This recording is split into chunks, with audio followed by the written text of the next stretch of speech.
cars have gone by, you have to get straight back into a place of safety. I get goosebumps every time I see this. If Le Mans is about the finish of the race, and it is, and that's where the emotion is, the start of this race, Peter Snowden, is something extraordinary. There's waving from the driver, there's people getting pictures of the cars close up, and nobody has to tell these people what to do. This is not a pitch invasion, this is allowed and indeed encouraged, but done in a safe and respectful way. Well, as race drivers, we always look at the rally days, certainly the Group B days, with all those people on the stages in San Remo and stuff, whatever, and horrified by it. But if ever there was a definition of audience participation, that's got to be it. The whole crowd standing on the side of the track at Hatzenbach, and you've got to be careful that you don't go and light your tyres up, because these GT3 cars that we've seen going around this first batch, they're not meant to be going around slowly. No. So they're pottering around. You can hear the gears struggling, whatever, because they're trying to keep the things going. But you can't go and sort of let the clutch in and give it a bit of. You can't leave number 11s because you've got to tick out a couple of spectators, which is probably not the best thing to be doing. Welcome back to the Mini. First time since 2017. We've got a John Cooper Works car in SP3T from Bulldog Racing. They are racing against the Subaru WRX STI, which has been the class of that field so far. A Volkswagen Golf Mark 7 TCR, a Seat Leon, and the Dacia Logan is in SP3. That's another fan favourite as well. As far as the manufacturers are concerned, it's Mercedes of the top manufacturers who have the longest run without a victory here. Audi have got something to talk about here because it's 10 years since their first victory overall with the R8. We've gone through a couple of iterations now. We ask this question every year, Ben, and every year we kind of hum and ha about it. But with the Lamborghini, a singleton Lamborghini, two Ferraris, albeit the Octane car, that's very much the better of the two in terms of its driver lineup, and I mean that with no disrespect to the blue car. Is this the year that the German Mark Stranglehold, which has only been broken a couple of times in the history of this race, can it at least be challenged this year when the sun comes up tomorrow? It is being challenged already. They've already laid down their mark. It will take us a couple of hours, though, to see all the drivers rotate through those cars and then really understand if they can take it to the Germans, because it is not just about a single lap that we've seen so far from Luca Ludwig. It is about the full combination. All four drivers, do they all feel as comfortable as Luca in that Ferrari? And can they all pedal at that kind of a pace? And then it's all about the luck as well, and how the traffic falls and how the slow zones fall. It really is so many different elements to win a 24-hour race of this magnitude. I think for my perspective looking at this, it's I'd love to see a different winner, just because I like variety. I like things to change. We like the underdogs as Brits, don't we? But exactly, but competition improves the breed, so that's just great to see. I would still say I've decided to bet your money on a BMW, Ben. Yeah. BMW have come into the qualifying races and what we've seen so far in the Nürburgring Langstrecke series. This is not a part of that series, and it runs. It's run by a different organising group, but obviously it's on the same circuit, so a lot of people are using that series. I noticed Get Speed, by the way, have decided they're going to do some more NLSs after this in their new EMG, the BWT cars. But BMW have come into this as undoubtedly with momentum if they're not favourites. They're trying to play it down and saying, we don't have an advantage, Peter, but we've seen the cars are very quick in a straight line and very quick through the twisties. And frankly, they're pretty efficient on fuel. That's a trifecta that you don't normally see here. 100% so, and that's the difference with this new M4. The M6 was a great car with corners with fast circuits, so it favoured places like here, the A1 ring, Spa, but it wasn't as good as it could have been across the board. This car which is actually bigger. We always say the M6 is a big car. It's a long wheelbase, slightly narrower, so it's got quite a lot of polar movement to it. But this is a much bigger car, wider actually. It is wider and longer, but it's going to be quicker across all the circuits. It's a completer package. And just very quickly, John, Porsches, can't discount those. The KCMG car was fastest this morning in the warm-up. Yeah. Didn't have an issue with Earl Bamber, I know, but also Kevin Estra's Grello was third fastest. The KCMG team have some help from Porsche themselves. They've got a couple of the engineers that were working with them at Daytona, and they do have a full-time engineering team and pit team on that car. Peter has alluded there to the Grello Manthey #1 car for carrying that coveted #1 to signify that they won this race last year, the 3.5-hour sprint at the end of the race when we came back from the overnight red flag. That car will start at the back end of the first group. That was speeding through a code 120 and then 60, so they will be 36th coming through. Now, is that a disadvantage? Well, yes, it might be, but I'm minded to think back a few years ago to the win before last year, maybe the one before that, when there was a problem for the car and they broke a radiator on the early lap when they were shunted into someone else. Might have even been before they came to the line on the warm-up lap. And that car went straight into the pits, and 24 hours later, it was still the winner. Olaf Manthey, Peter, 7 times a winner around here as a team manager. They're from down the road at Moispath, and quite frankly, they know how to win here. They can fabricate pretty much everything, including the strategy, to get it right, to add an 8th victory here. Unquestionably so, but they were going to start from the pit lane originally, and I think it was an organised decision this morning that it was better to have that car starting at the back of its peer group, if you like, pace-wise. Largely, as much as anything else, you've got to have fairly equal numbers in the 3 groups we've got starting for safety, but also if it's too far down, it can get into the other groups, and it's a speed difference issue, certainly at the start of the race. Get those SP9s basically. I know the 3 SPX cars in there, but get the SP9 group away in one go. Let's not forget that there's also quite a big variance in some of the pace at the back of that field. This is not 35 Pro cars. There are some Pro-Am entries in there, so there'll be quite a bit of work to do for that #1 car in the early laps to get past. It's not just going to be a one long, fast 36-car train. In the booth, if you want to get your comments in front of us, it's at RSL_studio, and we're using the hashtag N24HRSL.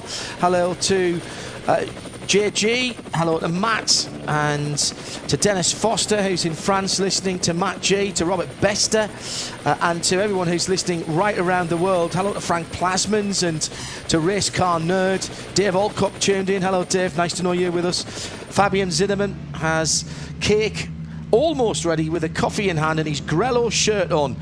He's really ready for this. There's a real pent-up demand from the teams, the drivers, the spectators, and us, just enthusiasts around the world, for this race to get underway. The conditions at the moment are about perfect as the lead group of 36 cars are exiting the Caracciola carousel and heading up towards her act.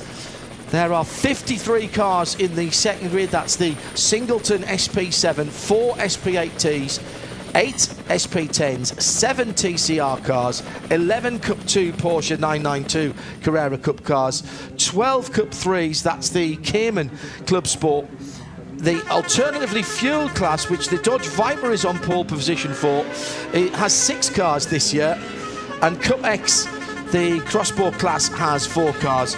And then the more touring car based classes are in the 3rd start group, the 46 of them, which is Cup 5, the BMW class, the BMW 240 class, SP3, 3T, 4T, SP6, VT2 front and rear wheel drive, that's split this year, and then V4, 5 and 6, all with single digits, those cars, but adding up to a hefty 46. We'll try and bring you up to date with the class leaders at least and the battles in those as we go through the race. John, Ben, just very quickly going back to this SP9 group, and I'm going to apologise right now if I miss a few people out. I'm not going to do a running order, but just look at some of the names starting these cars. Kevin Estra in the #1 Grello Manthey Porsche. Charles Espinal in the CP Racing Mercedes. We've got Pierre Caffa in the twin Busch Audi. right at the front, we've got Jonathan Hershey in the Ferrari, not Luca Ludwig, who set the fastest time. Philip Eng and Jordan Pepper alongside each other in the BMW and the Conrad Lamborghini. You've got Neil Verhagen, Christian Krohns, Raffaello Marciello in BMW M4, Junior Team, Valkenhorst BMW, and Mercedes from Bilstein. That's the 72, 101 and 12 cars. And that's just at the front, that's just the first 10 or so cars. Maximilian Goetz in the Get Speed car, Ben Tuck in the other Valkenhorst car. Obviously put your best driver in if you can, your fastest driver in if you can. And also, just one last thing we haven't mentioned so far, which I've got to do it while I can, John, because it's the TF Sport number 90 Aston Martin. And who's at the wheel of that? Nicky Thiem to start. And I happen to know he's double stinting, by the way, in the first session. Great story there that David Pittard is in that team. No Aston Martin works racing endurance teams anymore, unfortunately, but that is as close as we would get with Tom Ferrier's team. They know how to win. They don't have as much experience here, Ben, but they've assembled a good team of drivers, and they are very quick learners, as we've seen what's happened with them in World Endurance Championship at Le Mans. David Pittard has never driven anything other than a BMW around here. He got to grips with the Aston very quickly indeed. He got to grips with the Nordschleife thanks to BMW, and really spent a few years focusing purely on being an expert around here and finding himself at a point where he was then kind of headhunted, if you like, by Aston Martin, and so now getting his chance to be very fast in the qualifying session we saw last night. Some extraordinary runs from him in that Valkenhorst BMW when it was VLN still, and then into NLS. And but also that car's got form. You said, John, TF Sport know what they're doing. They may be new to the Nürburgring, which is exactly why they want to go in concrete, because it's another challenge. Why they're doing it? Because it's there. They've won the Spa 24-hour with this very car already in 2019. With that chassis. So the car, that chassis, chassis's got form, the team have got form, and it's a stellar lineup in that car. And I'm an Aston fan, as you know, so I'm going to get out there now. And that's John says, I've got, that's it, have you done my tokens up? But I've still got my Aston Martin Lagonda race suit, mate. That was written into the deal that I got to keep. Got to keep that. I'm with you all the way on that one. It's the V8 twin turbo, of course, in that car now. Full dry conditions with all of the teams. Is it worse to be standing in the garage at this point? Franz Conrad looking very concerned. He's not driving. He's meant to be driving the ADAC LMP3 Cup this year, but he's chipped his left elbow, and it was painful to start with, but being banged around in the cockpit of a LMP3 car, he thought better of it. We are ready to go to quote Republica and the well-known song. 24 hours are on the clock, and the leading group of just over 30 cars in SP9, which is GT3, and SPX, the two crossbows and the Glickenhaus, are warming their variety of tyres. 5 different tyre manufacturers in SP9, and one of the great things about this race, Ben, is the variety of the cars, variety of the experience of the drivers, and great to see open tyre competition in a top category for a major international prize. Just one other car to watch out for in these early laps, down on the 16th row of the grid, the number 44 Bachler Pile car, Porsche 911, seemingly also put to the back. No, not completely removed out of qualifying, but that was a car that made contact with Nick Tandy in, was it qualifying 1? And also I think was speeding through a yellow zone. Yeah, at the back of this grid are some big names. We've got that 44 Falcon Porsche, we've got the 21 CP Racing AMG.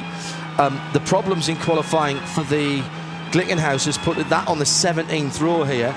The crossbow is right with them. That's where they actually qualified. But the Valkenhorst number 100 and the number 1 Grello Porsche, they all had penalties that's put them slightly further back. It's a pleasant 13 degrees Celsius. 13 Celsius here as we wait for the Audi pace car to pull off into the pit lane. It is still windy, and the wind's blowing back around again.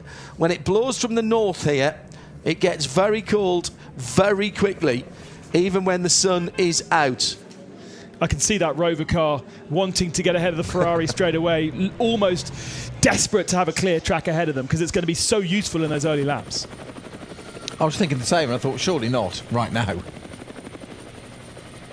A beautiful 2x2 formation as the first group, the SP9s and the SPX, get ready to do battle. They are waiting for the green flag, which will come out right in front of our commentary booth. The sun is shining down, the track temperature is decent, and the 50th anniversary TotalEnergies ADAC 24 hours of the Nürburgring is underway, with the Ferrari holding the inside line. This is very brave from those at the front. Here comes the Conrad Lamborghini cutting to the outside, but the pole sitter, the Octane Ferrari in its new gold colours, has taken the lead and held the lead from pole position. There was a little love tap from the Lamborghini onto the front row starting BMW. Now, will that have caused damage to either of those cars? And there's a spin.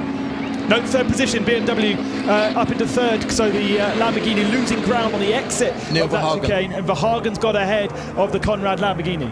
So the Lamborghini, just with that little tap to the better placed of the BMWs. But this is a very, very good start indeed from Jonathan Hershey, who took the wheel. It was Luca Ludwig, of course, who got the trophy for the qualifying. But he's handed the car over to Jonathan for the first stint. We'd expect to see double stints early on. There is a rule here that you are not allowed to fuel. If you are in this category, you are not allowed to fuel in the first 5 laps. So that part of strategy is taken out. If you do come into the pits before the end of lap 5, and you can complete lap 5 in the pits and then do your fueling, if you come in before that, you can't fuel, but you don't have to do the minimum pit stops time, which is a sliding scale here, of course, meant to help even out the pump fuel. Getting a little bit rumbustious in the middle of the field there, Ben, and at the back that looks like the Glickenhaus was going slowly. It was Patrick Pilet again. We saw him making contact yesterday in practice sessions, and he's made contact with an Audi in front of him. I think it's Pierre Caffers. And then was completely on the wrong line going through that fast chicane. Looked like he had to take to the grass in the 44 Falcon livery machine.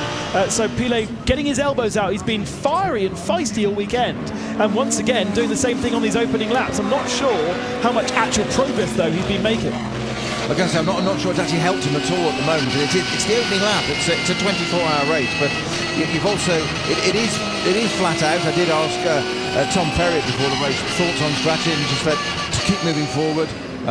Flat out is the idea. It is a series of races like the Mont now. It's a series of sprints. It's not a 24-hour race where you take your time and then get towards the end. And that says an awful lot, doesn't it, about the fantastic reliability of predominantly GT3 cars. Here comes the second group, the biggest of the groups, just over 50 cars, with the Porsche Cup cars at the front. This is the new 992 Carrera Cup car. This is called Cup 2, and they will come to the line now, Ben. And the field spreads out over the line, as you would expect with, the cars are not in particularly class order. They are still mixed up, so you might find some cars a little bit out of position and needing to be quite aggressive in the early laps. The KTM there losing quite a lot of time. We've got 2 KTM GTX cars and going down into turn 1, already falling back through the field, so perhaps slightly artificially out of position, although the first of the 2 is still in 4th position. So that's the 161 KTM Crossbow. But again, it looks as though the field has cleanly got through the first couple of corners, and that chicane is not an easy chicane to get through cleanly. Absolutely not, because it's very easy to think the door's being left open for you, either on the right-hand side at turn 1 or on the left-hand side at turn 2. So you've got to get, I'm going to say, communication, Peter, between the drivers, right, but you can't give mixed messages there. You've got to claim your piece of road and say, now come on, it's the first lap, let's be sensible. Perfect description, John, of mixed messages. Exactly what you've got to do. And at the faster cars, the one thing you want as a driver in a faster car approaching a slower car is stay where you are and we'll get round you. It's always the faster car's responsibility, but you want them to stay and not be erratic, and you almost don't want that bit of courtesy. It's racing, it's not after you, Claude. It's stay where you are, we'll get your way around you, and when they move, that's what causes the problems. We saw it in qualifying with the CP Racing Mercedes, didn't we, at turn 1, catching a TCR car, and it was exactly that problem, John, that it was a mixed message. He thought he had it, he thought he hadn't, they didn't, and all of a sudden, talk about leaving the door open. The CP Racing Mercedes took the door off the TCR car. Well, it took the skin off the Toyota Altis. We do have 2 Toyota Gazoo Racing Team Thailand cars, the Altis 119 and 120. The 119 car is the all-Thai driven car, headed up by the highly experienced and legendary back in his homeland, and Natavude Charan Sukawatana, the man who will quite happily answer to Mad Cow. Huge following. We had him in the Race of Champions, didn't we, at the Raman Ganjala Stadium? Many years ago. Ben and I working on that together.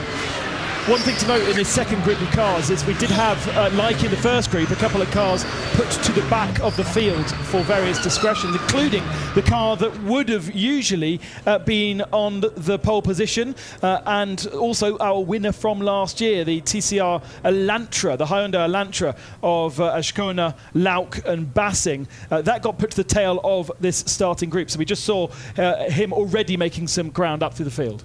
So third group coming through to start. This will be headed up by the Volkswagen Golf GTI TCR with the bright green colours. Alongside him, the Subaru.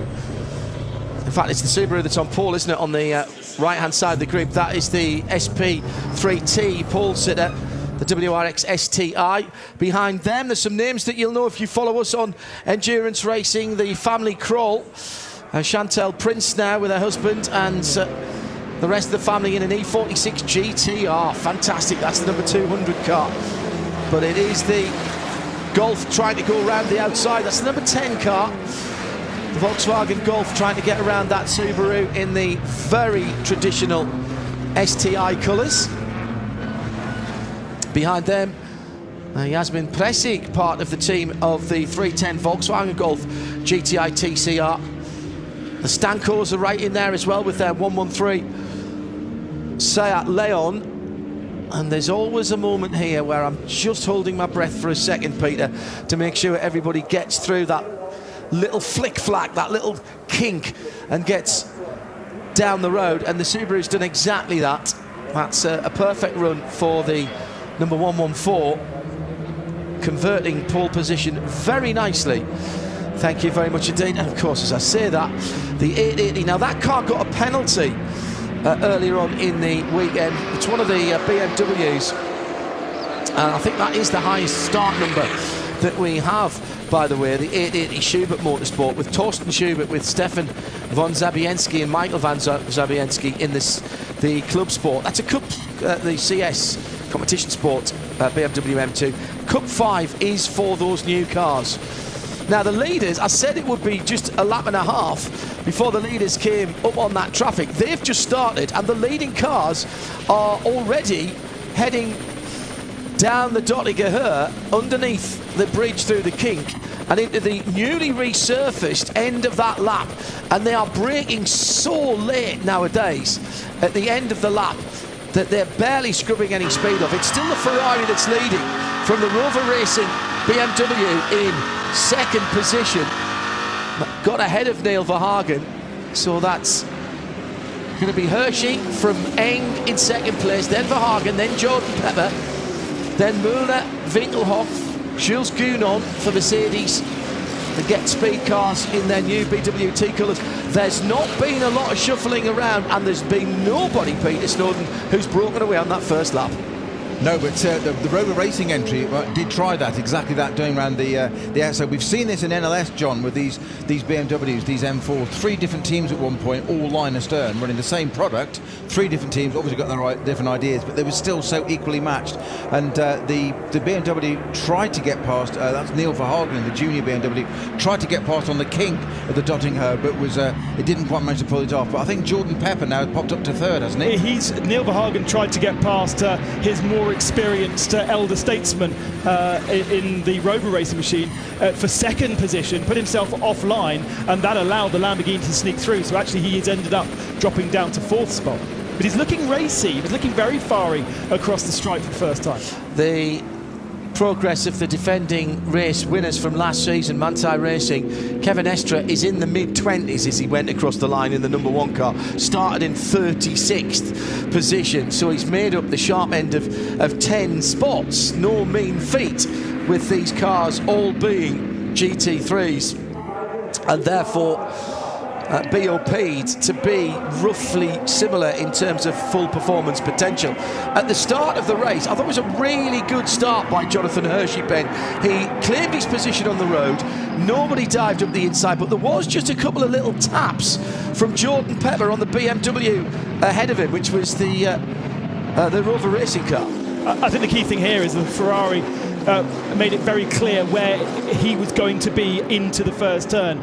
Body language was clear to all the other drivers. He wasn't darting around the track. He wasn't Jordan Pepper, who was very fiery in that Lamborghini, desperate to try and make ground. I think desperate to try and clear the 2 BMWs as quickly as possible. And unfortunately, it was kind of a roadblock for him, and therefore he had to back out of it. Kevin Estre looking at the back of another Porsche, Earl Bamber, and then the Share Sport Team Phoenix car, the number 5 ahead of him, as he's picking his way through the field. And at the first run through the Grand Prix circuit, the number 44, we noticed got a bit out of shape, and that was Patrick Pilet pushing very hard, maybe too hard, certainly took a little bit too much curb, and that is very un-Pilet-like. Not sure what he's been told to do for Falcon, but he's on full attack mode. Drove both of the cars early in the week, and he is down to drive both. It was Jackson Evans that Team Falcon Porsche lost to another team. Porsche moving their factory supporter drivers around. So Pilet named in both the 33 and the 44 car for Falcon. Leaders then stretching out onto the far side of the circuit, heading up to the end of Adana Forst, and it's still the Ferrari that leads. I'm not sure I expected quite as much, Ben, in terms of racing at this stage, but it kind of underlines what Snowy was saying earlier on, as we've got one of the TCR cars going off the circuit to stay out of the way. That was an intervention vehicle, I think. Oh, was it? Yeah. The Dacia Logan in the at the right-hand side of the circuit there, as they drop down through Arnberg, down through the foxhole. An intervention vehicle on the grass to make sure it was well out of the way of the cars as they came up to the top of the hill. That Dacia Logan is our slowest car by quite some margin. In qualifying, it was a minute slower than the next slowest vehicle. So they are going to be being lapped every 2-3 laps. Unbelievable speed differential, and exactly what makes this 24-hour Nürburgring so special and so challenging as well for those drivers. The closing speeds must be mammoth. And Peter, how do you deal with that? Because in these early stages of the races, we've got a 20-car train coming through the traffic here. The leader having to pick one way, and then the driver of the Dacia's just got to basically stay on line. But if you're 3rd, 4th, 5th in line there, if you're in the BWT Get Speed car as they go through, do you even get to see that Dacia Logan, or are you just reacting to what the guys are doing ahead? Well, of course, you're reacting to what's going on ahead of you, and it's the concertina effect, isn't it? And that's the problem, you get that train together, and in this case, Jonathan Hershey and the Ferraris at the point of that, he comes across that slower car, the Dacia Logan in this case, and he's naturally got to make a decision. If he does, even he just lifts a little bit, it is that concertina back, and it goes down the line. He'll get away with it, and the car behind probably will. 3 and 4 may not, and you end up having somebody else's accident almost. It's the checkup on the motorway, isn't it? You know, in heavy traffic, somebody maybe a mile and a half down the road brakes a little bit too hard, and a couple of miles back, there's the accident. It's not actually where it started. It flows back like a wave through the Caracciola carousel, and it's going to be traffic all the way now. Remember, we do not neutralise the circuit here by putting out safety cars. It's slow zones, code 120s, code 60s, And that means that the leader now, Jonathan Hershey, is going to be passing cars all the time, and he's held up again as he goes by the Falcon BMW that runs in the, that's a 325, isn't it, that runs in the SP5 category, I think it is.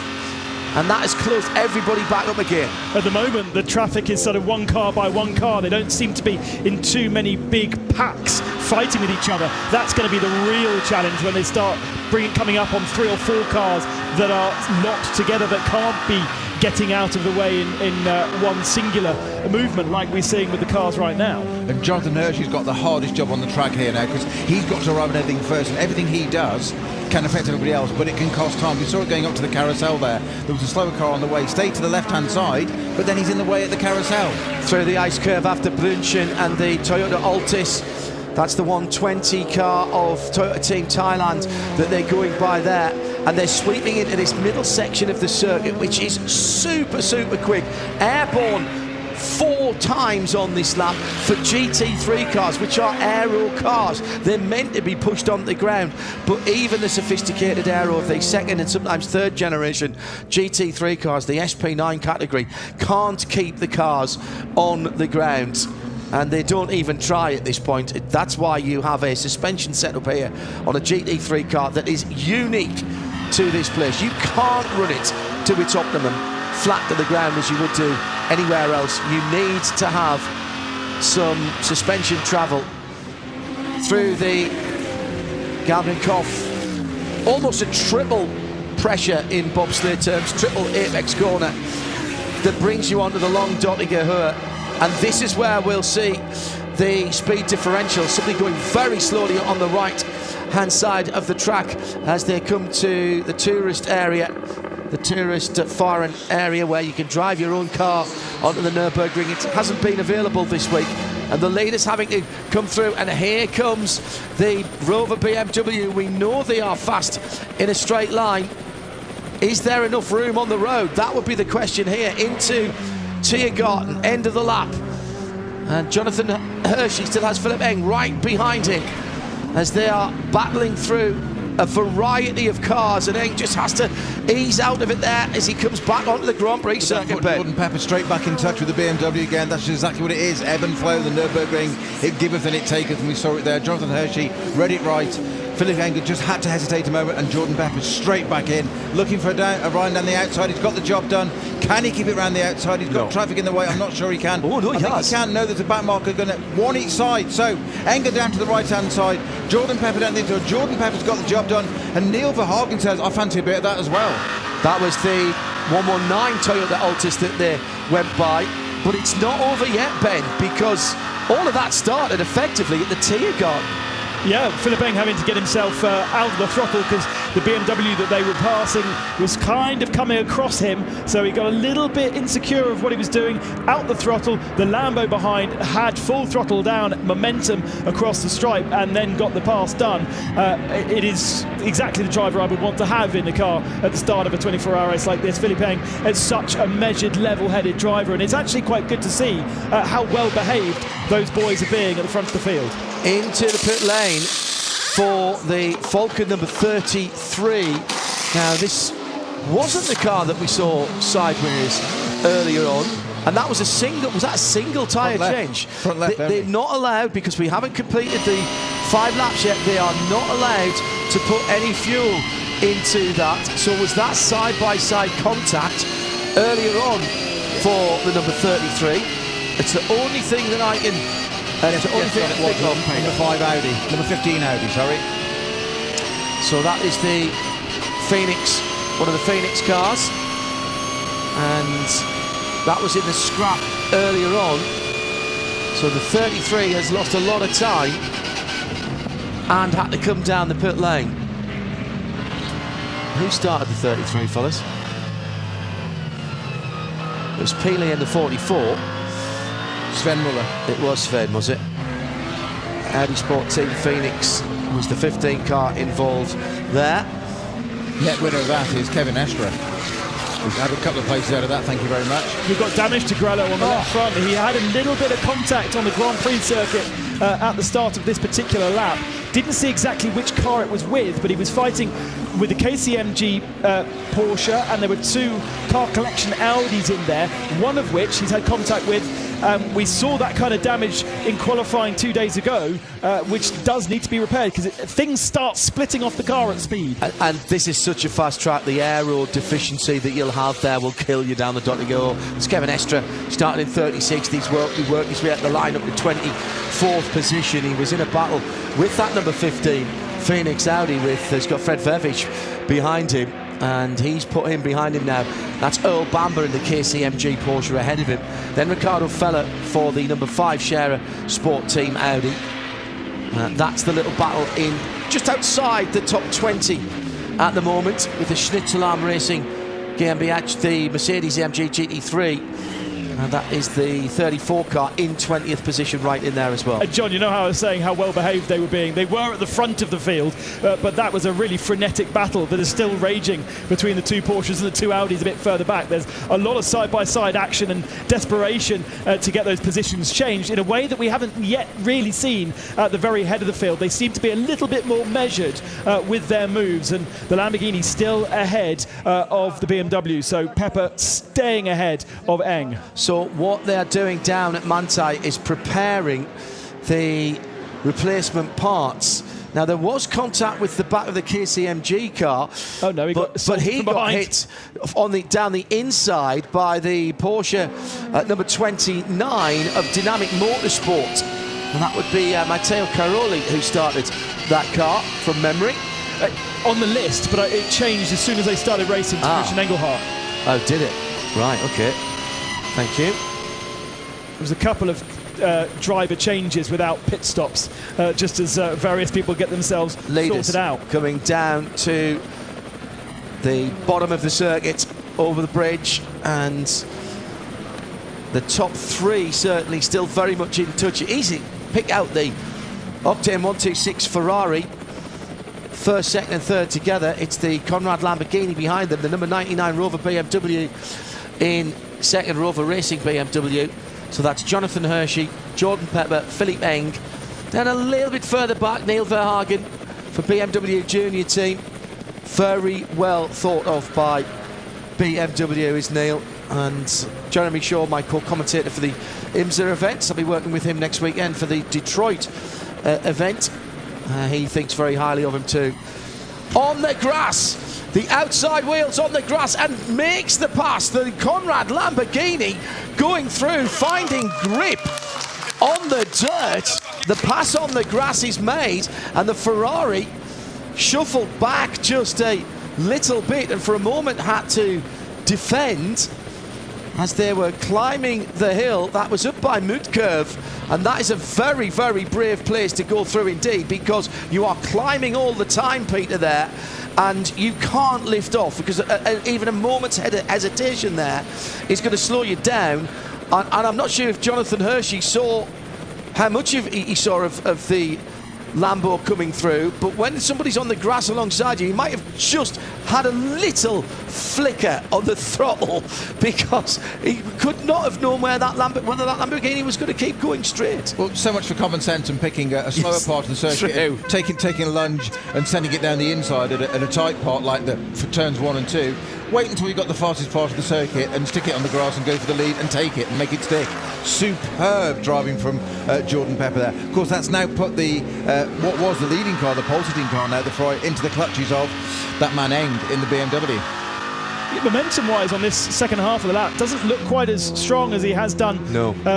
They're now clear of the traffic for the moment, so it is just pace alone. But for some reason on this particular lap, the Ferrari not looking as comfortable to drive, and really Philippe Eng is all over the tailpipes of that 458. I wonder if he just got offline a little bit when we didn't see it, and maybe got some dirt on the tyres. As you said, the climb up the hill, if you have lacked momentum, it punishes you all the way up. Massively. But Jordan Pepper has pulled away to a handy little gap from what's going on behind as they head down through Flansgarden. Amazingly, the Lamborghini it was that was on the dirt, not once but twice, and then managed to, as they were heading up through Mudcurve towards Castellan and then the Caracciola Carousel. Went to the right, went to the left. I tell you what, Yeah, that through was Klostertal, yeah. that through Klostertal. That is a heck of a place to go by. I've seen it done before in touring car racing, and I've seen it go very wrong there in World Touring Car Racing. I think, remember, Ivan Muller having a huge incident there a few And Thiago, years ago. yeah. And Thiago Montero, yeah, that's right. Just maybe not with 23 hours, 35 minutes, a 24-hour race to go. It just underlines, doesn't it, Ben, what we were saying about these cars, how quick they are, how reliable they are. There's no easing yourself in here. It's on from the start. It'll be on for the whole 24 hours, and it's on for second place here is the BMW down the Donninger. We said how quick it was in a straight line. Well, that's a little bit of a draft from the Ferrari, but pulled out nice and early. And now the lead car, the pole-sitting car from Jonathan Hershey, has dropped down to third position in the space, effectively, of a quarter of a lap. Ben Constantiouris. Yeah, I wonder how much this is the pace increasing with the cars around. They've played themselves in over the first 2 laps, and now they're like, okay, now we're starting to attack. There is more movement in the outskirts of the top 10 as well, as people are now trying to make those passes. And I think maybe the pace in the second lap was an 8:26. We are now seeing faster lap times, especially from the SP9s in from 10th down to 16th. In fact, the SPX KTM has just set the fastest lap of the race so far with a 8:21. So I think people are playing themselves in now, and we might see that Ferrari drop down the field a little bit. Already had a couple of teams who have attracted the attention of race control. The Ferrari, the blue Ferrari, the number 14, has been asked to go to see the stewards. And well, that was a start infringement. Obviously, we don't know. That's the Racing 1 DMBH machine, and the 127, which I think is the Keir Kramer car. Yes, it is. One of the Cup 2 Porsches that have been running very, very nicely indeed for Carsten Kramer, Christopher Bruck, Maury Krantz and Alexei Veremenko. And there's another change in position, and this time it's for the lead. And BMW, Ben Constantiouris, lead the 50th TotalEnergies ADAC 24 hours of the Nürburgring. Philipp Eng then hits the front ahead of Jordan Pepper. They have a little bit of a gap of around 2 seconds to the BMW Junior Team car, which is Verhagen, still stuffed up behind the Ferrari of Jonathan Hershey, and then a little bit of a gap to the first of our Mercedes, the number 4 machine, with Muller and Campbell for company, Audi and Porsche just behind them. So Jordan Pepper hits the front for Franz Conrad in that very distinctive coloured car. We are on the 4th lap. We mentioned Why did the BMW go so far to the right-hand side to make that pass move? It almost just looked as though the steering wheel slipped out of his hand, didn't it? Suddenly jinked to the right on the Dottinger Hoe, nearly onto the grass. He was in the entry slip from the Touristfahren area. We're keeping an eye on the number 1 car coming through. Damage for Estrain, the Manthey Grello defending race-winning car, up the 23rd position at the last timing spot. I'm just looking to see. This is Jordan Pepper's first Nürburgring 24, isn't it? He never came here with Bentley. True. So he's certainly settling in rather nicely. So a lot of green on the timing screen here, which means people are burning off a bit of race fuel. Down through Adana, down onto the Foxhall. Scary part of the track, this. Absolutely flat out and accelerating downhill through the compression at the bottom. Down 1 gear for the first left-hander, ride the curb. Down another gear for the right-hander, stay off the curb. Down a 3rd gear for the second, the middle left-hander. And then pick up the throttle as early as you can, but you've got to keep off the curb on the final right-hander. It's like a small garden wall there. Then you can miss the apex for the next left-hander as you're climbing up through the hill. And Jordan Pepper has done a 24-hour before in 2020, 2 years ago, with Valkenhorst in the BMW. of course he did. Yeah, with Pittard. Yes, they were teammates. Yeah. Of course he did. what happens is, you with the last 2 years, there's so much that I am going to forget in the next 5 years about what happened in the last 2 years. I apologise for that. However, he has nowhere near as much experience as some of the drivers around him. And that Ferrari is struggling for pace now, Ben. Peter? Yeah, I was just going to say, I just wonder, is it the Goodyear tyre on that Ferrari? The Lamborghini's never lacked pace, we know that. We've said it before, don't need to say it again. It's there. It's thereabouts. It's still up at the front. I just wonder if that Ferrari, Ben, you spotted it, it had great pace to obviously set the pole. That was over a lap. It's done, what, 2 laps now, 3 laps? And it just seems to be, not anybody else is dialing in, it seems to be just slipping back a little bit. And I just wonder if it's those tyres. Half an hour gone. Let's give you some of the classes. Obviously, it's Philippe Eng leading for Rover Racing in SP9 at the front of the field. SPX, the pole-sitting True Racing KTM Crossbow, is leading there in 14th position with their 116 car. Aichan Guven, excellent online virtual racer and pretty good in the real world too. Porsche think a lot of him, and he's leading for Fricatelli Racing Team in the 992 class with the 128 Porsche Carrera Cup car in 37th position. In 40th, Cup X is Teichmann Racing, the Crossbow GTX. The 13 AT Alternative Fuels pole sitter is still leading, that's the Dodge Viper. Pro Sport holds sway in SP10 with their Aston Martin Vantage in 51st position. It's the number 82 car. Porsche for Huber Motorsport in SP7. That's the number 70 car. That car was in the wall earlier in the week and wiped off a rear wing. 52nd position for them. The 150 is the SP8T leader. That's the Doe Motorsport Aston Martin in 53rd position. Cup 3 is the 263 FK Performance Motorsport Cayman. That's an all Cayman class in Cup 3.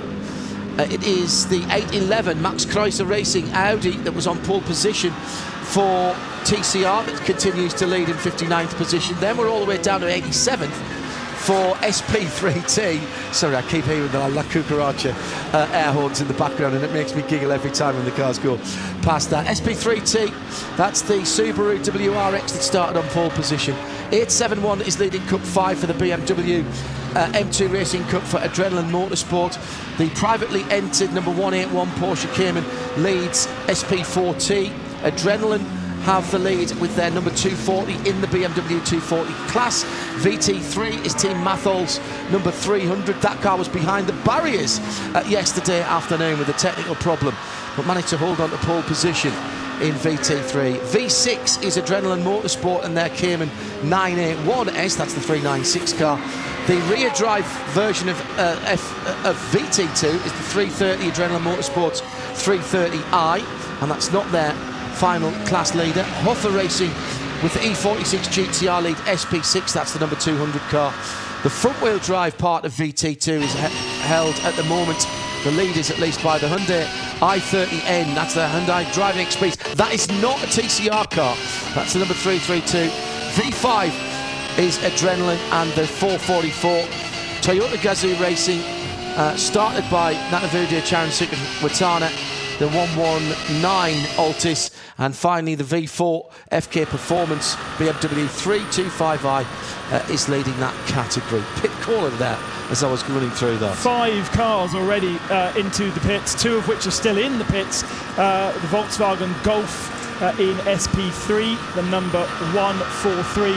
And we also have a BMW 328 that's already in the pits, and we do have a change for 3rd position. Ferrari drops down a position. Nilhagen up to 3rd position now on the Döttinger Höhe under slipstream, like we saw with Philippe Eng a lap ago. A very easy pass made.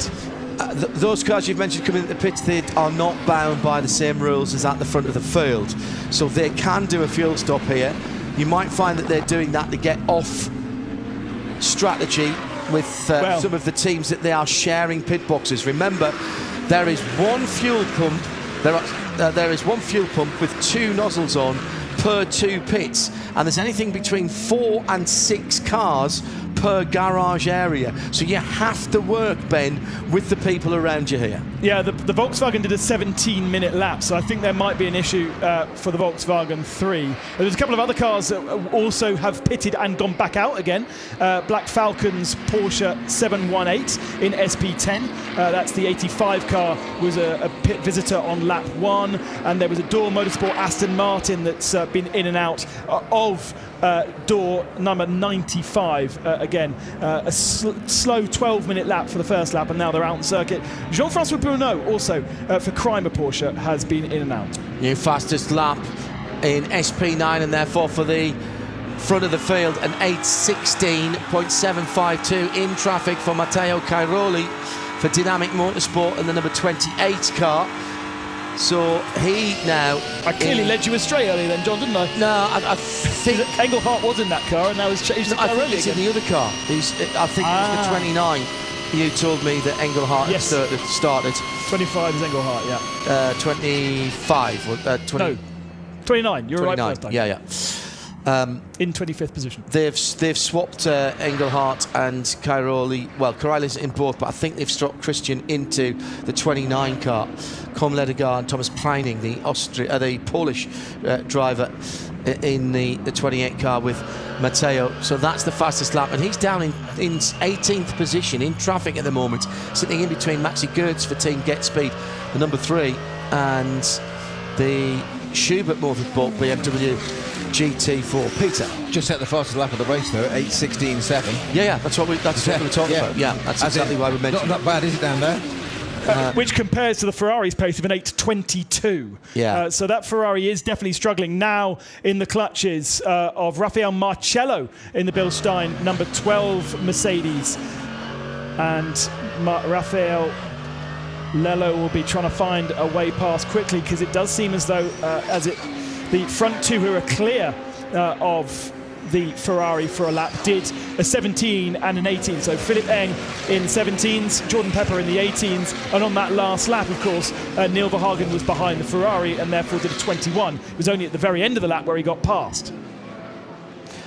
Ken Childs tweeting us at RSL_studio. What kind of fuels are there in the alternative fuel division? They are all sustainable, renewable type of ethanol-based fuels.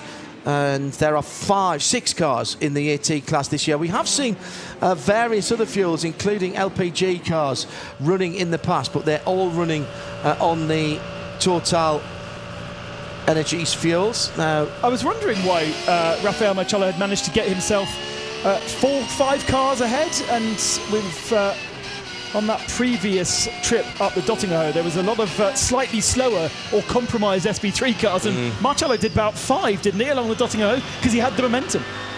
Came from a long way back. That's a lovely feeling to have, Peter, as a driver. You've raced here many times, including in this event. When you see that traffic up ahead, it's an opportunity for you, isn't it? 100%, because what they've done there is they've gone 3 abreast, so you're not just got one car punching the hole through the air, you've got 3 of them making a nice big there, so you can sit in and tuck in behind. If you time it right, exactly what you want to do is just almost a little lift going through the kink there, just sit in behind, let them pull you along, let them pull into that gap, and then you can just pull out. Obviously going to hit the airstream then, but if you're a bit brave, you can go around the outside, and they were. So we had 4 abreast at one point there. Now we're coming to the end of lap 5. Let's see if anybody jumps into the pits from the leading class, SP9 or SPX. They can fuel up. You can complete the end of this lap in the pit lane, and you would then be allowed to fuel up. Let's see if somebody does that. Peter, you and I have seen enough racing around here to know that quite often we see people coming early to use a strategy that perhaps we're not reading right at the early part of the race. Well, that's what they can do. When they've got to 9 laps, if you do 8 laps, you get a 20-second shorter pit stop. At 7 laps, 20 seconds shorter for that bit. So not all the way down, but just those first few laps. You can't do the first 5 laps, as John said. So that 6, 7 and bits you can do it. So really, I think that's the advantage. You get a shorter pit stop straight in. Also, with the sharing the garages, we mentioned there about the door Aston Martin. They're sharing with TF Sport so they've got the 3 GT4s in there and the GT3 Aston Martin. Pretty well semi-work supported. I know it's not a works car, but it's pretty well semi-supported. A lot of Aston Martin support and engineers for them this weekend. I wouldn't be at all surprised if we see Nicky Team in quite soon, next lap, possibly even as early as that, the shortest opportunity you can, and then stay in the car, refuel and go out again to get that shorter pit stop. Get in early, get it there, and then back up the order, because then it'll all level out again. Quite good also that they can have a communication between all the cars showing that one garage, because there are teams out there that are with random teams that they perhaps haven't spoken to, so more likelihood of tripping over each other. Interestingly, I noted that even if you have a fuel Bowser outside every garage, you don't actually have to use that one. You can use any of them, but obviously if you do use one a bit further down the pit lane, then you're not outside your garage for the rest of the service. So the Mercedes won't do 9 laps on a fuel. It'll do 8. It'll do 9 if there's a Coke 60. But it's limited to 8. That's it. I mean, the Aston I know for a fact does. You ready for this? 1.75 litres of fuel a minute. As in, quote from Tom Ferrier, she's a thirsty old girl. Clearly. And they are just using standard pumps here that even have the price of the fuel displayed to the teams. Well, and uniquely to this, hang on, are we in Days of Thunder? All of a sudden the ice creams are being brought, the gelato is out already. Uniquely, you put in a fuel deposit as the Ferrari loses another place, this time to Raffaele Marciello in the same area of the track. It's really struggling in that particular area. Up the hill. Yeah.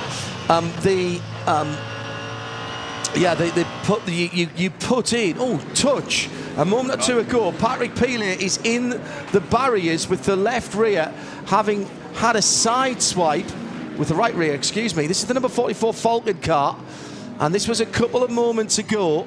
15 Audi, Phoenix Audi, John. Yeah, they were battling. So he's heading up towards her act, I think, there. As now he's going to have to limp that car back home. Just finish the point about the fuel. You put down a fuel deposit here, and over the course of the week, you're using fuel, and every time you put fuel in the car, you get a chit signed by somebody at the pump.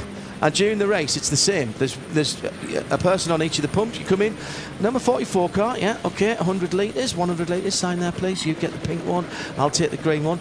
And at the end of the race, one of the strangest things I ever saw when we first started coming here, when we were commentating from the other side of the track, on the paddock side, was walking back past the circuit office and having people, team managers standing there, and they were basically getting all of their fuel receipts added up on an old-fashioned click, click, click, brrr, adding machine, and working out whether they were getting money back from the organisers or whether they had to pay more and how much, depending on how far through the race, how much fuel they'd used. And that was for every car in the race, and it was being done by hand by a group of effectively accounts clerks adding it up. And just think of this, John, 1.75 litres a minute. So the Aston, and I'm sure most of the GT3 cars are roughly on a par, so a GT3 car around here is using approximately 14 litres a lap.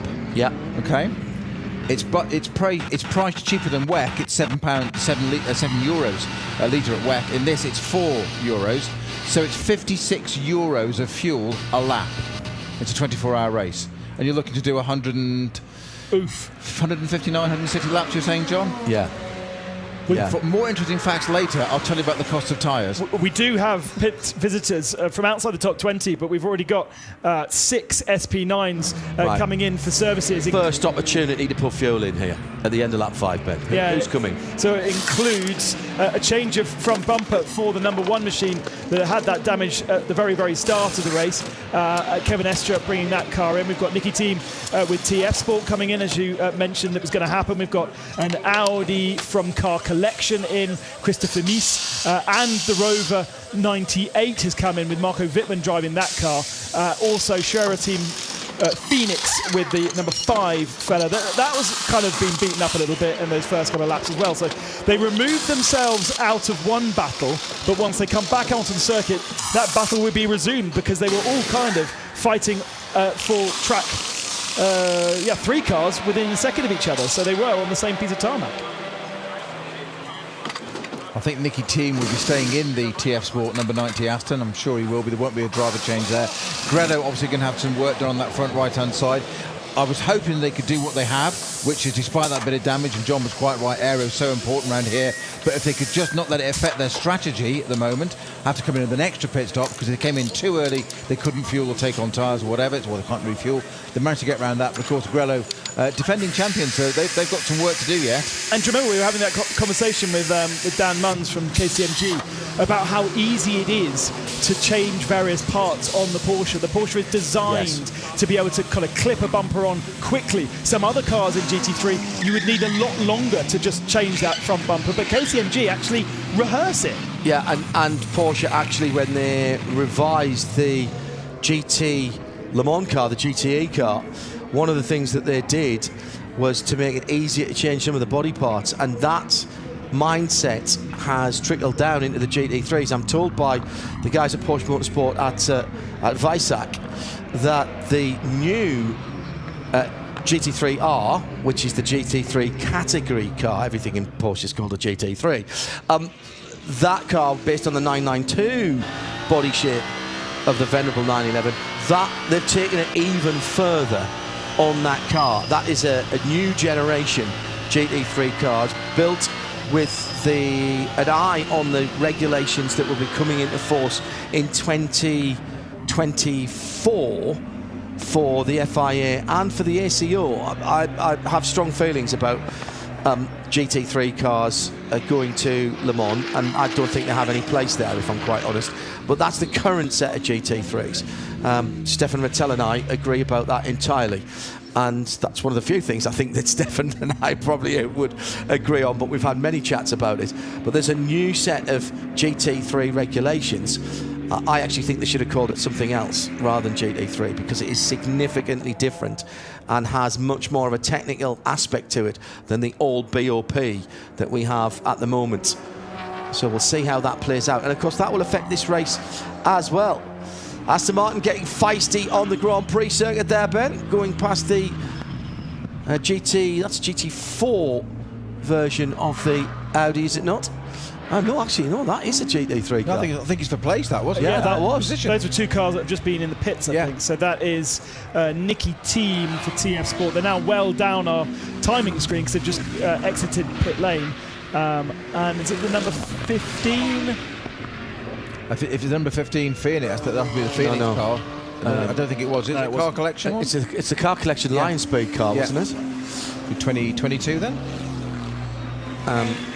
So Nicky obviously getting the tyres up to speed and temperature, up to pressure and temperature slightly quicker there, and did not want to be held up in the early part of the Nürburgring going on to the Hats and back. Oh, he's looking fast because he's done another BMW. That's the 100 Falcon Horse Pro-Am machine.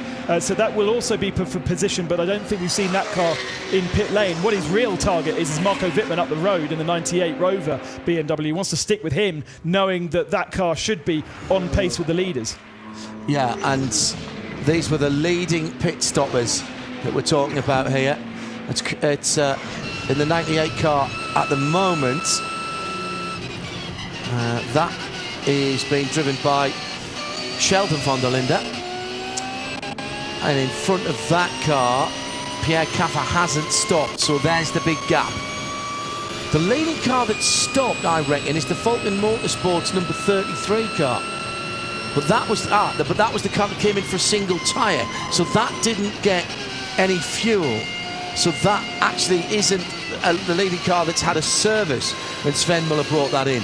So the leading car that's had service is Sheldon van der Linde in 30th position for the number 98 Rover BMW, with Nicky Team now staring at the part number on the back of his rear wing. Yeah, so Wittmann was in that car, handed over to Sheldon van der Linde.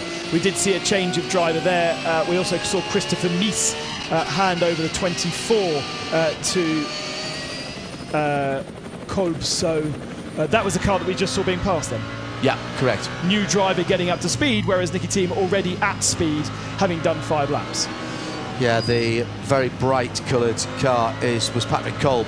He's with Matthias Drudy, Chris Mies in that car, along with the Patrick Niederhauser, Swiss driver, as well, in that Audi Sport Team car collection, number 24 car.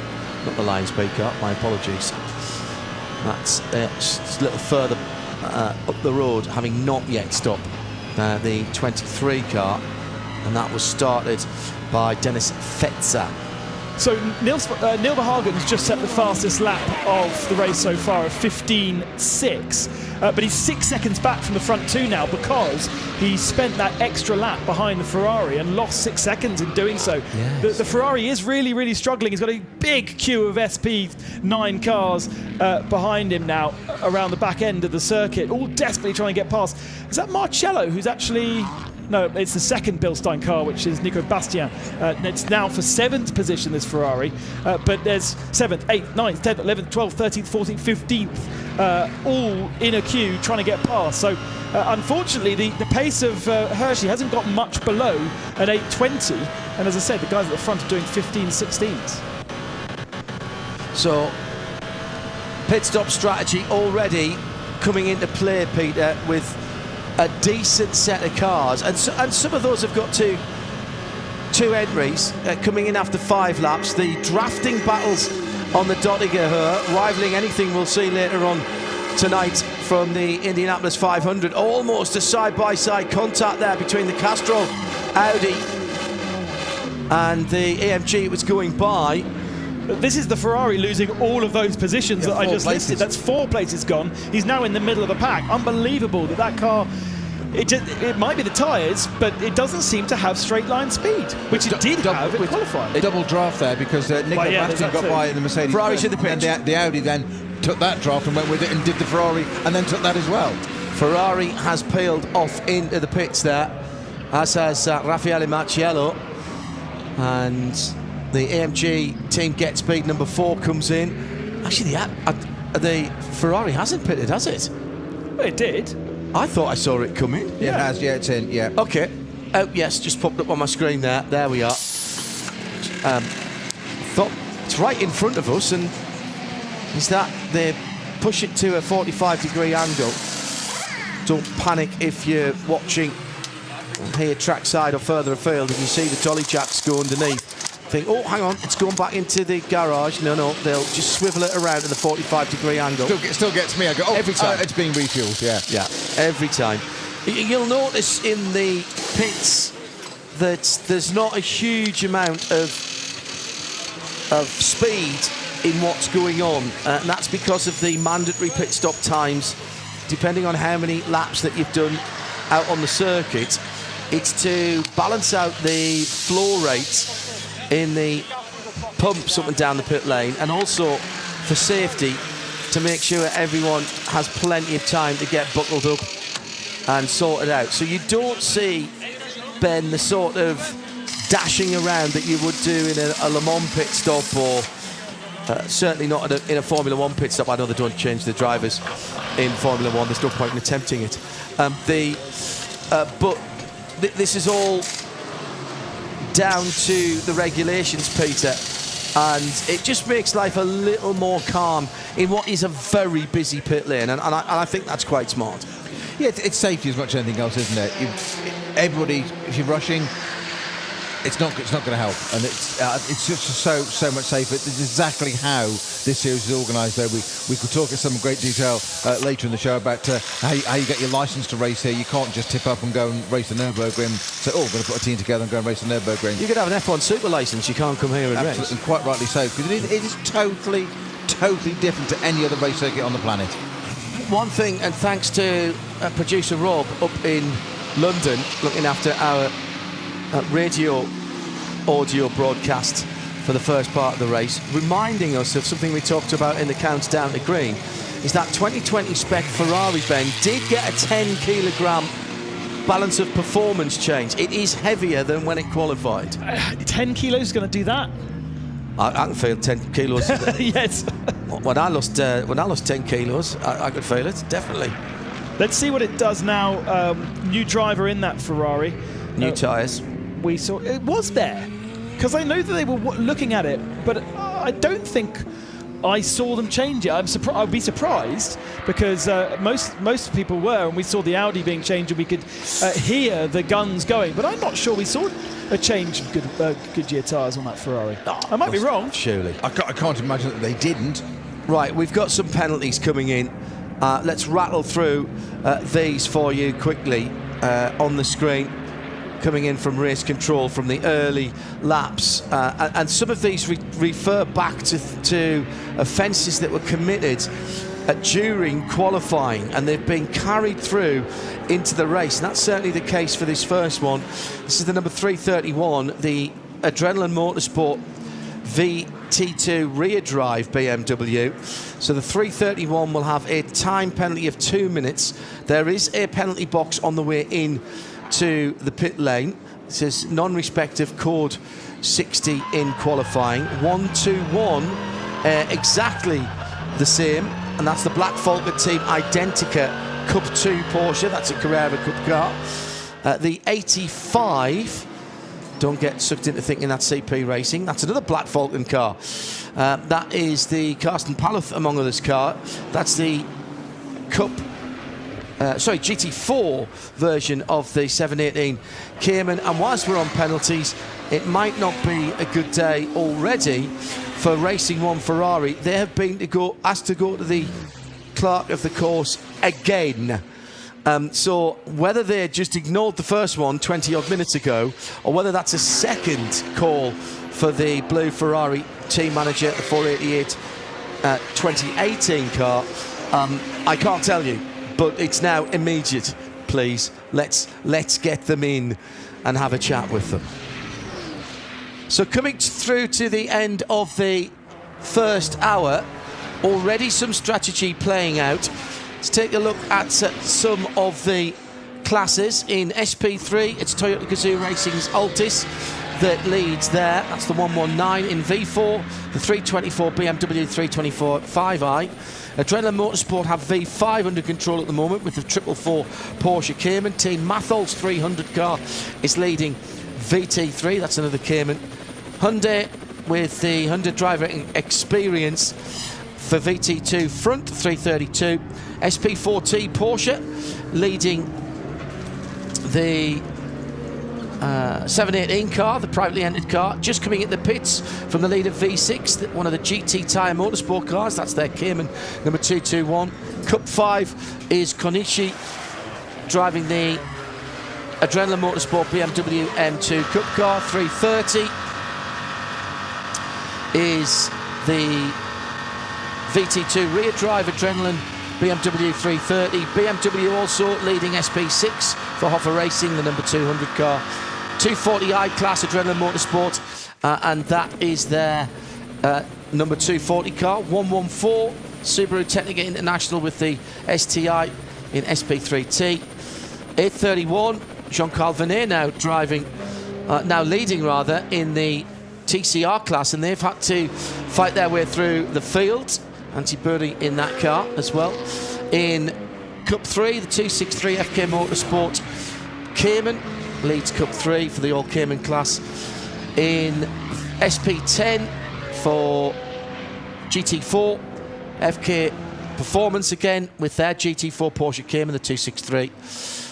In fact, as I say that, they've just pitted and lost the lead of that class to the Aston Martin of the number 82 Pro Sport Racing team. In SP7, it's Huber Motorsport with the number 70 Porsche. It is still the Dodge Viper in 18, the number 13. Teichmann KTM Crossport in 38th position leads GTX. In another highly contested class, the Carrera Cup 992 category, that is still Fricadelli Racing Team. Aichan Guven driving the 128 car to 36th position. In SPX, the Crossbow still leads. That is the KTM number 116, and Philippe Eng is still at the top of the shop. Peter Snowden, we are coming towards the end of the last hour. What have you picked up so far? Can we take any answers, or are there still more questions, do you think? 23 hours worth of more questions. It's too early to say, but the Italian mob, I'm going to call it, those two cars, the Ferrari and the Lamborghini, that did surprise us. We've said again and again and again, they've got the pace, but they're just not quite there. Jordan Pepper did a lot with the Lamborghini, a bit more than I expected to start with. Has that Italian attack failed already, or started to slow already, which just surprised me? But there's such a long way to go, you can't say. BMW, it's starting to look quite good for them again. We did say before the show, John, didn't we, that they didn't quite qualify quite the way we expected, but it's looking strong for BMW and in fact the German market at the moment. But long way to go. At RSL_studio, if you'd like to get in touch with us, you can use the hashtag N24h RSL, as in from the lead of their category. The number 116 True Racing KTM Crossbow advanced to the 6th position with the pit stops ahead of it. Had to come in at a bit of a feisty angle for Tim Heinemann to get that car in, but they've spun it round on the Dolly Jacks. And that is the first hour of racing complete. Joe Bradley and Johnny Palmer will be taking you through, along with Peter, for the next couple of hours or so, as the next hour of racing from the 2022 Total Energy ADAC 24 Hours of the Nürburgring starts right now.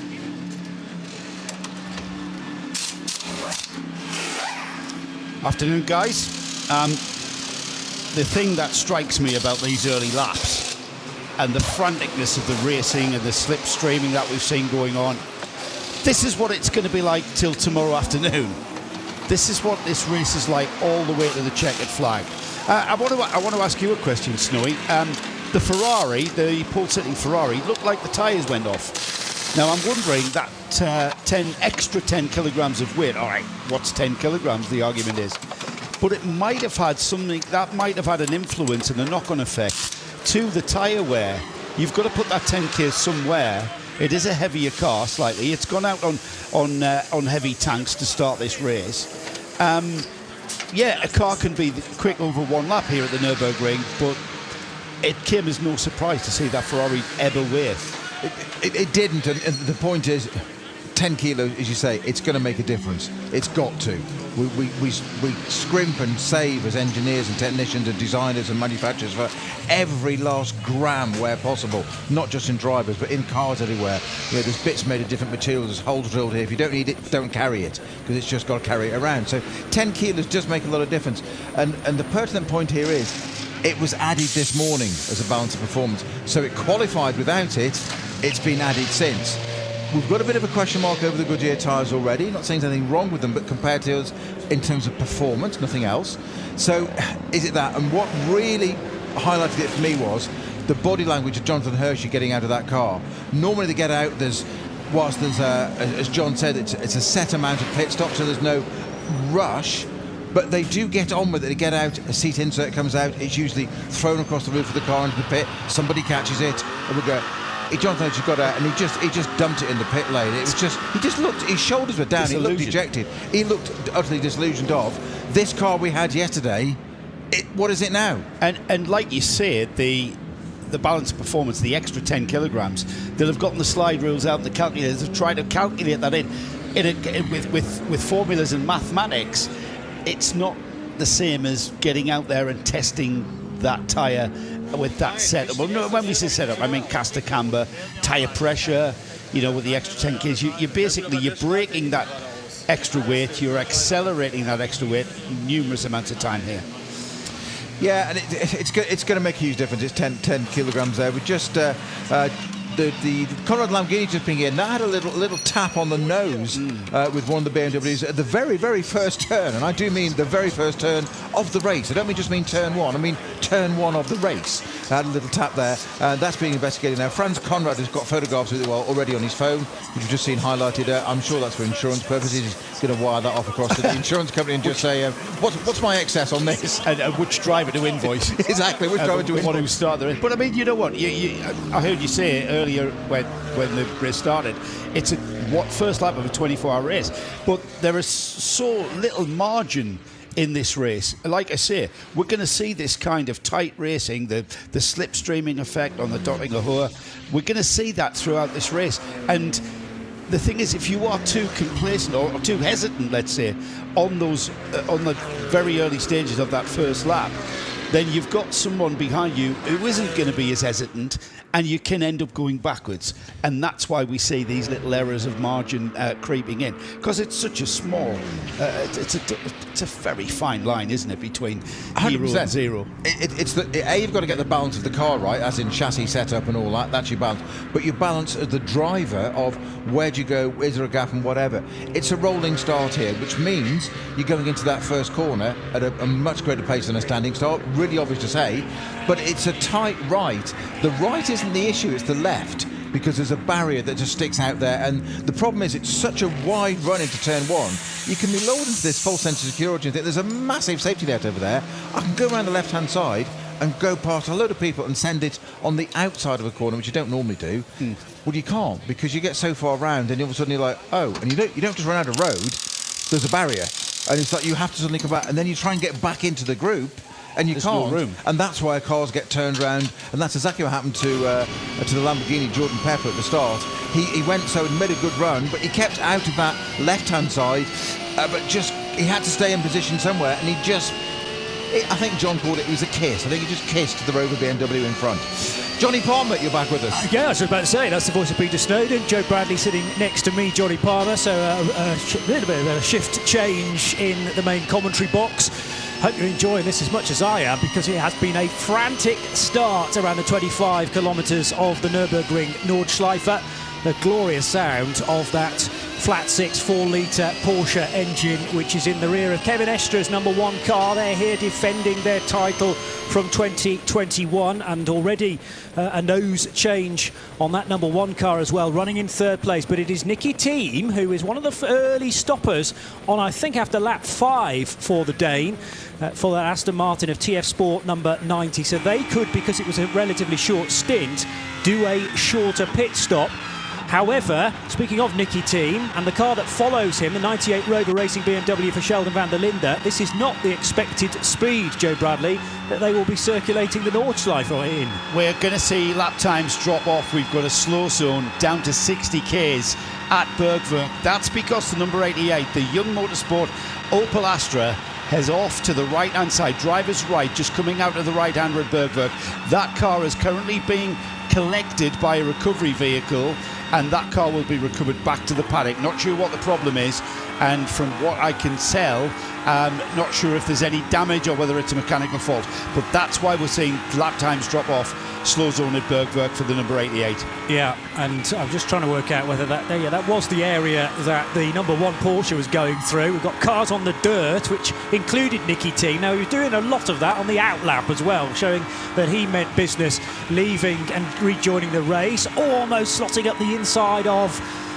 the Toyota GT86, I think that was the Aston Martin needed to squeeze by, and Sheldon van der Linde likewise. But bear in mind that because of where the pit stops have sat in the opening round of pit stops, these are now the race leaders. So Nicky Thiem out front, Sheldon van der Linde following him and wanting to react a little more swiftly if possible than the Danish driver, but you have to get very early in the morning to catch Nicky Thiem out and force a mistake from him. He absolutely chucks it into the Caracciolo carousel, and the Aston Martin emerges in front. But there's only 0.2 of a second between them. We don't really need a timing screen for that gap, and 4 seconds further back down the road is a chasing Kevin Estra in the number 1 Porsche. Then it's Ricardo Feller in the Phoenix Audi, number 5. We've got Vincent Kolb in the number 24 Audi, and Marvin Klein in the number 20 BMW for Schubert Motorsport. He's running in 6th place. So a good spread of manufacturers, and an Aston Martin, the only Aston Martin in SP9, the GT3 top class, but will be pleasing many British fans right now, Peter Snowden, because it's leading the race. It certainly will. We talked about balance of performance. The BMWs, we talked about the 10 kilos added to that Ferrari. It does only affect the Evo 20 version, so the other car in the race, the Evo 18, isn't affected by that. The BMW GT3s have been given a little bit of a weight penalty as well for this. I can't find the exact figure. I think it's not. I think it's less than 10 kilos. But what is interesting is that the BOP for or balance of performance for the BMWs, they've been given a reduction in turbo pressure boost for them, whereas the Aston's been given a little boost. I like to see Aston's been given a little boost. There's nothing wrong with seeing the TF Sport Aston Martin at the front of this field. I thought it was me that could say that. Well, I agree with you. I mean, I'm a big fan of Tom Ferrier and representing, British teams. These guys know what they're doing. They're racing in the World Endurance Championship. They're racing in IMSA. They're racing everywhere, it seems. It wouldn't be a sports car race without a TF Sport Aston Martin entry. And if you just look at that driver lineup, he's brought out his A team, surely. There isn't one weak link in that driver lineup on that number 90. We used to say that about AF Corsa, but I don't think AF Corsa have ever done this race. But we used to say we couldn't have a sports car race without Amato Ferrari's outfit in it. But this one seems to get on relatively well, actually, in their absence. It's an event that hasn't really liked Ferrari, has it? And no. Have we ever had a Ferrari winner? I don't think we have. We've had Ferraris on pole before because the Wochenspiegel team, Monschau Ferrari, has been on pole, but that was more than 10 years ago now, and obviously yesterday. And we saw, Johnny, what happened to the Wochenspiegel car all those years ago, having been on pole. It then fell back into the field, which is exactly what we're seeing here. Yeah, and it's a Evo 2020 version, of course, and the GT3 model is Evo to a certain extent at GTE level when we go into a new World Endurance Championship campaign every year. But we are, matching it or trying to run it up against brand new GT3 cars from the FIA category, and the aero on the M4 is going to be top notch, especially for running around here. So is it that it just doesn't like to be run in traffic? It may be the tyre wear or the car setup doesn't wear particularly well when it's been fueled up for an 8 or 7 lap stint, but for whatever reason it dominated in qualifying yesterday, but it has faded very quickly come the race. The number 7 Conrad Motorsport Lamborghini, however, I still think that's got a shout. Now, it's dropped down to 12th position, but was flirting with those top 5 positions in the first hour of this 24-hour contest, and we are now just over 10 minutes into the second hour. And what I'm impressed with now is actually Nicky Team's pace through the traffic, because he's built himself from 0.2 of a second, 2 seconds now clear of Sheldon van der Linde, because the BMW's not been able to slice its way through the traffic quite as readily as the Aston Martin. Some of that is down to luck, because if you catch a gaggle of, Opel Astras in the wrong place, that really can end up with a 2-second delay. Few moments ago, though, boys, how busy was it on the Dottinger Haar? 1, 2, 3, 4, 5, 6 cars, including the Glickenhaus at the front of the queue. And we had that near about 15 minutes to the end of the first hour, when it was 3 abreast GT3s. I have to get used to that, because there's just this classic ending to the lap where you might have been stuck behind somebody for 7 minutes, and finally you get a chance to blast past them when you can use the draft. It's the big hole in the air that these cars are getting through, and it's something you kind of try not to stifle, don't you? You get momentum in the slipstream, and the last thing you want, Snowy, is to kind of just dab the brake with your left foot and just stifle it and stay behind. You want to go through, and that's why we had, what did we have there, 3 wide, was it? Yeah, easily. I think I might have seen 5 wide on the Dottinger Haar in the past, and when it gets dark, that's a really bad idea in my book, but these guys just love it. Dust being kicked up at the hats and back again. If you're standing right by... Snowy's frowning at me here. Why wouldn't you love it? I'm suggesting from that. Yeah, why wouldn't you love it? You say 5 wide. It depends where in those 5 you are. It's more, but you want to be on the outside, ideally, 1 or 5. 3, probably not the best place, because it tend to get squeezed. You comment about the hole in the air, though. You don't want to left, no, you're right, but you don't even want to brake. But that's where you can left foot brake and just blend it a bit, keep the throttle in, keep it all sort of spooled up, as it were, and just blend it a bit. You don't want that transition from one to the other. I would imagine you're not counting where you are in the 5 wide, though. It's like, I'm second, I'm 1 in from the edge. It's kind of. I think the driver will know, spatial awareness. You will know where you are. Yeah, you should do. At this level, yes. Even with 5. Yes. It's only 5 cars. Most drivers can count to 5. It's where they end up. It's where you are. Where by the time you get to the Tiergarten, that's the important bit. Yeah. Well, Dries Van Tor, probably 5-6 years ago, attempted going into the Tiergarten sideways, and that didn't end particularly well. He'd have a tyre down at the time, though, and spun around many times over. I mentioned Opel Astras a short time ago, and was that the car that had brought out... Yeah, it is. Yeah, so... 88 young car, motorsport entry, that's now being cleared from Bergwerk. So we're back to We should have a clear track. Track is telling me it's clear, but we've got on race control still a yellow, so I think that'll clear it any second now. But not. Should have a clear track. Well, just to remind everybody, if it's the first time to the Nürburgring 24 hours, those recovery trucks don't have to drive all the way around the Nordschleife, all 25 kilometres around to the pits. There are access points at various locations on the Nordschleife, and they will go out onto the public road and literally come in the main gate and into the paddock and deliver the cars back to the paddock that way. So it's not quite as arduous as it is. It's a logistical nightmare for race control, though. It's got to be, cars being recovered. Where is it? How do we get the truck there? Magic. It's like magic, the way that it all comes together and the way that it's coordinated. Fabulous effort from everybody. Very well drilled, though. They're very experienced. They get on with it. The big thing is, if there's a car broken down like that and it's just pick up and out of the way, that's fine. Barrier damage is the problem. Then you get intervention vehicles, all sorts out there taking components out. That's when it gets much longer and it becomes a bit more of a problem. Pro Sport Aston Martin dragging part of its rear diffuser there, I noticed. That's a GT4 car, so the aero, nothing like what it is on a GT3 car, and it departs the car, dark green and orange Pro Sport entry on the main straight.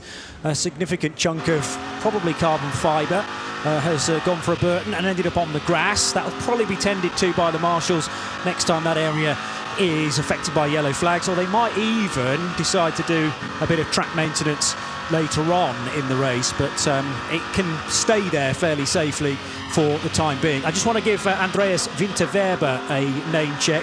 He wanted me to mention his name when he was in the thick of a V2T front-wheel drive battle, but unfortunately it's because he's on a flatbed in, as we've said, the 88 Opel Astra from Young Motorsport. Peter.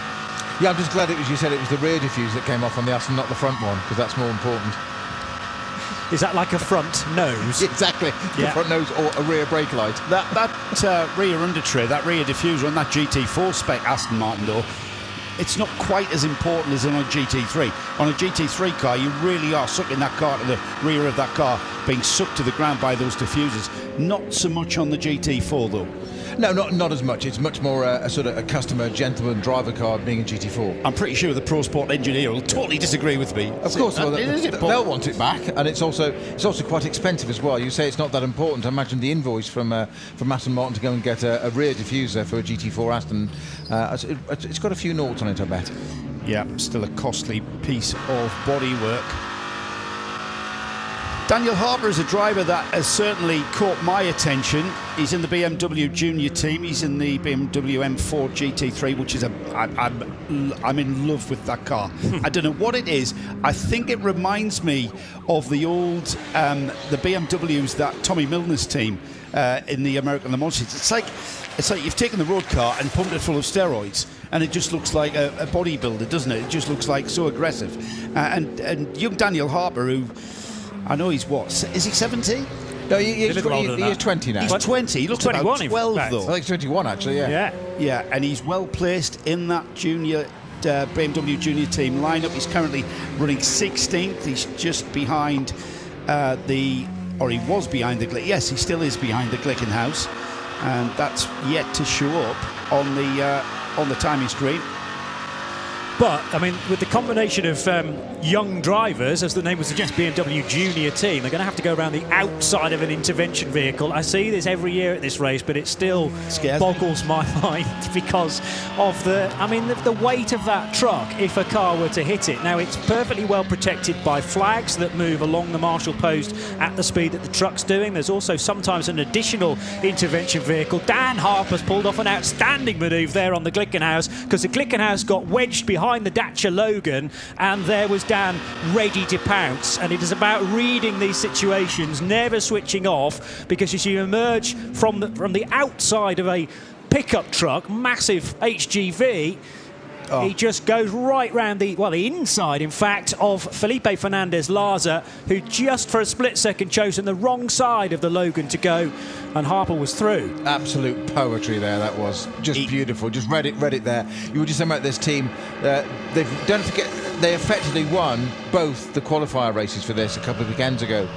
They didn't get it on the road on the second race because they had a penalty for speeding in a code 60, but on the road they did do it, and they've done exactly the same. It's so well drilled. They've got the same team order every time. It's always Neil Verhagen starts, Dan Harper goes in the middle, Max Hesser's the third stint, and that's what they're going to do. And I was talking to them about it earlier and said, any different strategy for the 24-hour? And they went, no, it's just a series of 4-hour races. That's what they're going to do. Stick to it, it works. It's perfectly logical. But the fact that they are a junior team, now Dan Harper is a gold-rated driver by the FIA because he has won the Porsche Carrera Cup GP a few years ago. You've got the American Neil Verhagen from the state of New York. He's still silver, despite being a Formula 1600 champion back in the US. He won that with Cahill Motorsports 6 years ago. And then Max Hesser, who's also silver, and when you add a gold, a silver and a silver together, according to the mathematical equation that the organisers of this race use, they come out as Pro-Am. But I think that's deceiving to an extent, because we're not necessarily expecting a Pro-Am team to win this race, but I think junior team, it's an outside bet, yes, but they could win this race as a Pro-Am lineup, but that's not because they involve any gentleman drivers. They are lads of early 20s. I mean, I think they're all 21. Possibly Max is a year younger than Dan. And Snowy was making the point, I think, earlier on in the weekend, that if you add the two ages of the three together, you don't quite get to yours. Was that the statement, Snowy? You may as well add all three together, and I'm pretty well there. It's not far off. But Dan Harper, you say there, he just won the Porsche Championship in the UK. He was 18 when he won it, so he probably started it when he was 17.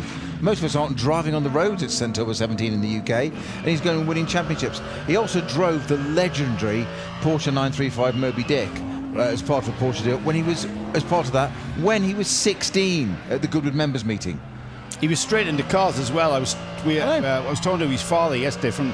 These guys are from Northern Ireland, and he did a tiny bit of karting just in Minimax, which is a junior karting formula, and then he was straight into cars. So even though he's only 20 and part of that program, he's still a very experienced driver. He's 2 seconds behind Kelvin van der Linde in the Audi Sport Team Phoenix Audi car 15, running 14th. The 72 Dan Harper car, what we're talking about, is running 15th, and he's trying to gain and make up that 2 seconds to get back on terms with the Audi. We've got to talk about this fight on the track at the moment for 6th, 7th and 8th. I'm trying to work out whether anybody else is in the vicinity as well, but it is Patrick Kolb in the red and white team car collection Audi, so that's an R8 LMS GT3, leading Raffaele Marciello in the engine you can hear in the background, the 6.2 litre V8 in the nose of the Bilstein Mercedes, and he's just gone by Patrick Kolb, in fact, on the run into Schwedenkreuz, so you don't see that too many overtakes there. Got the run out of Flugplatz, and they're now down at Arenberg, but watching their every move in the pink and white BWT Mercedes is Mauro Engel, 8th place. I'd expected that Get Speed car to be a bit further up, and I think he should be able to pick off Patrick Kolb fairly shortly, but Raffaele Marciello and Mauro Engel will be offering very similar speeds for me. They are often the standout driver in whatever team they may be choosing to race with, always Mercedes of course, but various different teams preparing AMGs. Also side-by-side action a little moment ago for Kevin Estre, who's got ahead, I notice, of Sheldon van der Linde, and almost 3 abreast for Raffaele Marciello at the start of this lap when he was neck and neck with Patrick Kolb, and there was a Valkenhorst BMW they were trying to overtake as well, which I think is a 101 car. That was on the Grand Prix lap, so 2 or 3 minutes ago. But it's so tough to try and make progress, even when conditions are perfect, when you're battling back markers. Some of them, of course, are class leaders, so they're not hanging around, but when you compare them to SB9s, there is an incredible speed differential here. Raffaele Marciello then on the back of Patrick Kolb, he got the run out of that slower stuff, and around the outside, actually well before Schwedenkreuz, made that move stick, and Marciello is up to 6th position.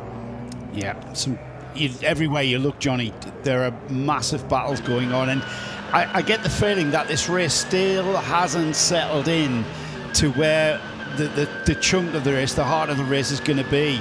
I mean, we've got an Aston at the front of the field, TF car 90. It's pulled out 5.6 seconds on Kevin Estre. We'll keep an eye on that gap because it had pulled out that 5.6 seconds on the Van der Linde Rover Racing BMW car 98. Now that Estre has gotten by in the Porsche with Manthey Racing car 1, think about the progress that car has made from the back of that group all the way through the field and into second place and into contention.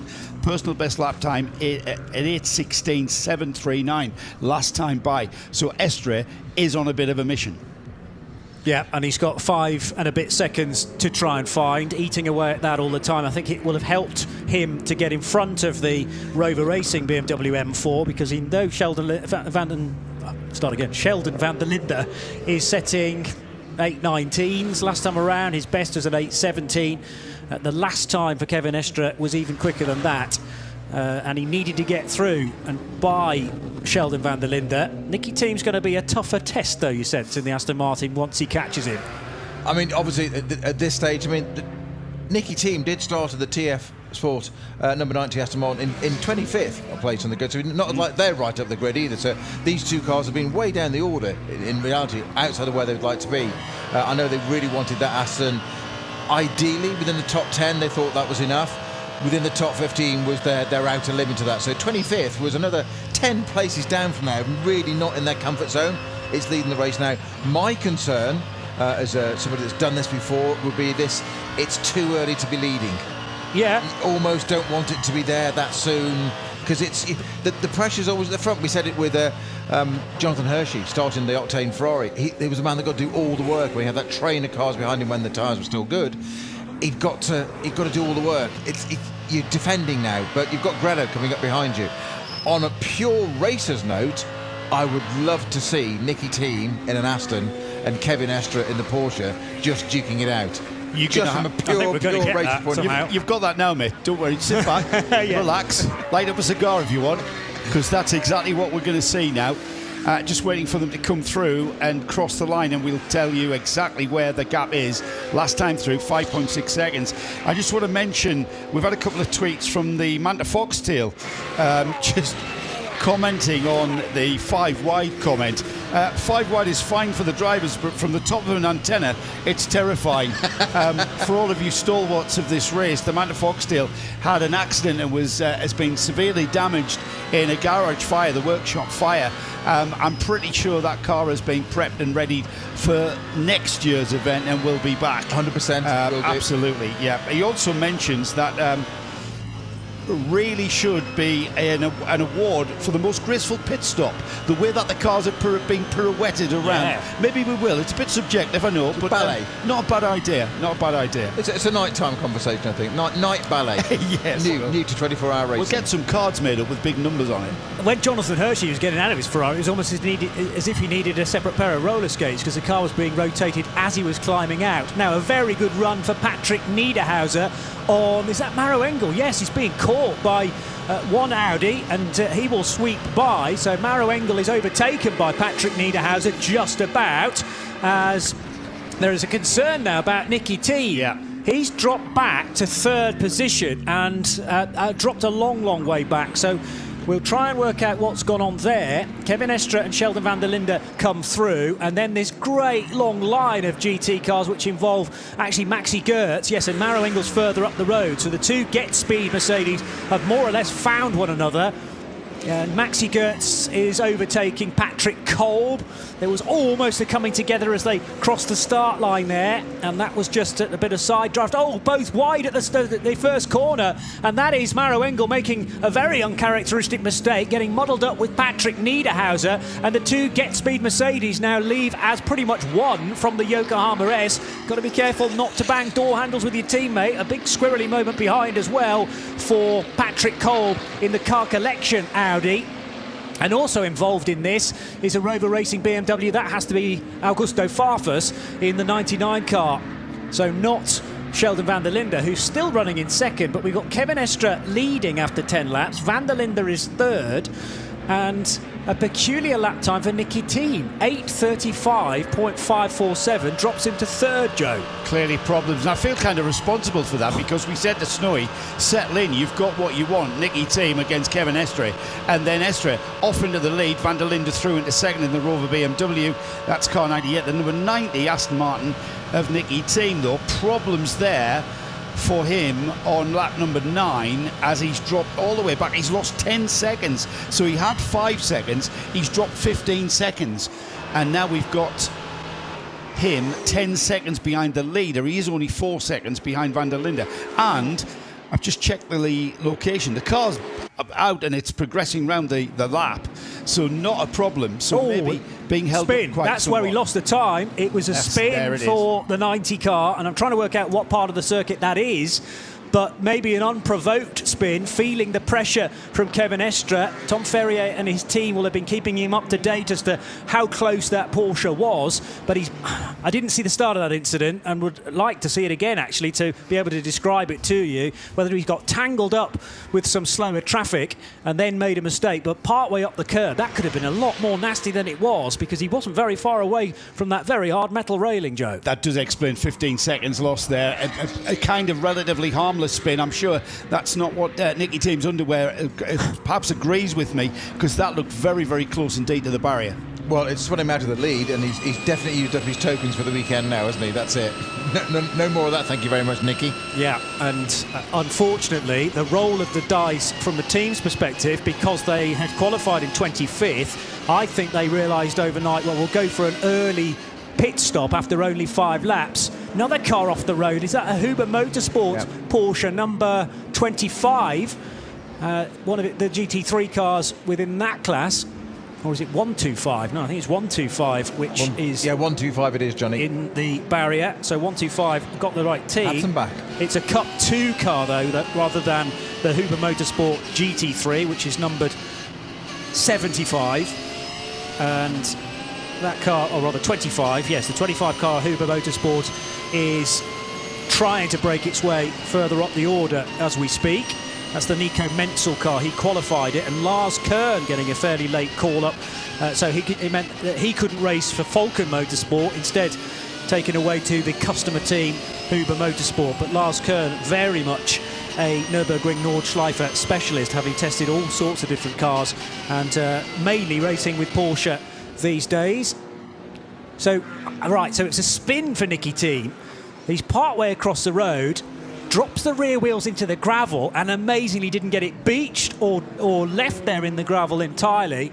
Manthey and Kevin Estre just turns the left-hander and is presented with Kevin Estre, or rather with Nicky Thiem, off the road. And I couldn't see another car near him. That looked like Schwalbenschwanz area just before the Kleine Carousel. Nicky's obviously got it wrong there. That explains the 15-second loss there. Lucky to not have a stream of traffic. You're bang on, because there's the concrete strip of Schwalbenschwanz. So it's just before that second concrete lining on the inside of Schwalbenschwanz, and it's just around the next right-hander that you come onto the Dottinger Höhe with the long run for home.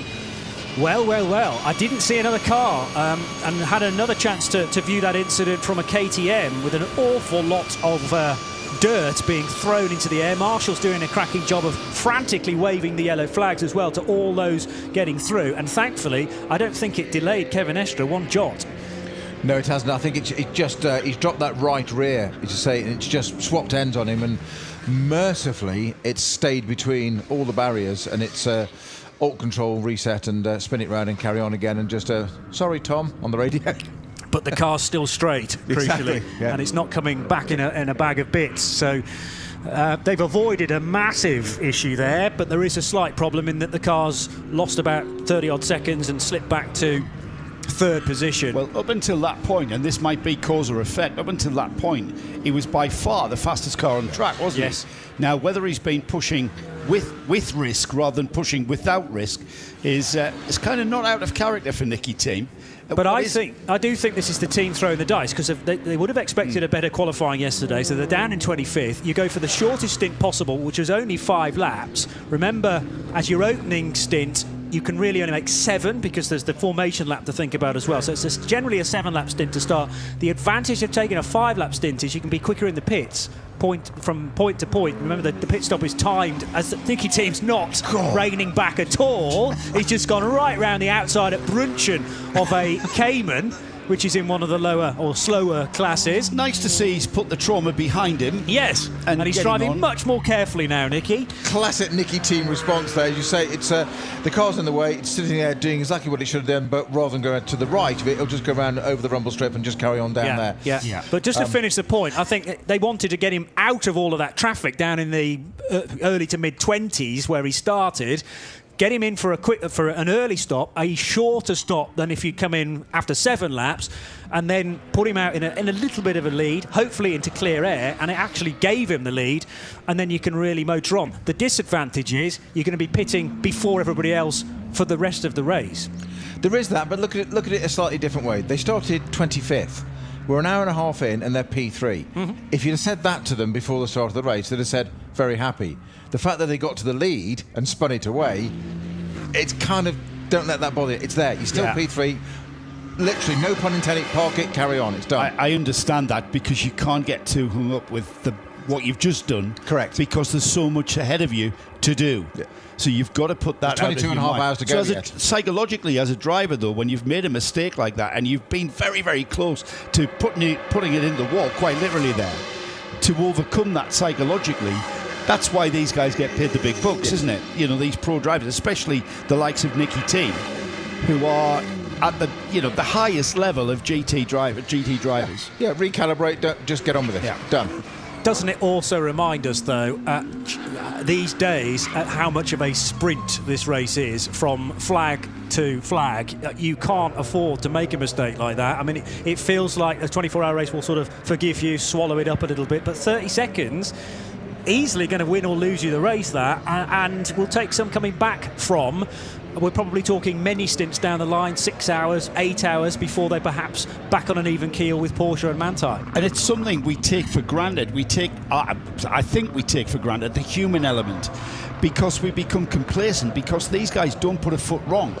They hit their marker, they hit their braking point, they hit their apex, they hit their exit speed, and you can get into this kind of sense of security that there isn't, the cars are just going round and round. What we tend to forget is that there is a human being pressing those 3 pedals or 2 pedals and clicking those paddles or shifting those gears and braking at the marker, and it's their decision process that makes the cars go around the track. And it's only at times where we see a car pirouetting like we've just done that we think, you know what, that's how close to the edge these drivers are. That's how on a knife edge that we are. And like you said, Johnny, it's for 24 hours around the toughest circuit in the world. That's not even an argument. This is the hardest track in the world. Yeah, without a doubt. And, we're going to throw many more elements at it yet, including pitch dark, including possibly weather, low-hanging fog, and you've got the distraction of the spectators here as well, who do their very best to distract drivers with all the antics that go on in the Eiffel forests. So there's an awful lot to this race, and I know those watching, it'll be one of your favourites of the year. So thank you for joining us. I hope you're settling in for what is going to be action throughout, basically non-stop, and even when we're in the phases of just going through the motions, going through a normal stint, there's nothing normal about this place because yes, you've got the top category and 40 odd GT3 cars / SPX cars, but you've always got to stay on your toes for problems around the very next corner, and that's exactly what Kevin Estre had to deal with. But one blink and he was past the Aston Martin and into the race lead. Sheldon van der Linde following suit in the 98 Rover Racing BMW, and Aston Martin having to feed back into proceedings ahead of Riccardo Feller, and actually clearly ahead because there's about a 16-second gap now behind Nicky Team. So again, I think that early pit stop will pay dividends, just not as many as TF were hoping for. Like the start of the race again for some in the SP9 class, because they've now caught up with, I think, a Cup 2 Porsche. That's the Krone racing machine. That car has had a little bit of a spirited start of this race as well. A half spin at the carousel. So Heinemann sort of catch his breath a little, I would imagine. Nice to see Tracy Krohn and Nick Johnson making the trip across from the United States in that quite unique green colour. That is a massive favourite of Tracy Krohn. He's ran the colour on his race cars for a long time now. Yeah, and Nick Johnson and Tracy Krohn have been regular runners together, of course. I forget now just how many years it's been, but it's probably about 20 where they have shared race cars. Well, Nick Johnson started out as Tracy Krohn's driver coach. Yes. And they've been together. That relationship, that bond that you get from, being that partnership that is created. It's a partnership, like a marriage, I suppose, a partnership of trust. And Tracy understands what Nick is teaching him and applies it, and they've been a great partnership for that amount of time, for over 20 years. Talking about the lower classes, Johnny, do you want a quick update as to who's leading the classes? Right, go and have a sit down, everybody. Put the kettle on. Here we go. I'll start from the back and go forward. The V4 class, currently 117th. That's the BMW 325i of FK Performance. That's leading V4. V5, 111th overall. That's the Adrenaline Motorsport number 444, the Porsche Cayman 981. Then we've got the SP6 class of Harper Racing. They've brought out, it's the Kroll family who've brought out the BMW, their old E46 GTR. They are the only car in that category of SP6 because it is quite an old version of the BMW F3. It's one of the printers, that's either Chantel or her husband Alex, and the Kroll family, of course, stalwarts of the 24H series, and it's great to see them back. Chantel, since we last saw Chantel, is now a mother of two. Hasn't stopped her enjoying her motor racing, and they're back out there. They're in 109th position overall. 107th position overall is the number 300, and they're leading the VT3 class, and that's the Team Matol Racing Porsche Cayman 718. The SP3 class sees the number 119 Toyota Gazoo Racing Corolla. That's the Toyota Corolla in 104th place. In 100th place overall is the VT2 front Hyundai i30N. That's car 332. SP4T sees the Porsche Cayman, car 181. They're in 97th overall, 95th overall, just ahead. The VT2 Hecker, FK Performance BMW 330i. They're in 95th. The BMW M240i class is being led by the Schnitzelarm Racing car 242. They're in 91st place overall. The V6 class, they're in 89th place overall, and that's the Adrenaline Motorsport Porsche Cayman S. The Cup 5, that's the BMW M2 Racing Cup class. The Schubert Motorsport car 880, they're 87th overall. And then we've got the SP3T class, that is 77th overall. That class currently being led by the Subaru Technica International Subaru WRX STI. Big fan favourite that. We haven't got the Opel Manta, and that's become the fan favourite of this event with the absence of the Manta. 57th overall sees the leader of the SP8T class. That's car 150. That's the Dürr Motorsport Aston Martin Vantage. And Cup 3, they're in 55th overall. That's car 263. It's the FK Performance Porsche. TCR class, that's a bit of a fan favourite as well, the TCR class. Hyundai i30N, car 831. That car leads TCR in 54th overall. 52nd overall is the Huber Motorsport Porsche 911 GT3 Cup. That's the SP7 class leader. And then in 50th overall is the SP10 class leader. That's car 82. We spoke about this car, the Pro Sport Racing Aston Martin Vantage. That's the car that lost its rear under tray, the rear diffuser. We saw the car that fly off the car. It's currently leading SP10. 43rd place overall, and that is the position of the number 13, the Dodge Viper. I talk about fan favourites. I'm a big fan of the Dodge Viper. That's the AT class leader, the alternate fuel class leader in 43rd overall. Cup X, is the KTM Crossbow of Teichmann Racing. That's car 161. They're in 39th overall. 36th overall is the Cup 2 Porsche 911 of Black Falcon. That's car 123. They're in 36th. The SPX class leader is the Glickenhaus, the SCG 004. They're in 15th overall, car 706. And then the SP9 class, the final class to mention on this class rundown. That, of course, is our overall leader, Kevin Estrie in the Manthey Racing Porsche, car number 1. There's a big drama, Joe, for the Octane 126 Ferrari. A Goodyear tyre going down on the rear left. And is that a result of some contact that car has had, or just standard wear and tear? It's certainly on the right end of the car, if we're thinking, and indeed this being a clockwise circuit, although we've got loads of left-handers as well as right, but ultimately there are more right-handers to get you back to base, and it's a rear left that has gone, trying to work out whether there's any of that gold fender that is cause or effect, because definitely some of the rear bumper is working its way loose, and is there some metalwork that is falling foul on the tyre?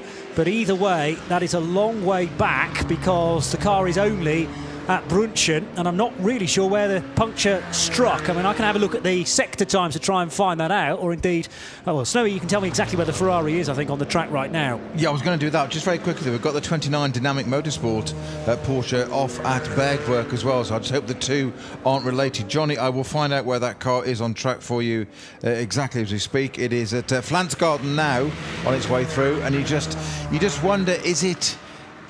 Let's hope it's not a contact. Let's hope the two haven't had the contact together. Let's just say, the BMW, the junior BMW there, Dan Harper, getting really tangled up with one of the BMWs. I can't quite catch the number on it there. I think it's the 321, I think it was. But Dan Harper there, so it's damaged the front left of the BMW junior team car. It's been turned around, not necessarily to go into the box, but I think it is this time. It's not just a fueling, I think it is. Yes, it is. So the 72 BMW is going into the box with front left damage, where Dan Harper there just collected a back marker. And most of the front left bodywork is missing the headlamp, etc. It depends, of course, whether it's done suspension damage or not. So BMW junior team's 72 entry, a little bit derailed for the moment, but there's a long way to go, as we keep saying. To can't back up the order, but not part of the script there. It's entered Tiergarten. It was so right at be able to come into the lap there. It's just collected the lower class BMW. I don't know quite what's happened there. He's turned. I've got to say, I'm sorry, that BMW was keeping out of the way. I think that's a misjudgment on Dan Harper's part there. He's just clipped the back of it, and I'm sure Dan, being as honest as he is, will be the first to say so. One of the many Adrenaline Team motorsport cars, and that is in this is a class I wanted to talk about at length, actually, VT2, because for the first time this year that's been split into two different classes. Joe was talking about VT2 Hecker and Front. To give it its full name, VT2 Heckentrieb, and Heckentrieb, the German for rear-wheel drive, Frontentrieb, front-wheel drive. So VT2, you've got both front and rear, and the BMW, unsurprisingly, is in the rear-wheel drive category. The Ferraris made it onto the Dottinger Höhe. This is the 126 Octane 126 Ferrari, which was on pole position. Yeah, bits of bodywork falling off it now as that Goodyear tyre continues to delaminate, Peter. Yeah, it got it onto the Dottinger very, very slow. It's got the climb up the Tiergarten a bit now, and Grossman waiting to get into that car, but there's going to be no rush. I'm not sure the Ferrari's going to make it back. The tyres completely delaminated now. He's pulled over to the right-hand side across the white lines, actually to keep out of the way. So is it Simon Truett that's in the car at the moment? It is, isn't it? How do you define from the driver's seat how fast you need to travel back? Because you have no idea how rapidly that tyre is delaminating. Do you give yourself a set sort of speed when you feel a puncture? Do you think, right, I can't go over 30 miles an hour? Because we see it's a variation on a theme, isn't it? Some drivers just tear back and destroy the rear bodywork, and other drivers, like we're seeing here, really being very cautious and not wanting to do that. There's no set speed. It's got to go on feel, to be honest. Easiest thing you know is how much is the thing vibrating. If it's vibrating badly, then the tyre's still on it, causing a problem. So if the tyre's off and gone, that's actually an advantage, because it's not going to flail. I would imagine you can hear it as well. It's like, you know. Yeah, the vibration is horrible, and obviously in that case it's left-hand drive, it's a left rear. You can look in the mirror and see if the tyre's there. If it's still there and flailing around, you know that's going to do damage. It's like a washing machine with the door open. It's just the last thing you need. He's making his way towards the Tiergarten. He's on driver's right, so he's keeping out the way. He's doing a very sterling job of not causing anybody else any problems. As faster traffic in the lower classes, the slower classes, I should say, come through, this is going to be tricky now because it's the track narrows here. There isn't much room to start with, so we've got a very, very slow-moving Ferrari. The drivers will be being made aware way down the road off the Dottinger Hub with flag signals and the like. But great job there. Tyre looking like it's about to part company with the rest of the carcass on there, but I think he hasn't done a bad job there. Well, excuse me, it is Simon Trummer who's going to bring the car in, and I cannot believe it, the new driver going in. Now, I don't think that's Luca Ludwig, so we've had Jonathan... It's Grossman. Bjorn Grossman, who will be taking over at the 26 when it finally arrives, but it's been an almost endless wait for the Swiss crew, Octane 126. They will be getting the radio message now, I'm sure, or at least the team will be telling Bjorn it is virtually in the pit lane. It's gone to the right-hand side of the blend line. And now, well, even if when you make this point, there's a long, long way to walk. And you're pretty much doing walking speed, heading past the turn-off for the alternative fueled cars, 6 of those in this year's race, past the right-hander that you take to go to the scrutineering bay if you are taken out of one of the earlier sessions in the week to have your car investigated. And now, finally, will come into the team's site in this brilliant new for 2022 gold livery after their other car was very badly damaged. This is basically a new car for Octane 126. Know we got that story earlier on in the weekend, but it's not giving them any luck in the race, sadly. Car up on the jacks now and being swiveled round. That's common practice here at the Nürburgring. We don't see the cars parking at 90 degrees to the garage doors. They're at kind of a 45-degree angle, and they come in at a 45-degree angle, then swiveled round. The wheel being removed, left rear coming off there, and the tyre very, very seriously damaged, but no bodywork damage on that Ferrari. The wheel arch looks completely intact, and that is a miracle. And I say a miracle, Snowy, that's down to that driver's caution. Absolutely, Simon Triller, brilliant job of bringing that car back at exactly the right pace. It's painful, it's agonising. You don't want to do it, but it's the big picture. It's a team effort. You've got to bring it in and hand it over to the team. I've seen cars having to retire for damage caused by a puncture, just a puncture. Subsequent damage caused to the bodywork. There is some bodywork at the damage at the back, but that's external, as in it's from the outside in impact, not from the tyre, I would say, because it was the inside wall of that tyre that's failed. The tread then effectively turned itself inside out and sticking out, so we can see the inside of the tyre, if you see what I mean. So certainly no grip on it. But what they've gone there, it's all those little sort of Dremel drills, air drills, gone in, just all that lovely expensive Ferrari bodywork and carbon, just cut it off. Get rid of it, put some gaffer tape on it. It's not a real racing car or endurance race unless it's got gaffer tape on it. I hope, for the sake of the show, they put some cable ties in there as well. Now, what I don't like to see is non-colour coordinated gaffer tape. Oh, no. It's triggered, Joe. Yeah, it really has. Play with your mind, Joe. We've got white gaffer tape and black gaffer tape going onto a gold car. Now, I can't say that I've ever come across gold-coloured gaffer tape. I'm sure you can get it. I'm sure it's possible to order some from somewhere. I'm pretty sure it is, and I would have had to have ordered some if my race car was gold. It depends how late a call it was to put this car into the gold wrap, really. Yes. If it was at the start of the week, you can kind of forgive them, but they haven't got coordinated tape, certainly, because white and black, and maybe another colour's going to be selected in a minute as well. I'm thinking, all right, mate, we've already had 10 kilograms out of it. You don't need to go over the top with the amount of tape that I can see going on the back of that car. True. There's another kilo in tape. They have removed a fairly chunk of rear bodywork with that buzz saw, and that was very quick, actually. So they're doing a good job. Octane 126, vastly experienced here at the Nürburgring Nordschleife in the NLS races. We're all three of us pointing at the screen in our commentary box because the race leader is in.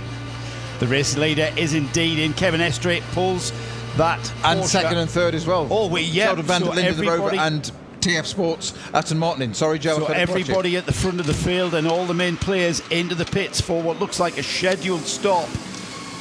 As we see a driver change, Kevin Estrie stepping out, and a driver change going on the number 1 Porsche, carrying the number 1, of course, because this is the car that won here last year. It's the number 1 of Estrie. 7 laps completed for that number 1. That promotes Raffaello Marciello in the Bilstein Mercedes into number 1 position at the moment. Of course, it's academic as well, they've got a pit stop still, but 13 laps completed. So we've got a Mercedes at the front now. I know it's very early in the race. We've still got 22 hours to go. But you say that, we've now got Marciello in the Bilstein Mercedes. If we continue with this strategy towards the end of the race, Noy, and we're into the final 2 hours, and we're still flip-flopping through, and you have to pit these, the cars that we're saying pit now, if this could be a significant factor. And this is what we see. We see it at this early stage. This could be the situation tomorrow afternoon when we go towards checkered flag. And this is exactly what Johnny said about, particularly the TF Sport Aston starting down in 25th. They took that short 5-lap strategy with stint with Nicky Team straight off. Yes, it's great. Get it up the order straight away. It's great for morale for the team, Nicky Team included. He then threw it away and dropped it back to 3rd with that little spin. And then now it's like, yes, but as Johnny said, that's all well and good now. What about later in the race? And at the end of the day, there's only points at the end. So in that last lap, you need to be leading. So, looking up at the time sheet today, I did say, didn't I, that in my gut feeling, having done these races and done them here, you don't want to be at the front too soon. You sort of want to keep. So it's like a good book. You don't want the climax on the first chapter, do you? You want to build your way through it. So you think? I mean, I don't think I've ever seen anyone. I don't think I've ever seen the Nürburgring 24 hours where you've seen a car lead from start to finish. You've always got a gaggle of protagonists who are always, you kind of, we've had races, Nürburgring 24 hours that have come down to a lead change on the final lap. It always is a bit of a metaphorical fist fight, quite literally, isn't it? I was trying to earwig there on Simon Trummer's conversation with, I think, the team manager at Octane 126 and trying to get to the bottom of whether there'd been any contact to cause that puncture or whether it was a curb strike which finished it off. But I think he was motioning as if there was a car alongside him, so maybe a car from a lower class that gave him a biff in the rear. Just a thought, Johnny, on that note, we did comment, didn't we, that the air drill cut the back off, didn't they? There was that external damage. Maybe it's had a little tap from the back and pushed it on, and that's caused the tyre failure. Yeah, could happen, definitely. Which is why I'd be so annoyed, because Simon Trulak was... I didn't hear the language, but as in I can't speak the language he was talking, yes. But he clearly wasn't a happy man. Yeah, well, he hails from Frutigen in Switzerland, but... They all do. Switzerland. Yes, they all do, yeah. Well, just about. They've got 2 German drivers, 2 Swiss drivers, I think, but Jonathan Hershey, definitely Swiss. Luca Ludwig's German, I know that for a fact. He put in the pole position time yesterday, but the description of the moment was that he was not very happy at all, and I think an outside force, i.e. a car, driving into him. I think you guys have speculated right. Alan Prosser confirms, I think, what we're speculating, and he's got pictures. Thanks, Alan. Great to have you along for the ride here at the Nürburgring 24 hours. And Alan spotted that the car, the Ferrari's left rear tyre was inflated, but smoke was coming from it. So that kind of confirms that bodywork damage with the rear end being pushed onto the tyre is what has caused the deflation of the tyre. So he has had a nudge from the rear. Oh dear. So pole position yesterday, a clearly very rapid Ferrari when it's in qualification mode, but it was holding a few of the big German manufacturers up during Jonathan Hershey's stint, and now for the second driver in, Simon Trummer, some contact we can only assume, which has led to a rear left tyre eventually going bang. That car runs on Goodyears, and I was trying to work out whether the damage on the back of the car was cause or effect, but it does sound like there was a touch somewhere. Meanwhile, Patrick Niederhauser heading up the hill and chasing one of the 2 Get Speed Performance Mercedes, and they are heading into a slow zone, which Raffaele Marciello in turn, first of all, is going through. There's an intervention vehicle on the circuit as well. So this is to deal with a car in the barrier. I didn't quite glimpse which one of those it was. Driver, it looks like, in the middle of the road as well. And this is an incident that's taken a long section of track. Marciello bursts back into life after he is out of the speed restricted area. I don't think it's an SP9 car, but the angle that it has stopped is pretty difficult for identification purposes, and the pickup truck which is dealing with it sort of obscuring the side view of that car, but it is on the run up the hill towards the carousel. And a moment or two ago there was some contact coming out of the first corner as well, and that was a spin in fact for the Audi number 24, which is one of a couple of car collection Audis in the entry. Joe? The good news is that Stein Raceboy has located some gold gaffer tape for me. I've already ordered €19 for a roll, so I've ordered 3. Lovely. I'll be taking that down to Octane 126 probably by Wednesday. Yes. Well spotted, mate. Make sure you sell it at 3 times the price, though, of course, because I mean they'll be desperate for some more repair work potentially in the next pit stop. That might be something that they have to address every time the car comes in after what we would expect to be 8 laps. But I noticed that you'd mentioned this, Joe. Kevin Estre came in after only 7 laps, and I'm wondering why the team are doing that, because those around it, like Raffaele Marciello, were happy to push on for an 8th lap, and you can historically do that very comfortably around the Nürburgring Nordschleife. So Marciello on lap 8.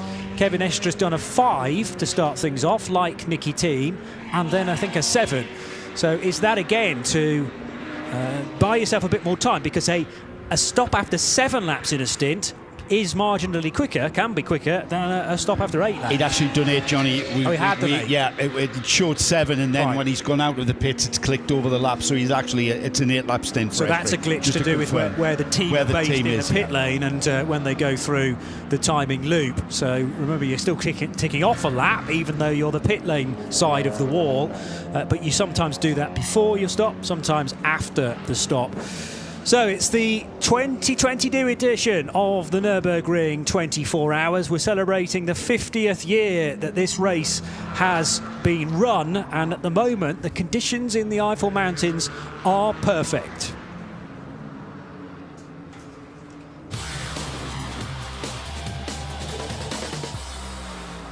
In front of our common...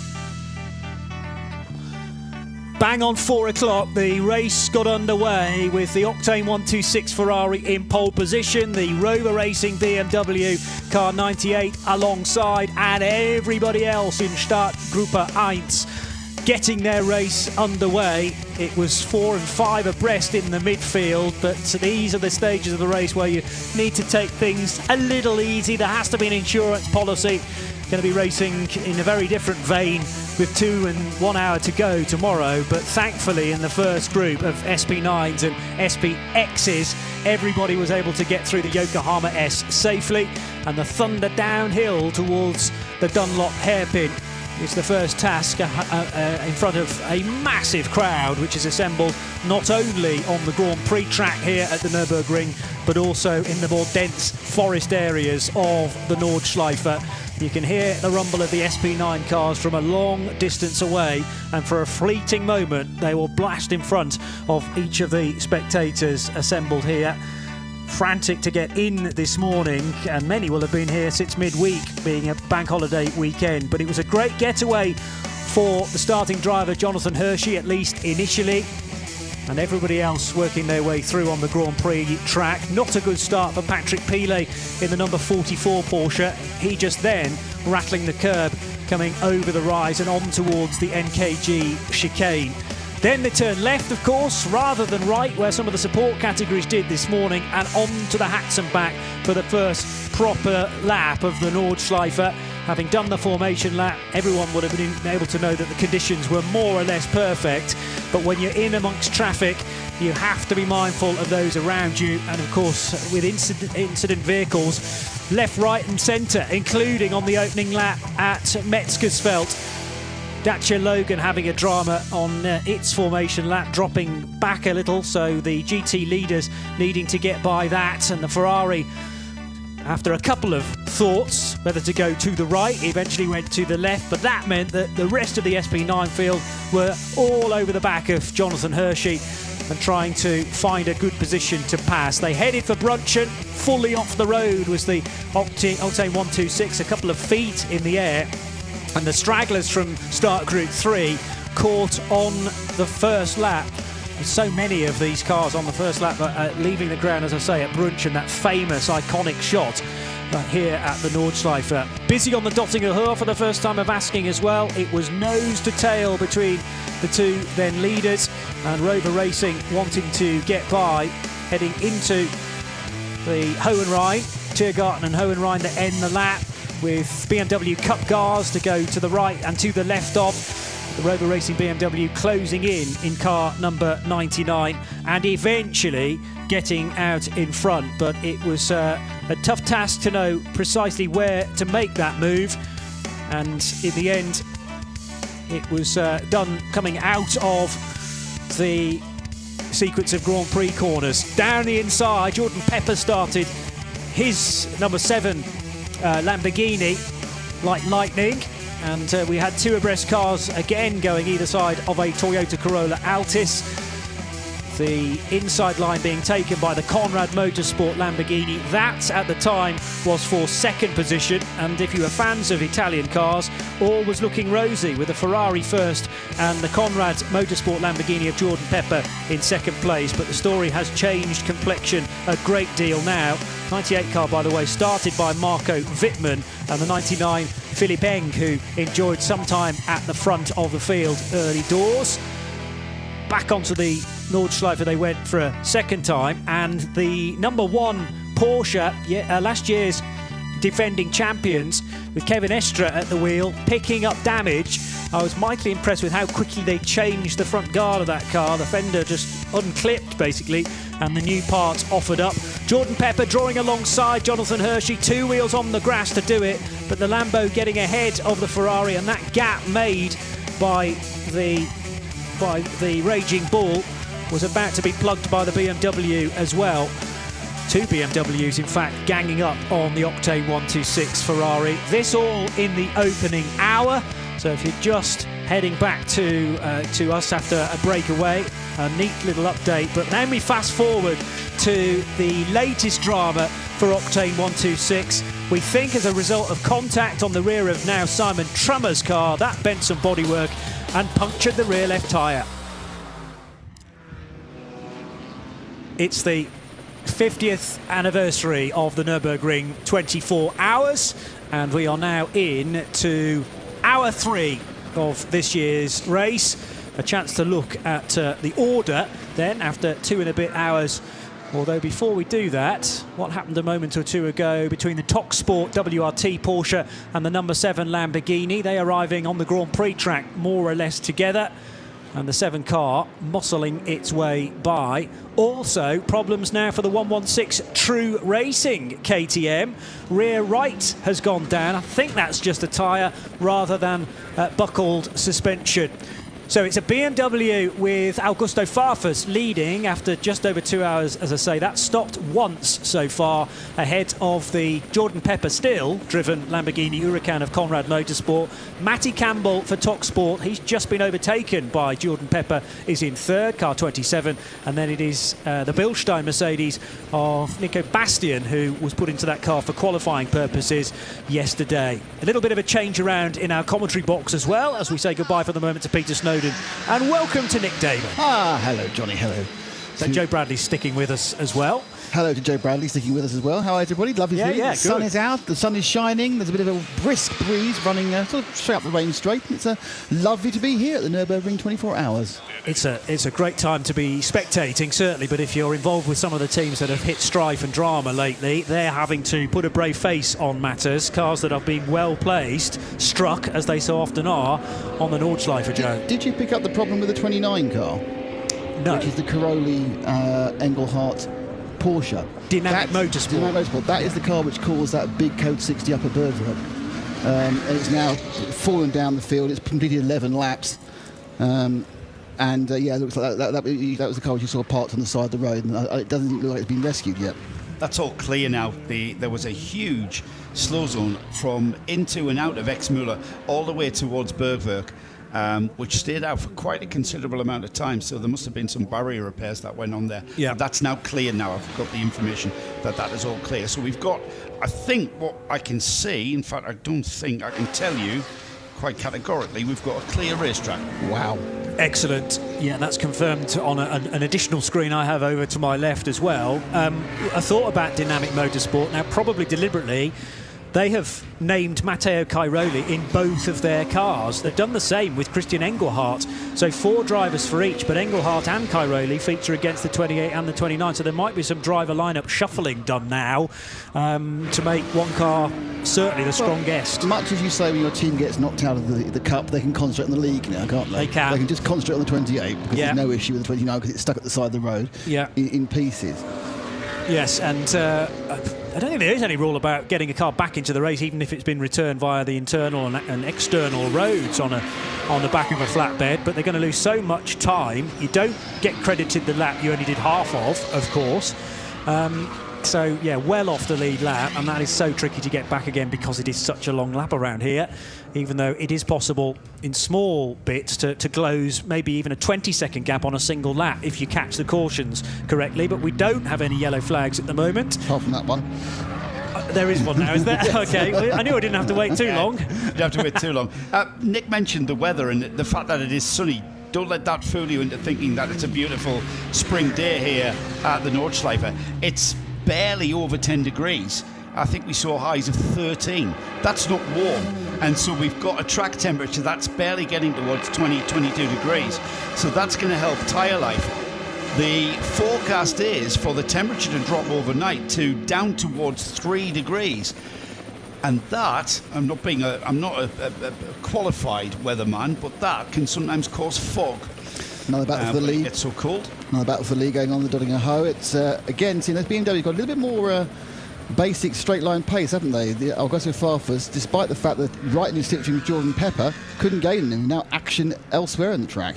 Yeah, the car in 69th overall, which is a Porsche Cayman, has ground to a halt after rattling the barrier 255, I think that is. at least once. It is. Good spot, Nick. Yeah. So 255 is one of the K. Kramer Racing 718 Caymans that runs in Cup 3 off the road. Oh, and already before it turns the corner is backwards and does indeed rattle the barrier several times. Oof, and has, that's a lot of damage, that is. It is. That's almost certainly broken the front suspension. Won't have done the rear much good. And that will have to get a tow rope back because it isn't going to go back under its own steam. Leaders in the pits. And that will be the 99 BMW. So we've got Pepper in for the Conrad crew. We've got the 99 Robo Racing BMW in, and the 27 car, which is Matty Campbell in the TalkSport WRT cars. So they will have all done an 8-lap stint each. I'm sure we'll be into solid 8-lap stints now throughout until they have to start to back time with about an hour to go and work out when that crucial final stop is to be. There is a pivot point, by the way. For the main part, your pit stops are judged by the stint you've just done. So it can be 5 laps at the start. Some certainly did do 5, 6 and 7, and now we're into 8. But there's a flip around inside the final 70 minutes usually, where it's judged on how many laps there are to go. That will determine how long or short your pit stop has to be. The Cayman, the 255, came to grief just coming to Tiergarten, so at the end of the straight got that wrong, which is quite easy to do, and you do get spat out into the barriers, which you bounce across. That's now a code 60 right at the end of the main straight, so it's going to cost them a few seconds, but it's pretty much the same for everybody. That will take them a while to clear. But the good news is that car, which looked quite damaged, won't take long to tow back. So sometimes you need a bit of luck. Yes.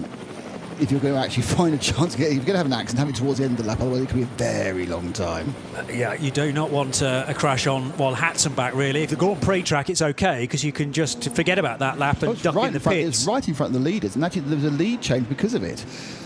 Wow. So, OK, so the car on the inside is not the spinning Porsche, obviously, but the spinning Porsche are a bit further down the road, and as everybody checks up and reacts to the yellow flags, the leaders have to go around the outside of an Astra, I think. No, it's a BMW. BMW, it was BMW, you're right. And Jordan Pepper bagged the lead just before they came back to the line. A little bit more circumspect because he couldn't see what was going on, and Pepper just went around his outside. So that meant that Jordan crossed that in the lead by nearly 4 seconds. So it was a big gain. In the scheme of a 24-hour race, easy to make up again, but a nice little kind of But they came straight in the pits. Yeah, from that point. He will effectively show us the leader entering the pits at his second stop. So we're going to see a bit of a flip-flop effect, and we'll see a different leader next time by. Oh, yeah. And the top 8 in the pits now. Talk Sports are next door to Rover Racing, so they've had to be fairly careful when they put the dolly jacks under the cars, spin them round to 45 degrees, but they will have been practicing that all week. Now the Manthey Porsche, driven by Frederick Makovici, towards the end of the lap. That's the slow into the slow zone off the Dottinger Hole, towards the Tiergarten, where we've now got that slow zone because of that number 255 Porsche going off. But and it just kind of got on the brakes. There was a big chunk of something in the road there. Was that a wheel off? It looked about the size of a wheel and tyre on the left. So that's the reason why there was a slow area on the Dottinger Hole. And the Brave Marshal's going to have to score. This is what I was worried about, you see. Talksport and Rover Racing, next door garages, one told to go, the other one told to go, and they've clashed in the pit lane, and that will be an unsafe release potentially for Talksport, because Rover were moving first. Rover were first in, and the BMW and the Porsche's pit stops will have been, needed to be, identical times. Porsche's lost a couple of its strakes, the dive plane to the front left, so it broken the middle one. The BMW kind of rotated around the flare arches on the rear. Now that may have got away with that. Well, the fact that the BMW rear end was pushed around, that's not an easy thing to do, and we might find the rear tolling or something. The impact. I think the impact was at the front of the aerodynamic flaring of the car rather than anything else. Well, we've certainly had an effect on the front left corner of the Talksport Porsche. Yes. And some dive planes lost. Whether that'll cause a little bit of oversteer. Looks okay, to be honest. Got some pictures there. Look fine. Which one? The BMW, yeah. The BMW. There's a big carbon opening in front of the rear wheels for cooling on the BMW M4 GT3, and it just rotated. Almost like the front of the Porsche got caught in that big, effective ducting, and then just rotated round it. But it did more damage to the Porsche. Well, that's going to be. It's incredible, says Augusto Farfus. He cannot believe what's gone on after all that hard work, and he's handed the car over now to. 99 is in the hands of, it still says Farfus on my screen, but he's not in the car. Nick Yellerly, thank you. So Nick Yellerly takes charge, but that's going to be looked at, no doubt, by the officials. They will be checking the video footage now, and probably Rover Racing will have their own personal footage to submit. But the fault is with Talksport WRT for me, because the BMW goes first. Well, the BMW is already off the pit apron, isn't it? It's already moving. If it wasn't, then it wouldn't have hit the rear of the BMW. So the rear, it's quite logical when you. I think that will be what the judgment will be. They'll check it. Check it, and we probably shouldn't preempt. But I think I have a very strong feeling of which way it's likely to go. And keep an eye on the penalty screen. Yeah, the 27 car then. Will go back into the race. They won't address the missing strakes yet. They're probably something they can do in the next pit stop, and it's Julian Andlauer who is now at the wheel of the crew that are perhaps more familiar to rally fans. They've been racing Mercedes in things like the 24H series in recent years, changing to a Porsche in 2022 and debuting as a team in this event, the Nürburgring 24 hours. Frederick Makovici, having missed that rather large piece of bodywork, or indeed a wheel, on the Dottinger Hör, is now back to the lead of the race, and he's leading by 4.5 seconds over John Edwards, who now pilots the 98 Rover Racing M4. Got Maxime Martin in the TF Sport Aston Martin, ahead of Adam Christodoulou for Get Speed, and an Audi in fifth, so that means Porsche, BMW, Aston, Mercedes and Audi are your top five. 5 different manufacturers, suggesting to me that balance of performance appears to be just about right. Just getting word about the debris at Tiergarten was actually a tyre carcass, right, so not a full wheel, tyre carcass from car 255, which is the one we were talking about getting back to the pits. And I even identified the driver of that car, which I reckon was Wolfgang Tobias Albrecht for K. Kramer Racing. Large amount of the very fast main straight, if you think about it, at the Nürburgring, the Dottinger Hör, that is now under various levels, of course. There's 120 section which comes in 2/3 way down, and it drops to 60 for a very long run into Tiergarten, where the actual accident is, where that Cayman is. So the question is, was the accident caused by the tyre delaminating, or was that carcass there but it had the accident? the fact that it was so far back on that time makes me think that was the cause rather than the effect. Well, the information received is that it's the carcass from the 255 Porsche. So whether I would imagine the tyre delaminating and puncturing was the cause of the car going off in such a spectacular fashion. Certainly see a BMW Junior team still in the pit. What seemed like a relatively innocuous bit of coming together has resulted in quite a long stop, isn't it? Yeah, and it's been pushed into the garage, which means that there's work going on the car. Now, the car's come off the jacks. They've certainly had a wheel change there. That's going to cost them a massive amount of time. It's a lot easier to do that, everything on the pit apron, pushing them into the garage. That car's been in for several laps, Joe, off that instant. So he's not even come out of the pit since the last 25 minutes. So that's what I mean. It was seemed like a minor little coming together with a slower car, didn't it? Well, this is what I mean about tollings. And if you have a tolling that bends and causes a rear tyre to start, towing in or out by a couple of mil, that's going to massively destroy the tyres. Yeah. So you can't not address it. You've got to get it done. And the 72 now has left the pits with Max Hesse on board. Okay, so handing it over to fellow early 20-year-old Max Hesse, who's the silver. There are two silvers in that car, Neil Verhagen and Max. And then you've got the gold, Daniel Harper, as well. But it's fantastic that we've got such young drivers in a top-notch SP9 car. They're entered as Pro-Am, but as I was saying, they can more than take the fight to the all-pro lineups. However, by definition, they are of limited experience around this place. So, I mean, do you think that's down to... I think a little error that could have been avoided. Well, that little error could certainly have been avoided. Of course, but if Dan Harper had been racing here for another 10 years, let's say, I'm not sure he would have made it. It was a misjudgment of line and speed, closing speed into Tiergarten off the back of the Dottinger Ho, and I think that's something that can happen to anybody. It was definitely a mistake. It was definitely avoidable. I don't think it had anything to do with his age, and they have done a huge amount of race at the Nürburgring. The three of them are based in a house just down, literally, sort of about 200 yards from where we're coming in and going out to our car park. Yeah.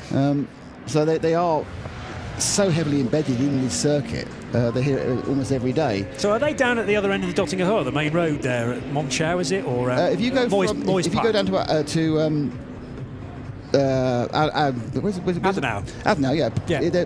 Between here and Adenau is the M Performance Centre. Gotcha. That's where they're based. Excellent. I'm imagining in bunk beds. Yeah, obviously, yes. And what happens is they get chucked out of bed with a bucket of water, and they have to go on their sim rigs for 12 or 13 hours, and then they're allowed to have one piece of dry toast before they do 25 laps of the Nürburgring. Sounds like a good life to me. Go on, Joe. More punctures, and it looks two. like a double puncture for David Drinkwater, who's a British driver who's a familiar name to the collective, and he's driving very slowly. I didn't get the location of where he is, but the car was in 101st place. It's now dropping down the order. Second in class in the V6 class. It's the Porsche Cayman of the GT Tyre Motorsport by WS Racing, and that's going to put him way back though. So but I've jinxed it because I wished him good luck at the beginning of the race. I sent him a message and said good luck, mate. And there he is. He's just got in the car as well. Before we leave Max Hesse and the junior team, interestingly, I'm covering the race he's doing the week after Le Mans. Okay. You know where that is? I don't know where that is. Do tell. It's in Italy. Yes. And it's a major RC race. It's the International RC Championship. He's been selected as one of the invitational drivers for that. So he's going to be driving his RC in a massive, international competition against the best in the world.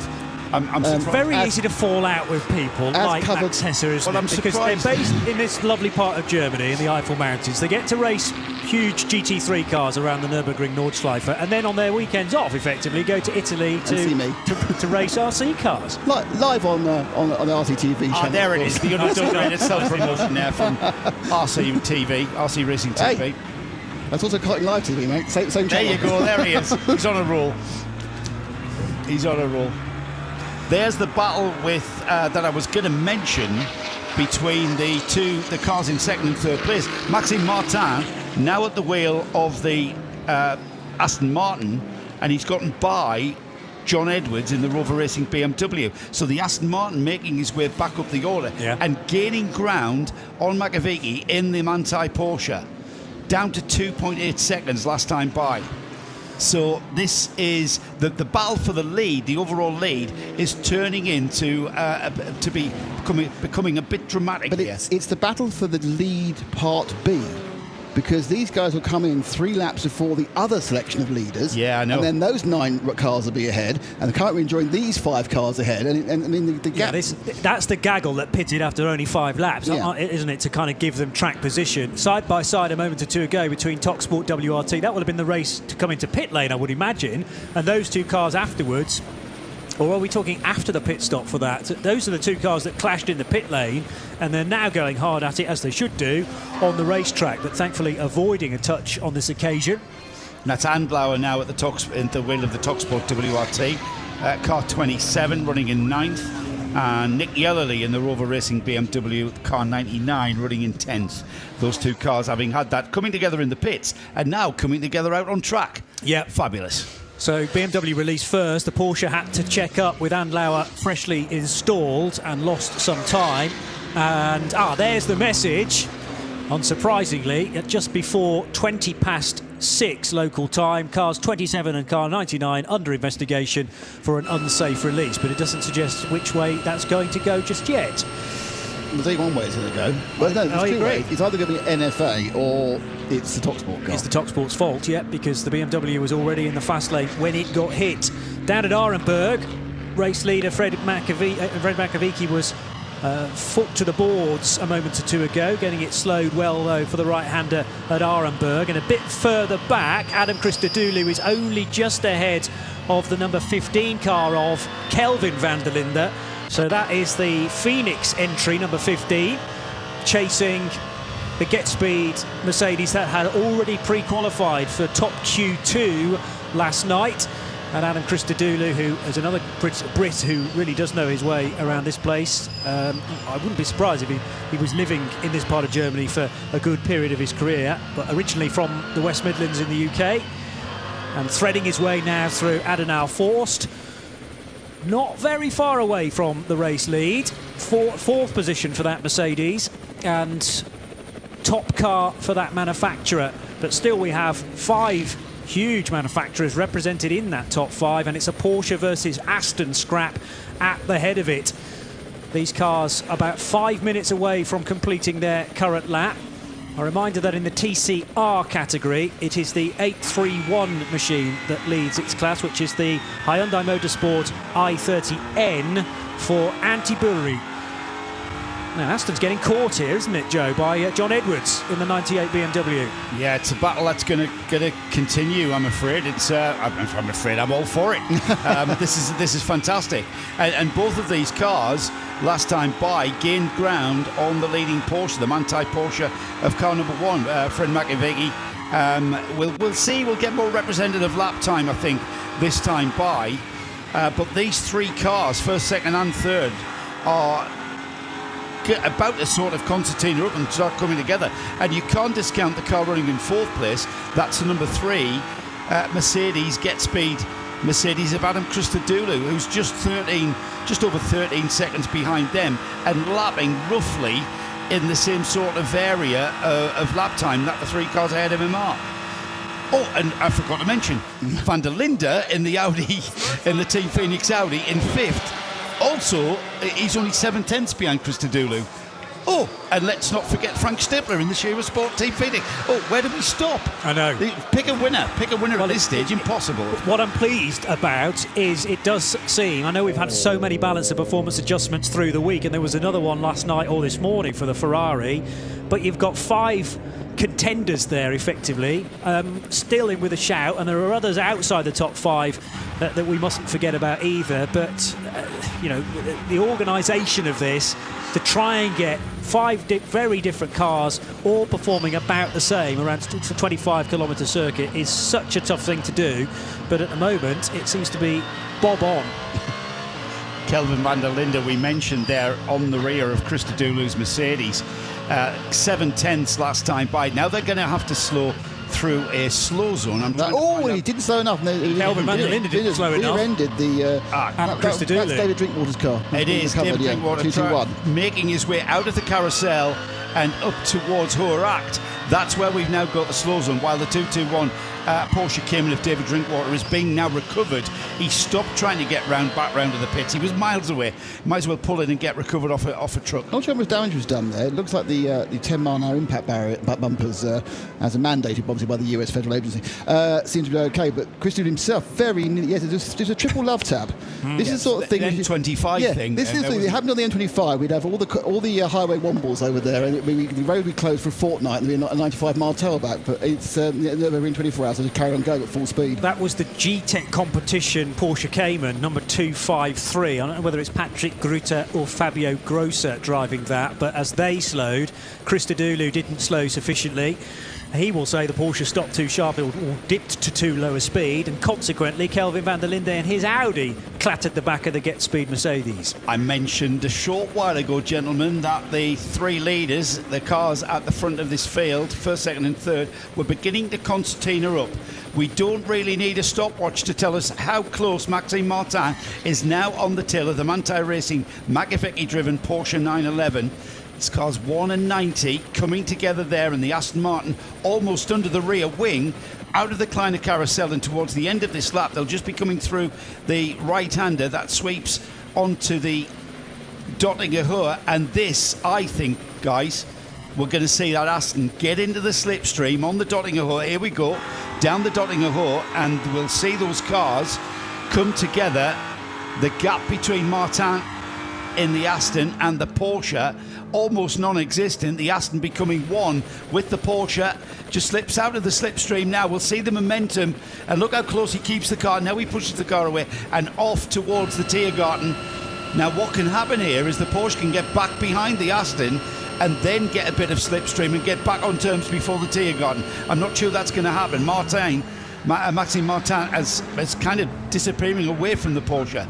I think regardless of balance performance, these cars are very much illustrating different overall top speeds. BMW certainly was quicker than the Lamborghini. In that case, I think it's also the case the Aston's faster than the Porsche. So sometimes you're just a sitting duck, aren't you, on the Dottinger Hohe? And I know what Joe was saying about getting back into the slipstream, getting back again. It's just not enough. Your car not enough straight left. Your car is basically 3 or 4 clicks slower, and that's what the slipstream's worth. It's not the same as an F1 slipstream. Yeah. There was an awful lot of dust on the Dottinger Hohe a moment or two ago. I couldn't see a car in the barrier, so I think that was maybe Julian Andlauer going very, very wide. He's scrapping away in the Top Sport WRT car with Lucas Stoltz in the yellow and blue Mercedes, which is one of 2 Bilstein liveried AMGs. And behind them, Nick Yellerly in the Rover Racing BMW M4. And then you've got Axel Jeffries in the Lamborghini from Conrad Motorsport. So this is all for 7th, 8th, 9th and 10th. And again, some clumping of traffic. They all find one another, the GT3s, because it can take a bit of time to get by back markers if you catch them in the wrong place, and that allows cars behind to catch up. There was actually an overtake for Nick Yellerly, and the dust was kicked up by Andlauer. So it was Andlauer running off the road halfway down the Dottinger Hohe. That's not advisable, but I don't need to tell Julian Andlauer that. It's kind of hard not to if you position the car. Lucas Stoltz positioned the car right in the middle of the track, and Andlauer, who had to get by, literally had to put his right-hand wheels on the grass. Yeah, that's how narrow this track is. Yeah, and they would have had some raised eyebrows down at Top Sport WRT, the German crew, who are, well, still experienced in GT3 racing, but not as much as the teams that keep coming back to this event year in, year out, like Manthey, for instance. And the Manthey Porsche, which had to be repaired after its first stint, new bumper fitted, still bearing a bit of a scar on the front left, but I think that's actually tyre pickup, which has blotched onto the bodywork rather than it being a sharp bike. On occasion, I think there's a fairly large chunk of Porsche bodywork missing there, but that's just an optical illusion. And it's running well down the Dottinger Hohe, but not enough to hold the Aston back. Again, more dust kicked up by Fred Makovic, yes, who's not holding much on the table there. The fact is, at the moment that Aston is quicker. It was 3/10 in Sector 1, a 10th again in Sector 2, and there'll be a few more in Sector 3, because that was a loss of momentum, I think, definitely by Fred going off the track there. coming out right of Hoshine. But it's interesting. I mean, this is the ebb and flow of any race, and you obviously know that the Aston be even further ahead if it hadn't been for Nicky Team spinning the thing about 3 laps into his period when he was leading. But it was a big moment for Makovic. Yeah, and it's through the Hatzenbach section of the track, and Makovic can see the Aston pulling away. It was 4/10 the gap between Maxime Martin and Makovic across the line. By the time they got through the Hatzen, that's around the Grand Prix track and out onto the Nordschleife, had the Hatzenbach as one of the early sections, he'd already, and Makovic can see that Aston pulling away, so he starts to push, he starts to hang on, and he just pushed a little bit too hard and ended up using all of the curb and more, didn't he? Yeah, I'm sure he worried himself slightly at that point. I think so. Yeah, I think so. Now there's a KTM to get by. That was one of the Teichmann racing cars that runs in Cup X. And yes, despite Maxime Martin having superior pace, that would be all very well if it was just he and Fred Makovic on the Nordschleife. But they're having to battle through 130-odd other cars as well. So the elastic band between the two cars will get very stretched at times, but will go down to just a couple of car lengths and others. And now Makovic virtually off the road, getting squeezed by a Cayman heading down the hill and into the foxhole. That's poor observation by the Cayman, to be honest. Yeah. Coming across there. I'm sure, because I'm pretty certain that Fred was flashing those lights. It's interesting because that is a good example of the elastic banding, because absolutely Maxime Martin and the TF Sport Aston Martin, the 90 car, lost in the first half of that traffic environment, gained the second half, and now if you carry on around the lap and begin the downhill plunge before we get the Adenauer first, it's definitely a case where Mako's gained back again to the traffic, now got a bit open for it, and goes back to the 116, still struggling through. That car not come back from his last at the KTM Crossberg GP2. That not come back from when he had the puncture a few minutes ago. It's still wandering its way down the Dottingham, isn't it? I can imagine this is still the same lap. There have been some pretty long sector times. Let's just have a little down look. 30th, Johnny. Yeah, it's happened in the very long sector 7 part of the track, which would normally take just over 2.5 minutes, and this is nearly 4 minutes now for Hoffer in the True Racing 116. And very nearly home, another car being recovered as well, is the 221 Porsche, which is the entry from GT Tyre Motorsport by WS Racing. That's the David Drinkwater car still being recovered from the carousel area. Yeah. I've been meaning to mention as well that David Drinkwater took part in another 24-hour race not too long ago. That was at Silverstone a couple of weekends ago for Citroën C1s. Yeah, last weekend, wasn't it? Got on the podium. Really? David's always racing something somewhere. Yeah, I think it was last weekend actually, Nick. Yeah, it feels like a lot longer than that. It's a long week. Yes, indeed. Fred Makovic. I'm just glad we're not qualifying anymore.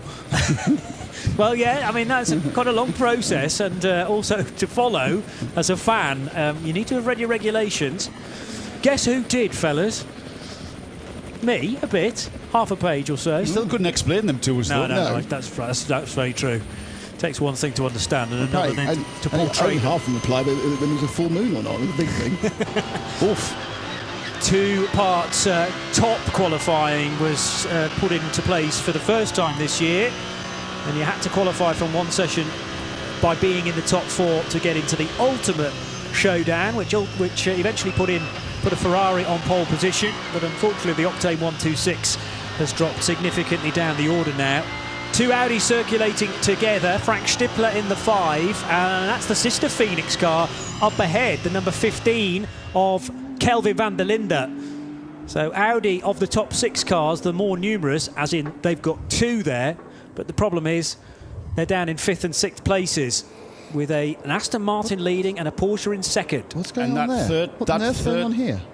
I'm not really sure. We've come to... A bunch of cars are refusing to pass one another. Well, the 116 I'll tell you why. I'll tell you why. Yeah, we've got a yellow flag being shown for the slow-running 116 that I can't identify the car that's come to a stop beside the 116 because he's afraid to overtake under the yellow flag. Yeah. So and the cause of the yellow flag is the 116. Currently 3rd in SPX, it's the crossbow, making its way back to the pit slowly.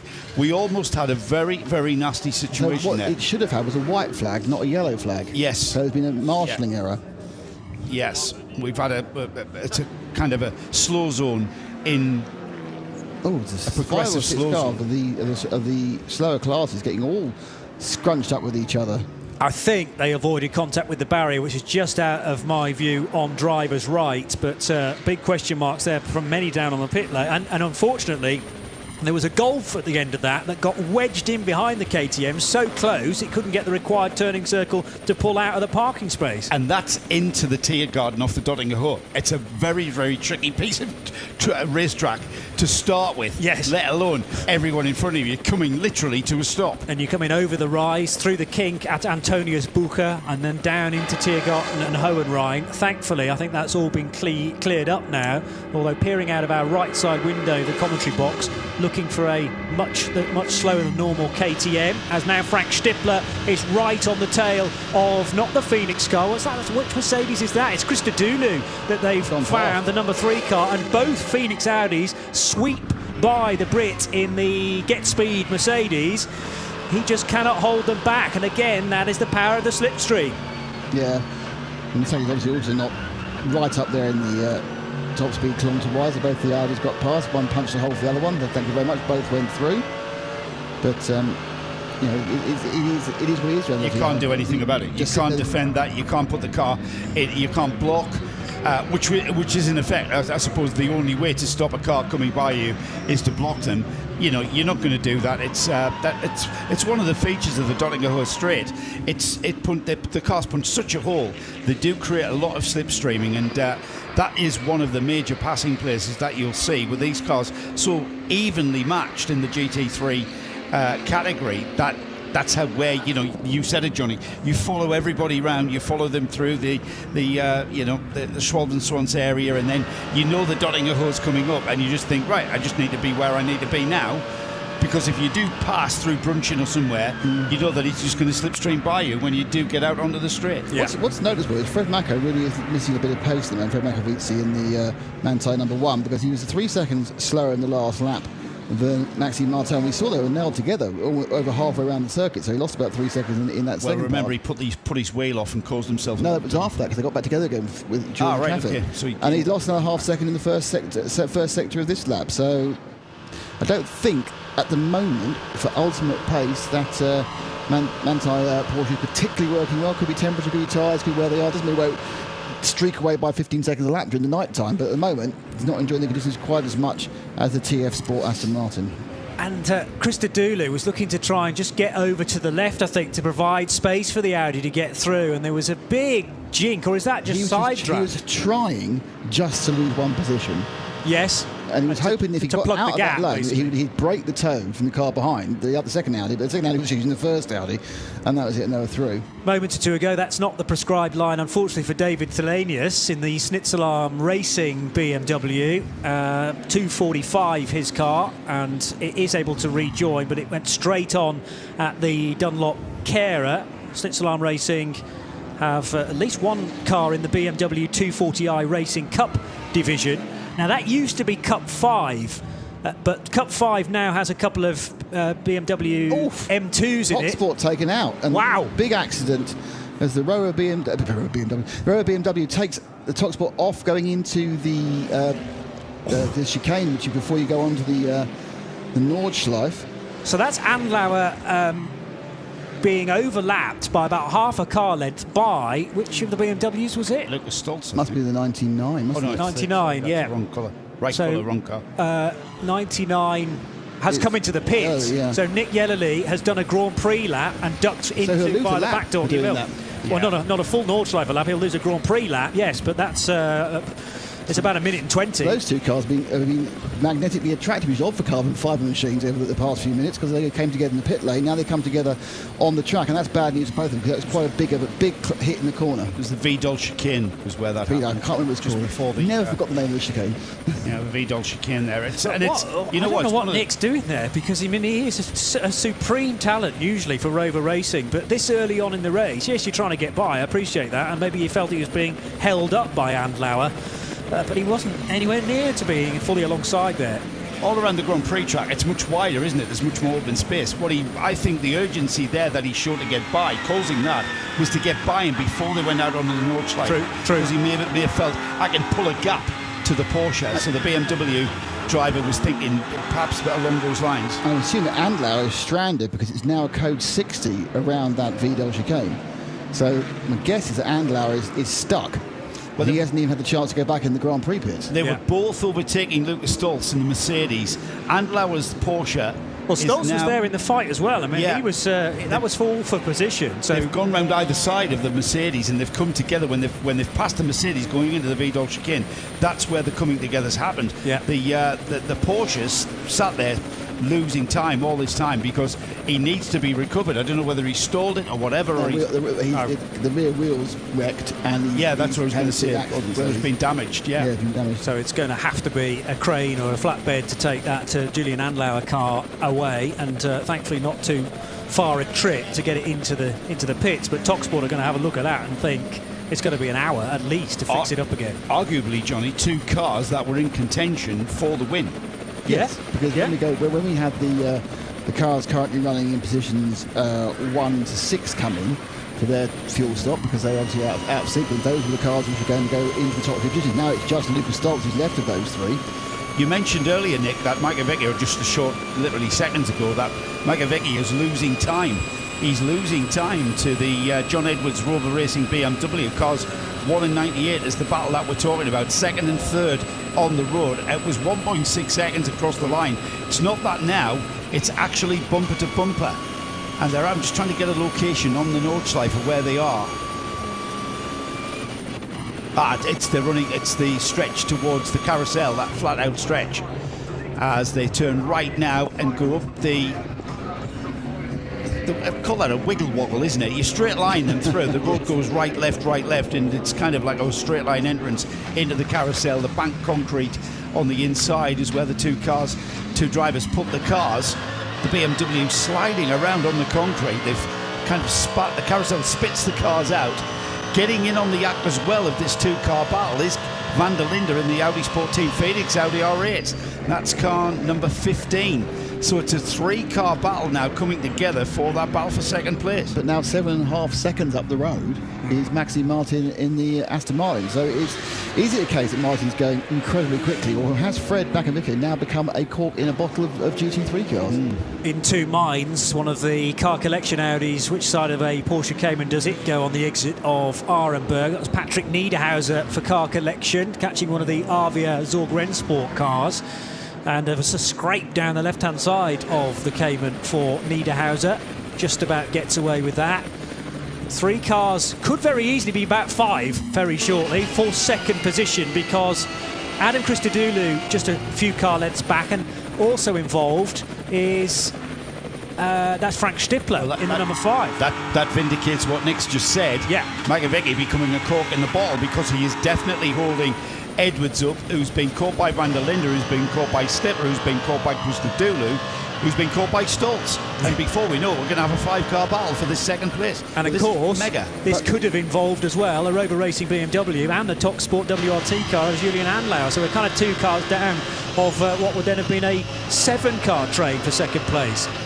With Stoltz, of course, don't forget the first of the cars on the different strategy. Yes. And that difference now is down to just 10 seconds behind. It's 10 seconds behind Stippler, so it's that's squeezing up, and that advantage being eroded. Not for Maxime Martin, but for these guys stuck behind. So he's unable to get past the Mandai Porsche. Stoltz is the first car off the right. So if he can close the next 2 have just lumped themselves in the pits. And if he can close that gap of 10 seconds, which he's going to do, because that cork in the bottle is still there. They're on the Dottinger Hood now, and if this situation is going to change, now's the time for John Edwards to pull out and use the slipstream on the Porsche. And as they head flat out towards the Tiergarten, Van der Linde in the Team Phoenix Audi, he's finding the slipstream as well. The BMW alongside the Porsche into the Tiergarten. Will the Audi has to step back and slot back under the rear wing of the Manthey Porsche. Fred Macco giving not more than 1 inch more than the car's width to John Edwards, and it was quite literally right. sitting there going, well, was it? No, it was probably just fair. So the Maxime Martin-driven Aston Martin started the race when Nicky Thiem was in it with a 5-lap stint from the off. Then they did 8, and now they are 6 laps into potentially another 8-lapper. As side by side now, Fred McAvicky trying to fend off the 15 Phoenix Audi of Kelvin van der Linde, but cannot hold it back. So that's 2 of them through, ahead of this Porsche run by Manthey, the car and the team that won last year's event, remember. But they don't seem to have the same sort of speed as the BMW from Rover Racing and the Audi from Phoenix. There's another Phoenix Audi behind, which is Frank Stippler, and then Adam Christodoulou in the pink and white Get Speed Mercedes. This is a great battle developing now. 5 cars are going to start squabbling. The Aston's gone, hasn't he? He's 8.5 seconds. BMW on the grass, can I just say, around the Hoffer Racing BMW, which is further down the order, but taking to the turf there was John Edwards, thinking this is the best side to go. Oh no, maybe it's not, but I'm already committed. But he did find hard standing the other side of it. And then Kelvin van der Linde, a much cleaner route out of the Dunlop hairpin and on towards the Michael Schumacher S. Lots of gravel on the Grand Prix track, as there always tends to be in this race. And there's gravel traps, of course, around the rest of the circuit as well, but these ones being sort of grade 1 type gravel traps, if you like. They're right on the very edge of the circuit, and gravel's easily brought on at the Vidal chicane. The little Mini in the race is now being overtaken. That car, I'm sure a fan favourite, is a John Cooper Works car for Bulldog Racing. They run in SP3T for turbocharged cars. So at the end of the Dottinger Hohe into Tiergarten and then Hohenrhein, the much tighter chicane, it was John Edwards to the outside to take second place away. He did it around the outside of Antonius Bucher, actually, underneath the bridge there as they reach the kink. And Fred McAvicky just couldn't do anything about it. Again, a situation where you know your time in second place is up and you've just got to take the medicine this early on in the race. Yeah, you can't. I mean, McAvicky was definitely the cork in the bottle. That's been, he's been extricated from the bottle, and he's allowed John Edwards on his way. Van der Linde's gone with him in the Audi, but behind McAvicky, who's now in 4th place in that number 1 Porsche. Frank Stippler, he's in the Shearer Sport Team Phoenix car 5, and then behind Stippler is Christodoulou in that bright pink number 3 Mercedes. It's the BWT sponsored Get Speed Mercedes of Christodoulou. Lucas Stoltz, we saw that gap of 10 seconds last time by. That's now out to 17. So Stoltz not able to, what we thought was going to happen was he was going to reduce that 10 seconds. He hasn't. He's actually... What's happened to Stoltz? Stoltz has just suddenly tumbled He's lost down. 9 seconds in sector 3. Oh, Yeah. really? So he did an absolute best on this lap in the second part of the Grand Prix Strecker, and now he suddenly dropped like a stone to 10th. He was behind Adam Christodoulou, wasn't he? Yeah, Yes, he was. So Jesse Yeah. Bron's gone past him. So Dennis Olsen's got through in the 18 KCMG Porsche. Axel Jeffrey's now up to 8th for Conrad Motorsport and their Lamborghini. And Jesse Krohn, as you say, Nick, up to 9th place. So what's happened to Lucas Stoltz? Clearly the car was great because he just set the best second sector of the lap than anybody. The best that can happen is he's had a bit of a minor off with no damage. The worst that happens is he's picked up some damage, he's going to be slow. Sector 5 isn't a particularly quick sector, so we'll wait and find what happens. Yeah. Well, he's moving out on the track. He's down into the foxhole. He's moving slowly, though. Yes. He's definitely moving slowly now. Well, a 10-second sector normally has taken him 15 seconds. Oh dear. And Yes. now we're into a more lengthy sector, which is number 5 There's a big, on the lap. where they've got a big slow zone. Yeah, okay, so everybody's time is going to be currently stretched out. running through. So what does a Magic Tracker Joe say about this issue on the run down towards Brightside? I shall tell you in a moment. This is, it is ex-Muller with Yeah, 2 we've sections of track that are fairly similar. Got the intervention vehicle down there, I know that for a fact. Great vantage point, though, as so many people have found up on the banking, the spectator banking on driver's right. Now we're back hard at it again. Adam Christodoulou pulling for another gear and trying to hang on to the coattails of Frank Stippler and Fred McAvicky. So Fred has not dropped any more places, but Stippler's Audi, you've got to think, is going to be at a similar speed of teammate Kelvin van der Linde. And again, Fred Macco going to just have to swallow being overtaken by 1, 2, maybe 3 cars on the Dottinger Hohe at the end of the lap. So still won't see what is the situation with Lucas Stoltz? Why has he lost the time? Has he suffered from a oh, we go. Let's find out. Right, so chasing a Cayman from Cup 2, possibly. He's hit the back of it, and that's is that one of the Arvias or Rennsport cars? Tricky to tell, but he's done big damage on that front right. It's a tyre going down, isn't it? Yeah. Now, is it? Yeah. Oh dear. So front right tyre, major bodywork damage as well, and therefore this next run through Sector 5, which should normally take just over 2 minutes, is going to be 3 or 4 minutes. Which means that the top 3 cars on the prime strategy have all loused up in the last 20 minutes. Wow. Top Sport. Nothing to do with the way they're cutting the cake. It's not to do with the strategy. It's just driver error. Yes. Maybe the Top Sport car was hit, so it wasn't actually his error. But the 3 of them now, and this obviously makes it more the alternate strategy now looking a bit better because of the mistakes of the people on the prime strategy. Well, it can just over 21 hours to go. It can easily happen to literally anyone. And we almost saw there the Makovic Porsche going into the back of a Hyundai in the carousel, and it's not the sort of corner where you can just drive around the outside. I mean, the only thing I would say is this: as you say, it's a 24-hour race. You kind of feel that these aren't the errors that we've made when it's dry. There's good visibility, everyone's fresh, the car's fresh. The point about having professional drivers is they can do this. They can work their way around traffic. They can work their way around each other. But we've seen a huge number of errors. It's the usual. I use the term body language, and it's the usual urgent body language that we see from these drivers, from the cars, and let's not forget the human being pushing the pedals, of course, and making that lunge for a move because they've got somebody in their mirrors. Makovic, he certainly dropped off the pace that we saw him run earlier. Frank Stippler now in the Shearer Sport Team Phoenix car, all over the back of him, and likewise all over the back of Stippler is Adam Christodoulou. Stippler's being held up by Makovic. Christodoulou is there right on the bumper of Stippler. These 2 cars, I'm quite sure, if they were to break free and get ahead of Makovic, and we're going to see that happen on the Dottinger Hohe, that's going to happen. Stippler and Christodoulou are no doubt going to get by the Manthey Porsche, no question. There's now a chance, chaps, for us to investigate quite the extent of the damage for Lucas Stoltz, who sensibly stays off the concrete line at the carousel, stays high and wide. Major issue, he's got a front right flat, actually. With the this quick change bodywork, the rest of it isn't quite so bad. It is interesting how these little kind of overlap speed dinks are doing quite a damage. So as Joe says, he may come in and then they'll find there's been a toe link gone, there's been a top arm issue, but he's going on at a fair old pace on a flat tyre.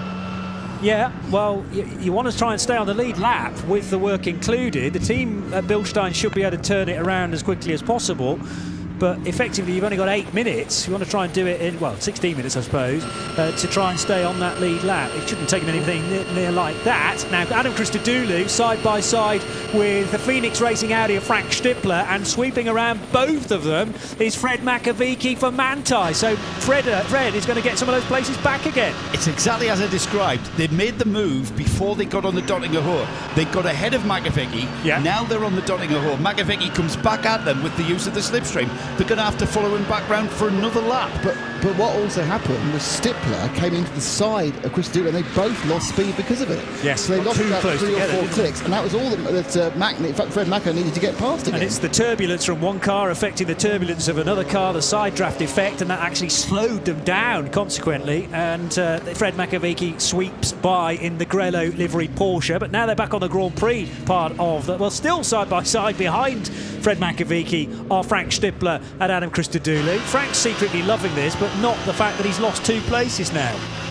Adam's such a forceful driver. He maximises every part of this track. As I say that, he didn't maximise that bit because he missed his apex. He's down towards the Goodyear hairpin on the Grand Prix Strecker, getting under the rear wing of the Makovic Manthey Porsche, and if anything, Stippler beginning to drop off the back of the rear wing of the Christodoulou Mercedes. And the cars getting by the Manthey Porsche before the Dottinger Hohe, and then we see 3 wide running on the Dottinger Hohe. Nick, is pretty standard stuff here. But for then the what happens is that in comes Stippler avoiding away. Well, a car behind them busy, and then they lose speed themselves by coming together. That stripper came right in together to Adam Christodoulou. Together they made a massive hole and lost speed, and Fred McAvicky then just sort of drifted past them, no issue whatsoever. Two cars so close side by side is punching a huge hole. McAvicky just got that Porsche in that bigger hole than you could create from one car. This is fabulous, fabulous close racing. It's down to the pure science now of how these cars are passing and repassing. And the drivers know how to use the science to their advantage, and they also realise that the science can be to their disadvantage depending on where you are. I'm going to just revisit the incident that we had in the pit lane, because there's been no further message about the TalkSport WRT and the BMW, and we reckoned an unsafe release for the TalkSport car. But of course, after that, subsequently, they then made far bigger contact into the Vidal chicane, so both cars majorly damaged because of that. So it might be the point where we don't actually need to enforce a penalty, because both cars have succumbed later on to a larger problem.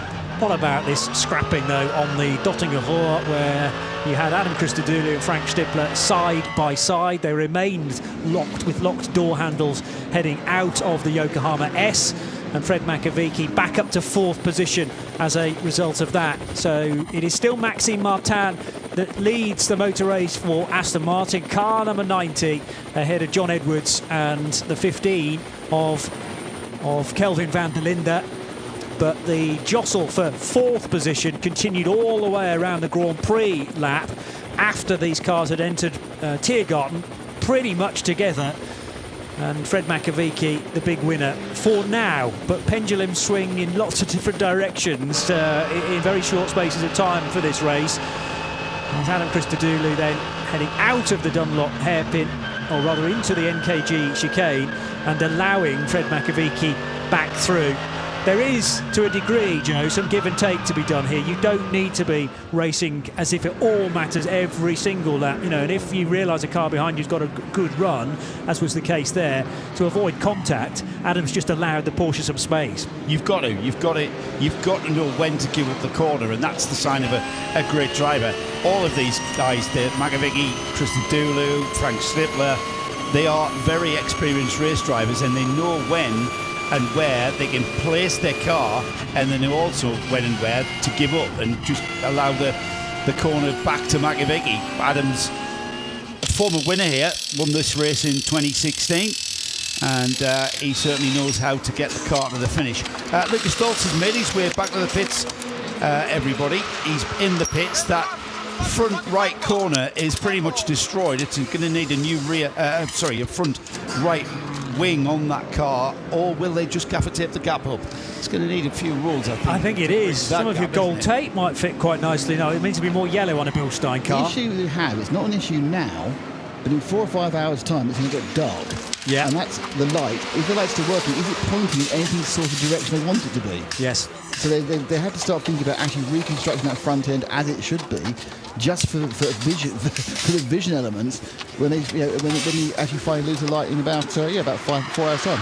We've seen cars cut the rear bodywork off. Yeah. That's not Ferrari did as that. much of a problem as that front wing, which is, if they leave that gap open, that's going to act like, that's just like dragging an umbrella through the air. It's just going to, it's going to really stifle their ability to go fast as well because of the air flowing through.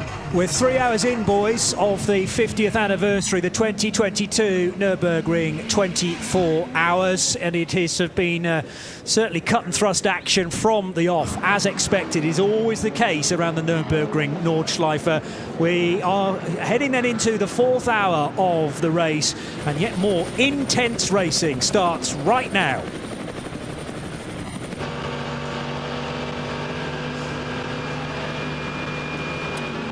Thanks to Johnny Palmer for the last couple of hours. Nick Damon staying on with me. John Hindhaugh will be joined by Ben Constantiouris in a moment or two.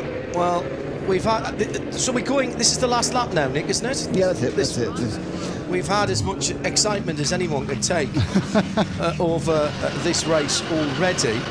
Drama for the leading Aston Martin when Nicky Team had a wee bit of a spin. He is human. It has happened. And the different pit stop strategies beginning to play out with those first tranche of cars stopping around about five laps in, and it looks like that paid off when you look at the timing screens right now, with the TF Sport Aston Martin, Maxime Martin, leading the way. Also fighting its way back up from right at the back, the Porsche of Manthey Racing. Come from the back of the start grid after some Code 60 violations earlier in the week.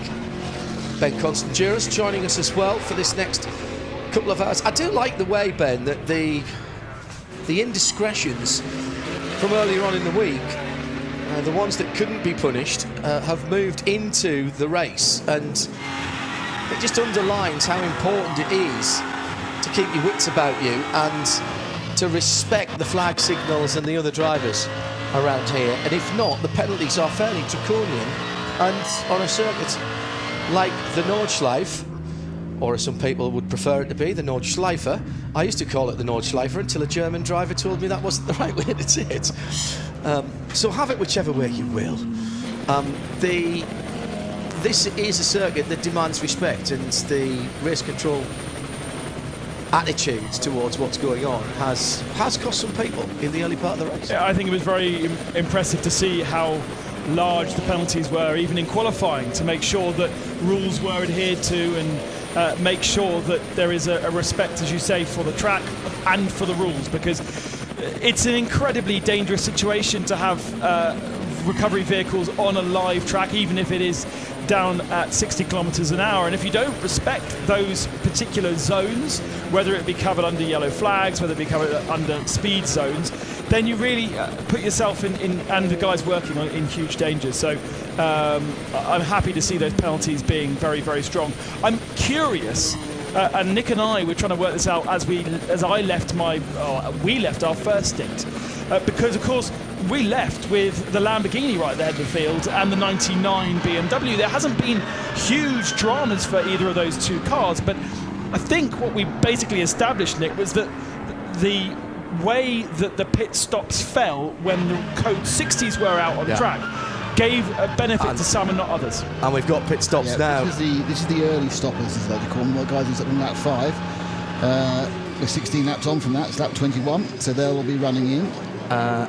And the first of the non-stoppers, which I think is actually...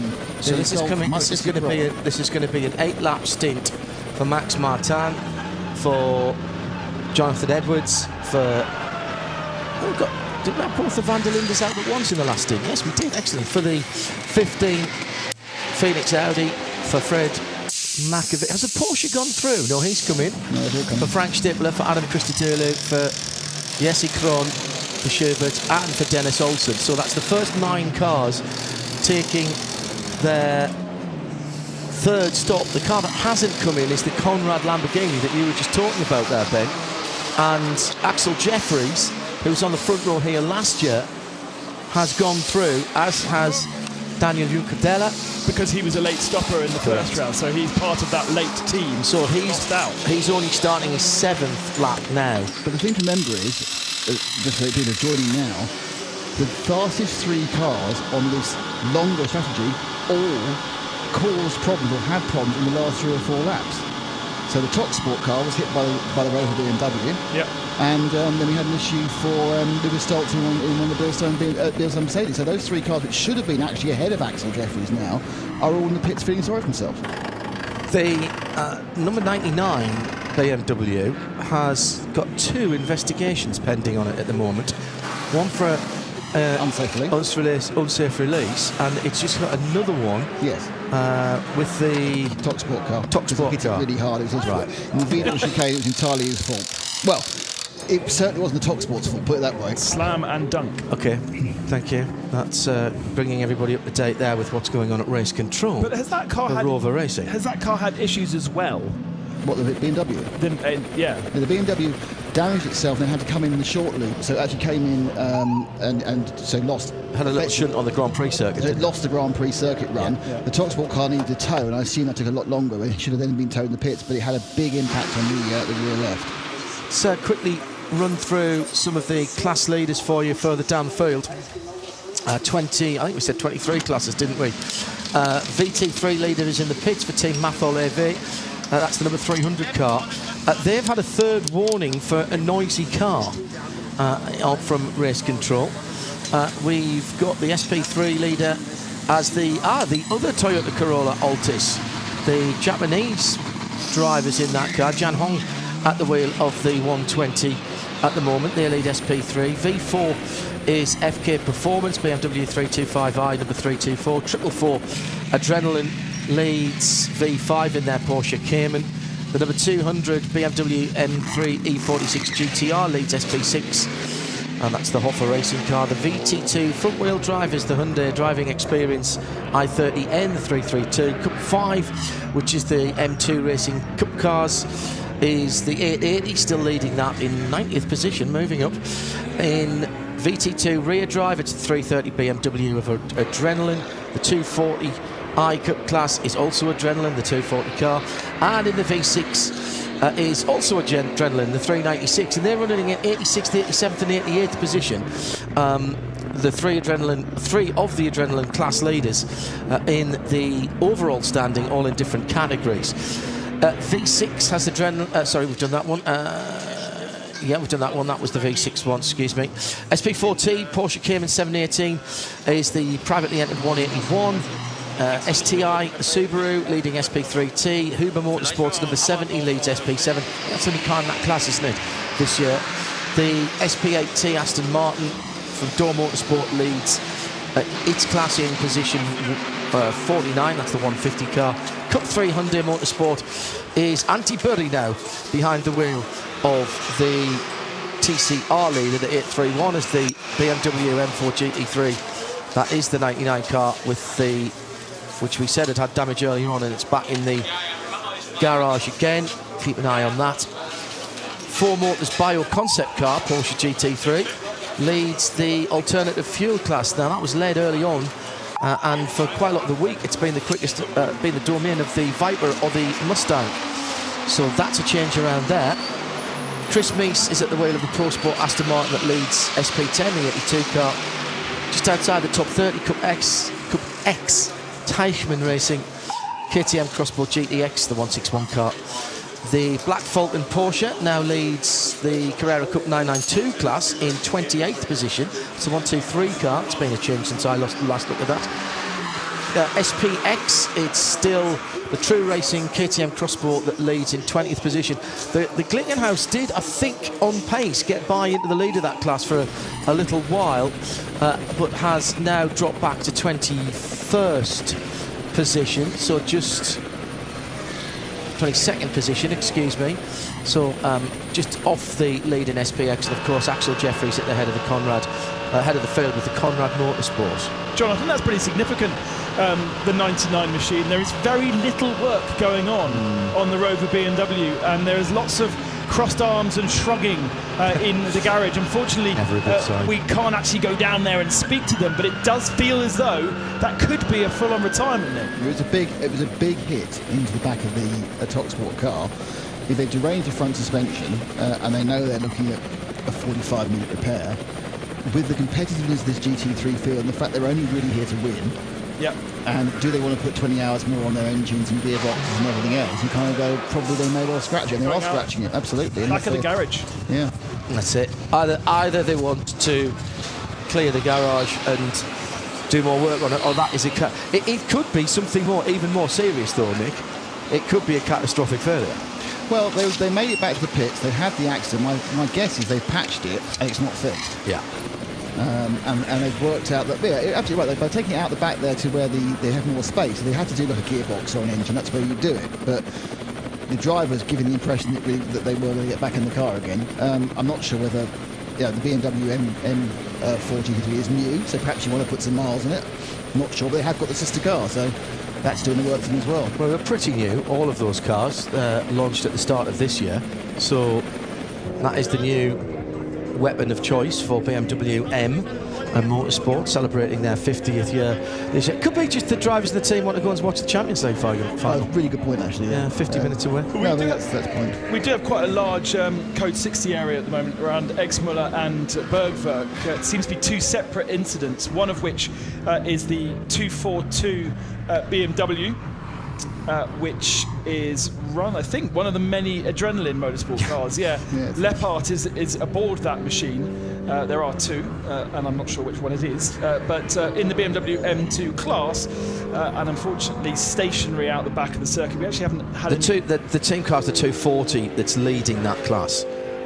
So that's the second of the two Adrenaline cars in that category. Adrenaline have got Adrenaline have got the last two pits on the way out of the pit lane, which is all Adrenaline, all day, all Adrenaline. I think they've got nine cars, maybe, split between those two pits, and they are the last two before you head out. Other part of the drill, it's a huge Code 60, as Ben said. It's probably at least a mile and a half. I think the 264 is also involved. I could be wrong, but I've just seen it's flashed in and flashed out on our tracker a couple of times. It's not moving. That's the Schikanova Performance powered by Ravenel. That's one of the Porsche 78 Caymans. It could be Mauro Caramia and Roberto Pampanini. So if you follow a Creventic race, you know both of those guys. But I'm not guaranteeing it's that car. But that car has shown up as not moving on two occasions now on the tracker. But it hasn't. Now it's disappeared entirely. Significant word from race control that the race leading Conrad Motorsport BMW have been asked to send a representative to the clerk of the course. What did I say? BMW. Did I say BMW? It's just because BMW seem to always be at the front when I was They're everywhere. There's many of them this year. Franz, I'm very sorry. I wonder what he's done, because we haven't seen anything. And of course, there's plenty of track out there that we don't get a chance to see all the time. It's far too much. Well, the thing to remember is there's a huge amount of Code 60 out there. Dirk Eerdorf was talking. Now, was he talking his way around the lap for our German? Yeah, presenting. Yeah, very good. I think he'd done that a few times over the last few years. I remember he was in a BMW with Coronel a couple of years back and doing exactly the same thing, kind of presenting from inside the cockpit. I don't know how you have the capacity around here to be able to think about the driving, getting out the way of these GT3 cars, and also talk to viewers. If you're describing a lap, I often find that I do that in my head when I'm driving anyway. Okay. To get the cadence of the lap, somewhere round here, you'd have to know it pretty well. But sometimes it does help. It helps you concentrate. You know, when somebody says, "What do you do here?" Right, you're looking for the end of the advertising hoarding. That's what you aim for before you drop into the Caracciola carousel. Little bits like that, pointed at the marshal's post over the top of the hill. The things that I was told many, many years ago, the first time that I came to drive here. Into the pitch, Daniel Juncadella for Mercedes-AMG Team Get Speed. Their new colours for this year. Been so used to see them in the red and white foam colours. He's followed in by Patrick Niederhauser in the number 22 Audi Sport Team Car Collection. That's the R8.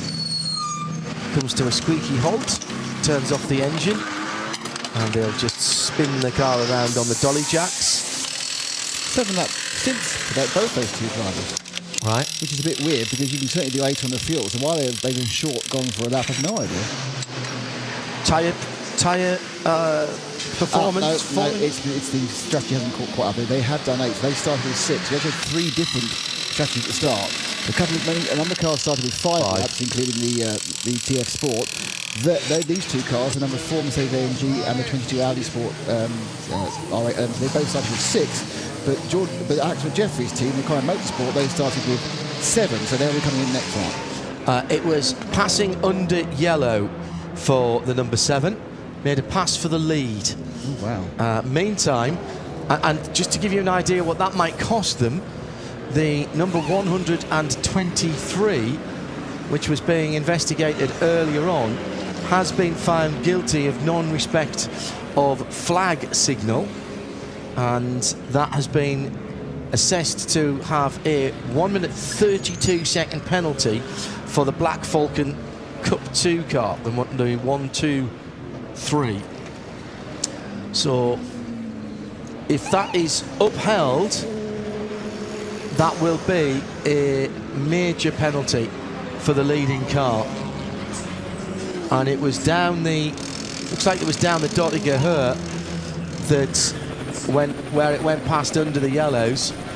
Yeah, there was a slow car moving there and coming into Tiergarten at the end of the lap. The yellow flags were out and then the green flag, but he'd already made the pass. So that is what is going to cost them, and will cost them, I think, a chunk of time there, Ben, following on from what we were saying about safety aspects there. That's a mistake by Axel Jeffries, an uncharacteristic one. As you say, we've got heavy penalties so far this weekend, and therefore we are going to see a decent chunk of penalty handed out. He has a decent chunk of advantage right now. Yes, he does. But he is due to pit next lap. Yeah. They'll want that penalty as soon as they can, actually, because they'll want to tag it onto the next pit stop if they can. Thanks to Pentanix for firing me through the video evidence of that. A lot of them have been time penalties rather than drive-throughs or things that you... That's what you'll normally get here, and there is a penalty box that you can stop in underneath the podium area. Some of the smaller ones sometimes are assessed, and you do it in your pit stall area. The idea here is not to completely ruin somebody's race, but to let them know that, you know, that it's got to be more than just a slap on the wrist. The ultimate sanction is that the race stewards can take a driver out of the race, and they can suspend their Nordschleifer permit and make them go through the training again. And we have seen that happen here down through the years. I seem to remember a driver on the grass coming out of ice curve sort of area when we had a code 60 and going between a stranded car and a safety vehicle. And that driver was politely asked to pack his gear up and not get back in the car. And he lost his permit and had to re-qualify. This code 60, by the way, that's been out, has been out now for 37 minutes. It is, I think, an extended two-part one, but a bit of a shame to not have clear running. We really haven't had huge amounts of clear running since about local 5 o'clock local time. So 2 hours of code, lots of code 60, at least an hour's worth of code 60, and well, we've had 20 minutes of yellow flag in total, various points. But yeah, quite sporadic running out there at the moment. At RSL_studio, if you want to get in touch with us here in the booth, it's Nick Damon, Ben Constanduris and John Heindorf for the next little while. That's Van Thor versus Van Thor. Dries Van Thor and Lawrence Van Thor. Change of position with the #1 machine moving up now into 4th, ahead of the 15. But that's pretty cool to race your brother at the Nordschleifer. We had the two Van der Lindes on track together earlier on as well. Not the last stint, but the one before. It was a single for the BMW Van der Linde and a double for the Audi Van der Linde. Just behind Adam Christian, who's still on board, so he's done a double. We've not seen as many doubles we thought. We were told people were going to be double stinting, and mostly we've seen the drivers rotated through. But Adam definitely on for a second run with the number 6 Mercedes. Dries was a bit unlucky, actually. He was caught with a little bit of traffic on a very fast part of the circuit, had to back out of it, in fact had to dab the brakes, but Lawrence, coming from a way back, had the momentum and was able to then use that momentum to get past. So all is not lost for Dries, and he can fight back perhaps later on in the lap. So 8 code 60 zones out on the circuit at the moment. Now that's not necessarily 8 separate ones. They're all in the same that same run. The Exmerle exit, Exmer, Bergwerk. Yeah. I've seen a couple of instant vehicles moving on the tracker, so I think they've cleared the car. There's a Aston Martin number 69 GT4 going for a spin a moment or two ago, and I think needs to put the Euro Millions on, because I'm not sure there was any touch on the side of that car. Maybe there was, because that Doe Motorsport, Dirk Muller, Frank Weisches, Stefan Kensmich and Finn Albig the SP10. That's a GT4 SR or GT4 car. And now that car is stranded over on the curve. Did that look like broken suspension? Well, it's weird, actually, because he seemed to be doing the right thing, trying to turn the car around without getting into anyone's way. But then he was suddenly on the other side of the track, facing the barriers. So very much in somebody's way. Hadn't quite got himself turned around correctly. Well, we're coming into the area now where there is some kind of incident. We don't actually know, and we haven't had an opportunity to see exactly what's going on down there. Imagine some kind of barrier repairs going on, because it's been a while, and it does seem to be still one car stationary there, but a big code 60 to deal with. Delighted to say we've got a guest joining us in our booth. Porsche driver Matt Campbell. Long time since I've seen you. Young man, how are you? Yeah, very well. Could be better after what's just happened, but yeah, it's a bit of a shame after a good start, for sure. But you know, it's N24 and it's going to be a bit of a lottery at times. Tell us a little bit about the week up until the incident. How was it all going? To be honest, it's been difficult. You know, we were definitely on the back foot, I would say, after the last two events here with TalkSport. You know, we had quite a few issues at the quali race. We got a new car for this weekend. And the start of the weekend, you know, we just had to try and get it in the window, and we were really struggling to find a balance early on. And we made some changes and got it in an okay sort of window for quali and for Mathieu and Julian. And then actually in the race, it was the best car we'd had all weekend. So it's always the way. No way. And yeah, now unfortunately it's all over, which is a real shame, because obviously we had a really good start and car was feeling not so bad, and we're already thinking of changes to do in the next stops as well. So yeah, it's how it goes sometimes. That's a good point, because there's never enough time when you go motor racing to get the setup you want, and rotating drivers through here, and then the qualifying, and then the secondary qualifying.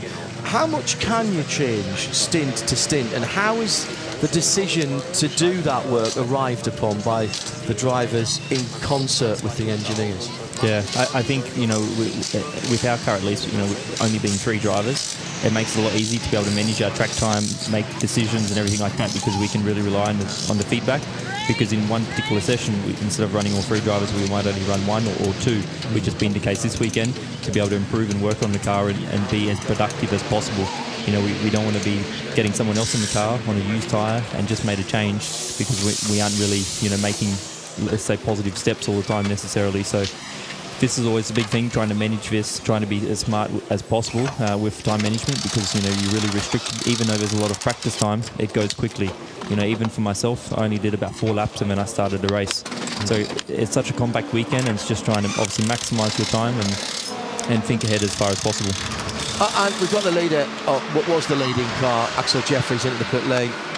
That would have been another 7-lap, check that 8-lap stint by the Conrad Lamborghini. So this is the stop that catches them up with everybody else. We'll wait to see David Pittard come through and see if he gets the lead back on this pit stop rotation. Are you double stinting tyres regularly, even if you're changing drivers every stint? No, definitely not on Nordschleife. It's only single stint. You know, and especially when we have so much time in the pits as well, we have really big tyre allocation, and certainly for safety, it's much easier to do a single stint, because you know, it's so hard on the tyre here and hard on the car. So certainly on that side, you know, it's a lot easier, and obviously the tyre degradation as well can be quite big at times as well, depending on our car balance. And how has the resurfacing year to year changed the way that you have to look after your tyres? Yeah, it's quite interesting, because I feel like with the resurfacing that was done over winter for this year, you know, it was done in some places where, you know, it doesn't really affect the car so much. So I would say a lot of things carried over from the previous year, because for sure the following year it really changed a lot, maybe how you set things up or do things on track, whereas yeah, this year wasn't the case. Just watching a couple of cars. Oh, and a touch for the man-side Porsche. This is going to go into the barriers hard. And it has done at the Tiergarten. John, that's the brothers. That's Lawrence and Dries Van Toor, who are battling over 4th and 5th position for Audi Sport Team Phoenix. The defending champion Porsche is in trouble, and that is serious damage. Looked like it was side-to-side contact, just as Matty Campbell was describing.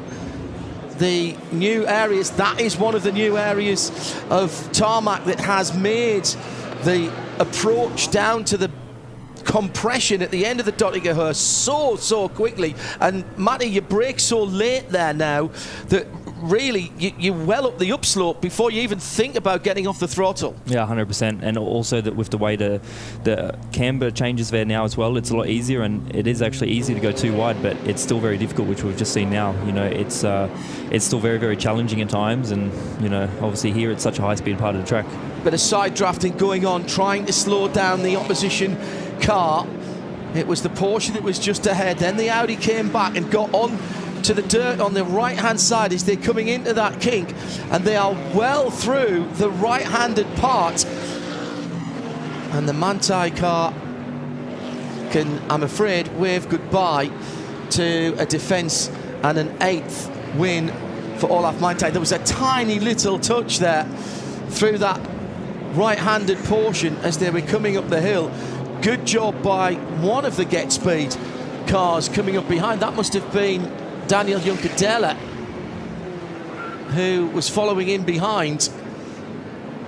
And that is a very damaged Grello Porsche #1. You're on the ragged edge there, Matt. Let's not worry about what the judges of fact are going to say, but you're on the ragged edge there. The tiniest touch there is going to unsettle the car. Yeah, 100%, especially when you're so close to a car as well. You know, the side draft is having such a big influence there. There's a camber change, it's going sort of upsetting the car a little bit left and right as well. But yeah, it's no much vary. You know, at that speed, it's certainly if the cars were flat there, it's around 280. So such high speed, and obviously it doesn't take much to go wrong. You know, it's just a slightest touch, and that's it. It's all over.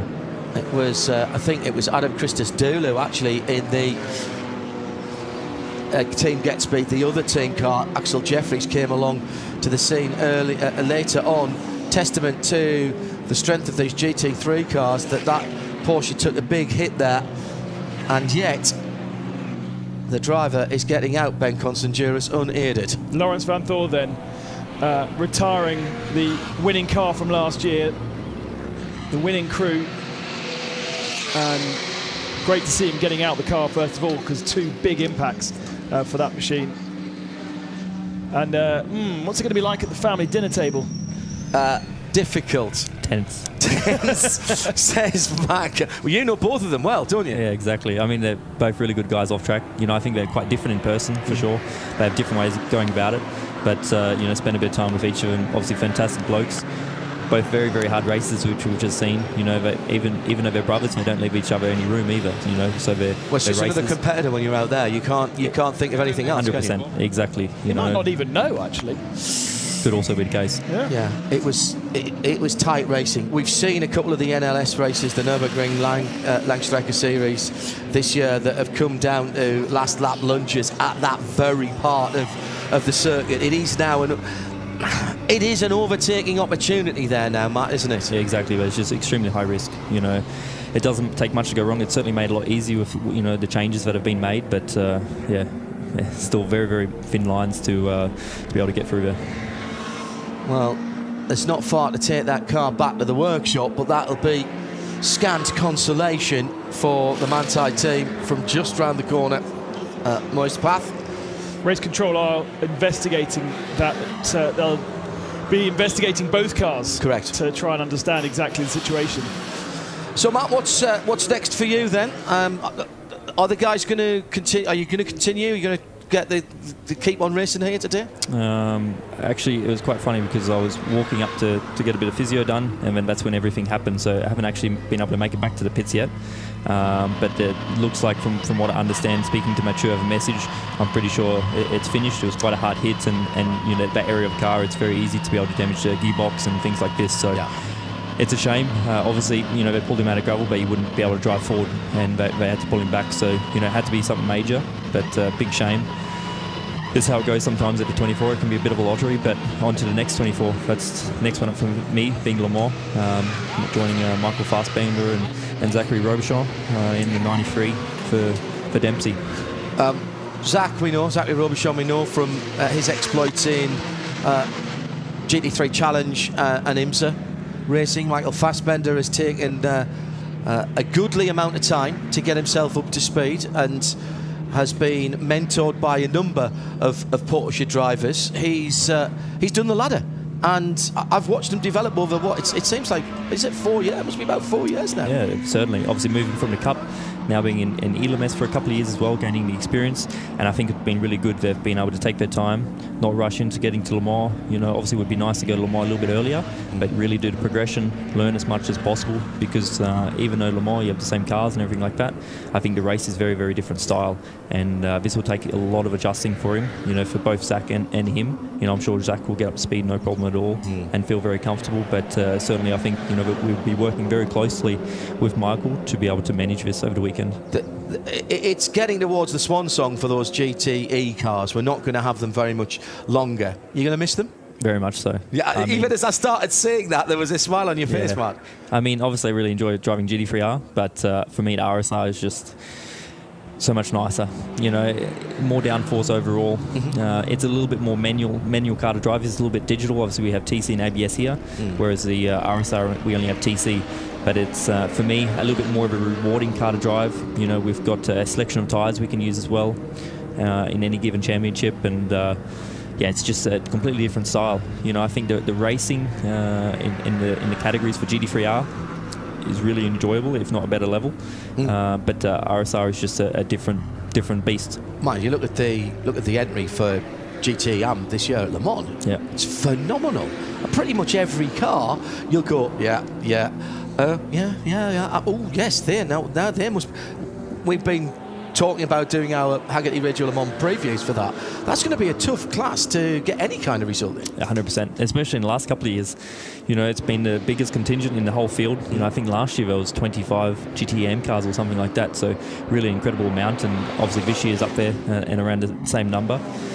But we'll have to wait and see how we go. Obviously, for us, the main thing is trying to get a good result and be able to finish the race. Obviously we all want to win. We all want to do a good job there.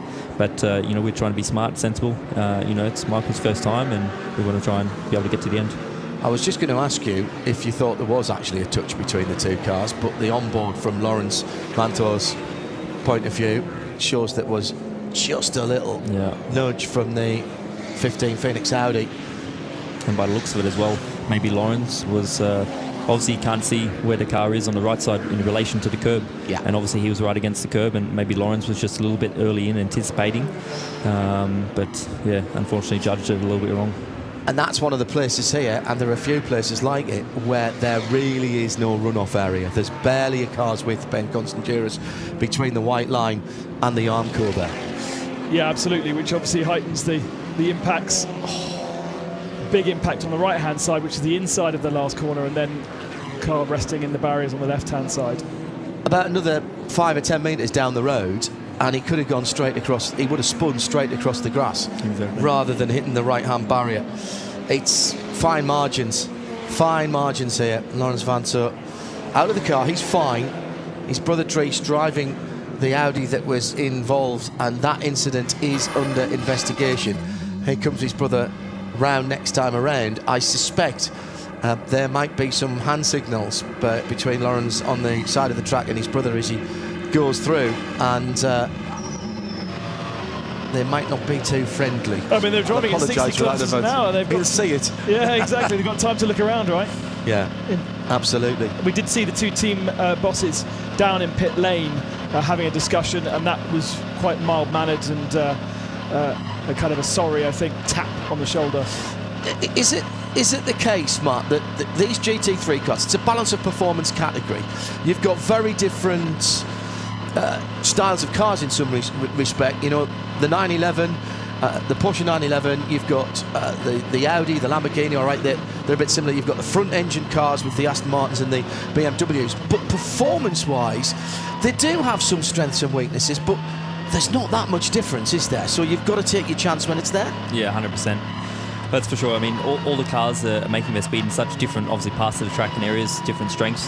And I feel like for the Porsche, it's just an overall, package. But for sure, some of the other cars, like I've noticed when I was behind the BMW earlier in the race, it was super strong in the first half of the track, actually. Yeah. So I would say from entry to Nordschleife until I would probably catch up around Foxhole or somewhere like this and then be back on him. But in this first half of the track, it was super, super quick. And then you have other cars like the Lambo when it was behind me, and it was super fast from around, I would say, Carousel all the way to Galkenkopf. Right. So it's so interesting, and you need to learn this very, very quickly when you're out on track on how to race these cars.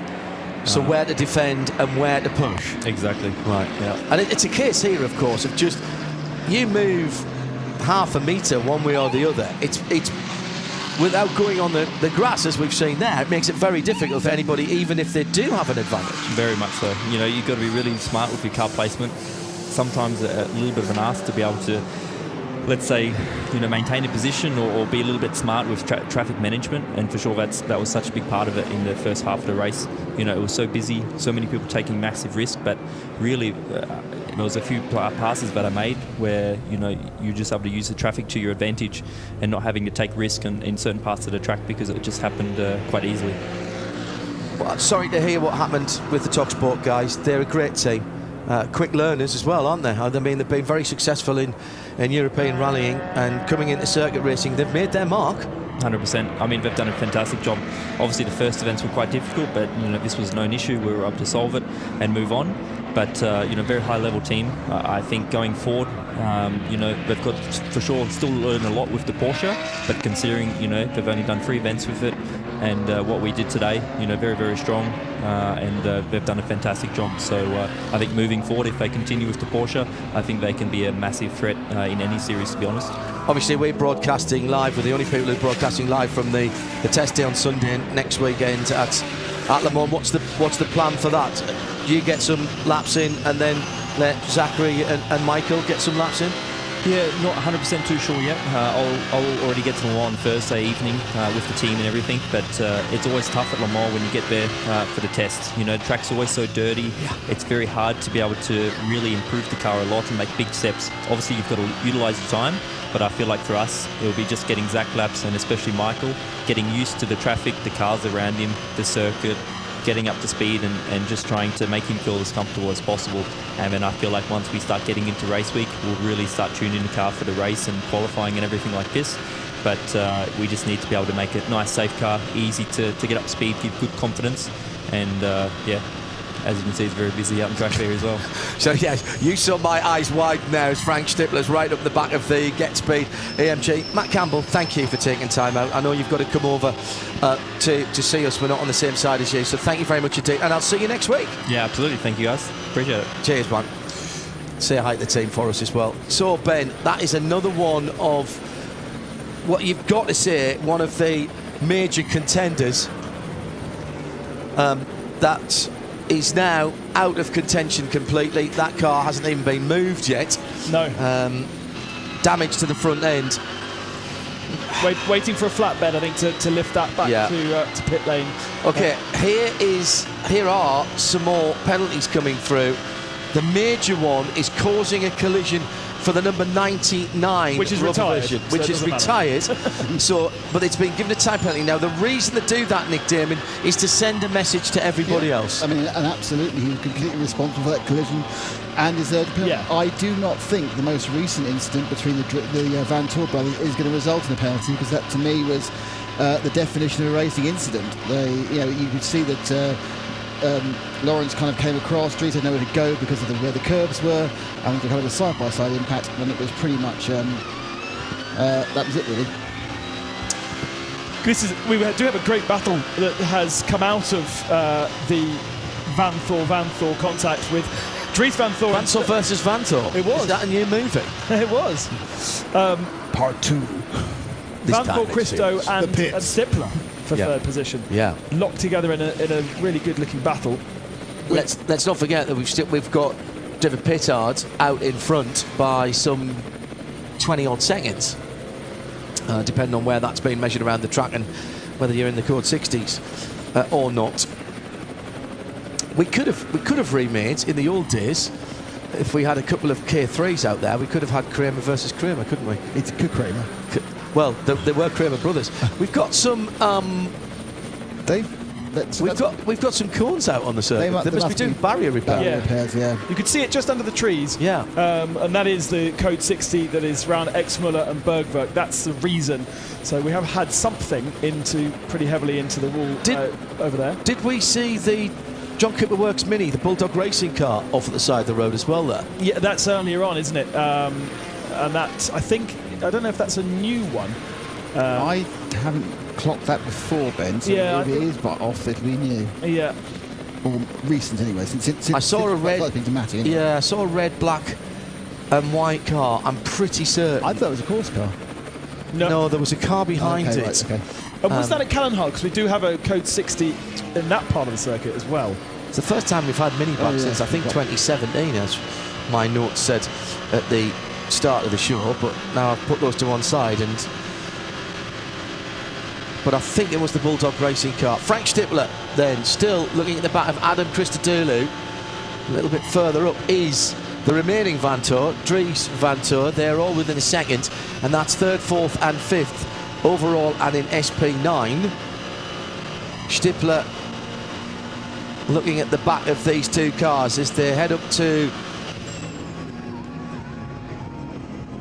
the climb up to Caracciolo Carousel, excuse me. So too busy looking at timing as well. Nick? You're absolutely right about the Mini. The Mini is stopped at the Callanhard. Yeah. So yeah. Code 60. So that's a newer code 60 than the one that's around at Exmuller and Bergwerk. It's been there for a while. But I don't think we know. Oh no, we do know what car went into the barrier there. The 242 car was the one that went into the barrier, and now we're having to fix the barrier, which presumably we'll also need to do at the end of the lap, because where that Porsche went into the barrier flexed a huge amount backwards, didn't it? Yeah. So I imagine there's some uprights to be replaced. It took 1,300 kilograms of Porsche at probably at least 100 miles an hour. Yeah. Oh, right, and a bit more, yeah. Well, you heard what Matt Campbell was saying. It's 280 k's through there. 280 k's. And they were through the right-handed part, and they were still on the throttle as they start to climb the hill there. And we've all driven this circuit on tourist laps. Where you come on for the tourist laps is actually just behind that, so you're not really up to speed. If you've been fortunate to do a manufacturer day or a closed circuit day, as I have, or a virtual race, or a virtual race, and you come out of the old pits on the run down to what is now Sabine Schmidt's corner, then you are flat out through there.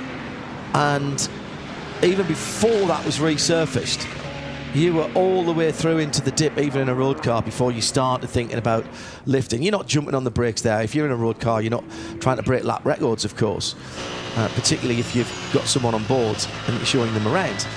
And so you're lifting and then using the slope to help slow you down. But they were still hard on the throttle there, Nick. Yeah. I mean, that must have been 120 miles an hour. Well, I mean, luckily he'd done a bit of spinning prior to the major impact, and that will wipe speed off relatively quickly, but still it was a huge hit. It was great to see Lawrence, much as he was incredibly disappointed, get out the car A-OK. So, but it is still going to be the damage is going to need to be repaired, as Ben said. Kev Hamilton and Nikolai B both saying, didn't Dries have a similarly big shunt there in 2018 when he had contact with the Cayman? I think you're right, gentlemen. At RSL_studio, hashtag N24H RSL. There's a flatbed coming into the pit lane. Oh, it's empty. Well, that's a disappointment. Oh, it's got to get over there, hasn't it? I guess. Well, how are they going to do that? The Dacia Logan is under investigation. Is it? For sure why, but our Right. slowest car in the field. They are now protecting the area around Teargarden. Oh, I see what they're going to do. That flatbed is actually manoeuvring its way. It's going to go out through the public area, through the old historic paddock, and double back from that side. Oh, no.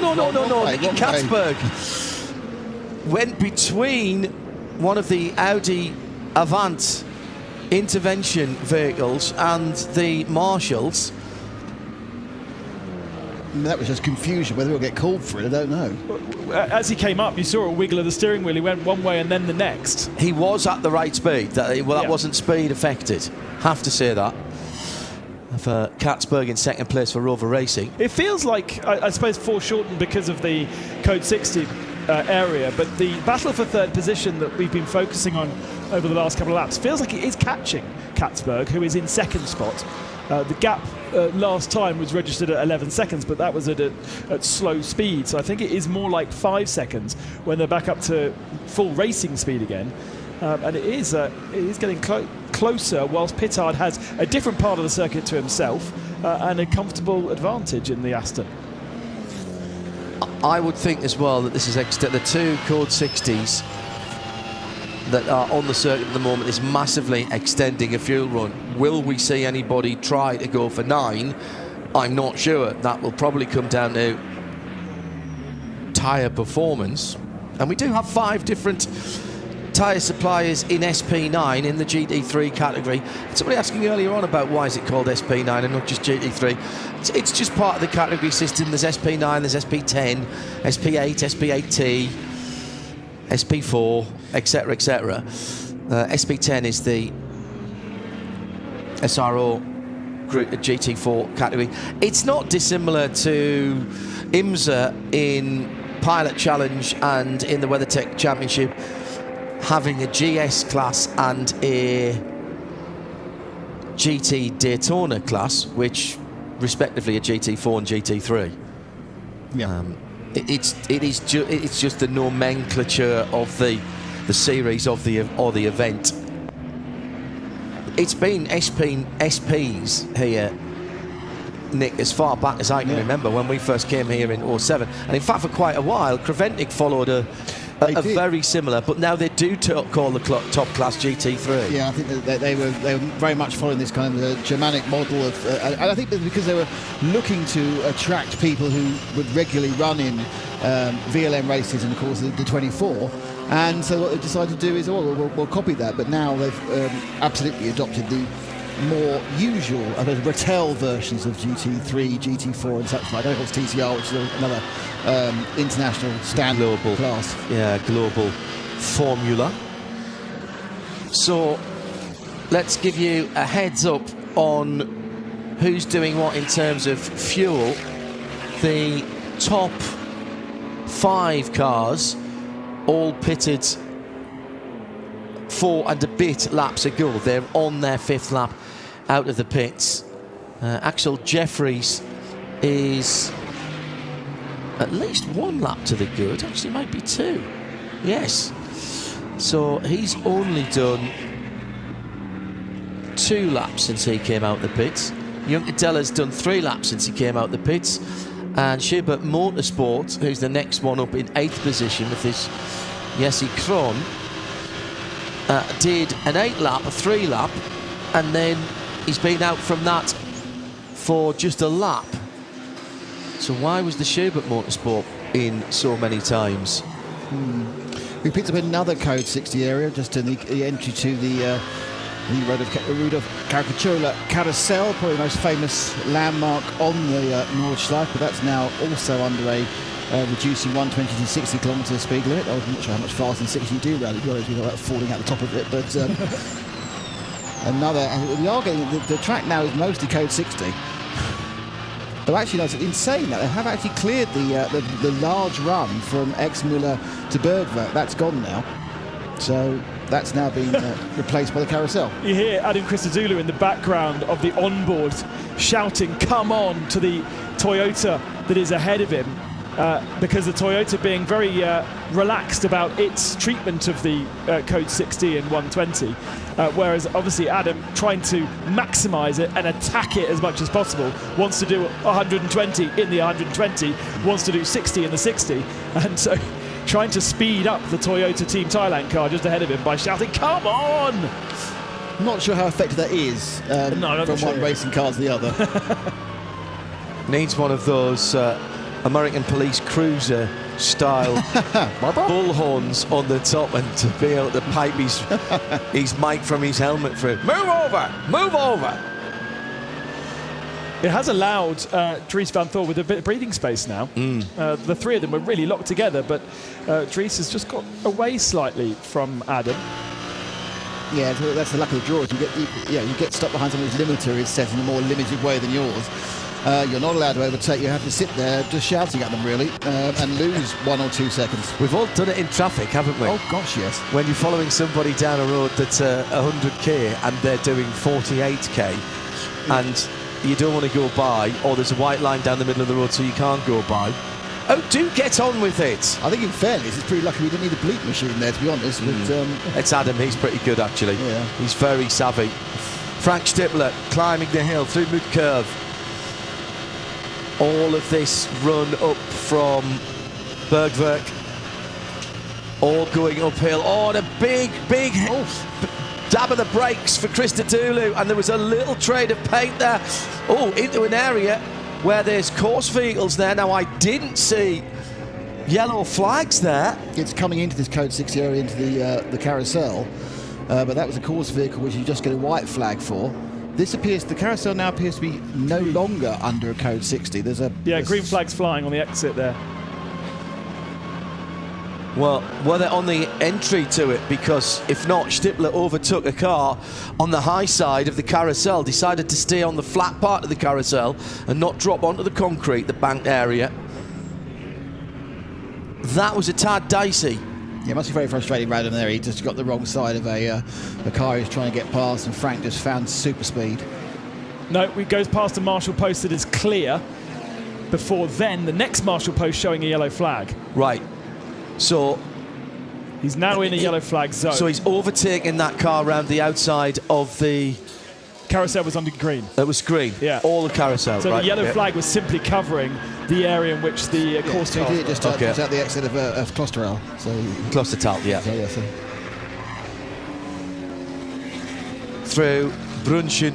This is I know I say this about all the bits of the circuit, but I do like the run into Brunchen, over the top of that blind brow, and then out through the double right of Brunchen and through the ice curve, and then there's that spot from there on down through Wipperman and all the way down. This is the place where you make up time when you really know the circuit. And even in a street car, it's a rhythm section. And you don't have to have a high-performance car to understand the immense amount of talent and commitment. If you drive this track, this circuit, on a tourist lap,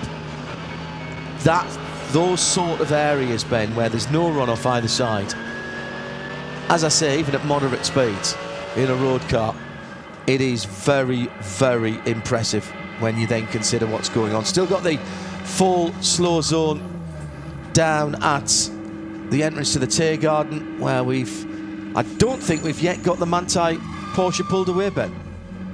But of course, there's also the barriers to repair as well. Yeah, on the right-hand side. Interesting how they have most of the Dottinger Ho covered as well. So even though the accidents at the Tiergarten, they are slowing the cars down because they don't want them racing into that point, building such high speeds to then get down to 60. It's a thing you see a lot, actually, even with roads speed limits here in Europe, which we don't do in the UK, is the gradual coming down. Yeah. So if it's 130 and you're on a motorway and it's going to eventually come down to 90, 80 or 70, it'll go 130, possibly 110, then 100, then 90 and then 70 over a period of maybe a couple of Ks or a K and a half.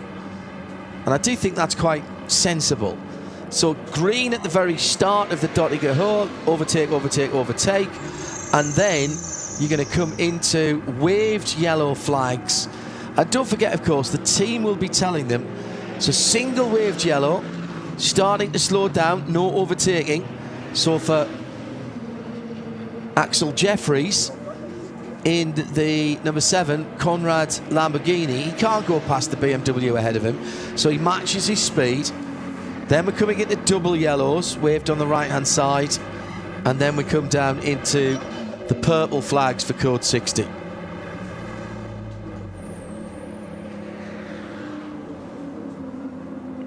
Coming through. Adam now Adam Christodoulou, a very old Volkswagen Golf. Just waving around to try and keep heating his tyres. And the reason they want everybody slowed right down is we are lifting last year's winning team car onto the flatbed, and it will be going around to the paddock, and from there back to the workshop for some remedial attention. We have lost a couple of big players, haven't we? The 99 machine was certainly one that we would say is a favourite. The BMW Rover Racing machine out after assaulting the TalkSport Porsche, which is TalkSport Porsche also out as well. Defending champion from last year. I'm sure there are plenty of teams out further down the 135 cars we have that are dealing with issues. We've seen plenty of cars parked up on the side of the road needing to be towed home. So I think some of the smaller teams are probably more prepared to put the hours in to repair the car. Yeah. They're here for the completion of the event. Yeah, exactly.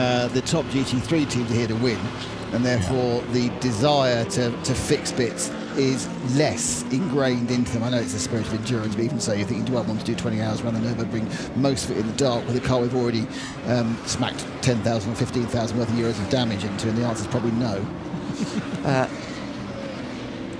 Just have a quick look at SP3 for the simple reason that John Fraser has asked nicely. The SP3s, there are 6 of them, and the leader's been swapping between, most recently at least, between the 2 Toyota Gazoo team racing cars, and indeed it is the 120 car that leads at the moment, down in 102nd position. And as far as the challenge is coming, second place there is the pit lane AMC Zankt Vith GT86 Cup car, the number 140, which is still on the lead lap, about 3.5 minutes behind. And in third in SP3 is the all-tie crew for Toyota. Oh, they're still on the lead lap in that class. Just, I would say, just. That's the 119 car in third in SP3 in 114th position. Full timing, by the way, is available via 24h-rennen.de, and there's an entry list there as well, and you can look at that by class if you want to.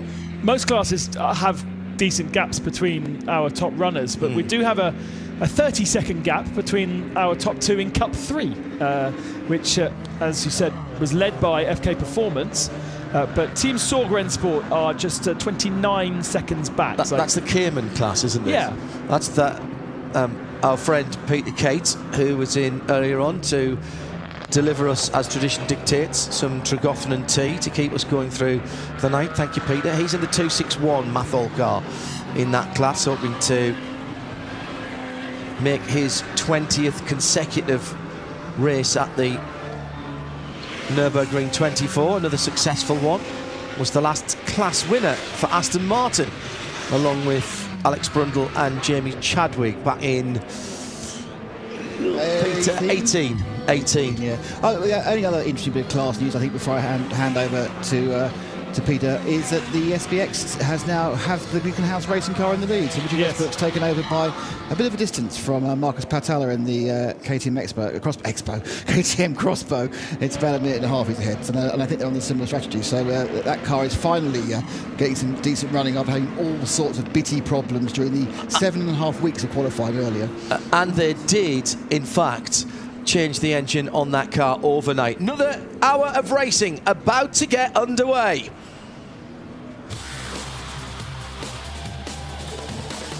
So, we started in bright sunshine. We have kept the weather decent, or the weather has stayed decent.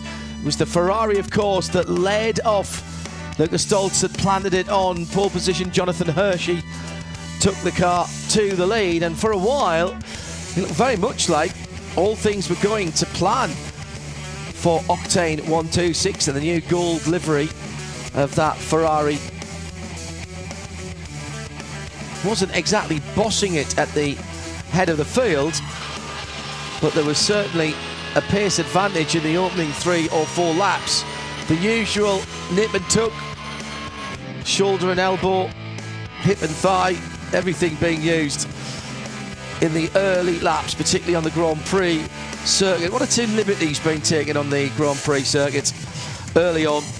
Generally speaking, we were commenting on how well everyone was behaving. Soon as they got into traffic, the Dacia Logan was the first car that they caught up with. That's the 118. And the team Mockleflex car. Then the top 8 or 10 came together and were running in a train of GT3 cars. The Lamborghini showed pace early on, and we had the opportunity to see 2 Italian manufacturers at the front of the field. First for Ferrari, second for Lamborghini.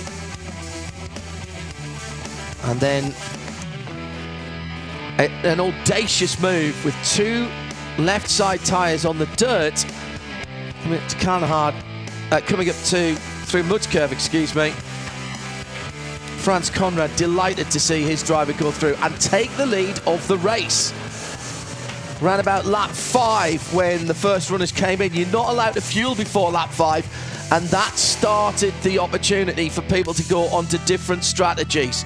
Racing out of the pits, the Ferrari couldn't get track position and had to drop in behind the Audi, with the Get Speed Mercedes in close contention.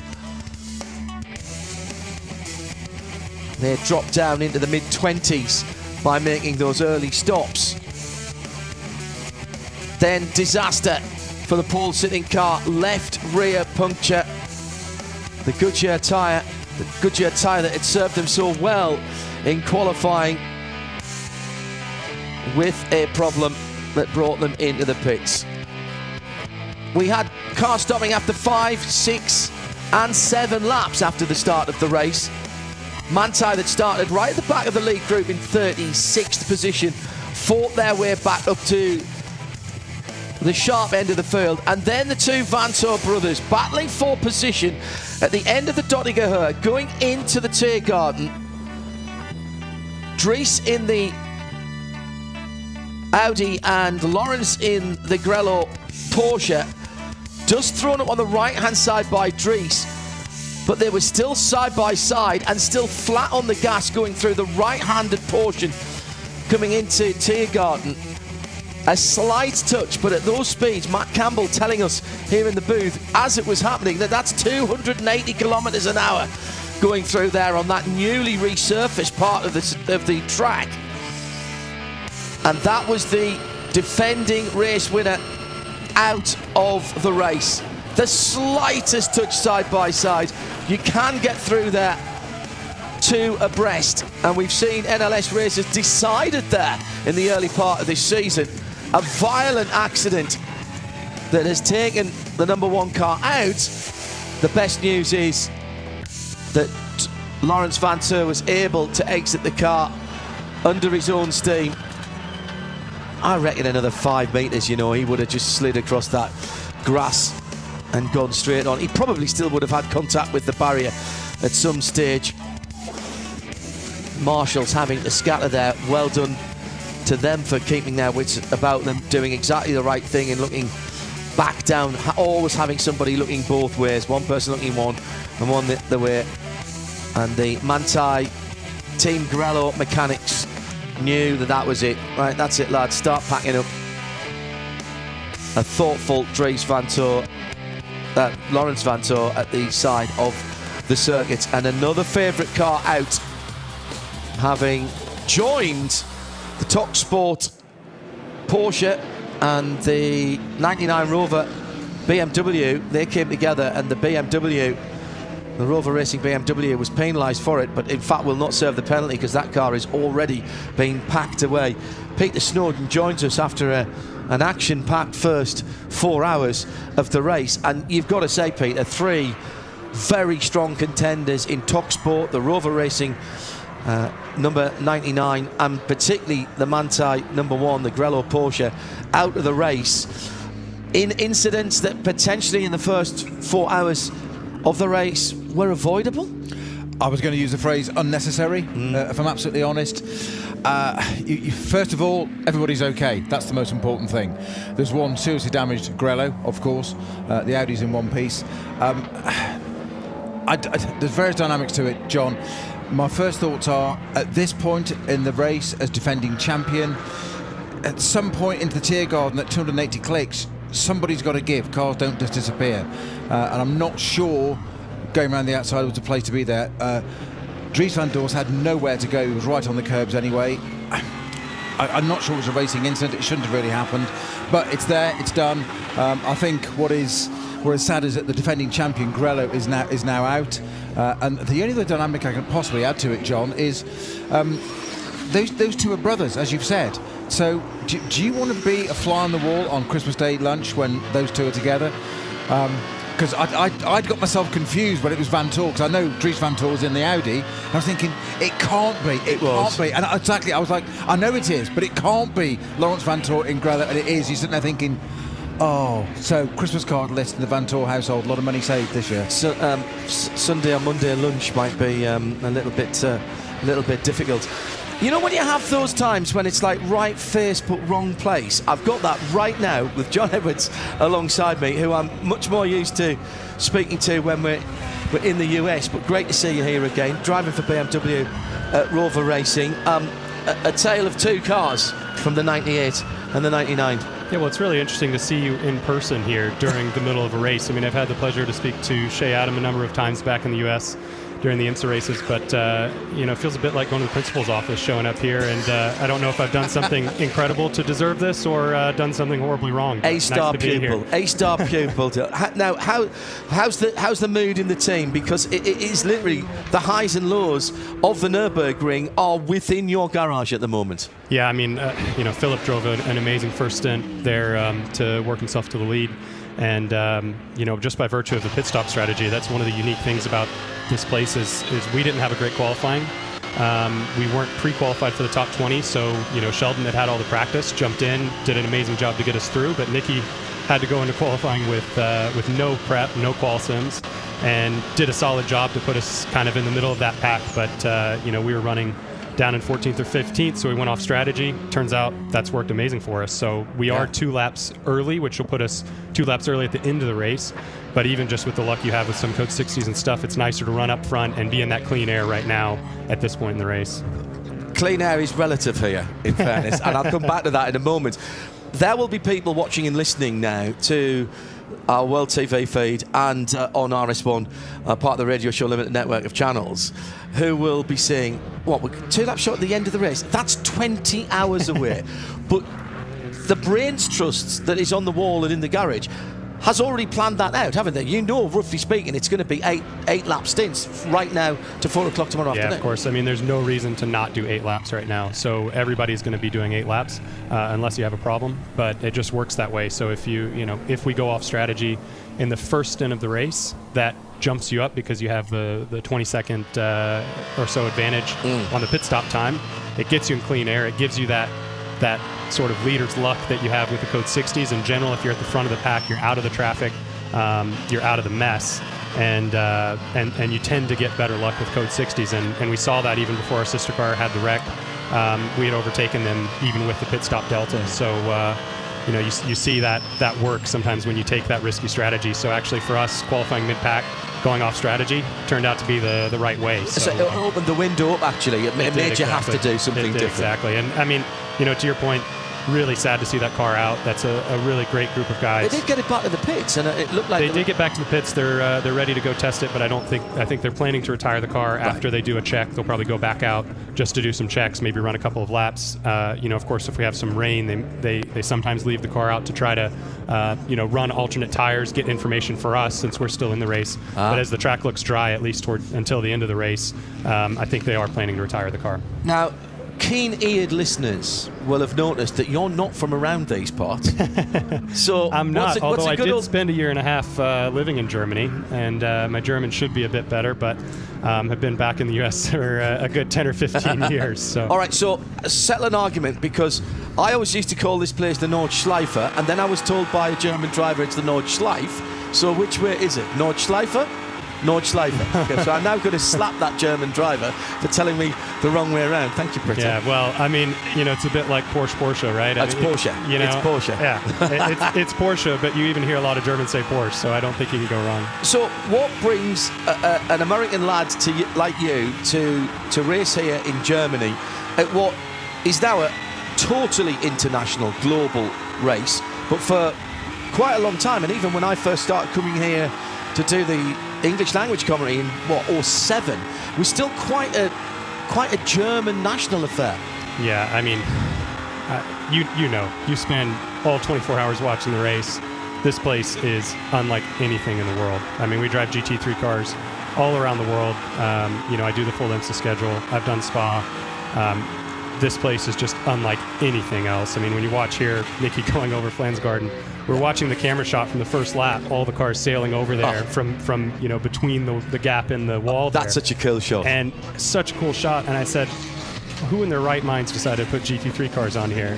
But we love it. Thank goodness they did. Love it. It's just insane. I mean, I just can't believe we come here every year, and I always get out with such a smile on my face. But it is just a next level intensity for us. When we come to a 24-hour race here, it is next level intensity to try to get in the car, especially middle of the night. Yeah, this is the shot. All four wheels off the ground at least, 3-4 times a lap? I think actually with the downforce we've got on GT3s, Flansgarden 1 is the only place we come fully off the ground now. It used to be you'd get the front wheels off at Flugplatz, but obviously they smoothed that out after the Nissan flipped. And, we go off at Flansgarden, and you get very light at Flansgarden 2. That's another very cool shot is Flansgarden 2 coming over the crest, but you don't fully get off the ground there. It just sort of moves the car a little bit. Is there such a thing as a perfect lap around here? Well, I don't think you can say that. We all want it, but we were spent this morning comparing Sheldon's lap to Augusto's lap, and they were 4/10 apart, and both had mistakes. So they said, I think if you combine each of our laps, that we could have been a bit quicker. So Sheldon actually on his lap, which put us through into the top 20 qualifying, he popped out of the bulb at the carousel. So that was worth about half a second, which puts him basically right at Augusto's pace. So you can say both of those guys were pushing very, very hard, but Augusto says he also made a small mistake. So I think he just wants to be that little bit in front. Peter Snowden with a question for you, John, if you don't mind. I was just going to say there that were the mistakes in the same places or not? No, absolutely not. Never is. I mean, on a 25-kilometer track, it'd be bad luck to have them in the same spot. Kind of knew the answer anyway, but Augusto just keeping that little bit of that edge. Yeah, of course. His teammates, I asked Augusto, and I mean, I think he tried to be a little bashful last night. I said, how many times have you not been the quickest BMW in the top 30 qualifying? And he kind of grinned and looked at me and he said, should I really say it? I said, go on and say it. He said, I've never been out-qualified in the top 30 or top 20 qualifying by a BMW. So that guy is incredibly fast here. Just a little bit slower than when we saw the top 30, top 40 qualifying over the weekend of the qualifying. Two qualifying races, John, and Augusto was the quickest there, 8:08.421, I think. He just edged it a tiny little bit on the Sunday. Was that just weather conditions? I know you had to run on full tanks in both of those qualifyings, which is a little bit different from the years before, but just the difference being the weather conditions or the track surface? I think that's a question for the Nordschleife. I don't think we really have a scientific answer for that. I mean, quite frankly, we were all really shocked at the 6-hour race when those times came up, and we had a hard time believing it. But we had some theories now. What will we see at the real true qualifying when everybody really puts it on the line? Are we going to see 8:06? Are we going to see 8:07? And then obviously it was quite a bit slower. So I think just track condition, but we don't really have a scientific answer for it. We'll let you get away and get back to the team, but I have one more question for you. 50th anniversary year for BMW M and BMW Motorsport. You had your new boss out there with the legends, Bill Oberlin. You've heard the American national anthem already. He was on a mission even from the reverse grid today. How good is it to be part of those 50th anniversary celebrations with a brand like BMW and their Motorsport and M brands celebrating half a century? Well, part of the reason I love driving for BMW is that they live and breathe motorsport. I mean, the M brand really is a motorsport brand. And I think that, you know, it's so cool that this week was actually the 50th anniversary. So I think it's a really big race for us. You know, we're running second right now. Obviously, the Aston's very quick, but at the moment, if we can just make it through to tomorrow morning and try to push, this could be a really, really big one. It's the first year for our M4 GT3. You know, on the 50th anniversary, this could be a big celebration tomorrow night if we can pull it off. And did Bill Oberlin come knocking on the garage door to find out if he could get a race this weekend? No, he actually, you know, was sitting in his hotel at the Dorrant and texted me on after night practice and said, "I'm glad you guys are doing it, not me, because it looks so sketchy out there." I said, "Well, Bill, it is sketchy, but it's the best thing you could ever do. It's the best sketchy. It is the best thing you could ever do. It's just such a sketchy place to drive. It needs full commitment." And that's why we love it. So he did text me and said that he did his job. They put him at the back. He came to the front. He did. And he won the race. So he said, now it's on us. And, you know, his job's done, so it should be easy for us. Yeah, no pressure. Thanks, Bill. John, thanks for coming over.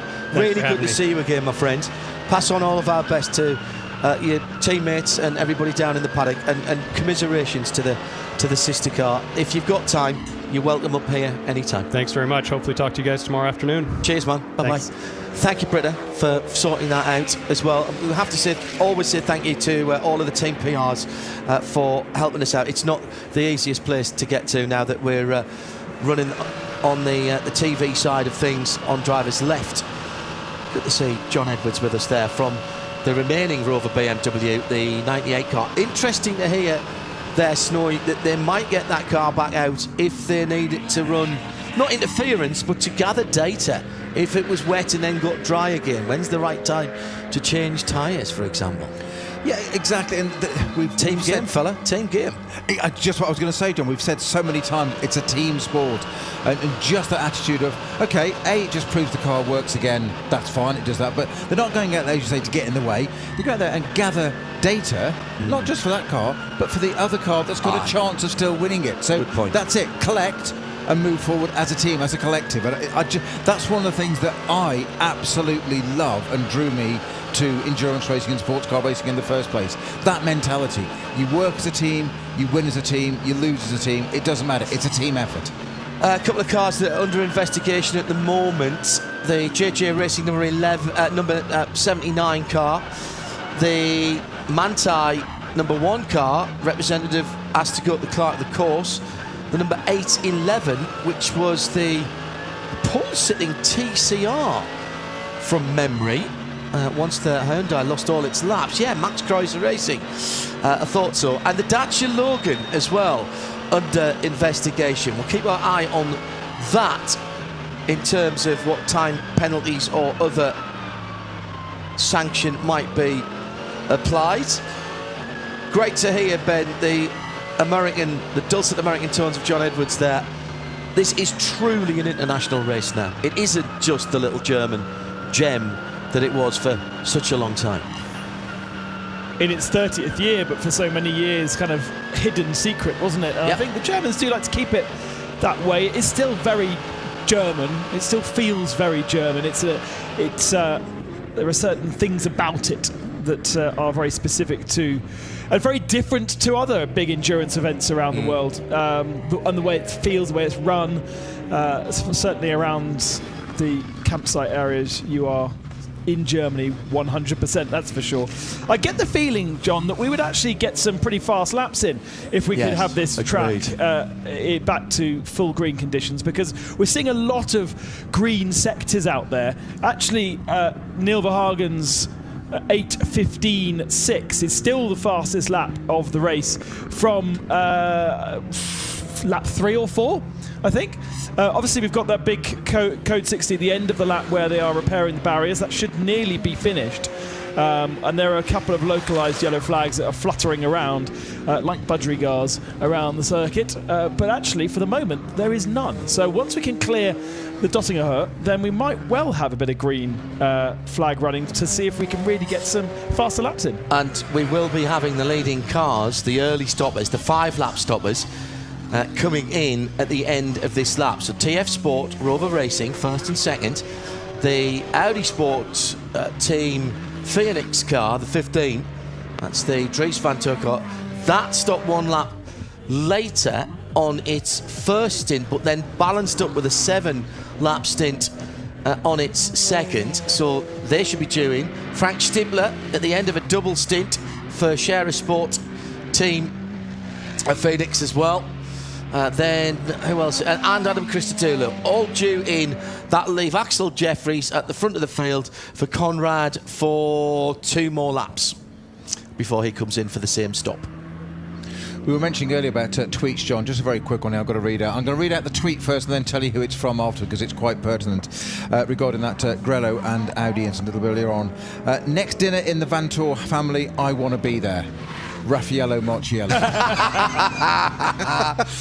Yeah, it's going to be a bit like Batman and Superman, those two, next time they get together and fly on the wall. Yeah, Raffaele Marciello, very good. He's a good bloke. He really is. Did we have the Lamborghini under investigation? We did have a request to go to the Clark of the course, but that was nearly, well, it wasn't over an hour ago. So whatever they were requested to do, they have not. Nothing has come of it as yet. We were watching this very closely, Peter and I, a couple of 3 weeks ago in the 2 races at the 6 hour, the double 3, if you will, that made up the 6 hour qualifying weekend. And what I will tell you is that everything that we see on that screen, we will get an answer to, and it will all be done in order. So if you start to see penalties drop in for example, the number 1 under investigation, well, that car's out the race, but we know that they're possibly still going to get pinged for something there. Then the 109, and that will fall through, and they will be taken in order. And basically, if there's penalties, they will come in the order in which they were started to be investigated. They are very good at doing it, and they'll often say as well, no further action. And if you haven't seen a no further action, then they're still looking at it. It's going to be a pretty big job to replace the crash barrier on driver's right. It was right in front of a marshal's post, and I'm pleased to say that the marshals were very sharp indeed and on their toes. So here is the pit stop for Pitbull Pitard, as Snowy has named him. So that's his Top Gun call sign. So it'll be David Pitbull Pitard on the side of his F18. Don't give Ferrier ideas, because he will. It'll be on the car. That'll be done before the end of the race. Yeah. If it's anything like in a top position as it is now, that'll be done. Now, who else is hit? Here's the second place car coming into Tiergarten. Katzberg has gone into the pits. Now it's Vantor, third place car, coming past the incident. We'll get the green flag now and just dive straight into the pit lane. Notice though, he comes off the pit lane or the code 60 limiter for about 100 metres, Peter, because he's back on it now. But that is all time. He wasn't just going to cruise into the pit lane for 120 metres. Exactly so. Every bit matters. It's so tempting to look at that, think that, right, there's the green flag, I'll just potter in. 100 metres. Is it worth it? Yes, it is. Yes. Floor it, get it there, but just make sure you stop it again. Every bit counts, because you know if he didn't, somebody in the team would be looking at the data and saying, so why didn't you do that? Because that at some point might come back to bite you. If you get the chance to floor an Audi R8 GT3 car, why wouldn't you? It's human. Do it. On, off, and over the thumb. Still good, yeah. So Ben, the top 5 into the pits? All 5 are into the pits. Pitard, Katzberg, Vanthor, Stipler, Christodoulou. So all 3 of that battle for third position, which was so entertaining. Dries Vanthor getting out of the car potentially to learn of the fate of his brother. May well not have known. I think probably will have found out when he passed the incident scene. And if he didn't know, he may well have radioed into the team and found out. I suspect his brother will tell him very quickly. Well, yeah, I wonder if he's waiting for him. And Danny Cadello also now coming into the pits. So that really is the top 6 runners, leaving Axel Jeffries at the head of the field in the Lamborghini. There goes Jesse Krohn in the number 20 Schubert Motorsport BMW. They're off schedule, aren't they? They're miles off, because they came in after 5. Jens Klingman came in after 5 with a number of other drivers. Then they did 8 with Jens. Then Jesse got in and did an 8 and then a 3. And we haven't got to the bottom of why that car came in and did a 3. This is the Schubert Motorsport number 20 we're talking about. And now it's been out for 5 since then. So it's just gone on to its 6 laps. It'll be 2 more laps. So potentially, that car should take the lead in 2 laps' time for 1 lap. If that makes any sense. Do try and follow along, everybody. Write it down. So into the 5th hour now, at just after 30 minutes past 8 o'clock Central European Summer Time here in the Eifel region. Headlights just beginning to be noticeable from the commentary booth window. Our cameras making it look quite a bit brighter than it actually is. It is by no means dark yet. We've got another hour or so, hour and a half nearly, before official sunset, and it stayed bright-ish for about another 15-20 minutes after that the last night, or Thursday night, wasn't it? Nicky Katzberg has handed over to Marco Wittmann in the number 98 BMW.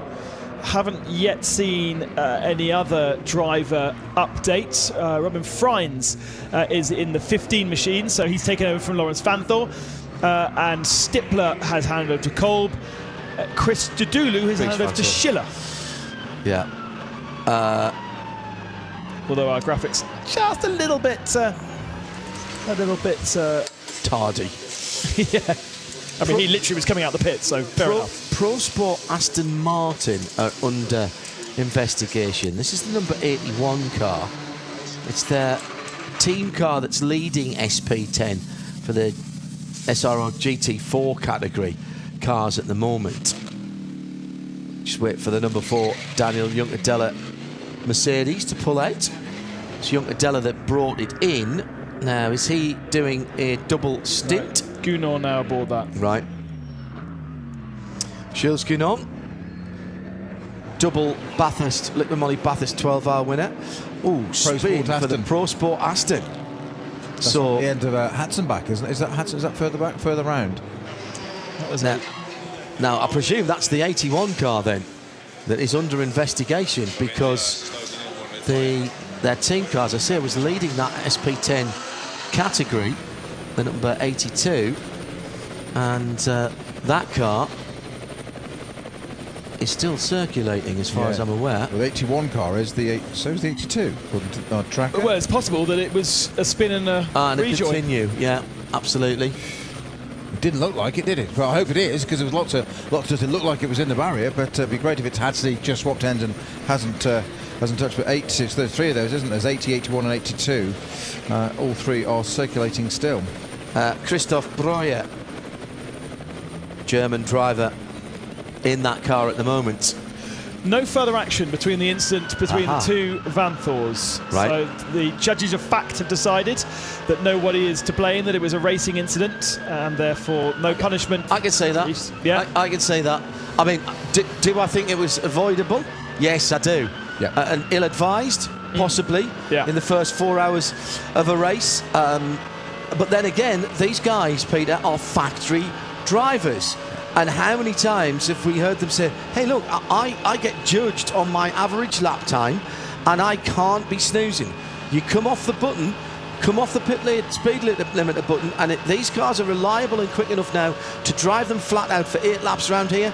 Then you drive them flat out, because your sector times are being looked at, your average lap times, your passing rate of cars, all being looked at, and it's pretty much finger right under the chin for these factory drivers. We forget this so easily, John, that the point you've just made is that we're not, we're following it, we're passionate, it's racing. It's not a hobby, it's business. And these guys are employees. And if you don't perform like any employee, there's the door. And this is a results-based business as 100%. much as It's soccer more than or basketball or cricket or anything. Exactly. And they're employees doing a job. And as you say, the key phrase there is factory drivers. They're not amateurs, they're factory drivers. They're doing a job, they're working for the company. You know, Lewis Hamilton's the highest paid Mercedes employee. He just happens to get all the glory because that's what he is. Very good. Curiously, the battle that we were watching pre-pit stops between the two Audis Team Phoenix cars and the number 3 Get Speed Mercedes, which was Christodoulou, Schiller, Stippler, sorry. That's quite spread out now post-pit stop. There seems to be about 15 seconds between the 3 of them, and they're nowhere near sharing the same piece of track. Now, with the pit stops being kind of regulated, you wouldn't have expected that, but just the way it's panned out and the way they've hit various different areas, we do now have a bit of a gap in that what is now a battle for 9th position whilst we get through the rest of the pit stop, those that owe us pit stops at the head of the field. Yeah, it's Robin Frines in the Team Phoenix number 15 in 9th. Then that's now 3.5 seconds back to the Sharer Sport Team Phoenix number 5, and just half a second back. Yeah, it's not, Fabian Schiller. It's not, is it not? No, because we were just on board with Fabian Schiller, and they had a clear track ahead of him with nobody around. So the positions are right, but the timing screens intervals are okay. That might need a little refresh. René Rast carving his way through traffic as he comes down towards Brunchen. Still a little bit of sunshine on drivers left. Huge crowd at Brunchen as ever. So he runs up through the second part, Brunchen 2, up over the little rise into ice curve. The sun on his right-hand side now, and it's right in his eyes, getting a strobe effect through the trees. Further back down the track, Vincent Kolb, and that is a change of position. It is, yeah. Just what we were talking about, so that was as close as our timing screens were telling us that part of that battle, at least with a little bit of smoke in the air as they come down to the foot of the hill, and then Ben heading up to Caracciolo Carousel. Yeah, so Schiller now ahead of Kolb. It's the 3 ahead of the 5. And setting about chasing down the next to the Audis, which is a few... and also has Robin Frines in the seat. So you can imagine that Robin's going to be absolutely flat out. An incredibly fast peddler, whatever he's in. I suspect that it was traffic that held up the Audi, and indeed it was at right at the bottom of the hill. All of the momentum for Vincent Kolb was gone as they started. You cannot go side by side through the lefts. Yeah, you can. Fabian Schiller says you can. He's just done it. And got the job done. Got through Cash all the way up to the Caracciolo Carousel. That is stunning. He's got equipment I haven't got. I don't mean his AMG. Yeah, or the tyre supplier. Correct. On board. Wowzer. That, Peter, great driving from him. Great driving for them both, actually, John. Yes, that's exactly the point I was going to make. Sorry. No, that's fine. Spin for the GT86, number 140. The bright. He found a reverse as well there. Excellent. Oh, we've got a stationary Aston Another Martin. Pro Sport car, yeah. And that's just coming out of Brunchen as well. And that is the 150 machine. And that car... Is that the door car? 150? Yes, he says. The Durr Motorsport car. Christian Gebhardt, Peter Posavac, Rolf Schneibner, and Michael Funke. All German crew car. SP8T. That. Yeah, Vincent Kolb got held up really rather badly at Bergwerk. And that is such an important corner. It's not an easy corner. It's a late turn-in. A lot of people turn into it far too early and then have to get off the throttle. And that's the same issue. You just kill your speed all the way up those 3 left-handers, up to Mutkirv and Kesselchen, and right the way up the hill. As you say, it's all about exit speed. Well, we say slow in, fast out, but you can't get any exit speed if you've got slow mid-corner speed. If you've lost it by there, you're never going to get it back. You're not going to get it back. You're never going to get it back, and the problem is then that you do spool it up and cause an error, and it becomes a bigger problem. René Rast into the pit lane, and I make that at the end of his 8-lap stint. Interesting to hear John Edwards saying to us from BMW, Rover Team BMW. It's 8 laps. It's 8 laps to the end of the race. Unless you've got a problem, it's 8 laps. It'll be 8 laps. Well, his exact quote was, there's no reason not to run 8 laps yeah. at this point in the race. Yeah. Yeah. So how long does that window last for? Well, and if there's a huge amount of code 60, do you dare squeak a 9? Does it actually help you? And brains bigger than ours will be making those determinations in the pits. But this is where you see people on the pits, though, you say those big brains on the pits, they can't lean too far back because their heads are too heavy and they fall off their stools on the pits. But they lean back and start looking at other people and getting body language because they start to see what other people do. And it's almost like who goes first. It's like this huge strategical game of chicken, isn't it? Looks like Renault S is staying aboard for a second stint in that number 22 Audi R8.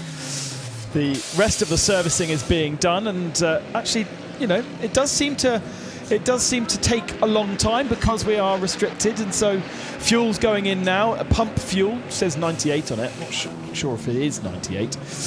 It is 98. Same as what you put in the car. I did check. Yeah. I did check with a couple of teams earlier, and it is absolutely. It is that. I was surprised. I thought it would be 100 race fuel. Yeah, I did exactly the same question. I thought, right, it's got to be something. It's going to be a minimum of 100. Yeah, I'm amazed it was under. I thought it was going to be maybe a 102 or something. But no, it isn't. It's 98. Most series now will run and even rally, etc. They run 100 octane. Various amounts of ethanol depending on where you are in the world. And of course this year, I think last season as well, but this year Porsche Carrera Cup is running renewable fuels similar to the alternative fuels that we have here. And the whole of the WEC field, and therefore the whole of the field at Le Mans, all 62 cars will be running the ethanol-based fuel that is made from non-food waste, Ben. This is from what's thrown away after red wine has been made, apparently, I'm told. How very French. So every time we have a bottle of red wine, we've contributed a few drops of fuel to Total and their fuel Bowsers at Le Mans. Does it work with beer in Germany? I don't think so. Because it would be more relevant to have beer in Germany and wine in... Hops. Yeah. Powered by... would you get the smell going down the road? That would be the thing.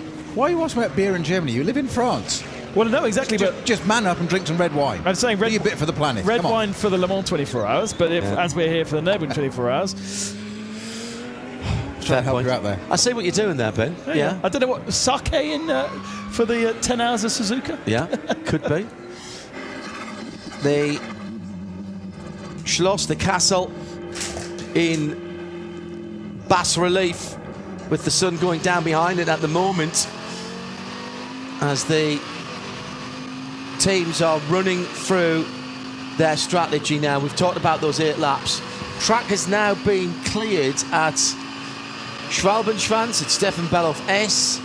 Just had a couple of yellow flags there. Next pit stop will be the leader at the end of this lap. Axel Jeffries will come in and get out of the car. This is the number 7, which is still under investigation. That has not been resolved yet. Although, as you said, if it was appearing on our screens in order, yes, then I think it might have just been. Yeah. Okay. Forgotten. Yeah. You're right. Buy that for $1. So Michele Di Martino has not been in that car yet. Axel Jeffries doing a double after Jordan Pepper started with an 8, a 7 and an 8, 2 8s from Axel Jeffries. But don't forget, you do have the formation lap before you go racing, so maybe not quite enough to do an 8. There's no point in having 7.8 laps in the tank here, because 0.8 is a very long way away from the pit lane.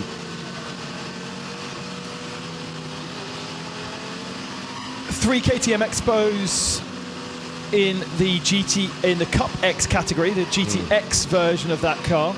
And it is the number 160 that leads that category right now, with Felix von der Laden aboard that car, an incredibly famous YouTuber, hugely influential, 3.1 million, not 3.1 subscribers, that would be useless, 3.1 million subscribers on YouTube, all content about racing cars and cars, gets taken, flown all over the world. He's driven the Audi Dakar vehicle on one of his YouTube videos. Oh, really?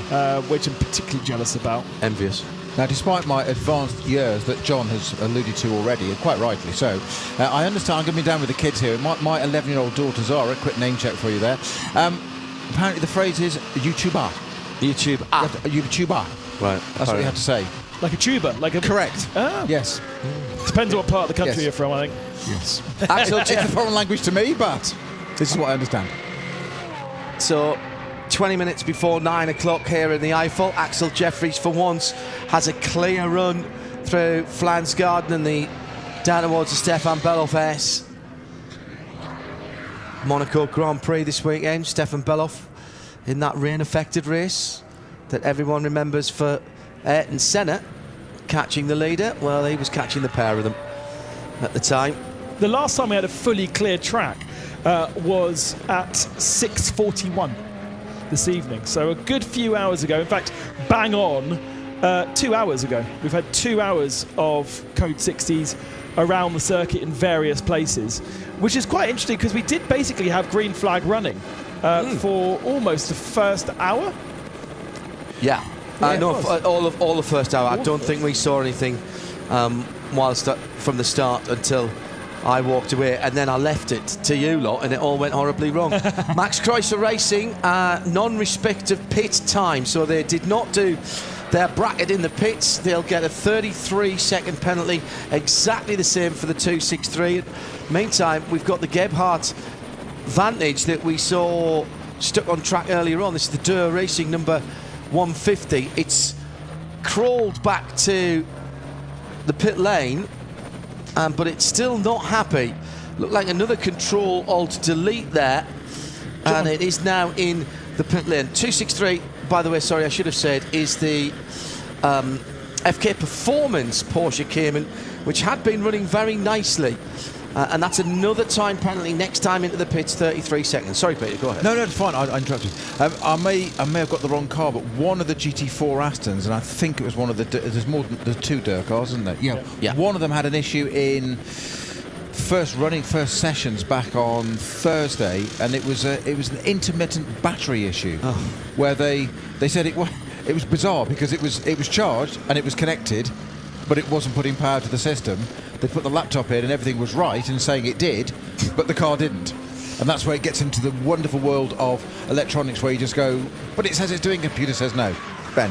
Turn it off, turn it on again. Turn it off. This is your helpline. Turn it off and turn it on again, okay? Disconnect the battery.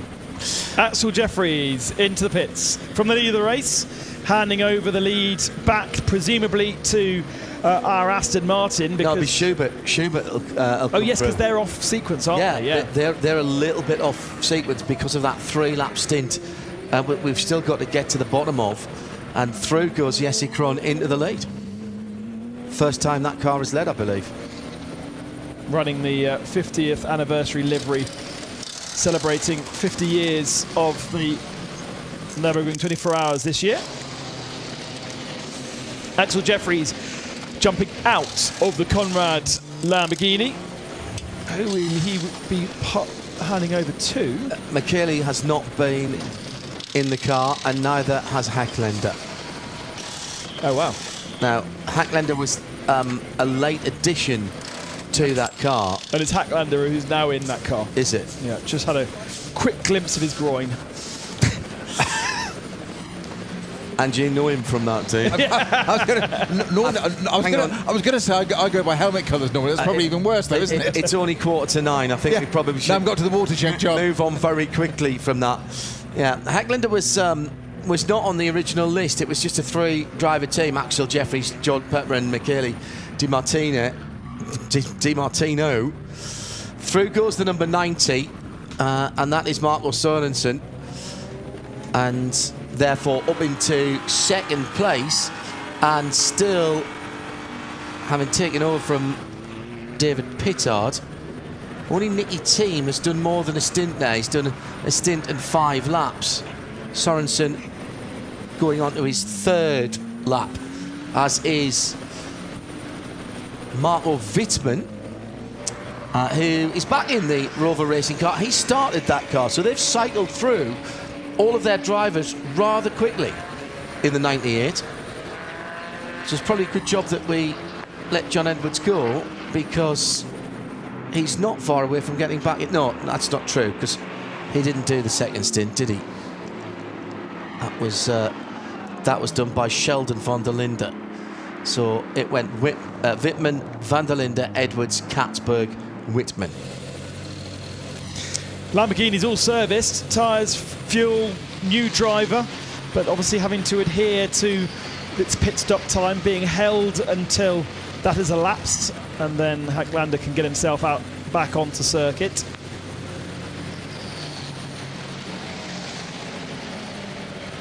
And of course, when you don't have kind of downpours and things like that, or safety car periods, you don't necessarily have a massive rush into the pits all at the same time, and that kind of congestion that people worry about in pit lane. Everything seems to be kind of, and also the fact that the lap being at over 8 minutes allows people to get in and out without too much problems, and Lamborghini almost in an empty pit lane there.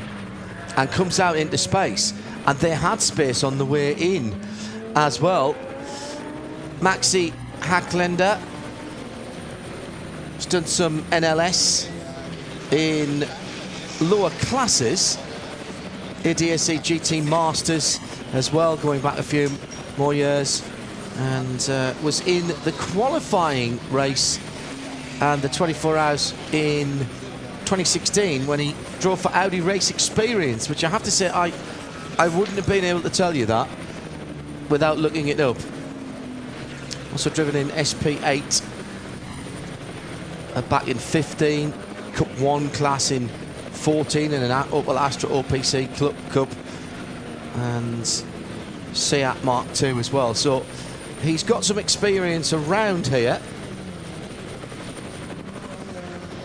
Hasn't necessarily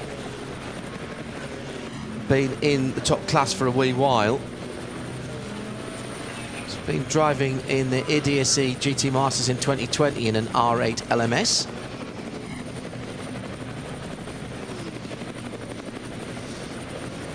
And last year was driving for MRS GT Racing in a Porsche GT3R, also in the ADAC Masters. So GT experience, GT3 experience for Maxi Hacklander, the German national from Bonn, not too far away, 32 years old now, and in the car for Franz Conrad. Because as you said a bit earlier, that is effectively a customer car, isn't it? Yeah. Get 4 drivers that can pedal as fast as possible and bring some budget and go racing, whereas it's nothing to do with Lamborghini whatsoever. It's just that's the choice of steed for Conrad to run. Axel Jeffries drives a lot with Conrad. Yeah. Axel was driving the LMP3 car that Franz was supposed to be sharing at Spa recently. Yeah, and eventually did it on his own. Axel's a very decent pedaler indeed. Put the car on the front row last year, but as you say, Ben, it is a Pro-Am category car. But you know, a Pro-Am category car that has led the race on pace. And maybe that is why Michele Di Martino yet to appear in that car, because he is the AM in the Pro-Am lineup. So they've got the pro pedalers out there to get it some TV coverage, get it at the front end.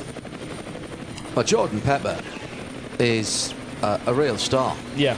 As far as I'm concerned, most recently being thought of as a Bentley driver, but drove for BMW here a few years ago. Knows exactly which way is up. So Jesse Krohn is leading the motor race in the number 20 for BMW in their 50th anniversary year for M Sport. That's the Schubert Motorsport machine. Jesse, I noticed, listed by his full Finnish name of Kirki Svenio. He's got Alexander Sims, Jens Klingman, who's been in the car, Niklas Kruten as well. I think it's only been Klingman and Krohn in the car, yeah, so far. Yeah, I don't feel like we've seen Simsy yet. No, we haven't. And they do like to... I remember previous years, they like to use Alex in the night. Yeah. Young eyes. Well, actually, he's not, is he, that young anymore? Yeah, but he comes from deepest, darkest Warwickshire. So, you know, he'll be good in the dark, round the country lanes round there. Mind, having said that, I was talking to a couple of the teams today and bemoaning the fact that there wasn't any opportunity to do some tourist laps down here. When we came down on and got here on late on the afternoon of Tuesday, and there was no tourist laps on Wednesday, and one of the Porsche teams said to me very kindly, I can give you some good country roads around here that you could drive on that would be just as challenging. And if you need any shortcuts to get in and out of the track, I can give you some of those as well. And I thought, yeah, I'll probably leave that to one side for the moment. We've been doing a lot of wafting this week in the Genesis GV80, which is our team transport this week. It's had a lot of envious looks, I'll tell you that. A lot of people want to talk about it. Haven't seen another one. Very exclusive. I enjoyed that a lot. Been very comfortable.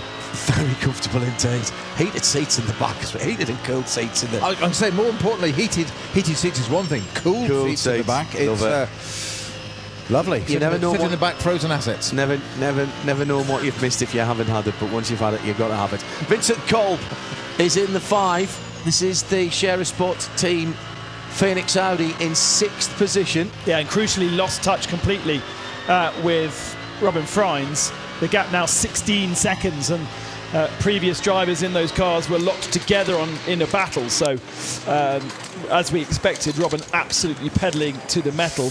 As we have, Jesse Krohn now into pits, as we would have expected. Perfect. From the lead of the race. Except they've got the bonnet off, Ben. What are they doing at the front there? They're unfastening the airbox. Oh, taking the air filter out.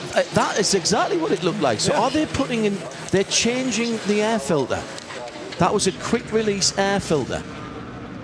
I wonder, I'm just thinking on my feet here, I just wonder, is it a kind of blanking plate thing? It's going to run cooler at night, needs more air through it? Yeah, possibly. Just letting some through, because the radiator's in the back of that thing, actually, right at the back. But that was... Yeah, the radiator is, but that was that not the air intake to the top of the engine in the plenums? So maybe they have planned maintenance after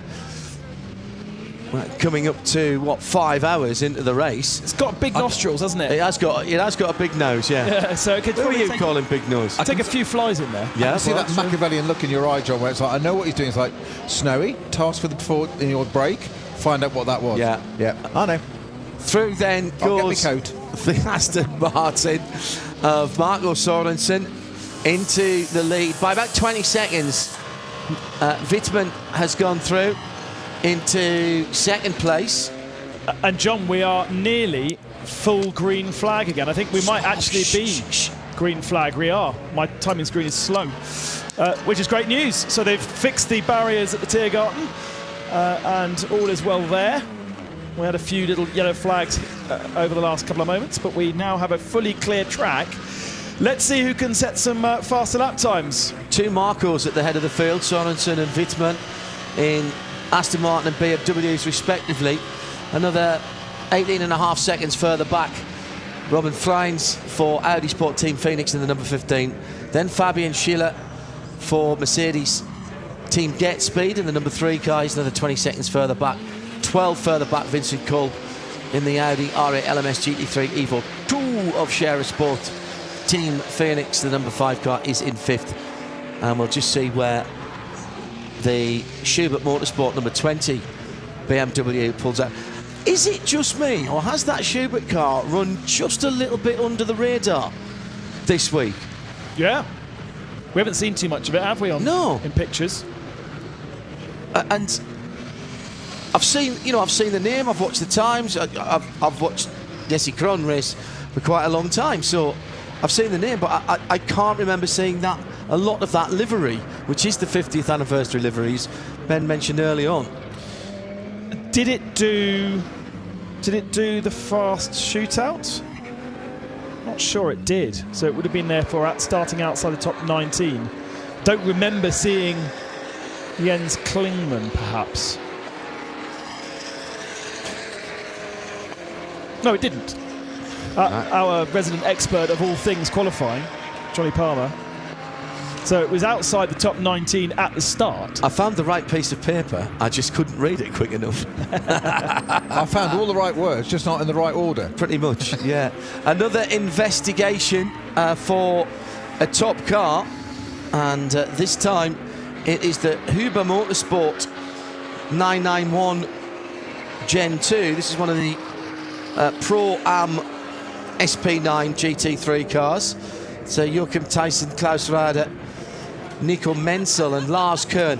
Lars Kern is the Porsche test driver, road car test driver, who holds quite a lot of the records around here for road car, street car. He's also a very capable racing driver. And Nico Menzel, you should know that name. He's from Kelberg, which is not that far away from here. In fact, I think we might have driven down. It's not at all. Yeah, yeah. You can come in that way. Yeah. So it's also where Talksport are based. Yes. Yeah. So before we get to the end of another hour of racing, I'll do a quick rundown of the teams we haven't mentioned and the leaders. VT3 Porsche Cayman Team Mathol, the 300 car, is in 107th position. V4 FK Performance BMW 325i is in the 104th position. That's the 324 car. 120, it's still the Toyota Corolla Altis. I think that's a bit of a surprise, because I would have thought the 119 car would have been leading that SP3 category. Inside the top 100 at 93, the V5 leader is that of Adrenaline Motorsport and the 981 Porsche Cayman, the 444 car. 92nd position, Hyundai Driving Experience i30N. That's the leader in VT2 front drive, as Phil Ellis is powering up to Bergwerk. And then in Cup, BMW 240i Cup, we've got Adrenaline Motorsports M240, the number 240. Hoffer Racing lead SP6 in the 200 car. Cup 5, 880 Schubert Motorsport, the M2 Racing Cup. FK Performance, BMW 330 in the 336. That's the rear drive VT2. Into the 80s now, at 80. The V6 leader is Adrenaline Motorsport team, Porsche Cayman 981. 718S Porsche.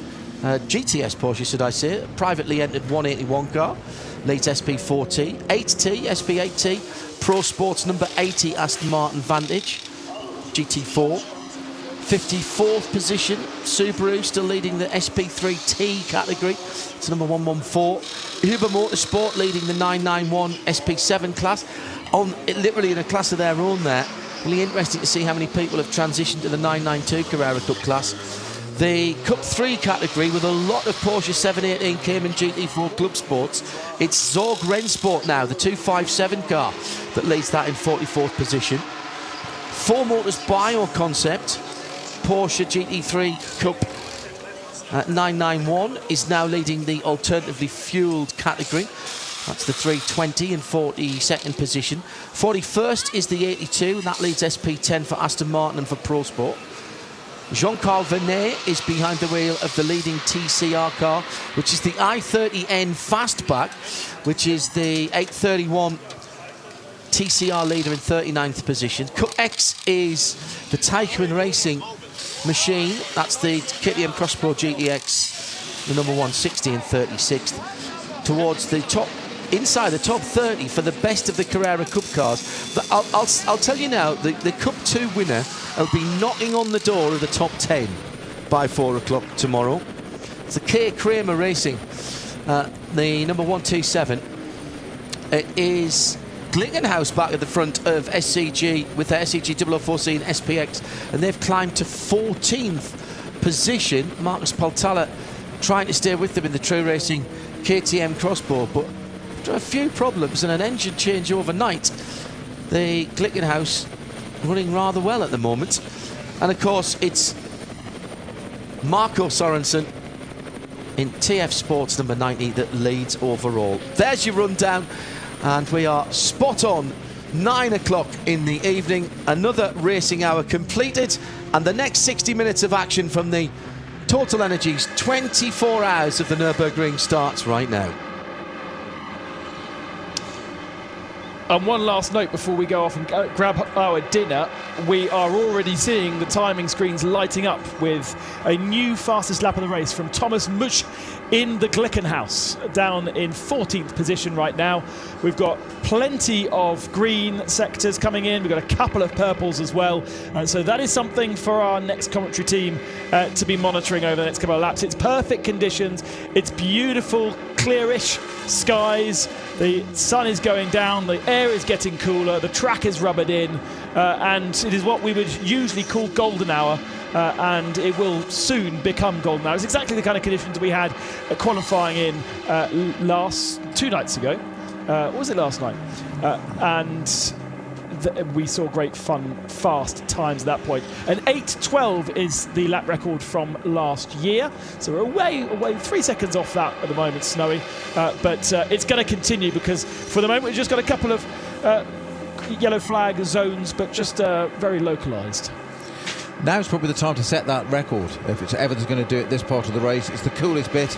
It'll get, obviously it won't be as quick in the dark, probably, just a visual thing, but now, just while it's still light enough, bit of twilight, temperature's just perfect, engine's running properly. We saw that air filter change for the BMW when it went into the pits there, and we commented, was it a blanking plate or whatever it was, and that thanks Alan Prost, Lanzarote Camel, my apologies, not Candle, Lanzarote Camel, get it right there, confirming on Twitter that it was indeed just a super quick design of an air filter change for that, and that was exactly why it fooled us. It was so quick and so efficient that they just changed the air filter. Obviously lots of bugs and things going in there, not to mention all sorts of other things gone in, that debris and bits been out there for a few hours now.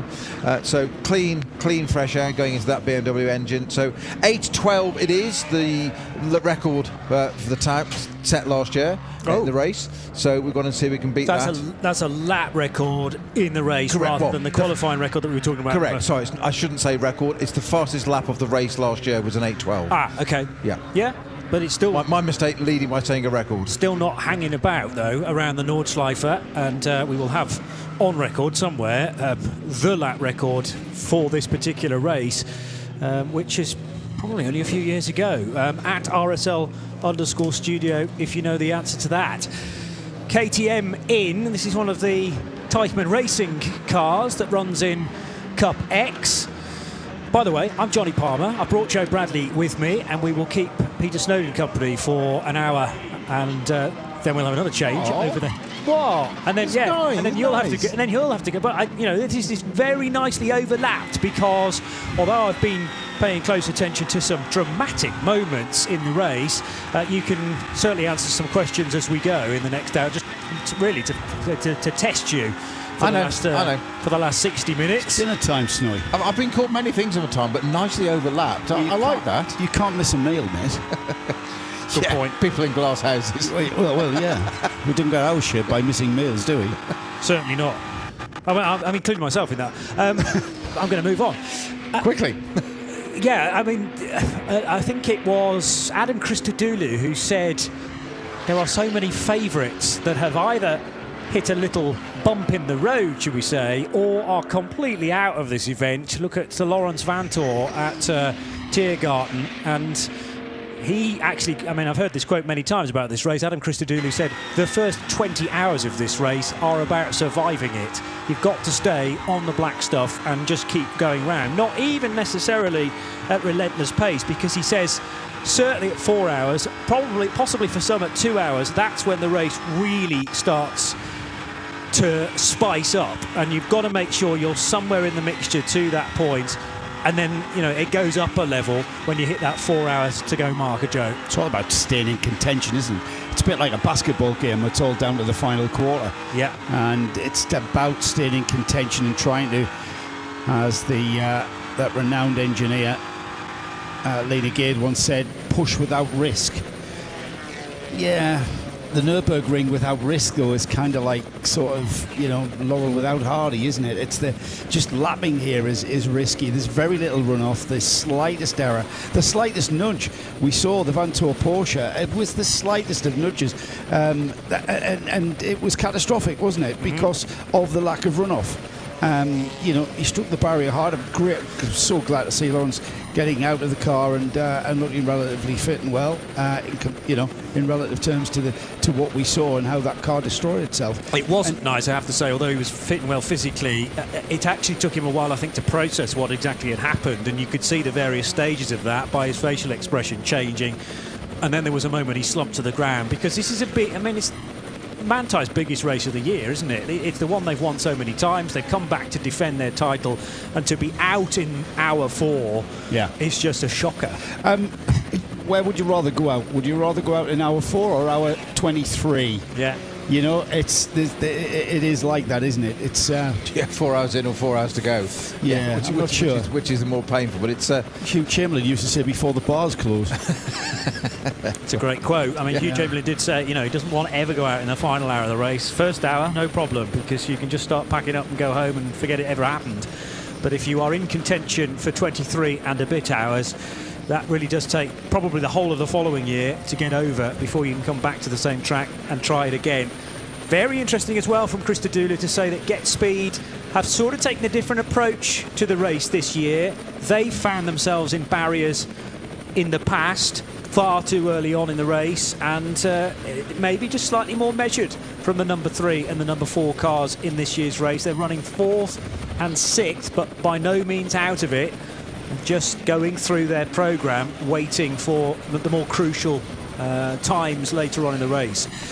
Marco Sorensen leading the way then in the number 90 TF Sport Aston Martin. He has got the Octane 126 Ferrari right behind him, but sadly for the Swiss guys, that is not for position. There's a lap down, isn't it? What might have been, really, for that Ferrari, had it not had the puncture when Simon Trummer was at the wheel, we think, as a result of some contact.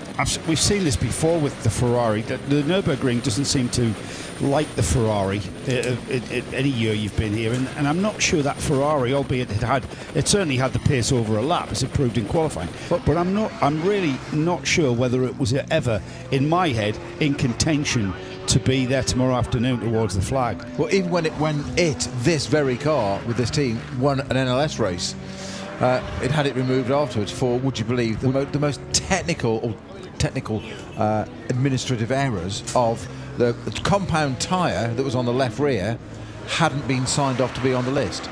It wasn't a performance advantage. It didn't take any difference to their physical win on the road. They hadn't suddenly gone and stuck a gazillion litre engine in it. It was just a tyre that just quite simply was accepted, but because it hadn't been signed off by administration at Race Control for that race, shouldn't have been on the car. That's all it was. And even then, so they won it, and they still got it taken away from them. I've fallen foul of winning races and then having them taken from us because of an admin error. Yeah, so the Aston Martin, as we said, clear in front by 18, nearly 19 seconds. Ferrari threatening it, but of course Marco Sorensen doesn't want to get drawn into that particular battle. Door Motorsport, who have a couple of Aston Martins in the entry this year. This car is in to the pits and being serviced. Glickenhaus 706 back to the SPX lead, as John mentioned not too long ago, but it really wants to be in the top 10 overall. It does have the best lap of the race so far at an 8:15.614, so there are a number of non-German cars, including that American Glickenhaus, that could threaten at the tail end of this, but still quite a bit of work to do before that. We're into a very nice view of the final section of the circuit of the Grand Prix track because of the setting sun now. Had this last night too during top qualifying, and actually on, was it Thursday night? Yes, for the night practice when the sun was going down. That was a 3-hour session held between 8:30 and 11:30, just to get everyone's eye in at the lack of ambient light when it gets into the nighttime hours, particularly out in the woods where the Caracciolo Carousel is. Porsche Cayman working its way through there, which is the 181 car that runs in the SP4T division. And that's just now heading up the hill towards ADAC. So SP4T doesn't, I think, just have Porsches in it. It's a wide and varied class. We have so many of those in the order, but 4T is led by the 718 GTS Cayman of the 181 crew, as mentioned. And we also have a couple of other Porsches in that division as well. So for turbocharged cars, slightly more powered than SP3T, which is where we find the Mini and caught glimpses of that. But sadly, that's not leading its class, down in 6th position. So Sorensen just going through the pattern of play at the moment, but he's generally building his lead over Marco Wittmann. You can forgive Aston Martin fans back in the UK for getting a little bit excited at the moment. We are not even 1/3 of the way through, 1/4 of the way through yet. But that Aston's got a lot of speed, hasn't it, Snowy, compared to the other big 4 German manufacturers? It certainly has. You've got the biggest Aston fan in the booth here. Actually. I'm aware of probably that. On the team here, but I'm keeping my powder dry, largely because yes, we'd like to see the ultimate result, but we know what it's like. And this TF Sport, of course, it's Tom Ferrier, old teammate of mine. We raced Porsches together 15-something years ago. The photographs are in colour. They're not all black and white, I promise you. Yeah, for that reason, yes, I'd love to see an Aston win it. But just for Tom and his team, all the drivers and that, I just love to see the result I think they deserve. I'm not going to say the words, but any more than that. They have got the form. We mentioned it in the pre-show build-up, didn't we? That this very car, this team with this very chassis, have already won. It's won the British GT Championship. It's won the Spa 24 Hours in 2019. So they've got the form. They just need the luck of the Nürburgring now, because it's a different place. It can just suddenly all turn in a second, as we've seen for last year's defending champions. As easy as that. Interesting, we've got the first 5 and now first 6 cars now all on the same pit stop strategy. Yeah. Yes. They've all followed each other in and followed each other out. Now, there was only 5 on that 8-lap stint until we had the number 4 Mercedes. Jungadella came in. He'd done an 8-lap stint. Engel had done an 8-lap stint prior to that, but then Jungadella came in at 7, and he's put himself in sync with the 5 cars ahead of him. And that's where we're going to see if that continues through the next, 18 hours and 47 minutes. We're going to see that kind of out of sync sort of phase come into play as we get into that final 4 hours. Yeah. Now, I'm not sure why Jungadella has pitted with only having done a 7-lap stint, and whether that's deliberate to put himself in that mix with that sort of that pit stop phase, where we'll now see the first 6 cars pit after another 5 laps. Yeah, there's some puzzling 7-lap stints in amongst the race. They happened mainly early on, but they weren't the opening stint. The 7's fine for an opening stint after you've done the formation lap, but after that I'd expected 8 all the way. But yeah, there is this moment where almost everyone syncs up to their rivals, and you're quite right that the top 6 are now all 5 laps in to their current stint. The one that's properly off schedule is the car that Nicholas Cruton has just taken over, which is the Schubert BMW that briefly led before it came in to the pit stop. We're going through some of the different classes for you. So the SP3T leader is the Subaru WRX STI from Technica International, and I had a driver name for you as well in that Subaru. It is Marcel Lassi who is driving that currently, the driver based in Dusseldorf, and has done this race, well, at least for the last 5 years for Subaru. So well known to the team, but actually hasn't done this race since 2017. So 5 years away and back again with the same team. And then also just heading through the Schwabenschwanz, one of the Uber Motorsport Porsches, also a class leader. So let's just tell you that Kay Kramer, number 127, is leading the Cup 2 division, with Kramer himself at the wheel. In fact, we've got one of the Teichmann Racing KTM crossbows in the GTX category as your Cup X leader, and it's Pro Sport leading effectively the GT4 category, which is labelled as SP10 in this event, and it is another Aston Martin Vantage. Pro Sport here with 3 Astons, German team, but have always favoured the English marque. So the H&R backed Porsche now heading down through Antonius Bucher and on towards Tiergarten. The switch back through Hohenrhein, which was the horrible scene of Lawrence Vantor's accident a couple of hours ago. There's still the sign of some sand laid down to mop up fluids from the Porsche's radiator. And back across the line they will go. Aston Martin leads come down a little bit, I notice now, only to 16.6 seconds after a good lap from Marco Wittmann. He's still finding time, particularly on the Grand Prix track, because the 98 cars just set a personal best lap time there through Sector 2. The 131, Johnny, down in 7th in Cup 2, Milner Motorsport. Hopper at the wheel. He's catching that's Cup 2, 7th in Cup 2. He's catching 6th place. That's the 2 Black Falcon Porsches ahead of him. Currently 5th and 6th in Cup 2. Hopper in the number 131, 30th overall, is lapping ever so slightly quicker than the cars in front. Oh, we've got a situation out on track with the number 160 pulling off.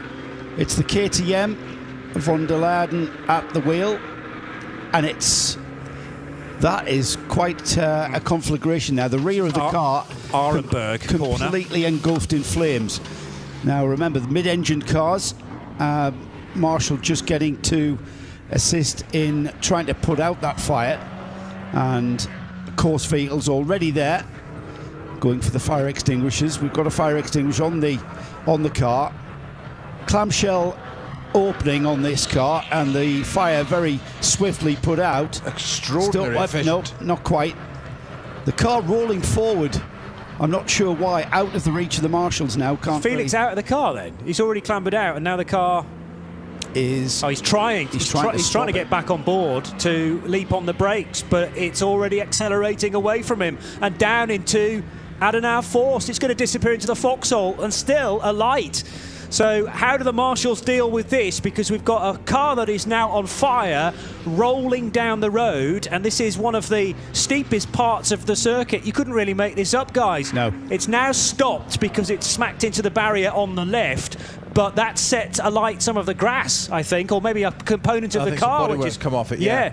Electronic gear selection. He would not have been able to get that car into a gear to lock it off. This is a horrendous situation. Thankfully, more marshals are now on the scene, and they have sensibly parked an intervention vehicle right across where the KTM has come to rest. Felix von der Laden did absolutely everything he could do there, but the last thing you want to do is to be leaping into a car that's moving and on fire to try and stop it rolling down into the foxhole. They've really did a cracking job on putting that out. Carbon tub, of course, and carbon does burn very well, doesn't it? And we saw that. Quite extraordinary, that, Johnny. I don't think I've ever seen that. In my life. No. Car rolling away downhill, and thankfully coming to rest and stopping itself against the barrier. That could have been really naughty. Incredible response time there for the fire unit that has just arrived on scene, though. The red truck just beyond the KTM, now with the correct...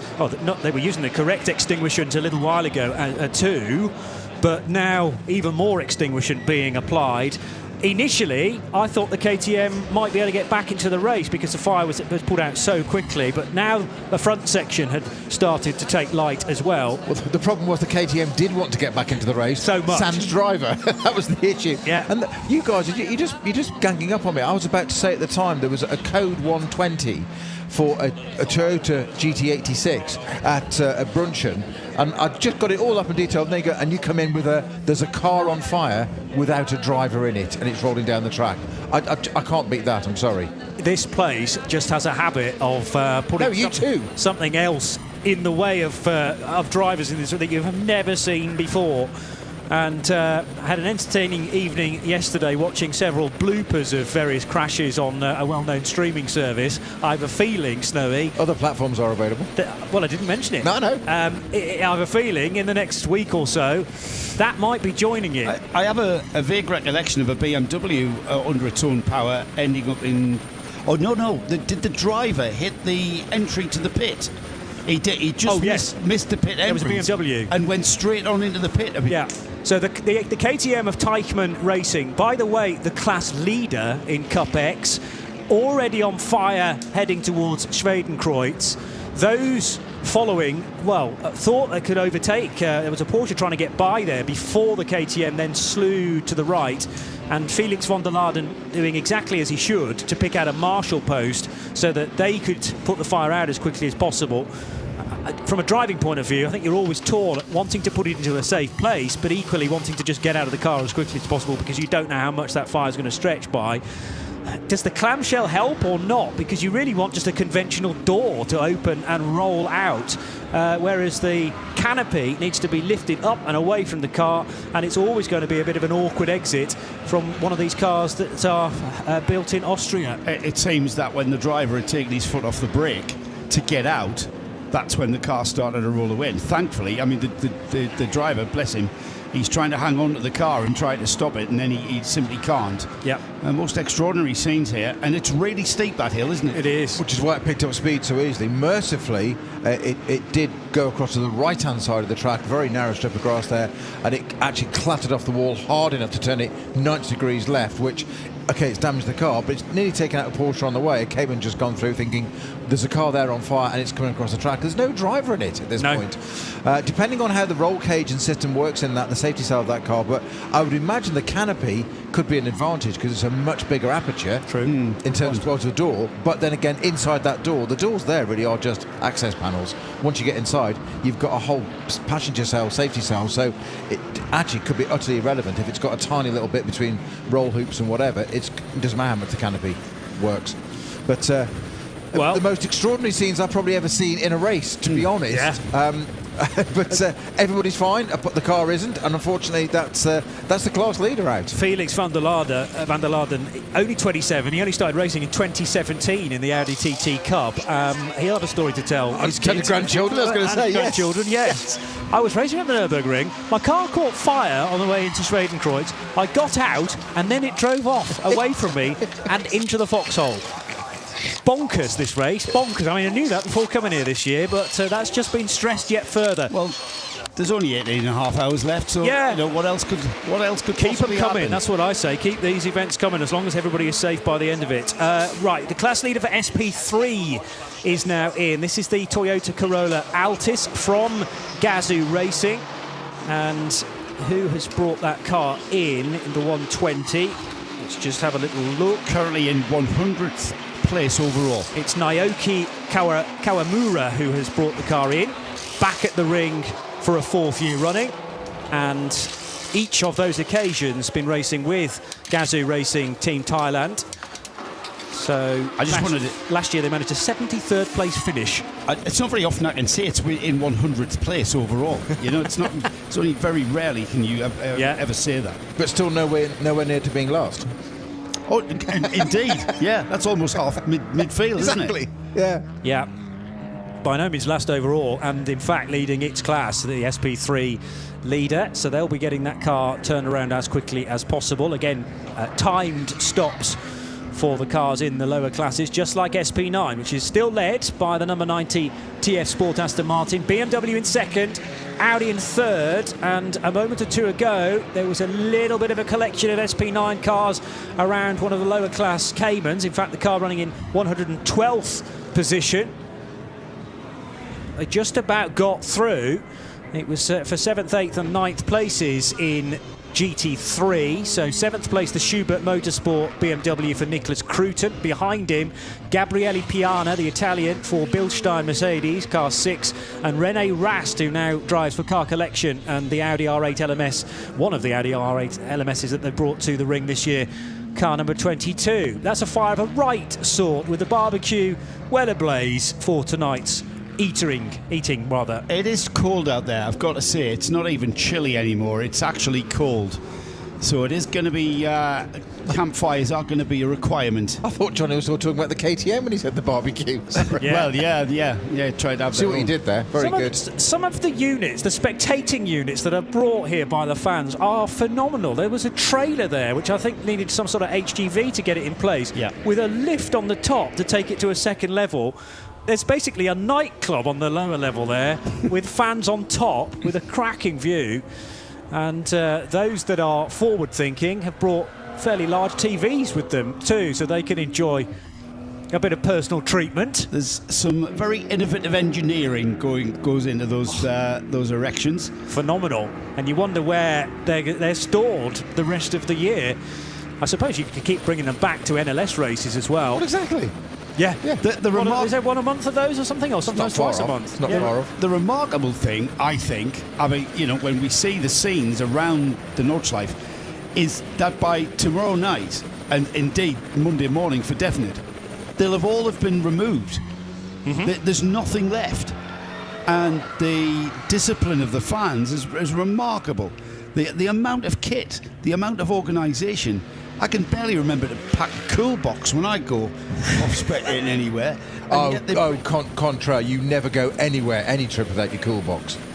Well, yeah, that's what I'm saying, but He's brought it with him this weekend.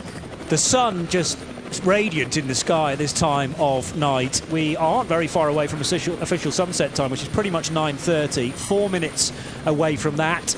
And then we're plunged into a reasonably long night. It's nothing in comparison to Dubai or Daytona, where you've got a solid 12 hours and a bit, which is held in darkness at those events. And this race held 2 weeks before the 24 Hours of Le Mans in France, where the idea of Le Mans is that it's held as close as possible to the longest day. So I need to look up sunrise actually, but we're going to have a good period of night time, which again most of the drivers say that's where all of the proper action begins. It can also be the quickest portion of the race because, as Ben Constanturis was mentioning earlier on, plenty of rubber's been going down through the course of the day, so the track is nicely bedded in, temperature's cool as well, and then you've got a potential variance between the turbocharged and the normally aspirated engines. It was an interesting point that Kev Hamilton raised on Twitter a little while ago about the temperatures ducking, and maybe the turbocharged cars like the BMW, that's the twin scroll turbo on the straight 3-litre engine that this new M4 GT3 carries, and the Aston Martin, which is the Mercedes designed 4-litre twin turbo. Are they going to have a bit of a performance advantage, suggests Kev, in the night time with that denser air allowing the engines to breathe a little bit more compared to the normally aspirated cars? Engine in the background is the Audi designed V10, the 5.2 litre that sits right behind where René Rast is positioning himself. Got a fairly decent view up ahead of him. It's not clear because he's circulating with two other cars, and Rast then is pursuing Cruton in Schubert Motorsports BMW. That's Nicholas Cruton and Gabriele Piana, who's actually now got by the German. So Piana up to 7th, Cruton falls to 8th, and René Rast still there in 9th place. The gap's coming down between the top two. Last time I checked, that was 16 seconds. It's now only 13 seconds between Marco Sorensen and Marco Wittmann. They're due in next time by, I will tell you that. They've already completed 7 laps. So next time by, we should see at least the top 5 coming into the pits. So Sorensen will lead that cavalcade of cars in. The Rover Racing 98 will be the second car on pit road, and it'll come down to some nifty pit work to maintain that 13-second lead. Gap's already down to 12.7, Johnny, so it is reducing all the time. Got a further 21 seconds between the second place 98 Whitman Rover BMW to the Audi Sport Phoenix Audi of Robert France, car 15. And then 44 seconds. So all on the same lap, but very much spaced out. So All it will take is a slight mistake in the pit stop phase, or in the pit stop process, I should say, and those gaps could increase to, or, you know, it's all about this. This is what I mean about, I'm mentioning pit stop process. It's a team sport, endurance racing. The pit stops are a big part of this. And it's so easy to lose 5 seconds in a pit stop by an errant wheel change or a drop wheel gun or anything. And it takes a lot of driving and a lot of performance to make up 5 seconds on your competitors. So it is a team sport. The major risk in pit stops here is getting the car in safely, getting the car out again, and making sure that you haven't gone underneath the pit stop regulation time, which is so easy to do because it's not timed like in Formula 1. They time pit stops the moment you're standing still, which is 2-3 seconds. Here, it's time from timing loop in to timing loop out, and you've got to make sure that according to the stint you've just done, whether it's 5 laps or 8 laps in most of the cases, that you do not duck underneath that. And it's worth being maybe a second over to save yourself potentially a penalty if you've gone 1 second under. I would agree, but I'll tell you now, the engineers be working to make that a tenth of a second. Yeah. That's how clinical they are. But there can be hiccups because if a car next door to you in the nearby garage is also pitting, as we saw with the ToxSport WRT and one of the Rover Racing BMWs, they actually clashed as each of them were trying to rejoin. BMW out first, Porsche released instantaneously, and contact was made, and that was sent straight to the officials to make a decision. The sorry state of that Teichmann Racing KTM can now be examined much more closely, chaps, because the fire is out, as the marshals did a really good job with the fire truck, but there's not a lot left. I'm suddenly taken back to the Opel Manta and the amount of fire damage was done to that car. Real shame for the class leader. I think, to be honest, if it hadn't rolled away, it probably would have been out, because as Joe said, they got it out in a matter of barely seconds. And that was with the marshal leaning over from the barrier. He hadn't even got onto the grass. He'd leant over the extinguisher. It was face parallel to it, into the back of it, through all the intakes, and it was done. Because it started moving away, it started sucking in air, and obviously there was a little bit there that needed that second little bit to it. That looked to me like it was a fuel fire. There's maybe a fuel pipe came off. Certainly the way it spread. Yeah, and ignited on the hot. It's a hot engine bay, isn't it? And it's easy to ignite fuel, but there's a constant. And the reason why it reignited was because it was fueled. So there's obviously a fresh supply of fuel for it to then reignite once the marshal had put it out. But the biggest component of fire needs is oxygen, not fuel. Yeah. So that was it. So when it was rolling, and that's what the air extinguisher's doing. It's blocking off the oxygen, isn't it? Exactly. The powder. Well, a very sad end to that Teichmann class-leading KTM, as we said. But it's I've never quite seen scenes like that. Never seen scenes like that. Can I say that? Never witnessed scenes like that. That's what I mean. Yeah. Listen to what I mean, not what I say. And the marshals, from an arm's length, doing a really good job leaning over the fence. Then there's the look of, is the driver still in that? No, he's not still in that. I mean, he's in amongst the smoke, actually trying to climb on board the car as it rolls away. And in the end, just has to give up. Felix van der Laarden just throwing his arms up in the air. A young kid, very early on in his racing career, will not have encountered anything like this. And the situation, clearly, marshals frantically then waving at yellow flags. We need to invent another flag colour for cars without drivers that are on the track. I mean, it's a bit like in a horse race when a horse loses its rider, but it carries on and can still affect the race. Anyway, the Armco barrier, thankfully, saving the Teichmann Racing car disappearing all the way down the hill. It gets even steeper than that round the next corner. Yeah. And then you've got a car really barrelling at very high speed, heading for Adenauer Forst. So thankfully that disaster was averted. But the situation, rather terrible, even before we got to that point. Anyway, the car has been slowed, stopped and put out, and the bits that remain will be returned to Teichmann Racing. Fortunately, there are, I think, still 3 other Cup X machines running, and we have a new leader in that class, therefore, which is the 162 KTM Crossbow GTX. And driving that is Manuel Amweg in the 162, sharing with Tim Santler, Florian Wolf and Dirk Adorf. And Dirk Adorf actually featured in the BMW Masters race, the Legends race, earlier on today, celebrating 50 years of M-Power, the M-Power brand.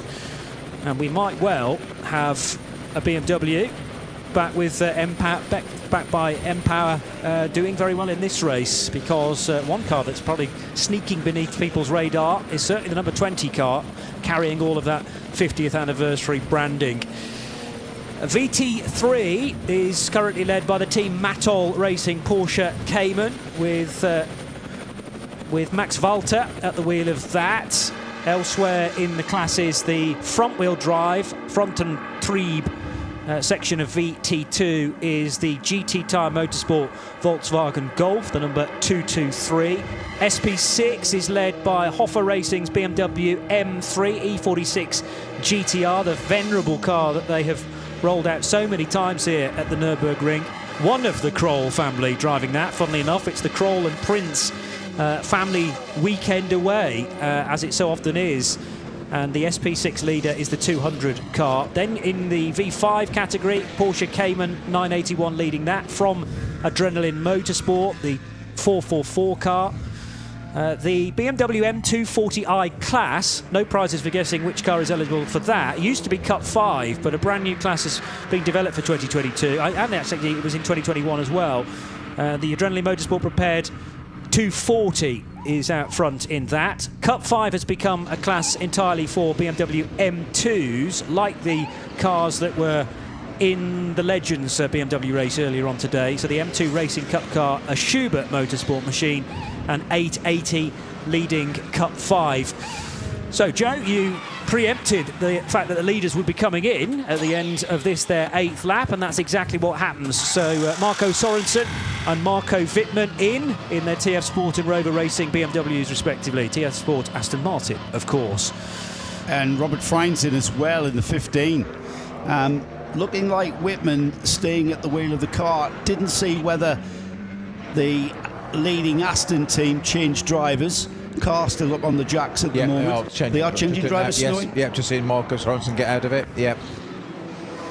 So we'll watch. So probably Nicky Team back in it, because Team did the first 5 laps, then did an 8-lap stint. Maxime Martin an 8-lap stint, David Pittard 8 laps, and Sorensen's just done 7. So I'm guessing Team. The rotor comes around really quickly, doesn't it? Exactly. Yeah. The left-hand rear wheel just going on, and the new driver just being briefed by Marco Sorensen, just getting out of the car now. Sorensen slams the door, makes sure it's shut. We're getting towards the final stages of the stop. A little bit of adjustment going on to what looked like, no, that can't be it. I thought he was adjusting a tyre pressure. He couldn't possibly be doing that. Right rear wheel going on now. So we're getting towards the final stages of those stops.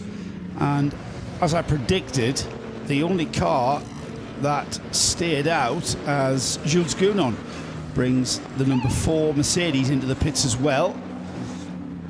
Now, where's the number 5 Audi R8 gone? That's the Phoenix car. That's got into the pits. The Shearer, now. Shearer Team Phoenix. Vincent Colbert into the pits with it now. So that's top 6 into the pits now. So that basically is going to put Rennie Rast in the Audi Team car collection, number 22 car at the head of the field in theory. That's what we expect, though, Snowy. He's still got 2 more laps before he stops, which is the first car out of sync with these this top 5. Top 6 is it now? Top 6. Top 6. Yeah. So Rast, during this stint, has managed to get ahead of Nicholas Cruton. That's not altogether surprising. Nicholas Cruton still fairly early on in his racing career and is silver rated. So you imagine a multi-DTM champion on your tailpipes. Sensible thing might have been actually to allow Rene Rast through, and that's what's happened. So Rast in the 5 Phoenix Audi R8 has climbed up to 7th position, but the next time through, as Rene Rast blasts across the line and in fact exiting the Yokohama S now, he does become the race's new leader.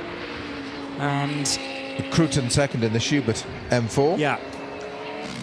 Now, it's that first Audi that we've had lead the race. It might have happened in the previous pit stop cycle as well. I think it did, John. Yeah. So we've got the number 90 Aston Martin out again, just leaving the pit exit. So we should get our Nicky Team indeed back in the wheel at the wheel of the what was the race-leading TF Sport number 90 Aston Martin Vantage. Whitman has stayed at the wheel of the number 98 Rover BMW, as I thought I saw. The number 26 is the Is that the Ferrari I'm talking about? The Yeah, number Octane 26? 126 Ferrari. Yeah. But that's a lap down, remember, of course. Yes, that's a lap down. That's out of contention now. Okay, so Aston and TF Sport are doing single driver stints, basically. I mean, team started with a double, but it was more like 1.5. We did the 5-lapper to kick the race off and then into an 8-lap stint. And then we've had 8 laps from Maxime Martin, 8 from David Pittard, 8 from Marco Sorensen, and now we're back to team, whereas others are choosing to double stint their drivers. So Axel Jeffries did a couple for Conrad after a more or less a double from Jordan Pepper at the start of the race, and Rene Rast, once he's completed his 8th lap, this will be the end of 2 stints back-to-back of 8 laps. So it's interesting how teams are approaching this, that if you choose to double stint drivers, that's obviously giving, you know, more rest to those drivers not in the car. If you're switching cars, it's a 2-hour rest time absolutely required. And I'm assuming Matteo Cairoli and Christian Engelhardt at Dynamic Motorsport have now pretty much been moved permanently to car 28 after the dramas for car 29 within the same team.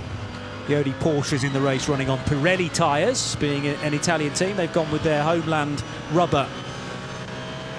And at this stage, we've now got 3 cars in the opposite flip contention positions. Rene Rast in the Audi. We've got the Schubert Motorsport Cruton-driven number 20 BMW, and then the Conrad Motorsport Lamborghini Huracan number 7. That's first, second and third.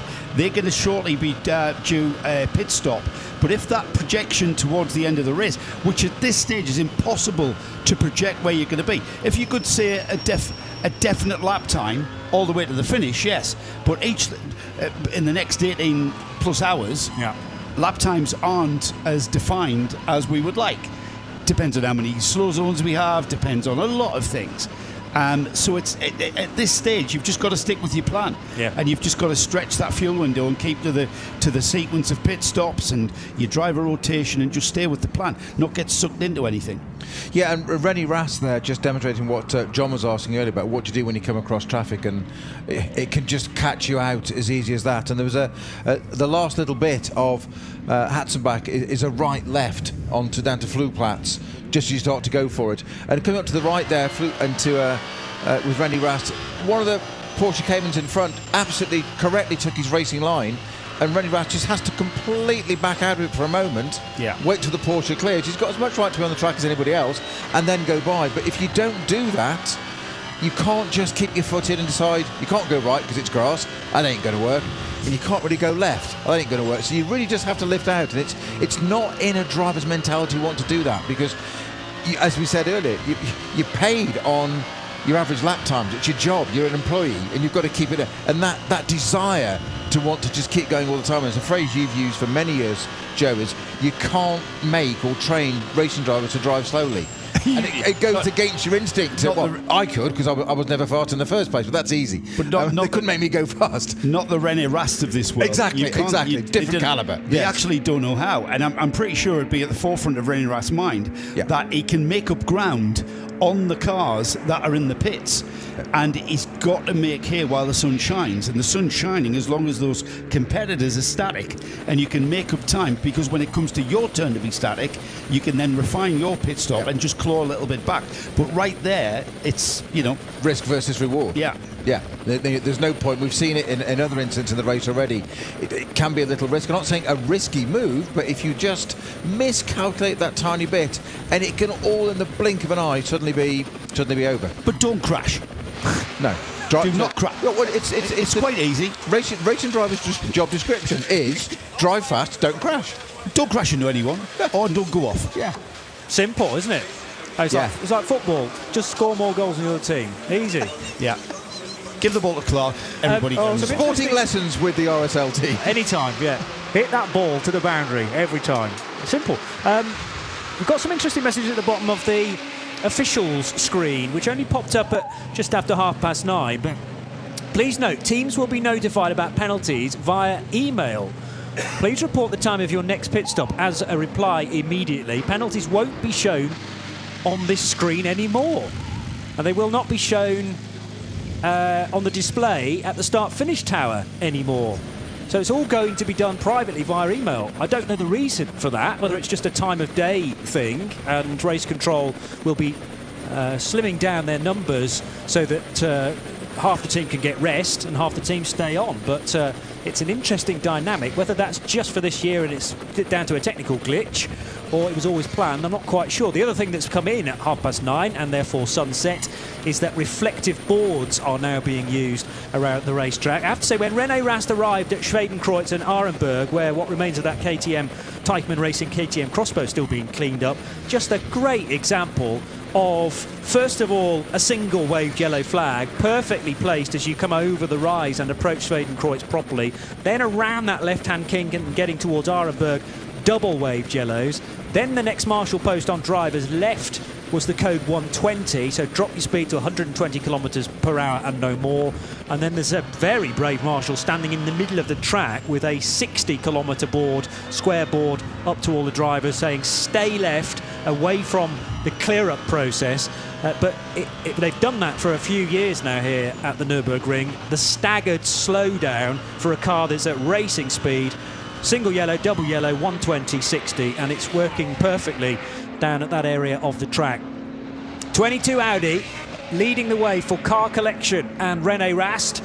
He is nearly 6 seconds clear of Nicholas Cruton's Schubert Motorsport BMW M4, the number 20 car. Then it is Maximilian Hacklander for the Lamborghini Huracan crew, Conrad Motorsport, car number 7. So Audi, BMW, Lambo, then Aston Martin of TF Sport, Nicky Team, and then another BMW, Marco Wittmann in the Rover Racing example number 98. In turn ahead of another brand new M4 GT3 for Valkenhorst Motorsport. They've actually got 3 M4s in the race. 2 of them are Pro-Am driver combinations. This is the Pro car though, and car 101 running in 6th place. René Rast absolutely flat out on this run back to the start-finish line, down the Dottinger Hohe, heading for almost 3 abreast traffic. And I would suggest heading for the pits this lap as well, because this car's been going 8 laps, 8 laps, 8 laps. That's its 3 runs so far. So René Rast done 7. I suggest he's got to come in now. Yeah. Cruton in seconds, only in 5 laps in the Schubert M4 GT3, number 20. But a car with yet another puncture. 261. The Porsche Cayman GT4 Club Sport. Peter Kidd at the wheel. He's just taken over that car, and Peter Kidd just taken over that car. That's a brand new wheel and tyre. And here we are, causer effect. So Peter puts it slightly off track there, and I think the puncture is what put him off there. Yeah. So Peter Kidd suffering a left he's front caught that, punch. hasn't he? Yeah, absolutely splendid driving, fantastic driving from Peter Kidd. He's an amateur driver, but a very experienced amateur driver. Not. He's not an amateur driver at all. Not from what I've just witnessed. No, he doesn't drive like an amateur driver, but what I mean is he doesn't do it for a living. He should do. Stalwart of the Nürburgring, 24 hours. He's a big fan of it. He's a very, very quick driver, but that's absolute. Why are we getting all these punctures? I mean, I know we're seeing a lot of gravel on the track. Yeah, there's a lot of gravel on the track. We've got a lot of carbon fibre shards around about the crash scene of that KTM. Yeah. We've had carbon fibre shards off the Porsche shunt we've seen. All right, the wind, the air from the cars will shuffle the debris away from the track surface, but that's got to be a factor somehow. My timing screen slightly lagging here compared to yours, gentlemen. Rather like my brain, but René Rast is indeed in the pits. He has come in on that lap as I expected, so that will put the Schubert Motorsport number 20 BMW M4 Cruton at the wheel back into the race lead, and of course everybody else will pick up behind it. So that means it's going to mean that Hacklander in the Conrad Lamborghini, the late entry into that car, the last of the driver lineup, is now going to be into 2nd place, and number 90 TF Sport Aston Martin Nicky Thim at the wheel will be into 3rd. Peter Kay, he was in our box a little earlier on in the week, and he said this is his 20th year at the Nürburgring racing at it, so mightily experienced, and joining Team Mattol Racing with their Porsche 718 Cayman that they run in Cup 3. Rudiger Schicht, Montana, one of their drivers, and Tony Richards makes up the foursome in 261. Ambient light is severely lessening now. And the cameras around the racetrack do a spectacular job of picking out the cars, much more than the naked eye. So there isn't a great deal of light around the campsites on the Hatton back. Quite a bit of flood lighting around many of the car parks and campsites, of course, make sure that everyone is safe. And Flugplatz, because of the little airfield over to the right-hand side of the track, labelled that corner labelled because of the airfield nearby, and also coincidentally where cars actually take off if you're properly on a qualifying lap there.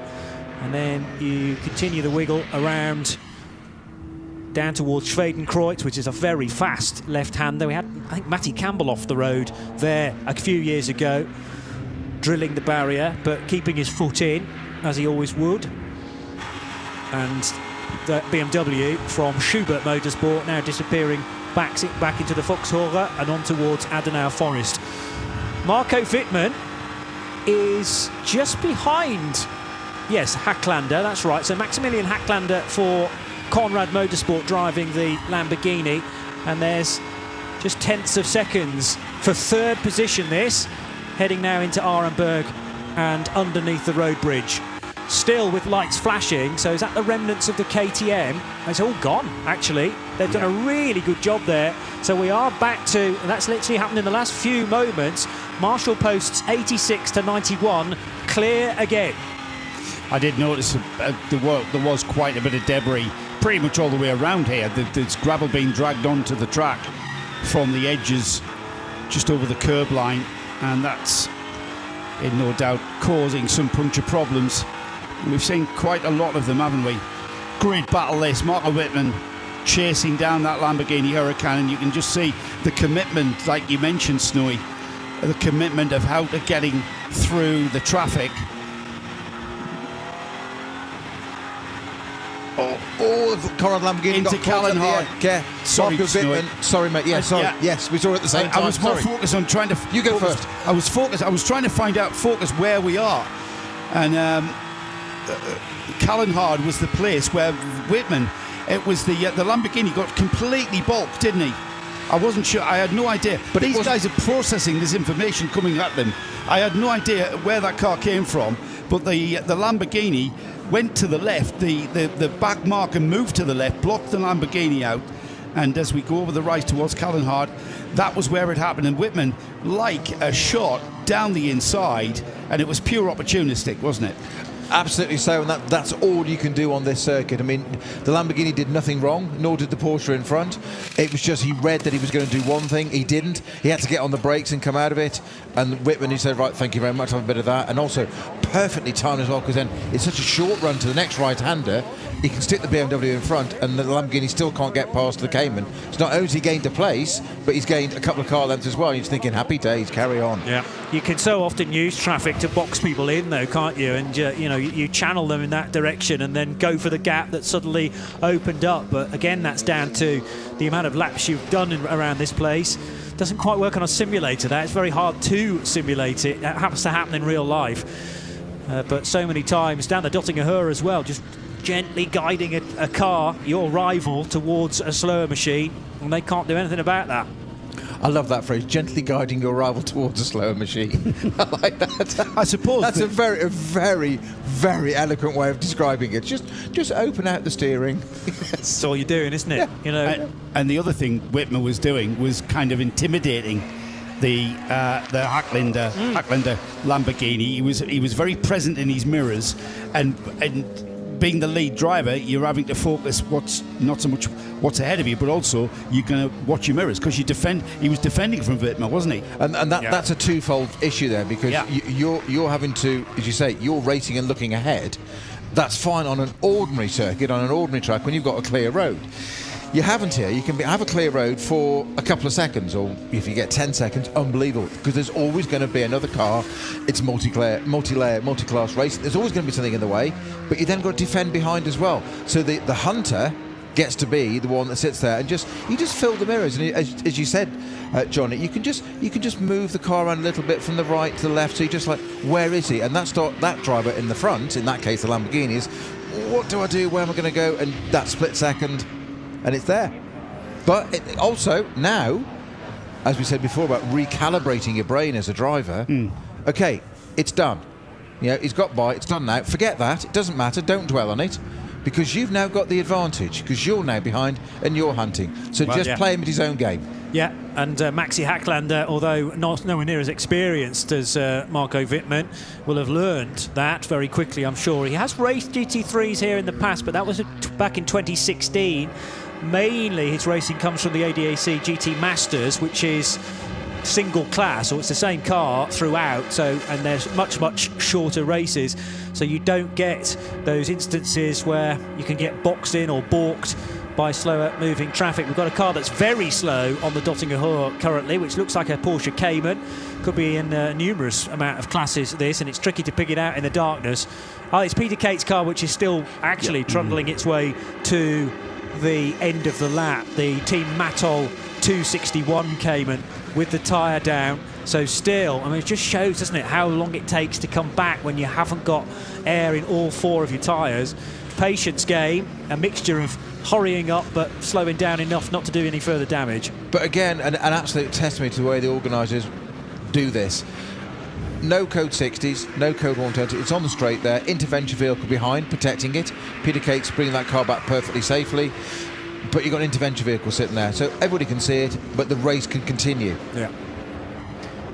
Yeah, it's brilliantly done. Poetry at times, because they never know when this next incident's going to happen, but it does seem like they're the most prepared they can possibly be for it. And the response times, as mentioned, for the KTM, just phenomenal. So KTM really pushing hard down the Dottinger Hohe and actually holding off Robin Freins briefly, but he got the slipstream on the little crossbow. That was a moment or two ago. And the KTM then going to the right and then having to massively check up. It was nearly clean out and into the barrier there, going through Galgenkopf, I reckon, and on to the Dottinger Hohe. Yes. That's the reason why Robin Freins was tucked in right behind its car, that car. And down the Dottinger Hohe it will go, and Freins getting a very good run in the end to get through. Not for position, I'm sure, because the 15 car well, actually, no, in 6th place, yes. So the second of the Phoenix machines running in 6th. The two cars ahead of it in the race, that's Maxi Hacklander and Christian Krognes, have come into pit road at the end of their 8-lap stints. We are working for the race leader, lap 40, by the way, and that has now become the Schubert Motorsport BMW for Nicholas Kruten. Manuel Amweg bringing his KTM crossbow in, now from the lead of Cup X, and it's the 162 that inherited the race lead from the 160 that dramatically exited the race at Arenberg, 20 minutes ago. A couple of minutes away from another race hour being completed, and that will be 1/4 distance. Still a massive 18 hours still to go, and notable damage on the nose of the Lamborghini. They're replacing one of the grills there that has been plucked out, but I notice a bevel in the bonnet too. I don't think we'll do much about that, but the aero's but far from perfect on the Lamborghini Huracan for Conrad Motorsport, which is pitted from 3rd position. Nicholas Kruten, big responsibility on his shoulders for Schubert Motorsport, leading the way, and Nicky Team in the number 90 car running in 2nd place as they do the tyres on the Lamborghini. They get put back onto the car. Brand new set of Michelins by the looks of things for the Lambo.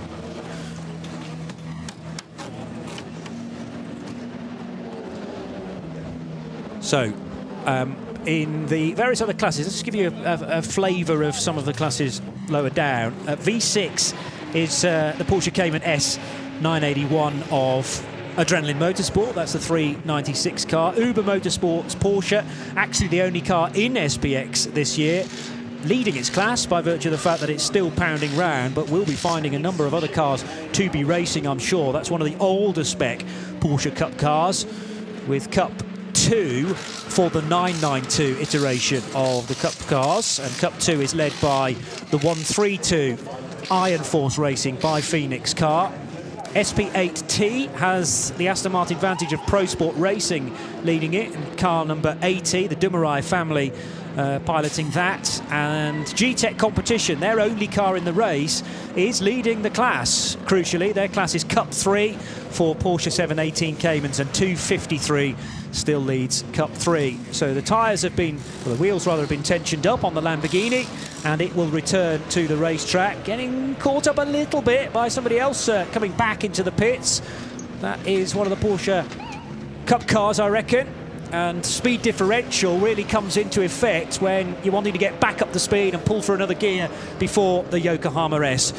We've done 6 hours of the 50th anniversary race of the 2022 Nürburgring. 24 hours, now into darkness we go.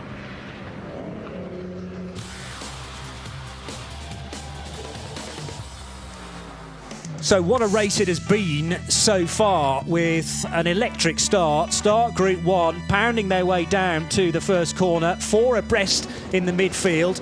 And we've heard from several drivers during the weekend that the first 20 hours are just a case of surviving. And that's exactly what they did through the Yokohama S for the first time of asking. Cars absolutely everywhere, but pretty well behaved, actually, compared to other years that we've been here for the Nürburgring 24 hours. Great breakaway initially for Jonathan Hershey in the Octane 126 Ferrari. After that, did so well in the hands of Luca Ludwig yesterday during top qualifying. Top qualifying split into 2 sessions, but it didn't take long for Jordan Pepper to use his superior straight line speed in the Conrad Motorsport Lamborghini to pull on to the race lead, and that would start the bad luck for the Octane 126 Ferrari. They lost the lead, they lost a tyre then, and after Simon Trummer received contact, he was not a happy boy, explaining it to the team in the garage. Side by side for the race lead between the TF Sport Aston Martin, at the time with Nicky Thiem at the wheel, I seem to remember, and the Rover Racing BMW car number 98, trying to go around the outside on the Grand Prix circuit. But these two front engine machines looking like they're very evenly matched. Once the Aston Martin got a decent gap though, was able to build upon that, and we've had at times a 20-second advantage for the British car. Meanwhile, further down the order, this was a huge incident, probably the big headline of the race so far. The Vanthoor brothers coming to blows at the end of the Dottinger Hoor, the last place you want to go sideways on the Nürburgring Nordschleife. Lawrence Vanthoor spinning like a top, basically smacking the marshal's post, and we hope that everyone was okay the other side of the Armco barrier, writing off the front of the car. Just the merest of glances from Dries Vanthoor in the Audi, and that was the result. The Manthey Racing Porsche destroyed on the front, and last year's winners will be a non-finish barely 3 hours into the race. That's the horrible sound of the car losing traction, mounting the curb. Coolant and goodness knows what sprayed over the windscreen. Audi just being edged very slightly onto the grass there, and the Vanthoor brothers, I'm sure, will have very differing views about how that all unfolded. Dries got through. Adam Christodoulou did incredibly well to put both feet and probably hands on the brakes to slow sufficiently and avoid the incident. And a thought for those marshals who just needed to run as quickly as possible as the debris field scattered. And unfortunately, Manthey, with their Grello car, knew their day was over on day one of a 2-day event. And a penny for the thoughts of Lawrence Vanthoor, staring vacantly into the distance. Kevin Estre has won here before. He won here last year, but today he's home by Saturday night. Meanwhile, everybody else can use that moment as an opportunity, and it may well have been wise to get your car into a pit stop if it was due for fuel, because there was time to be gained potentially doing that, whilst others were losing time through the code 60 and the code 120. Quite a long gap of time it took to repair all of the Armco, and then much more recently, the Teichmann Racing KTM Crossbow dramatically arriving at Schwedenkreuz with the whole rear end alight. Felix von der Laden out of the car, but now trying to get back into it because the brakes no longer applied on the KTM. It starts to roll down the foxhole and on towards Adenauer Forst. Felix tries his level best, but in the end has to punch the air to see his car disappear down the road in a cloud of smoke. It gains momentum because it's steep downhill here. and yellow flags frantically being waved by the marshals at Arenberg and beyond. And credit to the drivers that needed to get by this car that was now no longer manned. It hits the barrier on the right, it hits the barrier on the left, thankfully comes to a halt where more flaming bodywork falls off the 160 Teichmann Racing KTM, and very quickly indeed the fire truck repositions itself to put another fire out. And an incident that I don't think will ever be repeated here at the Nürburgring, let's hope not, is very quickly brought under control. But that required a lengthy caution period as well, with barriers damaged right and left, and a lot of quick dry that would need to be going down too, to make sure the track was suitable for racing again. Maybe half an hour later, the marshals here at the Nürburgring that are so skilled and work incredibly quickly had that all dealt with.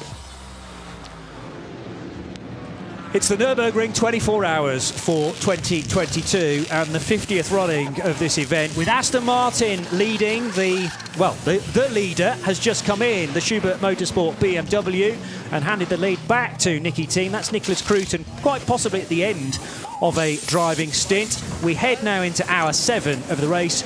It's Johnny Palmer, Joe Bradley, and delighted to say we've got a guest, Joe. Yeah, I mean, we've said it before, Johnny. Is it even a sports car race if Jerome Blekemolen isn't in it? Well, this one definitely is, because he joins us. Jerome, welcome to the booth. You're in the number 14 Racing One Ferrari, currently 19th on the timing screen. Tell us, how's this one going? It's going really well. We're in the Pro-Am class, so we have one amateur on the car, a really fast one. He just did his first stint and did 9 laps.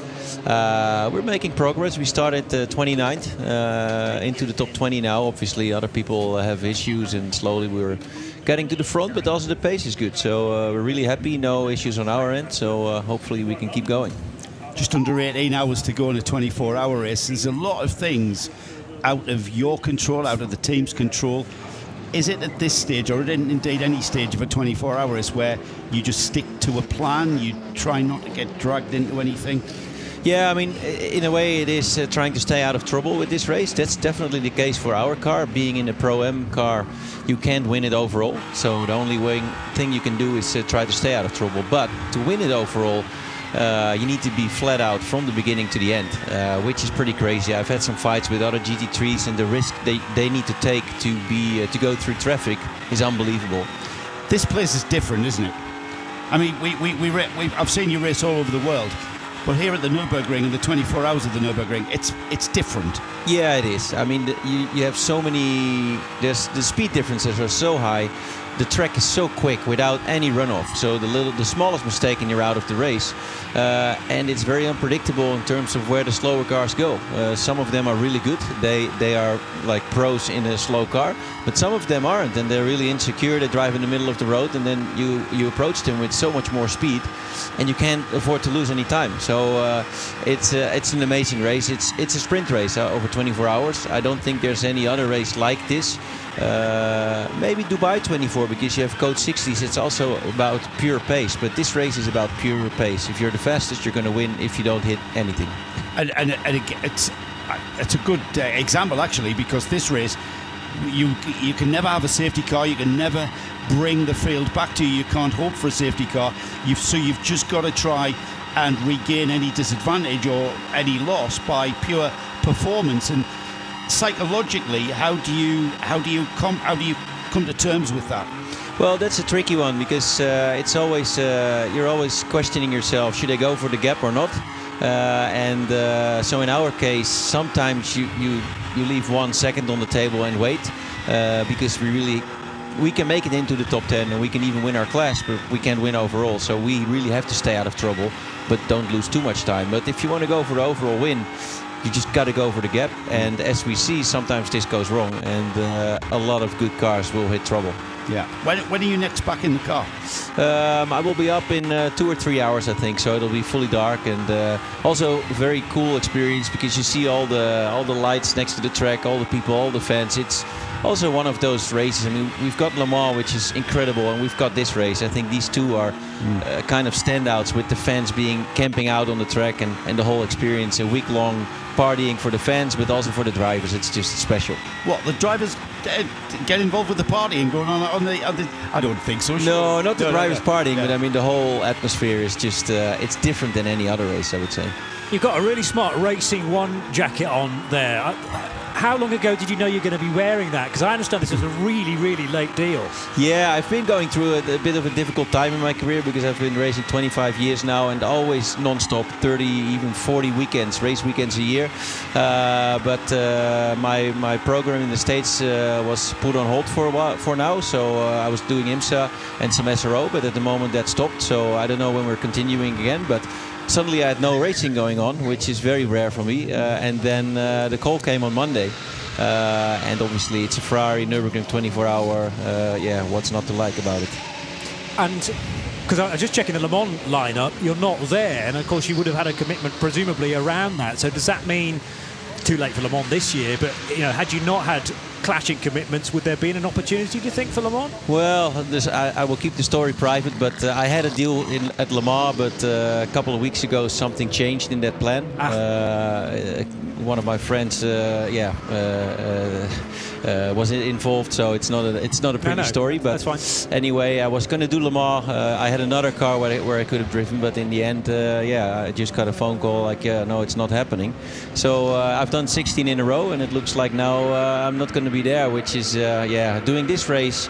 You're already thinking ahead of Le Mans normally. It's the two big 24-hour races. You want to be there, so I'm going to miss it because that's such a cool race as well. But you are a qualified driver, we should point out, because as you said, you've been there for the last 16 years and you're certainly not away for 5. So if anybody needs a late call-up, we sometimes have incidents mid-week where a driver might get a call. You never know. Yeah, this is your time now there'll be somebody listening. Yeah, no, I'm ready to go. There's COVID as well still, so you never know. Yeah. If there's any chance, I'd love it. I've driven in all the classes, P1, P2, GT1, GT2. So, I know all the cars, and it would be fun to somehow make it out there. That's the hard part of doing your job, I've always thought. The business side of this sport is perhaps what the fans don't realise and what they don't see. And it's perhaps a good thing, actually. But that's the hardest bit. The easiest bit is when you hear driving the car, I would imagine, Joe. Yeah, that's what we love to do, but it's true. I mean, there's a lot of work behind the scenes. I've been very lucky that I've had more or less 20 years as a pro driver where I never had time off. I was always on the road. But this is the first time that I experienced it due to different circumstances.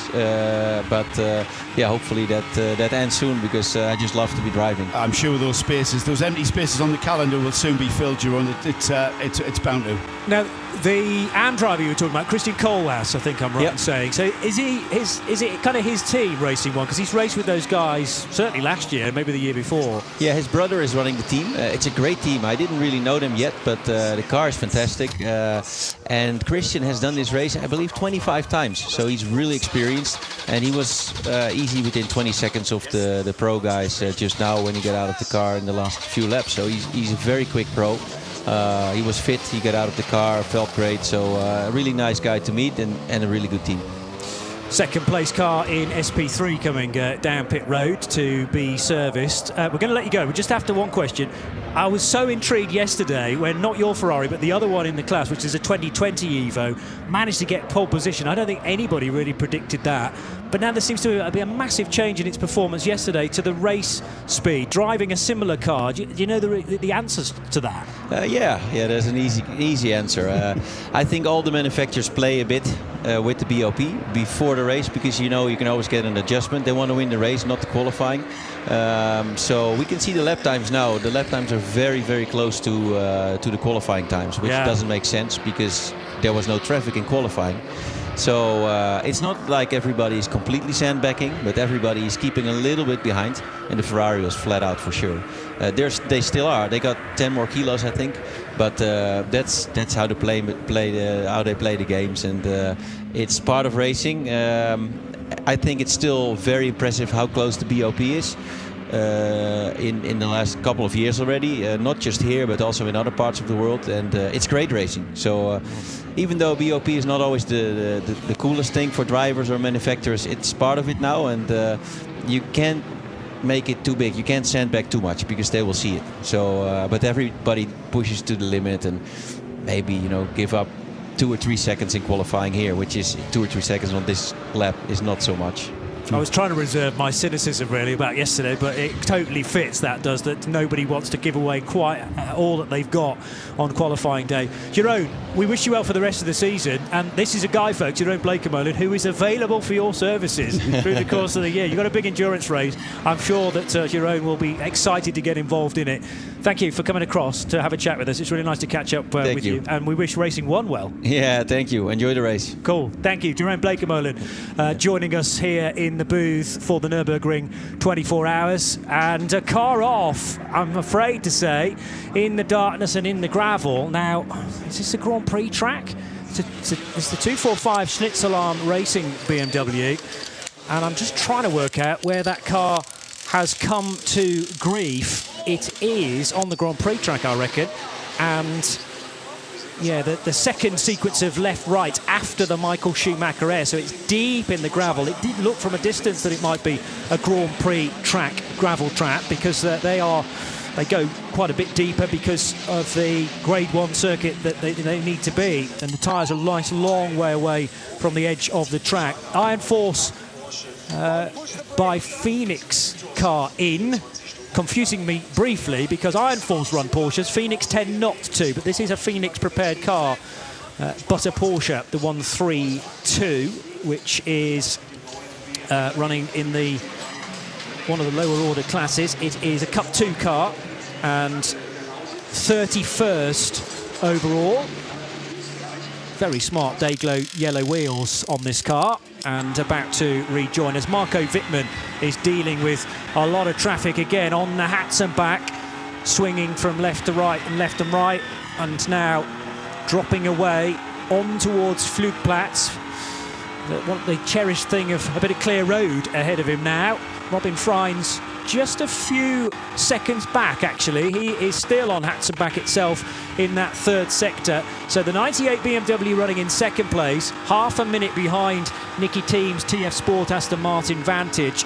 And then a bit further down the road is the third placed Audi from Team Phoenix. So again, what brilliant spread of different manufacturers. Aston leading, BMW, Audi, Mercedes all featuring in the top 4. Lamborghini of Conrad still running in 10th place. Where are the Porsches, though, I hear you ask? Well, a big favourite was lost in the 4th hour when the number 1 Grello Manthey Racing Porsche, a huge incident for Laurens Vanthoor at the end of the lap after clashing with, if anybody you didn't want to hit, it's your brother, Dries Vanthoor, in the Audi, but that's exactly what happened. And the car spinning and smacking the barrier at considerable force, putting the car out on the spot. So the next best Porsche is actually the 28 Dynamic Motorsport 911 GT3R, with Christian Engelhardt at the wheel running in 13th position. The flashing blue light, by the way, on the Robin Freins car is to indicate for everybody else that this is one of the top runners looking to get through. Actually, though, clear road in front for Robin Freins, and I reckon maybe the brake lights away in the distance could well be Marco Wittmann. How much gravel is on the road on the Grand Prix track? That's, I'm pretty sure, where the BMW took for a spin. Oh no, it's on the Grand Prix at Bilstein Corner, and the Grand Prix track littered with gravel after the Schnitzelarm BMW, the 245, lost it, and subsequently has brought an awful lot of stones onto the track. We were talking, Joe Bradley, earlier on about why have there been so many punctures this year. That is not going to help matters. Not at all, Johnny, and we've got a lot of debris on the track. We've got another guest who might be able to shed some light as to just what effect all of that debris on track will cause. I've got with us Fabian Peitzmeier, who's in the number 718, who's currently second. It's a Porsche 718 GTS, aptly numbered entry. You guys are currently in second in the SP4T class, Fabian. So far, so good, I think is the saying. Yeah, it is. Car's running perfectly. Unfortunately, we lost the lead at the start, but yeah, we're about to catch up now. I just mentioned there that when the track gets littered with stones like that, we've seen a lot of punctures in this race throughout the field. Is that a likely cause? I mean, those stones, when you walk across a gravel track, they're quite smooth. Surely not. Surely it's something else. Yeah, I think it's not really cause for a puncture. It's more like losing traction or something all of a sudden.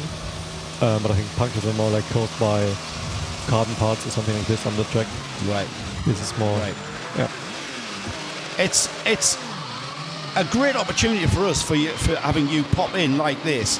It's very rare that I get a chance to talk to a driver who's in one of the slower categories, and I mean that relatively, of course.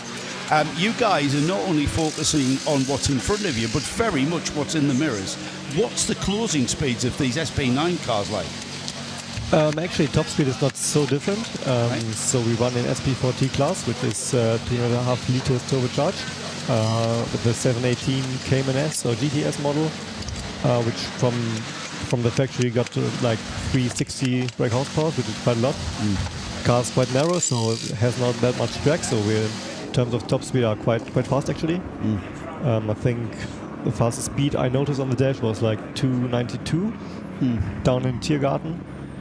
So if we got slipstream from a GT3, we can follow easily. So already, so top you speed can actually is pick quite that up. high, but also the car is a bit heavier than the GT3s, less aero for sure, less tires, or not the tire dimension the GT3 are driving.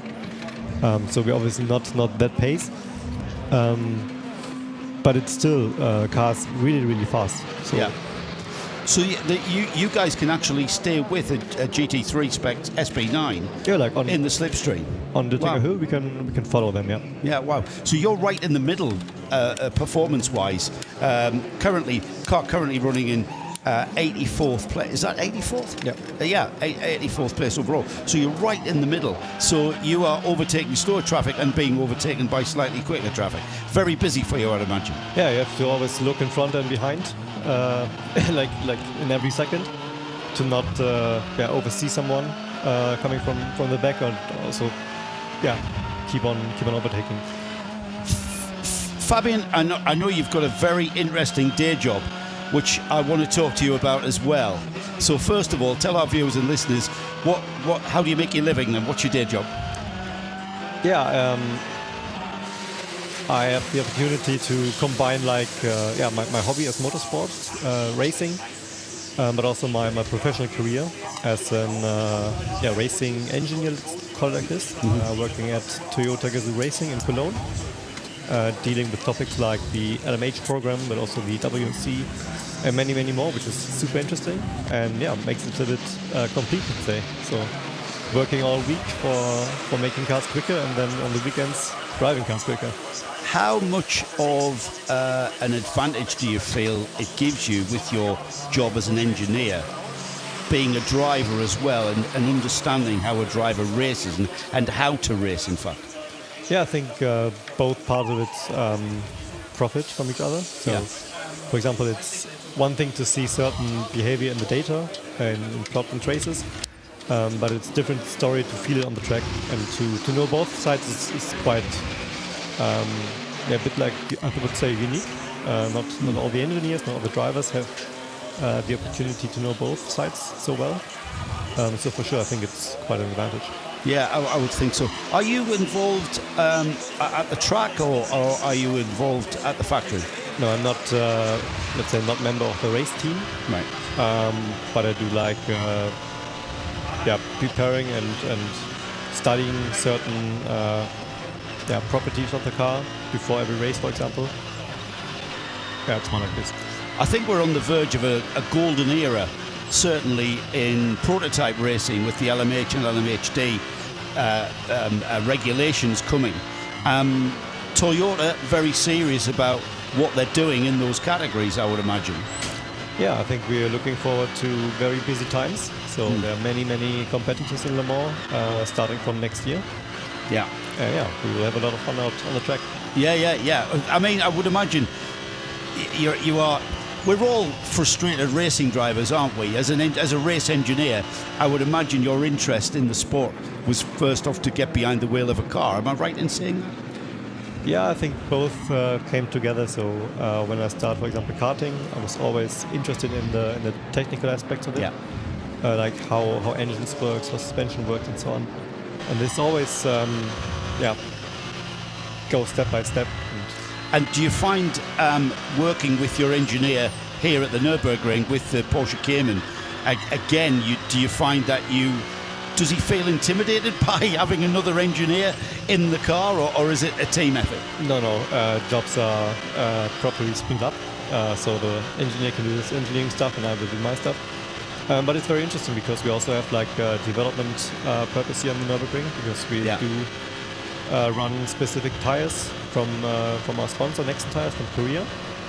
And we always try to improve, find all the issues and fix them. So it's quite a very interesting collaboration there. You've got the best of both worlds, haven't you? You're racing here at the weekend, and then you've got to work and make race cars faster. Fabian, I really appreciate you coming in. It's quite unique to have a race engineer, a qualified race engineer, and a driver all in one. And it's a great insight as to just how quick those cars are, because I didn't realise, all right, you're in 83rd, 84th, but that's a fascinating stat you've just told me, where you guys are as quick as the GT3s. At least on the straight side. But the field is incredibly strong this year. So if you look like the SP9 category is quite full. We have all the Cup 3 and Cup 2 cars, which are also incredibly fast. So field is very strong, stronger than ever before, I would say. Fabulous. Thank you very much for coming in, and feel free to pop in the morning and tell us how the nighttime stint has gone for you and the team. That would be great. Again, fabulous insight, and we really appreciate that. Thanks, Fabian. All right. And thank you. Pleasure to meet you, sir. Joe Bradley chatting to Fabian Peitzmeier then, and he'll go back probably for a bit of rest first of all, and we'll be due back in the car in due course. Cracking battle out on the Grand Prix track at the moment that involves Christopher Haase, Ricardo Feller and Gabriele Piana's Mercedes. They are separated by 0.6, 0.7 of a second. So Car Collection leading that little gaggle in the lower order of the top 10 ahead of... So it's Car Collection versus Team Phoenix, who are big rivals in the Audi world. And then you've got the Mercedes-AMG GT3 of Italian Gabriele Piana. The car of...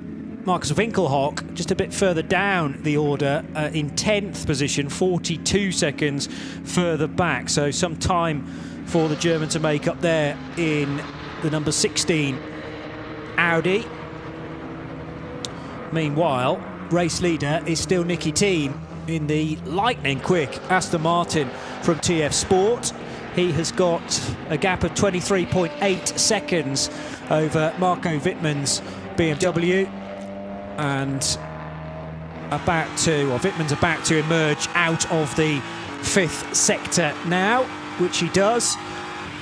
Decent time through that, but he's again lost a bit of time to the Aston Martin, and it's just these incremental advances that the Aston has. Meanwhile, Marco Wittmann's having to deal with a slower car with the hazard lights flashing, one of the BMWs from the lower classes, but driver doing a very good job in warning Marco that he got a problem, pulled well over to the left. Frantic flashing of the lights, though, for the Porsche Cayman, probably from Cup 3, as he heads up the hill, Marco Wittmann, now, through the really fast stuff of Kesselchen, Klostertal, working his way to Hohe Acht, essentially, but he'll have to battle through the carousel first of all. Now, a couple of Gazoo Racing entries into Cup 3, or rather SP3, and this was the class leader, Joe Bradley, but Japanese driver Kawamura has had to bring it in. And what is the problem here? They're taping up something just in front of the engine bay. That's the air intake, Johnny. I don't know whether the air intake has become detached. We're seeing them keep the engine cool by blowing air through the radiators while the car is in the garage being looked at. But I'm not even sure that's the problem why the car is in, because everything looked intact apart from applying a bit of sealing tape and sealing the gaps around the air intake. That'll stop the air sort of bulging out and coming away from the air filter, so it makes sure that the air is channeled and that engine gets all of that air that goes into that gap. Number 100 Valkenhorst Motorsport BMW is also being serviced and given a good wipe as well. The headlight lenses had been sprayed with some sort of lubricant to make sure that all the bugs and flies have been removed from those lights so that they can be as penetrative as possible into the darkness. And Valkenhorst with a busy time here, as usual, at the ring, with three of the M4s that they brought to this event. The 101 car is definitely still in contention, although that has dropped down to 12th position now. That's the Pro car, and the 100 machine just been brought in from 33rd. Yeah, and that 100 dropping down the order with some time spent in the pits, completed 40 laps, and that's in comparison to the leaders who have completed 42. Now, you might think a two-lap gap, well, that's not a problem, is it? But when the lap is over 8 minutes, then it does become a bit of a problem, because that's a huge amount of gap to try and claw back, and the only way that they can claw it back is on performance and a little bit of pit stop strategy. There's only so much you can do with the unique aspect of the Nürburgring with the longer lap, and how we then address that and change strategies. It doesn't have a massive effect if you try and do that. Marginal gains is all that we're seeing, with cars being stifled somewhat with their lap time. With the Whitman BMW last time through an 8 minutes 44 in comparison to the Nicky Team Aston 8 minutes 36, so losing time there. More attention in the pits with the only Mini in the field, and this is what I love about this race, Johnny. The diversity of field. We've got a Mini Cooper S. And the really interesting thing, actually, to me, I was going to ask Fabian Pietzmeier just before he left the booth about this car, because the first time Fabian did this race was in 2017 in a Mini, John Cooper Works Mini, and I wondered whether this was the same car, because it's the first time we've had a Mini in the race for 5 years. They finished 101st in the 2017 running, and I'm not sure, I don't need to cross-check this year's drivers with the lineup in 2017, when it was Fabian Pietzmeier, Frederick Lestrup, Ralph Beck and Ralph Zenson. But yes, great to have one Mini in the field. We've got the Dacia Logan as well. We had a tweet earlier, and I'll come to that, about, what's the argument to and for having a car as slow as the Dacia Logan, because it is unarguably the slowest car in the field. And I was going to ask the same question about the Mini. The Mini was in getting some attention to some bodywork damage. It's clearly been hit. It's got the faster SP9 GT3 spec cars tripping over it somewhat, and very easy. And we've just heard Fabian tell us there that his Porsche, his SP4T class car is as quick as the GT3 cars with a tow. When do we get to the point where the diversity of the field is too far? There's, from one to the other, it's too much of a stretch. Where is that line? I haven't got an answer. I'm putting the answer out there if you want to tweet us. We used to have your quite a large class of Renault Clios in this race, and Daihatsu Charades as well. But a little while ago, cars lower than 1600 capacity were ruled out of this because the speed differential was getting too great. To give you an idea, the Mini's best lap of the race so far, 10 minutes and 3 seconds, and the Dacia, I would imagine, is even slower than that. Let's just have a little look at its best lap. 11:46 as a best lap. And when you consider the SP9s, the top SP9s are doing 8:16s, 8:17s, that is significantly different. And the problem is, fine if you're going to catch a slower car in a GT3 on the Dottinger Höhe or somewhere where there's a lot of visibility, but if all of a sudden you go around one of the many blind corners around here, you're not going to get any flags because they're just going the absolute pace that they can. the argument, I suppose, you know, the lapping in 11 minutes 46 around this track with the Grand Prix striker attached to it. Anyone who's done any tourist laps around here will tell you that's a very respectable drive around here. So overall, when you look at it from the concept of an overall lap time, it's not too much of a problem. I was going to say issue there. I haven't really got an issue, but my concern, let's say, is the speeds, the closing speeds, the GT3 overall speeds in comparison to the Mini or the Dacia's maximum optimum speed down the Dottinger Hohe, or more importantly through the fast sections down through the Vauxhall, through Metzgerfeld, and then the drag up through Kesselsen to Klostertal, just be that section of flat out curves just before we get to the carousel. Yeah. That's where it becomes a little bit thumb under the chin kind of thing. Yeah, very dicey so through there. It's not so much the overall lap time. That's respectable. Those cars are going fast, but it's the difference. It's the speed variation at the very, very quick parts of this track. And as we've seen already, Johnny, there is no margin of error. You can't make a mistake or without a catastrophic result. And there are those situations where you get a car from one of the slower classes being overtaken by a middle order car, being overtaken by a top class car, and when they are forced to go three abreast on the real narrow bits, the really hairy bits where there's really only a single racing line, those are the tricky spots where an accident can very easily happen. There are a number of Opel Astras in the race, one of which now rejoins basically from pit out at box number 29. There are 33 garages in pit lane, and a lot of them contain 6 cars and 6 teams, all trying to go about their own personal business, about their own entry into this race. But there's so much coordination that has to go into this pre-race, really, about when your car's likely to pit and how long it's likely to be on pit lane for, depending on which class it is in. I just suddenly had a thought there about, you know, the various coordination that needs to take place during a pit stop, and is that the reason why some of those teams, some of the SP9 teams, have found it easier to pit on the same lap as one another, so that effectively at the end of an 8-lap stint for most of the field, the cars you've got in are SP9s, and that allows space for those cars, just as long as the other class cars are pitting not on the 8-lap marker for SP9s. It hasn't happened with all the cars, but for instance, early on in the race, where we had cars pitting for after 5 laps their first stop, so they were Nicky Teams, Aston Martin, Marco Wittmann's BMW, Jens Klingmann in the number 20 Schubert Motorsport BMW. Then after that, we got to a point where we were 13 laps in, and all of the front runners were back on the same 8-lap strategy, despite how they might have started things off.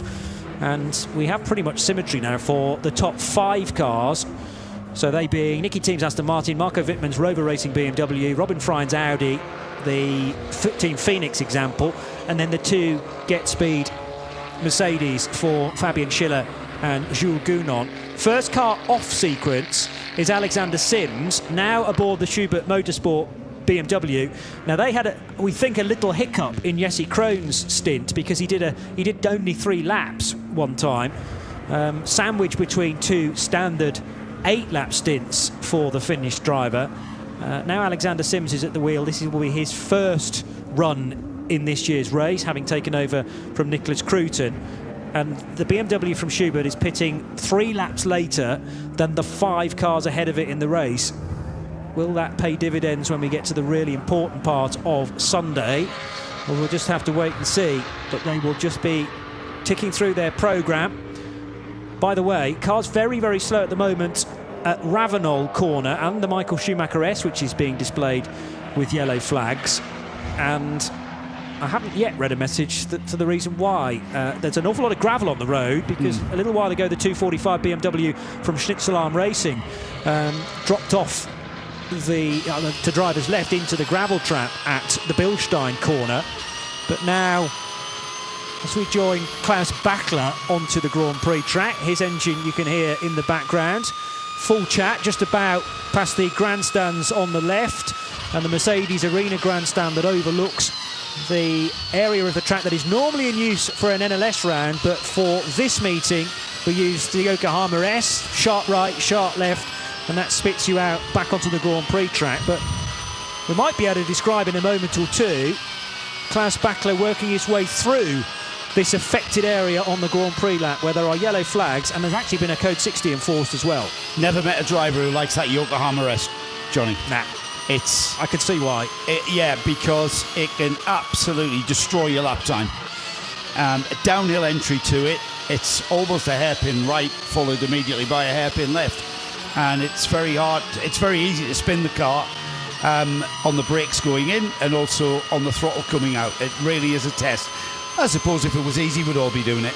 So yellow flags immediately on the exit of Michael Schumacher S.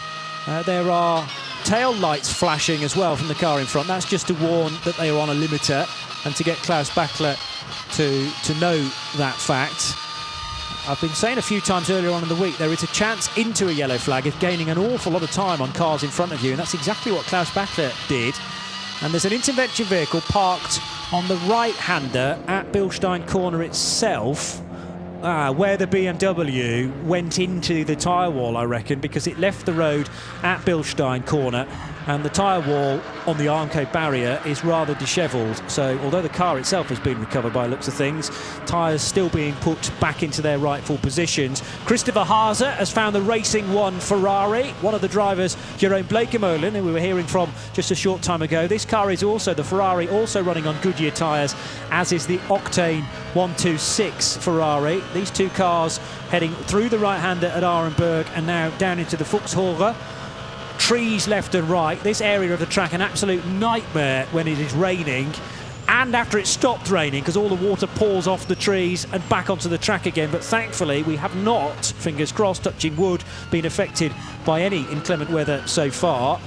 Tomorrow morning is going to be a bit of an ask though, because there's always a bit of morning mist as temperatures warm up, and that can hang low in the valley and cause visibility problems, not necessarily for drivers but for marshals to be able to see from their post to the next. Oh, frantic braking into Metzgersfeld there, because they caught the Mini car 112 going into that corner, and that's presented Christopher Haase with the perfect opportunity to now lap the number 14 Racing One Ferrari. And he made that look very easy, didn't he? It's a very dirty track out there, I noticed, Johnny, and in just over, well, probably just under 8 minutes now, we'll be seeing the leaders peel into the pits, because we are back around that cycle again, and it'll be the leading car of Nicky Team, who we may see stay in the car.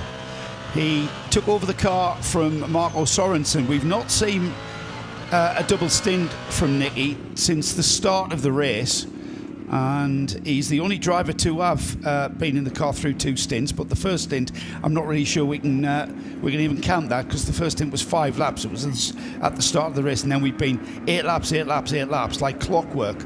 So we'll wait and see if the TF Sport Aston Martin team are thinking indeed, or indeed any of the other teams. Marco Wittmann's into his 2nd stint, and he'll be coming into the pits next time by. Robert Friens is into his 2nd stint, and the question is whether or not we'll see anyone think about triple stinting into the darkness now.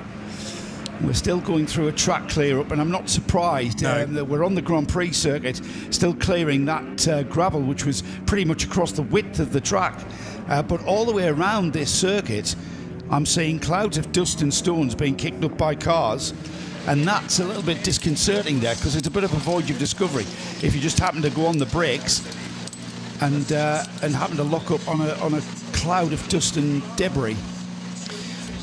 The 8:30 TCR, I'm going to say leader, let's just check the list. TCR is being led by the 831 Hyundai i30N, in fact. So 830 has enjoyed some time out front. It's now in the pits and is running 2nd in the TCR category. So this is the Hyundai Elantra TCR.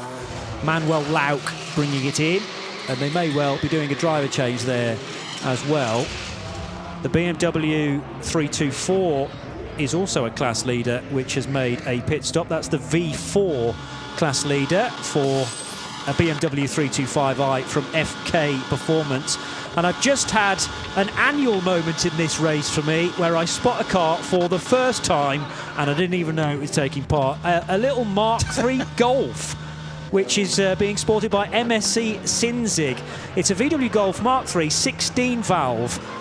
Fantastic. Karsten Erpenbach is driving that around the ring. Goodness knows how many ring races, 24-hour races, that particular machine has done.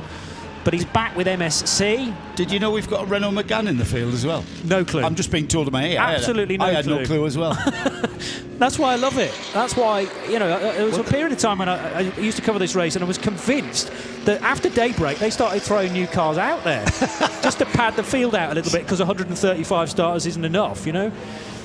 Just to keep you up to date, the number 3 Get Speed Mercedes has now been handed to Maxi Goetz, who takes the car out of the pits.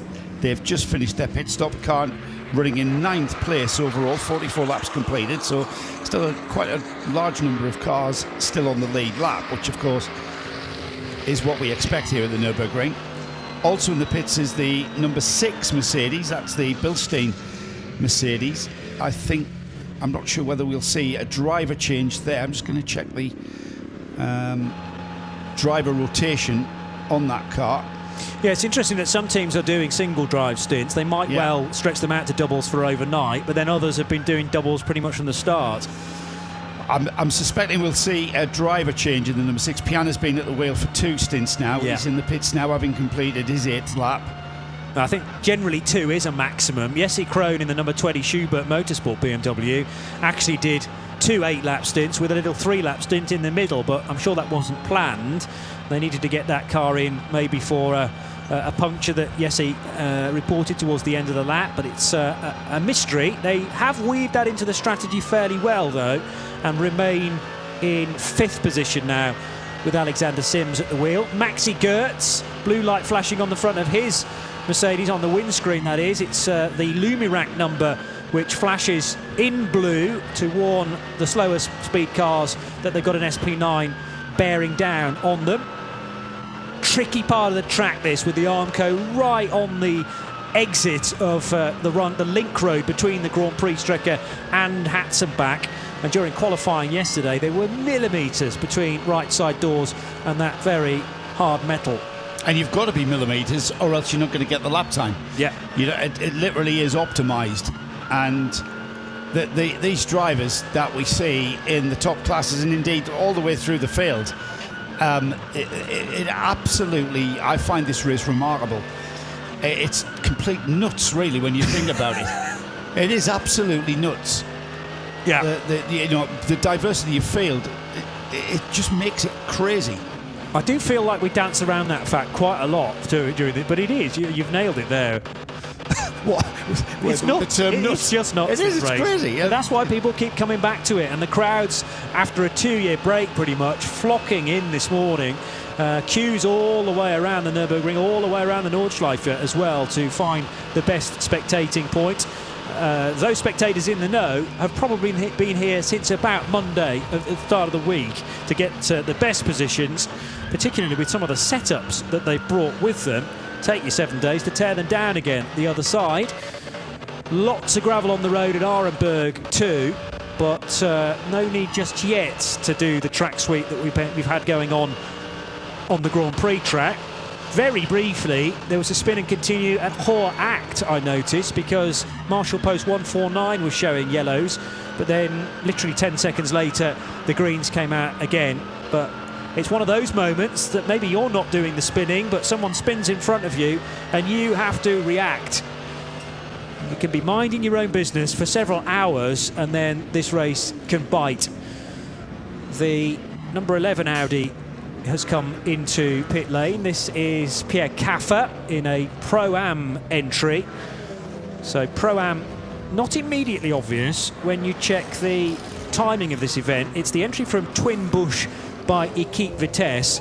To decide whether a driving combination is Pro or Pro-Am, basically you add up the precious metals that we know from FIA racing. So bronze, silver, gold and platinum, convert those into points. So basically, if you're a bronze driver, you get 1 point. If you're platinum, it's 4.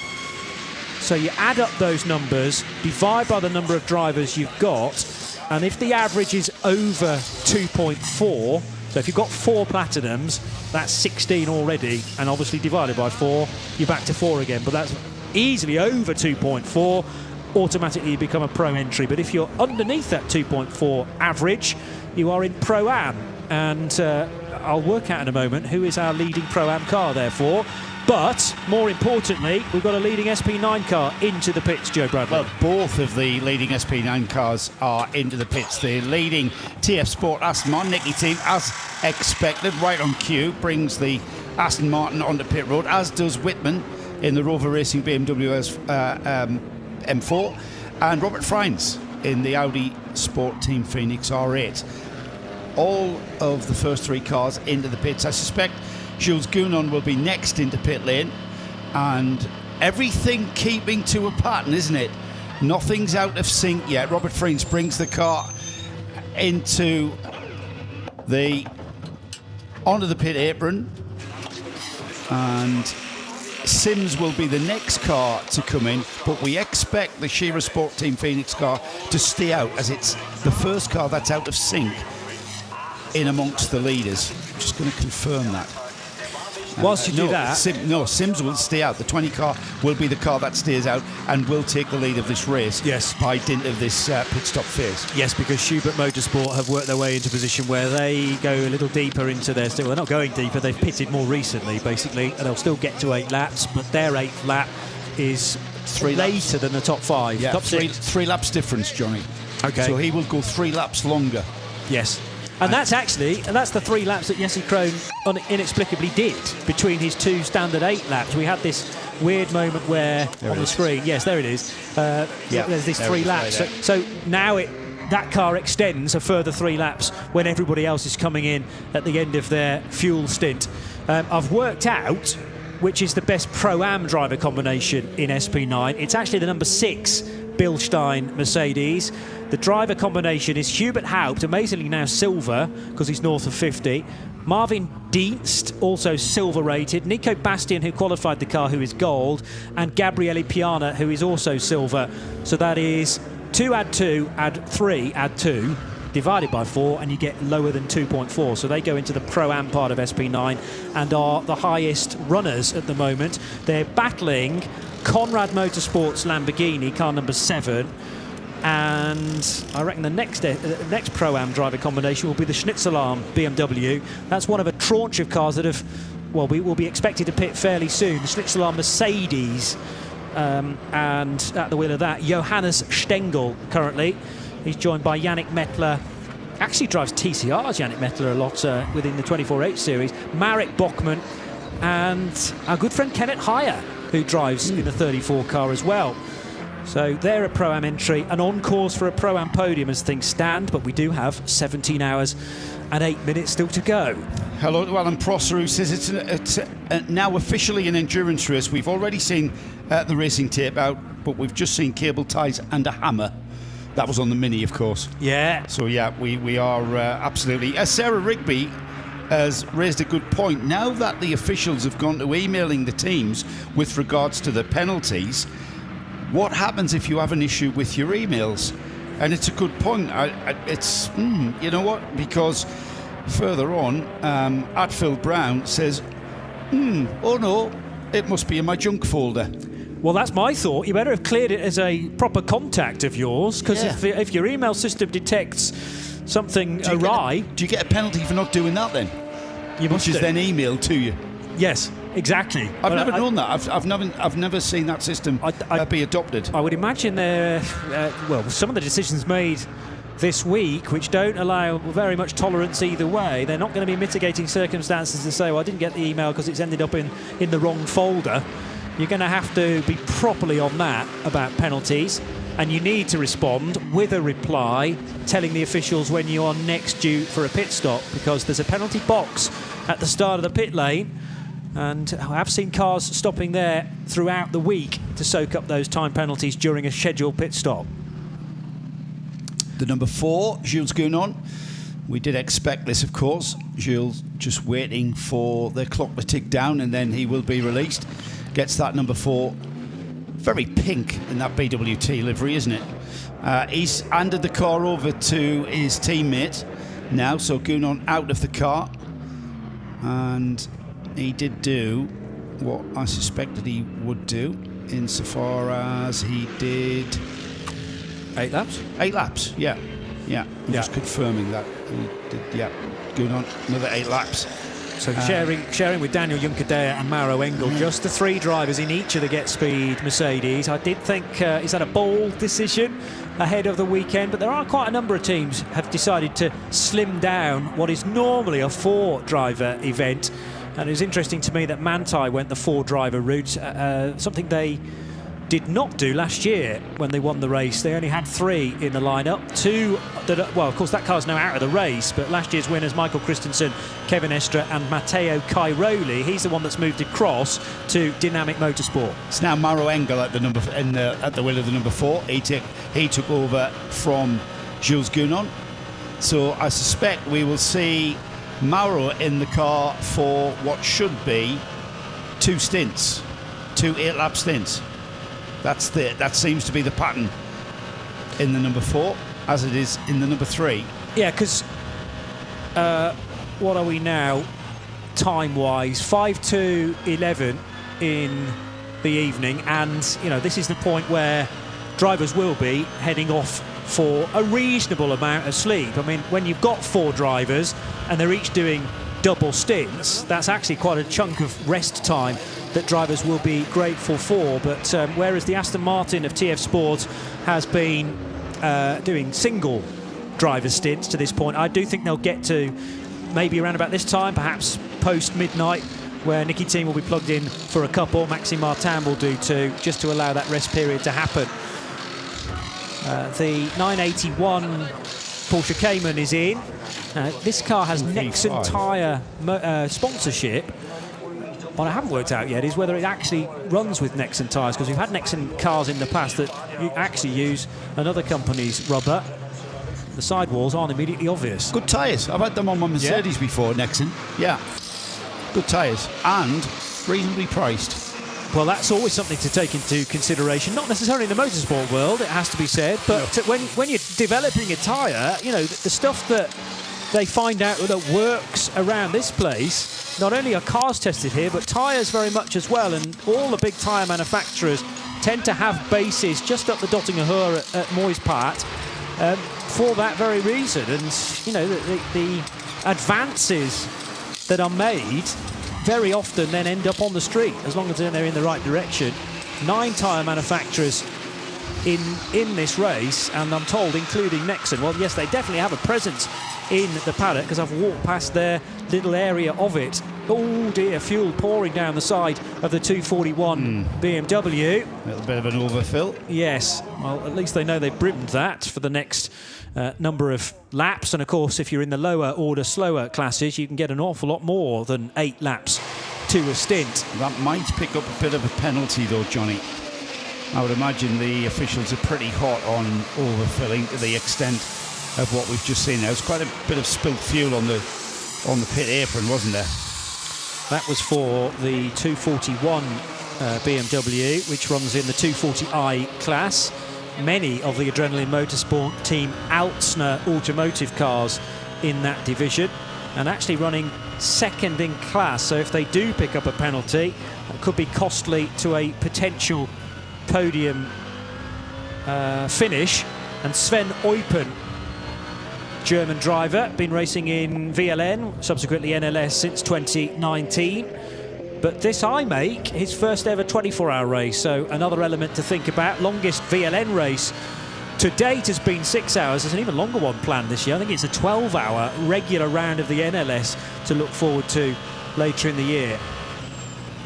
Christopher Haase fully concentrated on the technical section of the racetrack now. This is heading towards Brunchen. I mean, this is where, especially in the darkness, I really lose sight of exactly where these cars are. No, we're heading down towards, Brunchen, I was right, first time. Intervention vehicle out on track as well, with the flashing amber light bar.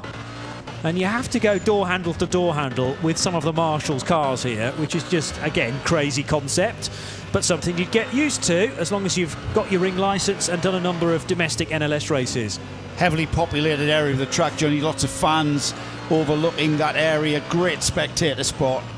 And if you are going to visit this race, get out there to Brunchen. There's lots of facilities there with concession stands and, of course, selling all sorts of beers and hot dogs and burgers and, of course, schnitzels and naturally. breakfast. Yeah. Frikadellis, the lot. And all of that will be swished down with quite a lot of beer, you would imagine. Possibly some wine. We were talking about favoured drinks of Nürburgring fans earlier on, but I think it's mainly of the beer variety. 255 is into the pits and turned around very swiftly indeed. So that car, the Porsche, going back into the race, running in 12th spot in Cup 3. So unfortunately, I dread to say it, but that's last in a very competitive field full of Porsche 718 Cayman GT4 Club Sports. The K. Kramer Racing example going back into the race. Sheldon van der Linde having to pay the patience game at Schwabenschwanz. Now this is a new Code 60 that has just come into force as the fireworks burst into the sky at 1:11 at the Nürburgring Nordschleife. It's the 50th anniversary of the 24-hour race, and Sheldon van der Linde waiting for this yellow flag zone to come to a halt before he can put the pedal to the floor and just jinx out of the way of that K. Kramer Porsche in front, which is the 131, and that car is running as in Cup 2, 7th position. Beg pardon, that's not the K. Kramer car, that's the Mühlner Motorsports entry from Belgium. Porsche 911 GT3 Cup 992, and a class led by Tim Scheerbart in the Black Falcon Team Identica Porsche. There's a really big dogfight going on in Cup 2. I shouldn't be surprised about that because the 992s are so evenly matched. But looking at the timing screen, they're the next cars basically behind SP9 and SPX. But you've got 121 Tim Scheerbart battling Moritz Krantz in the K. Kramer car. They're separated by just over half a minute. Then Tim Schluten for Iron Force Racing. Then the next car on the timing screen is another Cup 2. In fact, the next three are Black Falcons 123, Black Falcons 122, and the Frikadelli Racing offering of Klaus Aberland, no less, in number 129. So 6 Cup 2 cars all locked together. Sheldon van der Linde is about to launch himself back onto the Grand Prix track as the Audi in front pits. But the race is led by Alexander Sims and Schubert Motorsport, courtesy of these extra 3 laps that the Schubert car can run because of a glitchy pit stop earlier on in the race. But that car on lap 47 now will be due into the pits in the next couple of circuits. We have reached 11 o'clock in the evening for the 24 hours of the Nürburgring. The next hour of racing starts now.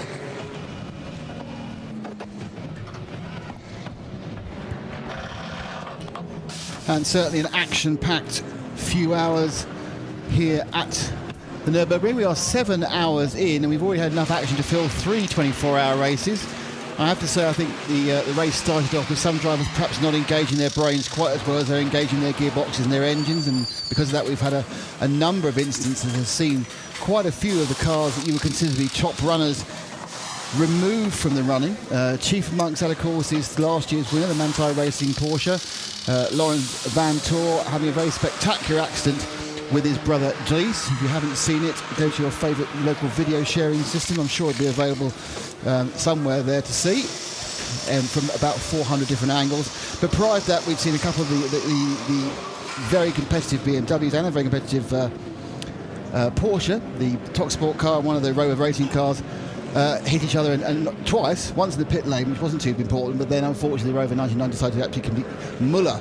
The TotalEnergies car, we've seen Lucas Stoltz in one of the Mercedes, so all the manufacturers managed to do it. All the manufacturers have had these problems. But now we have had a settled period, I think. Ben, we've actually had a couple of hours of sensible driving almost. Yes, good evening, Nick. Great to have you with us for the next 3 hours as we are going deep into the night. As I walked the commentary box, I felt like there was still a little bit of light out there, but it is very much black, black, black now in the sky. And we are into the dead of night. Now, we did have a code, or do have a code 60 down at Schwabenschwanz. I think, and I'm a bit worried, that might be the TF Sport Aston Martin, which has been right at the head of our field throughout the first few hours of running. We only got a brief glimpse of it as we rode on board one of the cars to go past.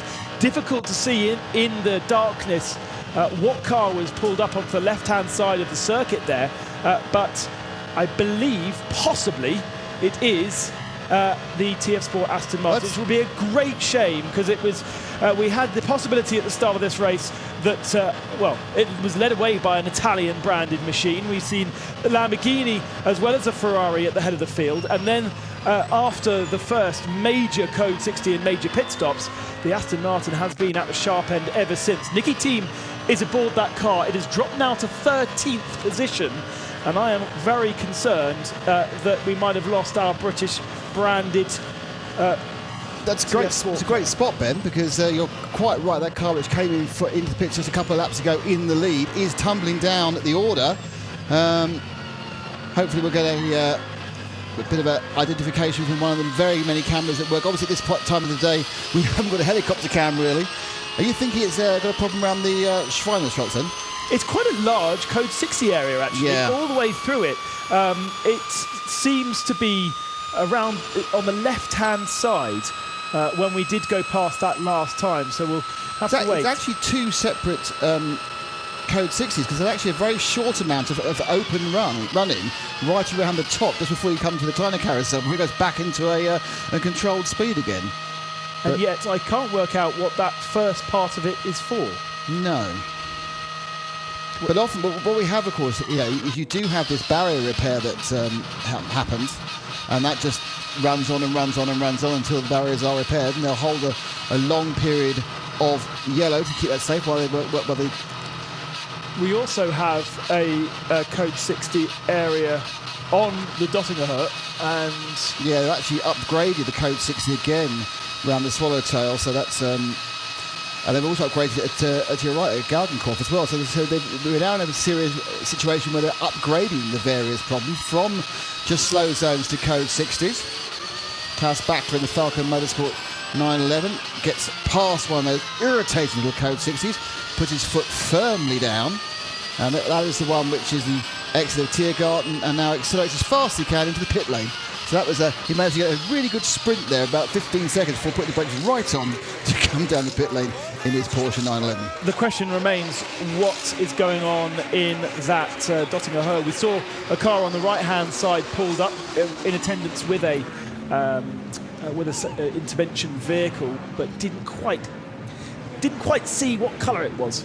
Although it seemed to be kind of greeny and Mercedes-y, but we will confirm that once we've got more details on what's going on down there. But absolutely, Nicky Team, TF Sport, Aston Martin, now 16th position. That is gutting. Yeah, and they've not moved from Sector 6 either in all the time in which you raised that unfortunate issue with me. And of course, Sector 7 is about the longest of the entirety of the track, as it kind of covers the area through Wipperman and Brunchen, basically the bit that separates the men from the boys, really.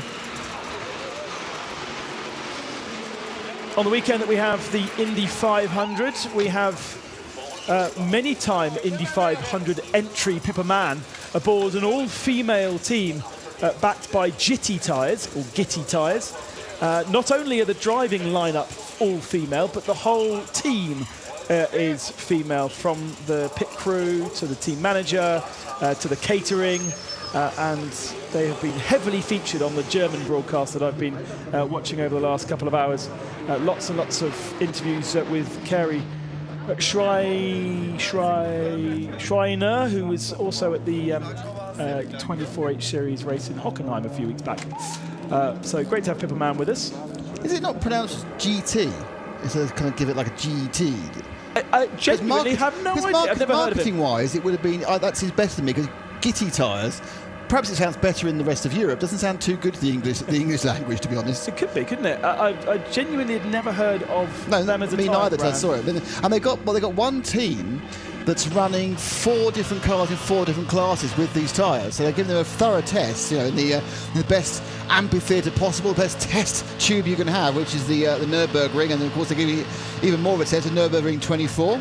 Yeah, and running not just a competition team here, but they have off-road competition teams as well. So they manufacture tyres, but they are heavily involved in motorsport as a proving ground, presumably for that. So great to have an all-female crew. I know there's quite a few of you on socials asking the question, how many females we got, and of course it's not just in that particular team, we've got female racers as well.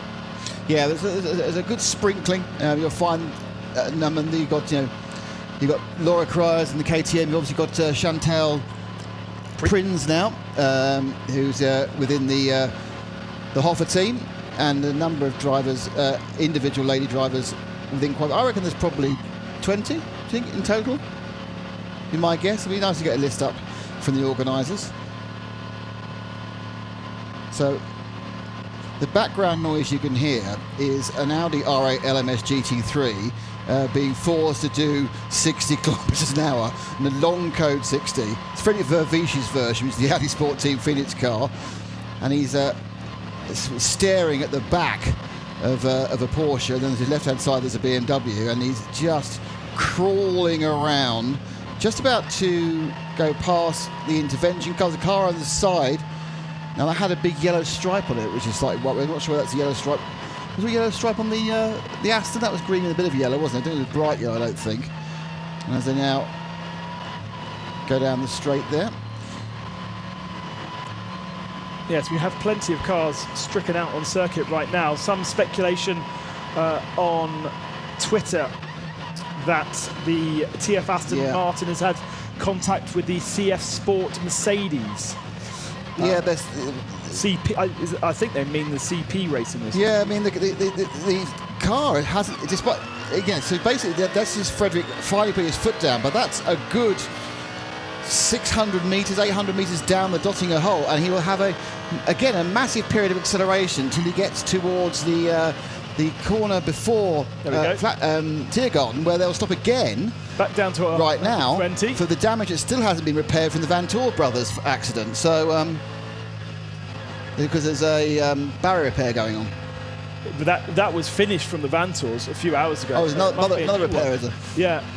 We'll get another chance to see which car is stationary on the Dottinger here, so keep your eyes peeled with the colour.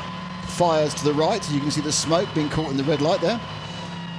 Still quite grubby, the track. There's bits of car, bits of tyre. There's been a lot of action down this part of the track, and then there's half a ton of gravel also from someone's gone slightly wide, pulled the muck and debris all onto the what would be the fastest part of the circuit. It wasn't the fact they are very heavily restricted by regulations at the moment.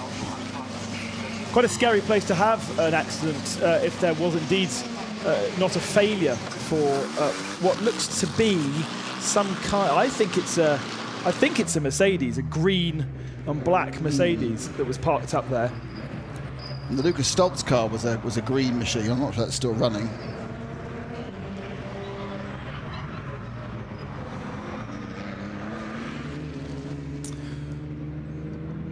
So currently leading this race, it is Alexander Sims, the BMW M4 GT3, making it a 1-2 for the brand new, or new this season, M4 GT3. It's is it Sheldon Van der Linden? It is Sheldon Van der Linden in the Rover Racing M4. Yeah, and I think he's probably...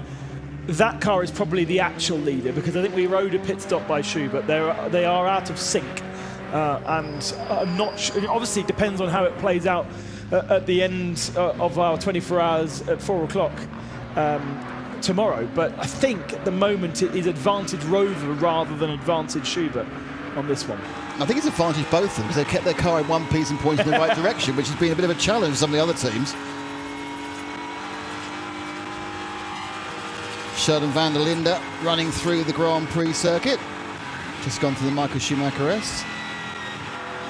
It does mean that the Lamborghinis also fallen down the order. Jordan Pepper is aboard that Lamborghini, down in 24th spot. Again, right at the sharp end of our field in the early stages. But the Lamborghini is one of the Pro-Am class. Yeah, exactly. So, yes, it had a great time with...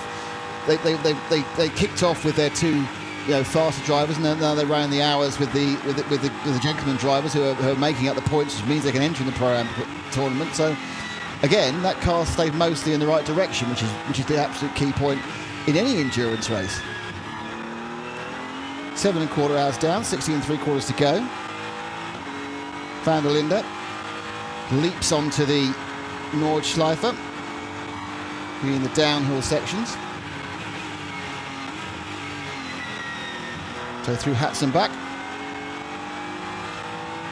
Beautiful, it's amazing. If you look to the side, there's so much illumination from the fans. It actually looks like one of those £1 fun fairs, isn't it? Where you've got all these sort of machines and twirly, swirly things and things that try and make you ill. But it's a selection of the LED light has been embraced greatly by the German fan. And it's a cornucopia of colour coming off the side of the Hatzenbach. When the helicopter said goodbye to us a little bit earlier on, just before we went to night running, it was picking out all kinds of things in the campsites to look at and focus on. Incredible structures built by the fans at our trackside here. They do make a proper effort to come to the Nürburgring 24 hours. As you would have seen from some of our camera angles, there is some amazing structures from watching the track and being able to have a good view of as much of the racetrack as possible, but then also for clubbing and for DJ sets and music venues that pop up around. And different campsites have different bits of music. They're all like a big fire, though. They're all fond of a big fire. I'm just going through this is you're listening. You can use your ears. Just going through the foxhole, the Sheldon. Oh. An opportunity to see the sparks where the BMW is hitting the floor a couple of times under compressions on the right front. I'm presuming that's what that is. It's just a little bit of the splitter rubbing on the tarmac, and we're getting sparks that we wouldn't see usually during the day, but with the illumination of the night we are seeing. Hopefully nothing to worry about, but that's what we were catching. It does seem official now that Nicky Thiem has stopped. He's on the left-hand side, as I think he thought at the start of the Dottinger Ho. We've kind of watched this bad news has been building slowly. We've kind of been looking at it now for, how long have we been on there? 15 minutes, unfortunately. We have not been the lucky charm for Aston Martin, I'm afraid, Ben. No, gutted for them. And there are, I think, a few other mysteries out there that we need to still try and solve. Certainly when it came to the other stationary vehicle. It must have been a pretty heavy hit into the barrier, because I think we've got such a large Code 60 around onto the Dottinger Ho. I believe they're probably now doing barrier repairs. Yeah, but there's a growing rumour, or perhaps beyond a rumour, that the reason that Nicky Thiem is parked by the side of the Dottinger Ho is due to an incident with the CP Racing Mercedes. Yeah, that seems to be confirmed by observers around the side of the track, which is bad news, because some of our favourite people are involved in both those cars. But this is a misunderstanding. You trip over cars in the middle of the race. The other Mercedes that was parked up on the right-hand side, we believe, is the Schnitzelam Mercedes. Right. Another Pro-Am car, and it does not appear on our first top 25. Plenty of action in the pits. It's kind of Cayman-based at the moment. The 127 and its teammate have both had a full service. 127 decided to entertain us by having a bit of a fire in 127, which is, I'm told, my chief Porsche spotter, a Carrera Cup car, a 992, probably 2021 model with the sports seats and the chrono clock. But he did also set fire to itself. But basically what happened was a bit of the rubber debris within the wheel finally decided it was a bit too hot under stationary procedures. And it just caught fire. That's the K. Kramer racing machine. This one's got Carsten Kramer, so who is Mr. K. Kramer, Christoph Buck, Moritz Krantz and Alexei Veremenko, all registered in Germany in various places, and it is absolutely a 911 GT3 Cup 992, the most recent model of car. Now, Sheldon van der Linde is shown stationary. Is he stationary? I think he might be stationary. This is if he is in the road racing, he has come to a halt. This is the man who was running in. The sparks were not. Oh, he's come off. The sparks were not something that was normal. There was lots of sparks happening on the right front. I think he's had some kind of a failure on that right front, which is possibly a puncture. Possibly a puncture, but he's hit the wall. Big style. And he's hit the Armco barrier, I say, and then stationary in the middle of the road. I hope that the flags are out, but Sheldon van der Linde. That's your man who was running in second. That's the second of the Rover Racing cars. They've already lost the 99 due to its own fault. If the 98 goes as well before we even get to midnight, that is a tremendously bad result for them. There's Vervish. I think he's following the problem. Huge amounts of debris on the track. And Fredrik Vervish in the Audi Sport car has managed to avoid the stricken Sheldon van der Linde. So, yes, it was very much the shot we came to. The car was already out of control before it hit the barrier.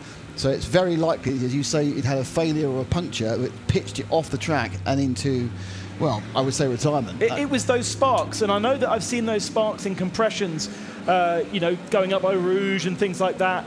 So I didn't think that they were odd, but we saw them for quite a while before the incident has happened. But certainly a few more sparks just before he then jinks to the right-hand side and makes contact with the Armco barrier, and he's taken a nice chunk out of the right front of that car. Yeah, down at Bergwerk as well, which is that very difficult right-hander before you decide where the exit is everything before you got the Kesselsen. But interestingly, oh dear.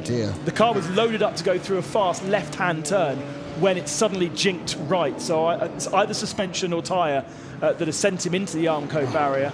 And spread a huge amount of dirt and dust across the track. Fred Vervish, quite lucky to not get caught up in it a little bit further back.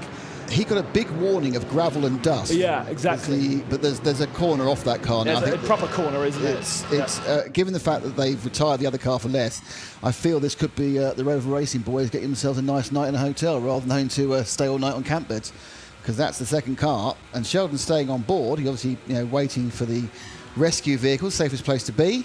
There's a code 60 around the accident, so people are aware it's happening, but he's going to need a tow, then they're going to need to think about it. But the question is going to be what was cause and what was effect. Had he made a mistake earlier which had caused the puncture, which then took the car off in the big star mistake, or was it just one of those things? Because there is so much muck and debris on the track, and we've already had tyres failing in other classes, in other races, just due to the general wear and tear of them. Suddenly you throw on carbon fibre shards, you throw on small stones, it's easy to get a puncture, because don't forget these cars, these fast cars are constantly having to go offline to overtake other people. Sheldon's absolutely gutted, as you would expect. I'm not sure, really thinking about this hard, that it can be a puncture. Why would a puncture create sparks 3, 4, 5 kilometres before it totally fails? I don't think it would. I think Unless that must be something. It could be a failure in the brakes that then jams that front right on. Even a suspension failure would then just if you've got be a rubber, right, wouldn't it? Got a failure. If you have a suspension failure, anything that takes down the ride height, you're not going to do 4 kilometres on the Nordschleife without knowing it. Yeah. So perhaps it was a growing brake issue. As he comes to the short chute into Bergwerk, you're right. As he starts to brake, there's brake failure. I think absolutely right. Yeah, and thumps there's suddenly sparks. But we saw the sparks quite a long time before seemed to come out red hot sparks. Now, it's hard to tell because it could be a disc failure.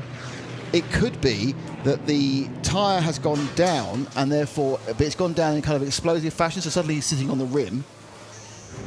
We won't know, I wouldn't think, until Sheldon comes back, and then probably Sheldon won't even know. He'll just suddenly found the car wasn't doing what it was supposed to do. Yeah. Absolutely gutted. Our leader is into the pits, the number 20 machine. So Alexander Sims bringing that car in and handing over the lead to Fredrik Vervish in the Audi Sport Team Phoenix machine. I can tell you that Aston Martin have been in touch with me, and Nicky Team has been in touch with Aston to say that he crashed at the second carousel. He's okay, spoke to the team on the radio, but we don't know the cause or how badly damaged the car is. Interestingly though, if he did make if he did crash at the second carousel, he'd managed a few more corners before he then stopped. Start dotting ho, yeah. Well, that's possible because you kind of you do something. You kind of want to know as you shake it off and see what it is. The Alexander Sims car. It's got a little bit of damage on the lights, which, in a normal race wouldn't be an issue, but you're trying to see your way around the Nürburgring. So the best case scenario, it's not pointing where it's supposed to be. Still looks pretty bright. It's coming towards the camera, which we were lucky enough to be able to see, and it is definitely, the right-hand light is shooting down a bit more than the left-hand light. Now, that probably just means he's got a much better view of some of the curves than you would wish, but the last thing you want is even to lose 1 foot of forward view in the middle of the night at the Nürburgring. Thank you very much to a few people on Twitter, including Rob Chalmers, who I thought was producing us, but he says it is pronounced GT. So you were correct, I was wrong. Tony Williams also confirming that it's GT, and Rob also suggesting that could be a bearing that's causing the sparks and therefore collapse. Anything that's metal in there basically is going to cause sparks. Anything that's rubber isn't. But it's not just a spark, it was a red hot spark. It wasn't orange, it was red. Yeah, that's true. Thank you very much for getting in touch with us. 24h RSL is the hashtag that we're monitoring across the night. And keep up your identifications and help Nick and myself, who'll be with you for the next 3 hours or 2.5 now. Yes, they're working their way through us, it's fine. as we go into the night stints and everyone gets their few hours rest to be nice and fresh for what is actually quite a long day tomorrow. When you start a race at 4 o'clock, when you go into the second day, the light comes up and you think, it's only a few hours to the end. No, not tomorrow. It's going to be a big, long day. I think this is the same as Le Mans. I think Le Mans starts at 4 as well this year. Because Le Mans is completely encumbered by its usual problem, which is World Cups or European Championships, because, of course, the World Cup's in Qatar in November and December. I think the Spa 24 hours starts at 5. Well, that's just silly, because that means you can't have your afternoon tea. Sheldon van der Linde now does have the marshals with him. Yeah, and the rescue team are going to be there. Still inside the car, still staying inside the car, potentially in contact with the team. Are they going to try and roll it? I'd be surprised if they can. They need to. It's got no front right, so it's going to be interesting. I mean, I suppose the point is that the team will now have seen the replays and they can talk to Sheldon about what's going on, and they can decide what to do. But I suppose it's the big decision is about how do we get it back with the minimum amount of damage, and then what do we decide to do. But the fact is, this car is... Well, I think the fact that the image is frozen from the onboard camera means that he's turned off the power. Turned the power off now. He's got the guy, if you are interested, by the way, because this is something that interests, I know, Nick and myself as well, in conventional racetracks, onboard cameras are... the images are bounced by what's known in the industry as milk tops or milk bottles. They bounce the image from various milk bottles that are positioned around the circuit to the truck that then allows you to edit them and beam them to the world. Because of the size of this circuit, they actually use the method that is used both in the Tour de France but also in World Rally Championship, which is beaming the onboard cameras to a plane which is circling above the circuit. And that plane is the same plane, actually, that last weekend was circling over Portugal's WRC event. It's based in Liège, so it's just flown all the way back from Portugal, had a day off in Liège. There's actually 2 of them, because, of course, they can't stay up for 24 hours. So one does about 6 hours, and then the next one comes and replaces it. So at some point, you'll have 2 cars up there, 2 planes up there. And then the other one goes to get refueled. So that's how they get the pictures to you. And if you have one of those flight radars on your phone, you can just see a plane doing loads and loads and loads of loops. And the one that's up there at the moment, LOT, is the one that was in Portugal and has been up there for 4 hours and 35 minutes.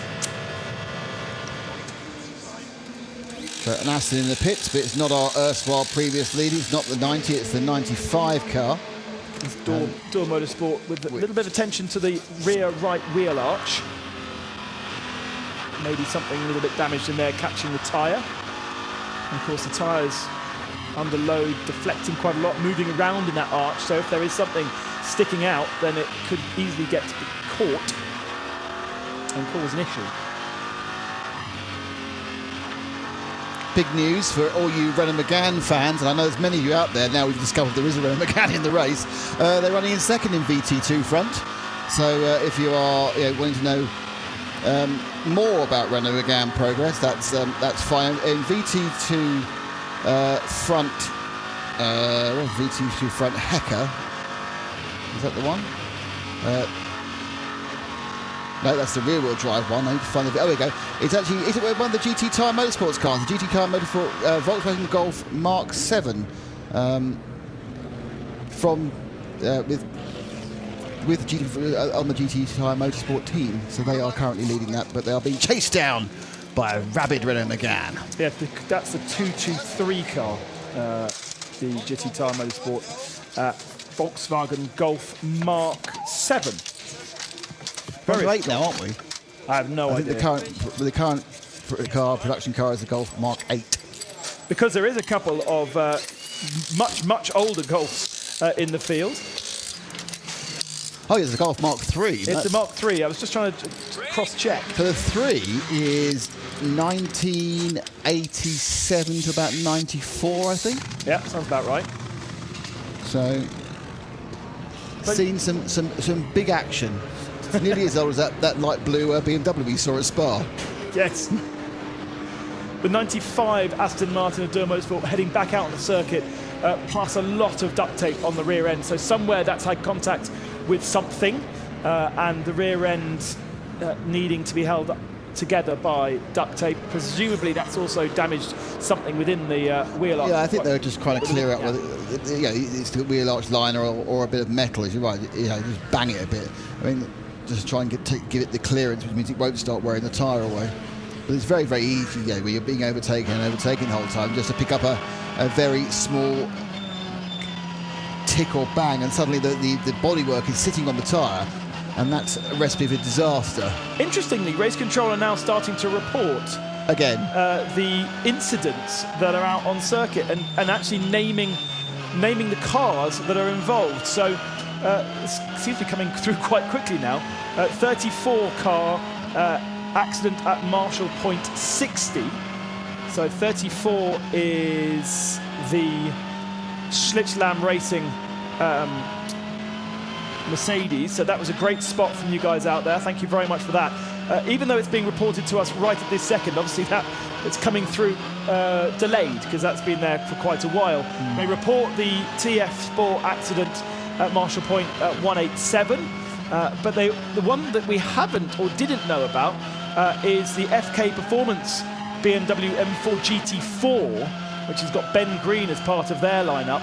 That car, unfortunately, had an accident down at Marshall Point 182, but the car did continue. And it doesn't list the fact that we've also got Rover Motorsport off around the circuit. So we're getting the updates a little behind, I think.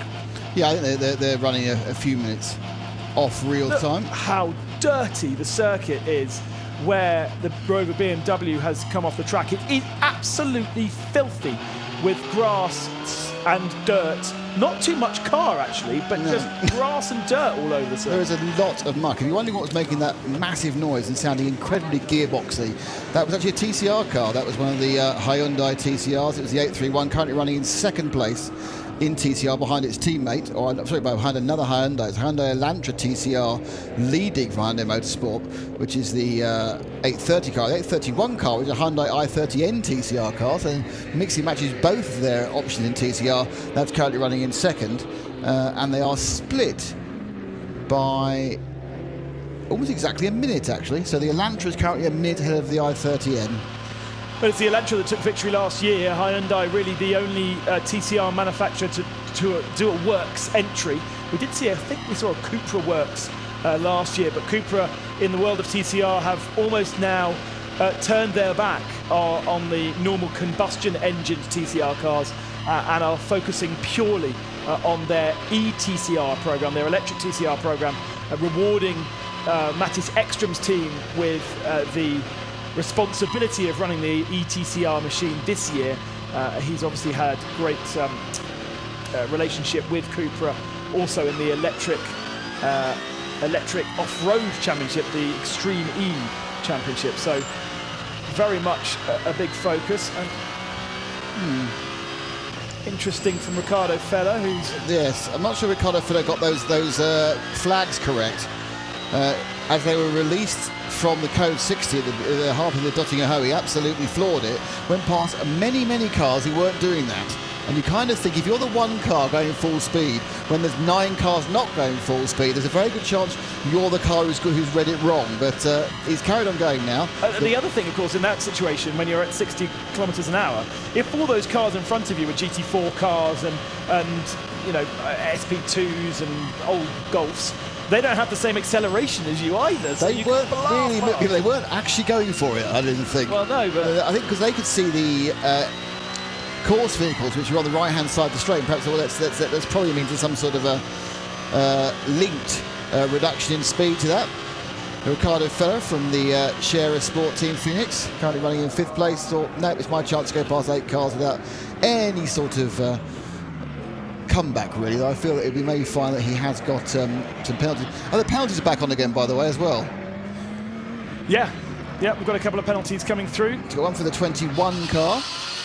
So the 21 car, which is, as I scroll through my entry list, that is the CP Racing cars. The 21 non-respective pit time penalty. So they've 33 seconds. That means they obviously were too short for their pit stop, which I guess was probably it might well have been an unscheduled pit stop following the accident, or the incident, should I say, which we believe they have with Nicky Team. They come in, have the incident. And one thing they forget is to start the stopwatch and work out when they should actually leave again. And if they took fuel, as soon as they take fuel, then the pit stop minimum will apply. If they hadn't taken fuel, they can do what they like. The second one is the car 310, which is being called for exactly the same offence, which is non-respect to pit time. So this time they've got a 46-second penalty. And that is the Max Cruz Racing Volkswagen Golf GTI TCR of Jasin Pricek, Gustavus Javier, Emir Azari and Matthias Wuzzle. And that car will have to serve a 46-second penalty as well. And finally, on this latest round of Penalty Corner, which obviously sounds like it could be a hockey podcast, it's 1-2-1, the Black Falcon Team Identica car. That has a speeding in the pit lane penalty of 30 seconds, and that is one of the Porsche 911 GT3 Cup cars, car 121, with Paul Hakima, Tobias Müller, Noah Nagastik and Carlos Rivas as the 4 drivers who have at some point will pilot that car around the Nürburgring 24-hour course. Remarkably, I think we have 4 separate code 60 zones at present. Adnau Forst being the first that they encounter around the lap, the second being around Bergwerk, which has had plenty of attention and interest already, and then around the second half of the lap we know that Nicky Team potentially hit the wall at the Schwalbenschwanz, and then there's also code 60s on the Dottingerhoe on the second part of it. So just saw the 261, that's the Team Manthel Racing car. That's one of the Porsche Caymans with Peter Kate on board. We saw Peter a couple of hours ago suffering from punctures. So Mr. Kate now has had a few better laps, but it's a long way back when you've had any period of not running at full speed. Must be incredibly hard for these drivers who are trying to maximise their lap time, having to drop down to 60 kilometres an hour on 4 separate occasions in this lap. Like we saw on the Dottingerhoe, you are at 60, then you have to go flat out for albeit 20 seconds, then back down to 60 again. Very disturbing for the rhythm. Yeah, you've got no chance of getting to rhythm because you can't get yourself tuned in. You can't work. You're literally just leaping from penalty area to penalty area, and then not really looking at anything more than just navigating the lap without picking up a penalty, rather than trying to actually move forward or manage the stint. The interesting thing is, with all these code 60 areas, my question is anybody going to begin to be able to stretch the mileage? I've no idea how close they are to be able to do 9 laps at the front or 10 laps for a TCR. It is the fact that you've got several areas where you're actually running, the current time they're running about a minute and 10 slower over the lap. Is there a case where you'd be able to start stretching out the mileage? Well, deaccelerating and accelerating uses up quite a bit of fuel as well. Yeah, because the other thing that is happening, of course, is lengthening the stints. Because your 8-lap stint is now taking 9 minutes longer. Yes. So that in itself changed the tactics. Yeah. Because suddenly when you start back timing, or you start working out how many more stints you may have to do, suddenly you've effectively, I'll say, saved a lap, even though they had actually gone round it, but you've actually done an extra lap's worth of time within the kind of the overall 24 sections. I'm sure it's sectioned into hours, even though these cars run slightly more than an hour on a section of a tank of fuel. And as you work out all your tactics and strategies and things like also, if you also have to juggle with how you get your amateur drivers in for the right amount of time at the right amount of time. When suddenly all the stint lengths are going all over the shop, and they are, I don't think we've had the track clear for several hours really. There's always been something, and sometimes some very long code 60s. It adds, the person sitting behind the PC in the pit wall is getting more and more important once you calm your drivers down and stop hitting things. Yeah, the stats are in total at the moment. This last code 60 has been consistent for 40 minutes. We have only had just over 2 hours of full green flag running. We've had nearly 5 hours of code 60s at some point on the circuit. Interestingly, we've only had 34 minutes of yellow flags. Yeah. So not so much of that, because most of the time they do get upgraded into slow zones, then code 60 zones. But we are, unfortunately, in another large code 60 time, because we've got 4 slow zones and 3 code 60s. Yeah, and just in case you're thinking, hang on, code 60, I'm used to that from other series, and the whole track goes code 60, and they should be just all going round in like 17 minutes. Well, of course, with the Nürburgring being so long, the code 60 sections are completely nebulous. They decide how long they're going to be, and they're measured by marshal posts, and that marshal post will make it. It could be, your code 60 could be 300 metres, it could be 2 kilometres. And one of the ones we saw, I think we definitely saw a 2 kilometre one earlier today, which was all through from Exmüller. We had the whole all the way through past Bergwalk. We've had the 2/3 of Dotting Hill. So there's been areas of very, very long code 60, and a couple which are quite short. We had one where it was just the carousel that was on code 60, and the approach and the exit weren't. Having ridden on board with Ricardo Feller a few moments ago and seen him rather over-exuberant between 2 code 60s, that number 5 machine is now under investigation at the Sheriff Sport Team Phoenix. Could well be. They might have been listening. Yeah, it's my fault. They run 5th at the moment, and actually let's quickly run down where we are at present time. Frederick Vervisch in the Audi Sport Team Phoenix is leading for the 15 Audi R8 LMS, ahead by 22 seconds, by 14 seconds over the Get Speed number 3 machine that has Maxi Götz aboard right now. Alexander Sims is aboard the Schubert Motorsport BMW M4, the best of the BMWs, in 3rd position, with the 2nd Get Speed Mercedes in 4th. Maro Engel is aboard that car, and as I previously said, Ricardo Feller aboard the number 5 in 5th position for Audi.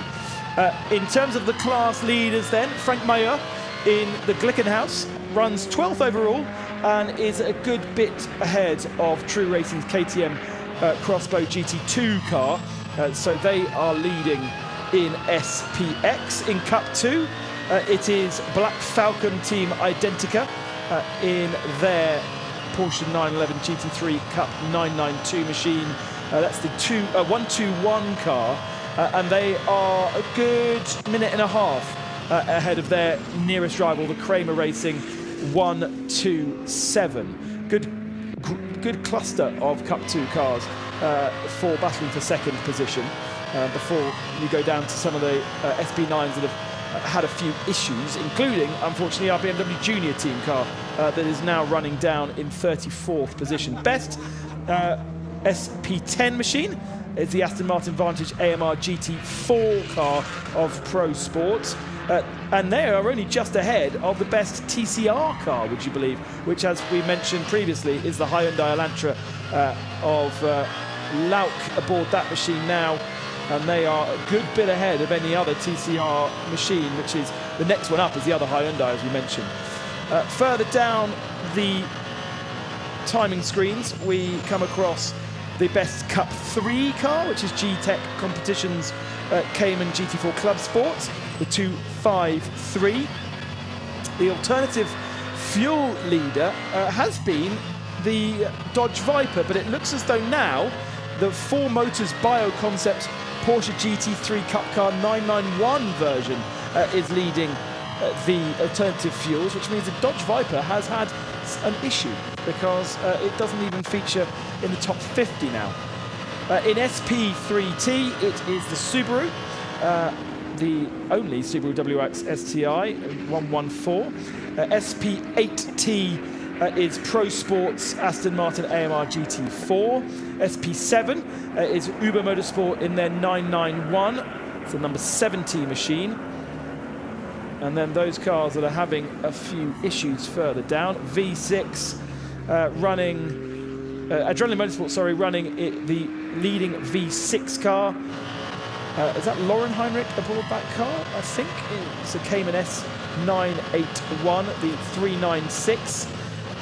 Then we have a Porsche 718 GTS leading SP4T and VT Hecker, VT2, Adrenaline Motorsport leading Hecker, and also Adrenaline Motorsport leading the BMW M2 class. Cup 5 is being led by Schubert Motorsport in the M2 Racing Cup machine, and FK Performance leading in V2. They are second in V2 Hecker. V5 is also Adrenaline in a Cayman 981. And V2 front is the Volkswagen Golf Mark 7, just ahead of the V4 category leader, FK Performance's BMW 325i. And last but not least, we've still got a few more to go. SP6 led by Harper Racing's BMW M3 E46. That's the only car in that category. VT3 being led by Team Mathol's Porsche Cayman 718. And then SP3 is led by the Corolla Altis 119 machine, but they are quite a few laps down in 104th position. I think that is all of our leaders in class. We have lost quite a few cars. Certainly have. Back at the front, it's Fred Vervish who's leading for the Audi Sport Team Phoenix. He's got a 15-second lead over Maxi Gotzel, who is in the Mercedes AMG. He's owed us a pit stop. We think next lap he'll be coming in. That's our leader. Third is Alexander Sims as the 121 rejoins. We'll pick him up in a second. Is Alexander Sims, the Schubert Motorsport BMW M4, and then it's Maurer Engel in fourth with Mercedes from Mercedes Get Speed. So we just look at coming out through turn one.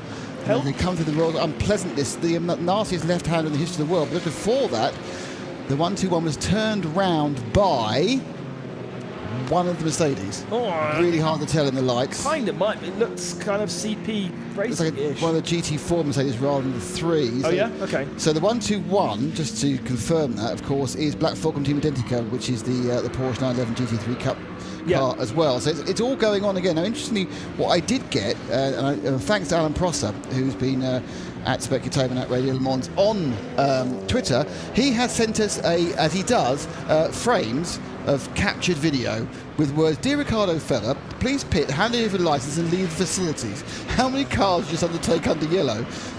Which he has cut off, pick 1 and pick 4, which he shows where both we have a yellow flag, and in between that he's gone past 7 cars. Wow. So that's what's called a slam dunk, because if Alan can do it, I'm pretty sure the race stewards can do it as well.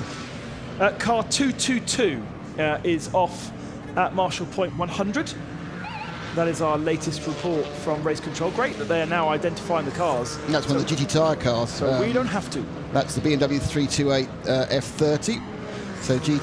So we're running with WS Racing, running several cars in different classes to literally road test.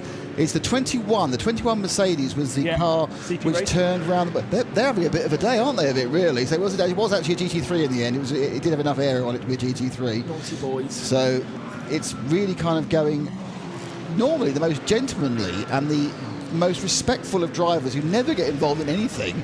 having a bit of a day.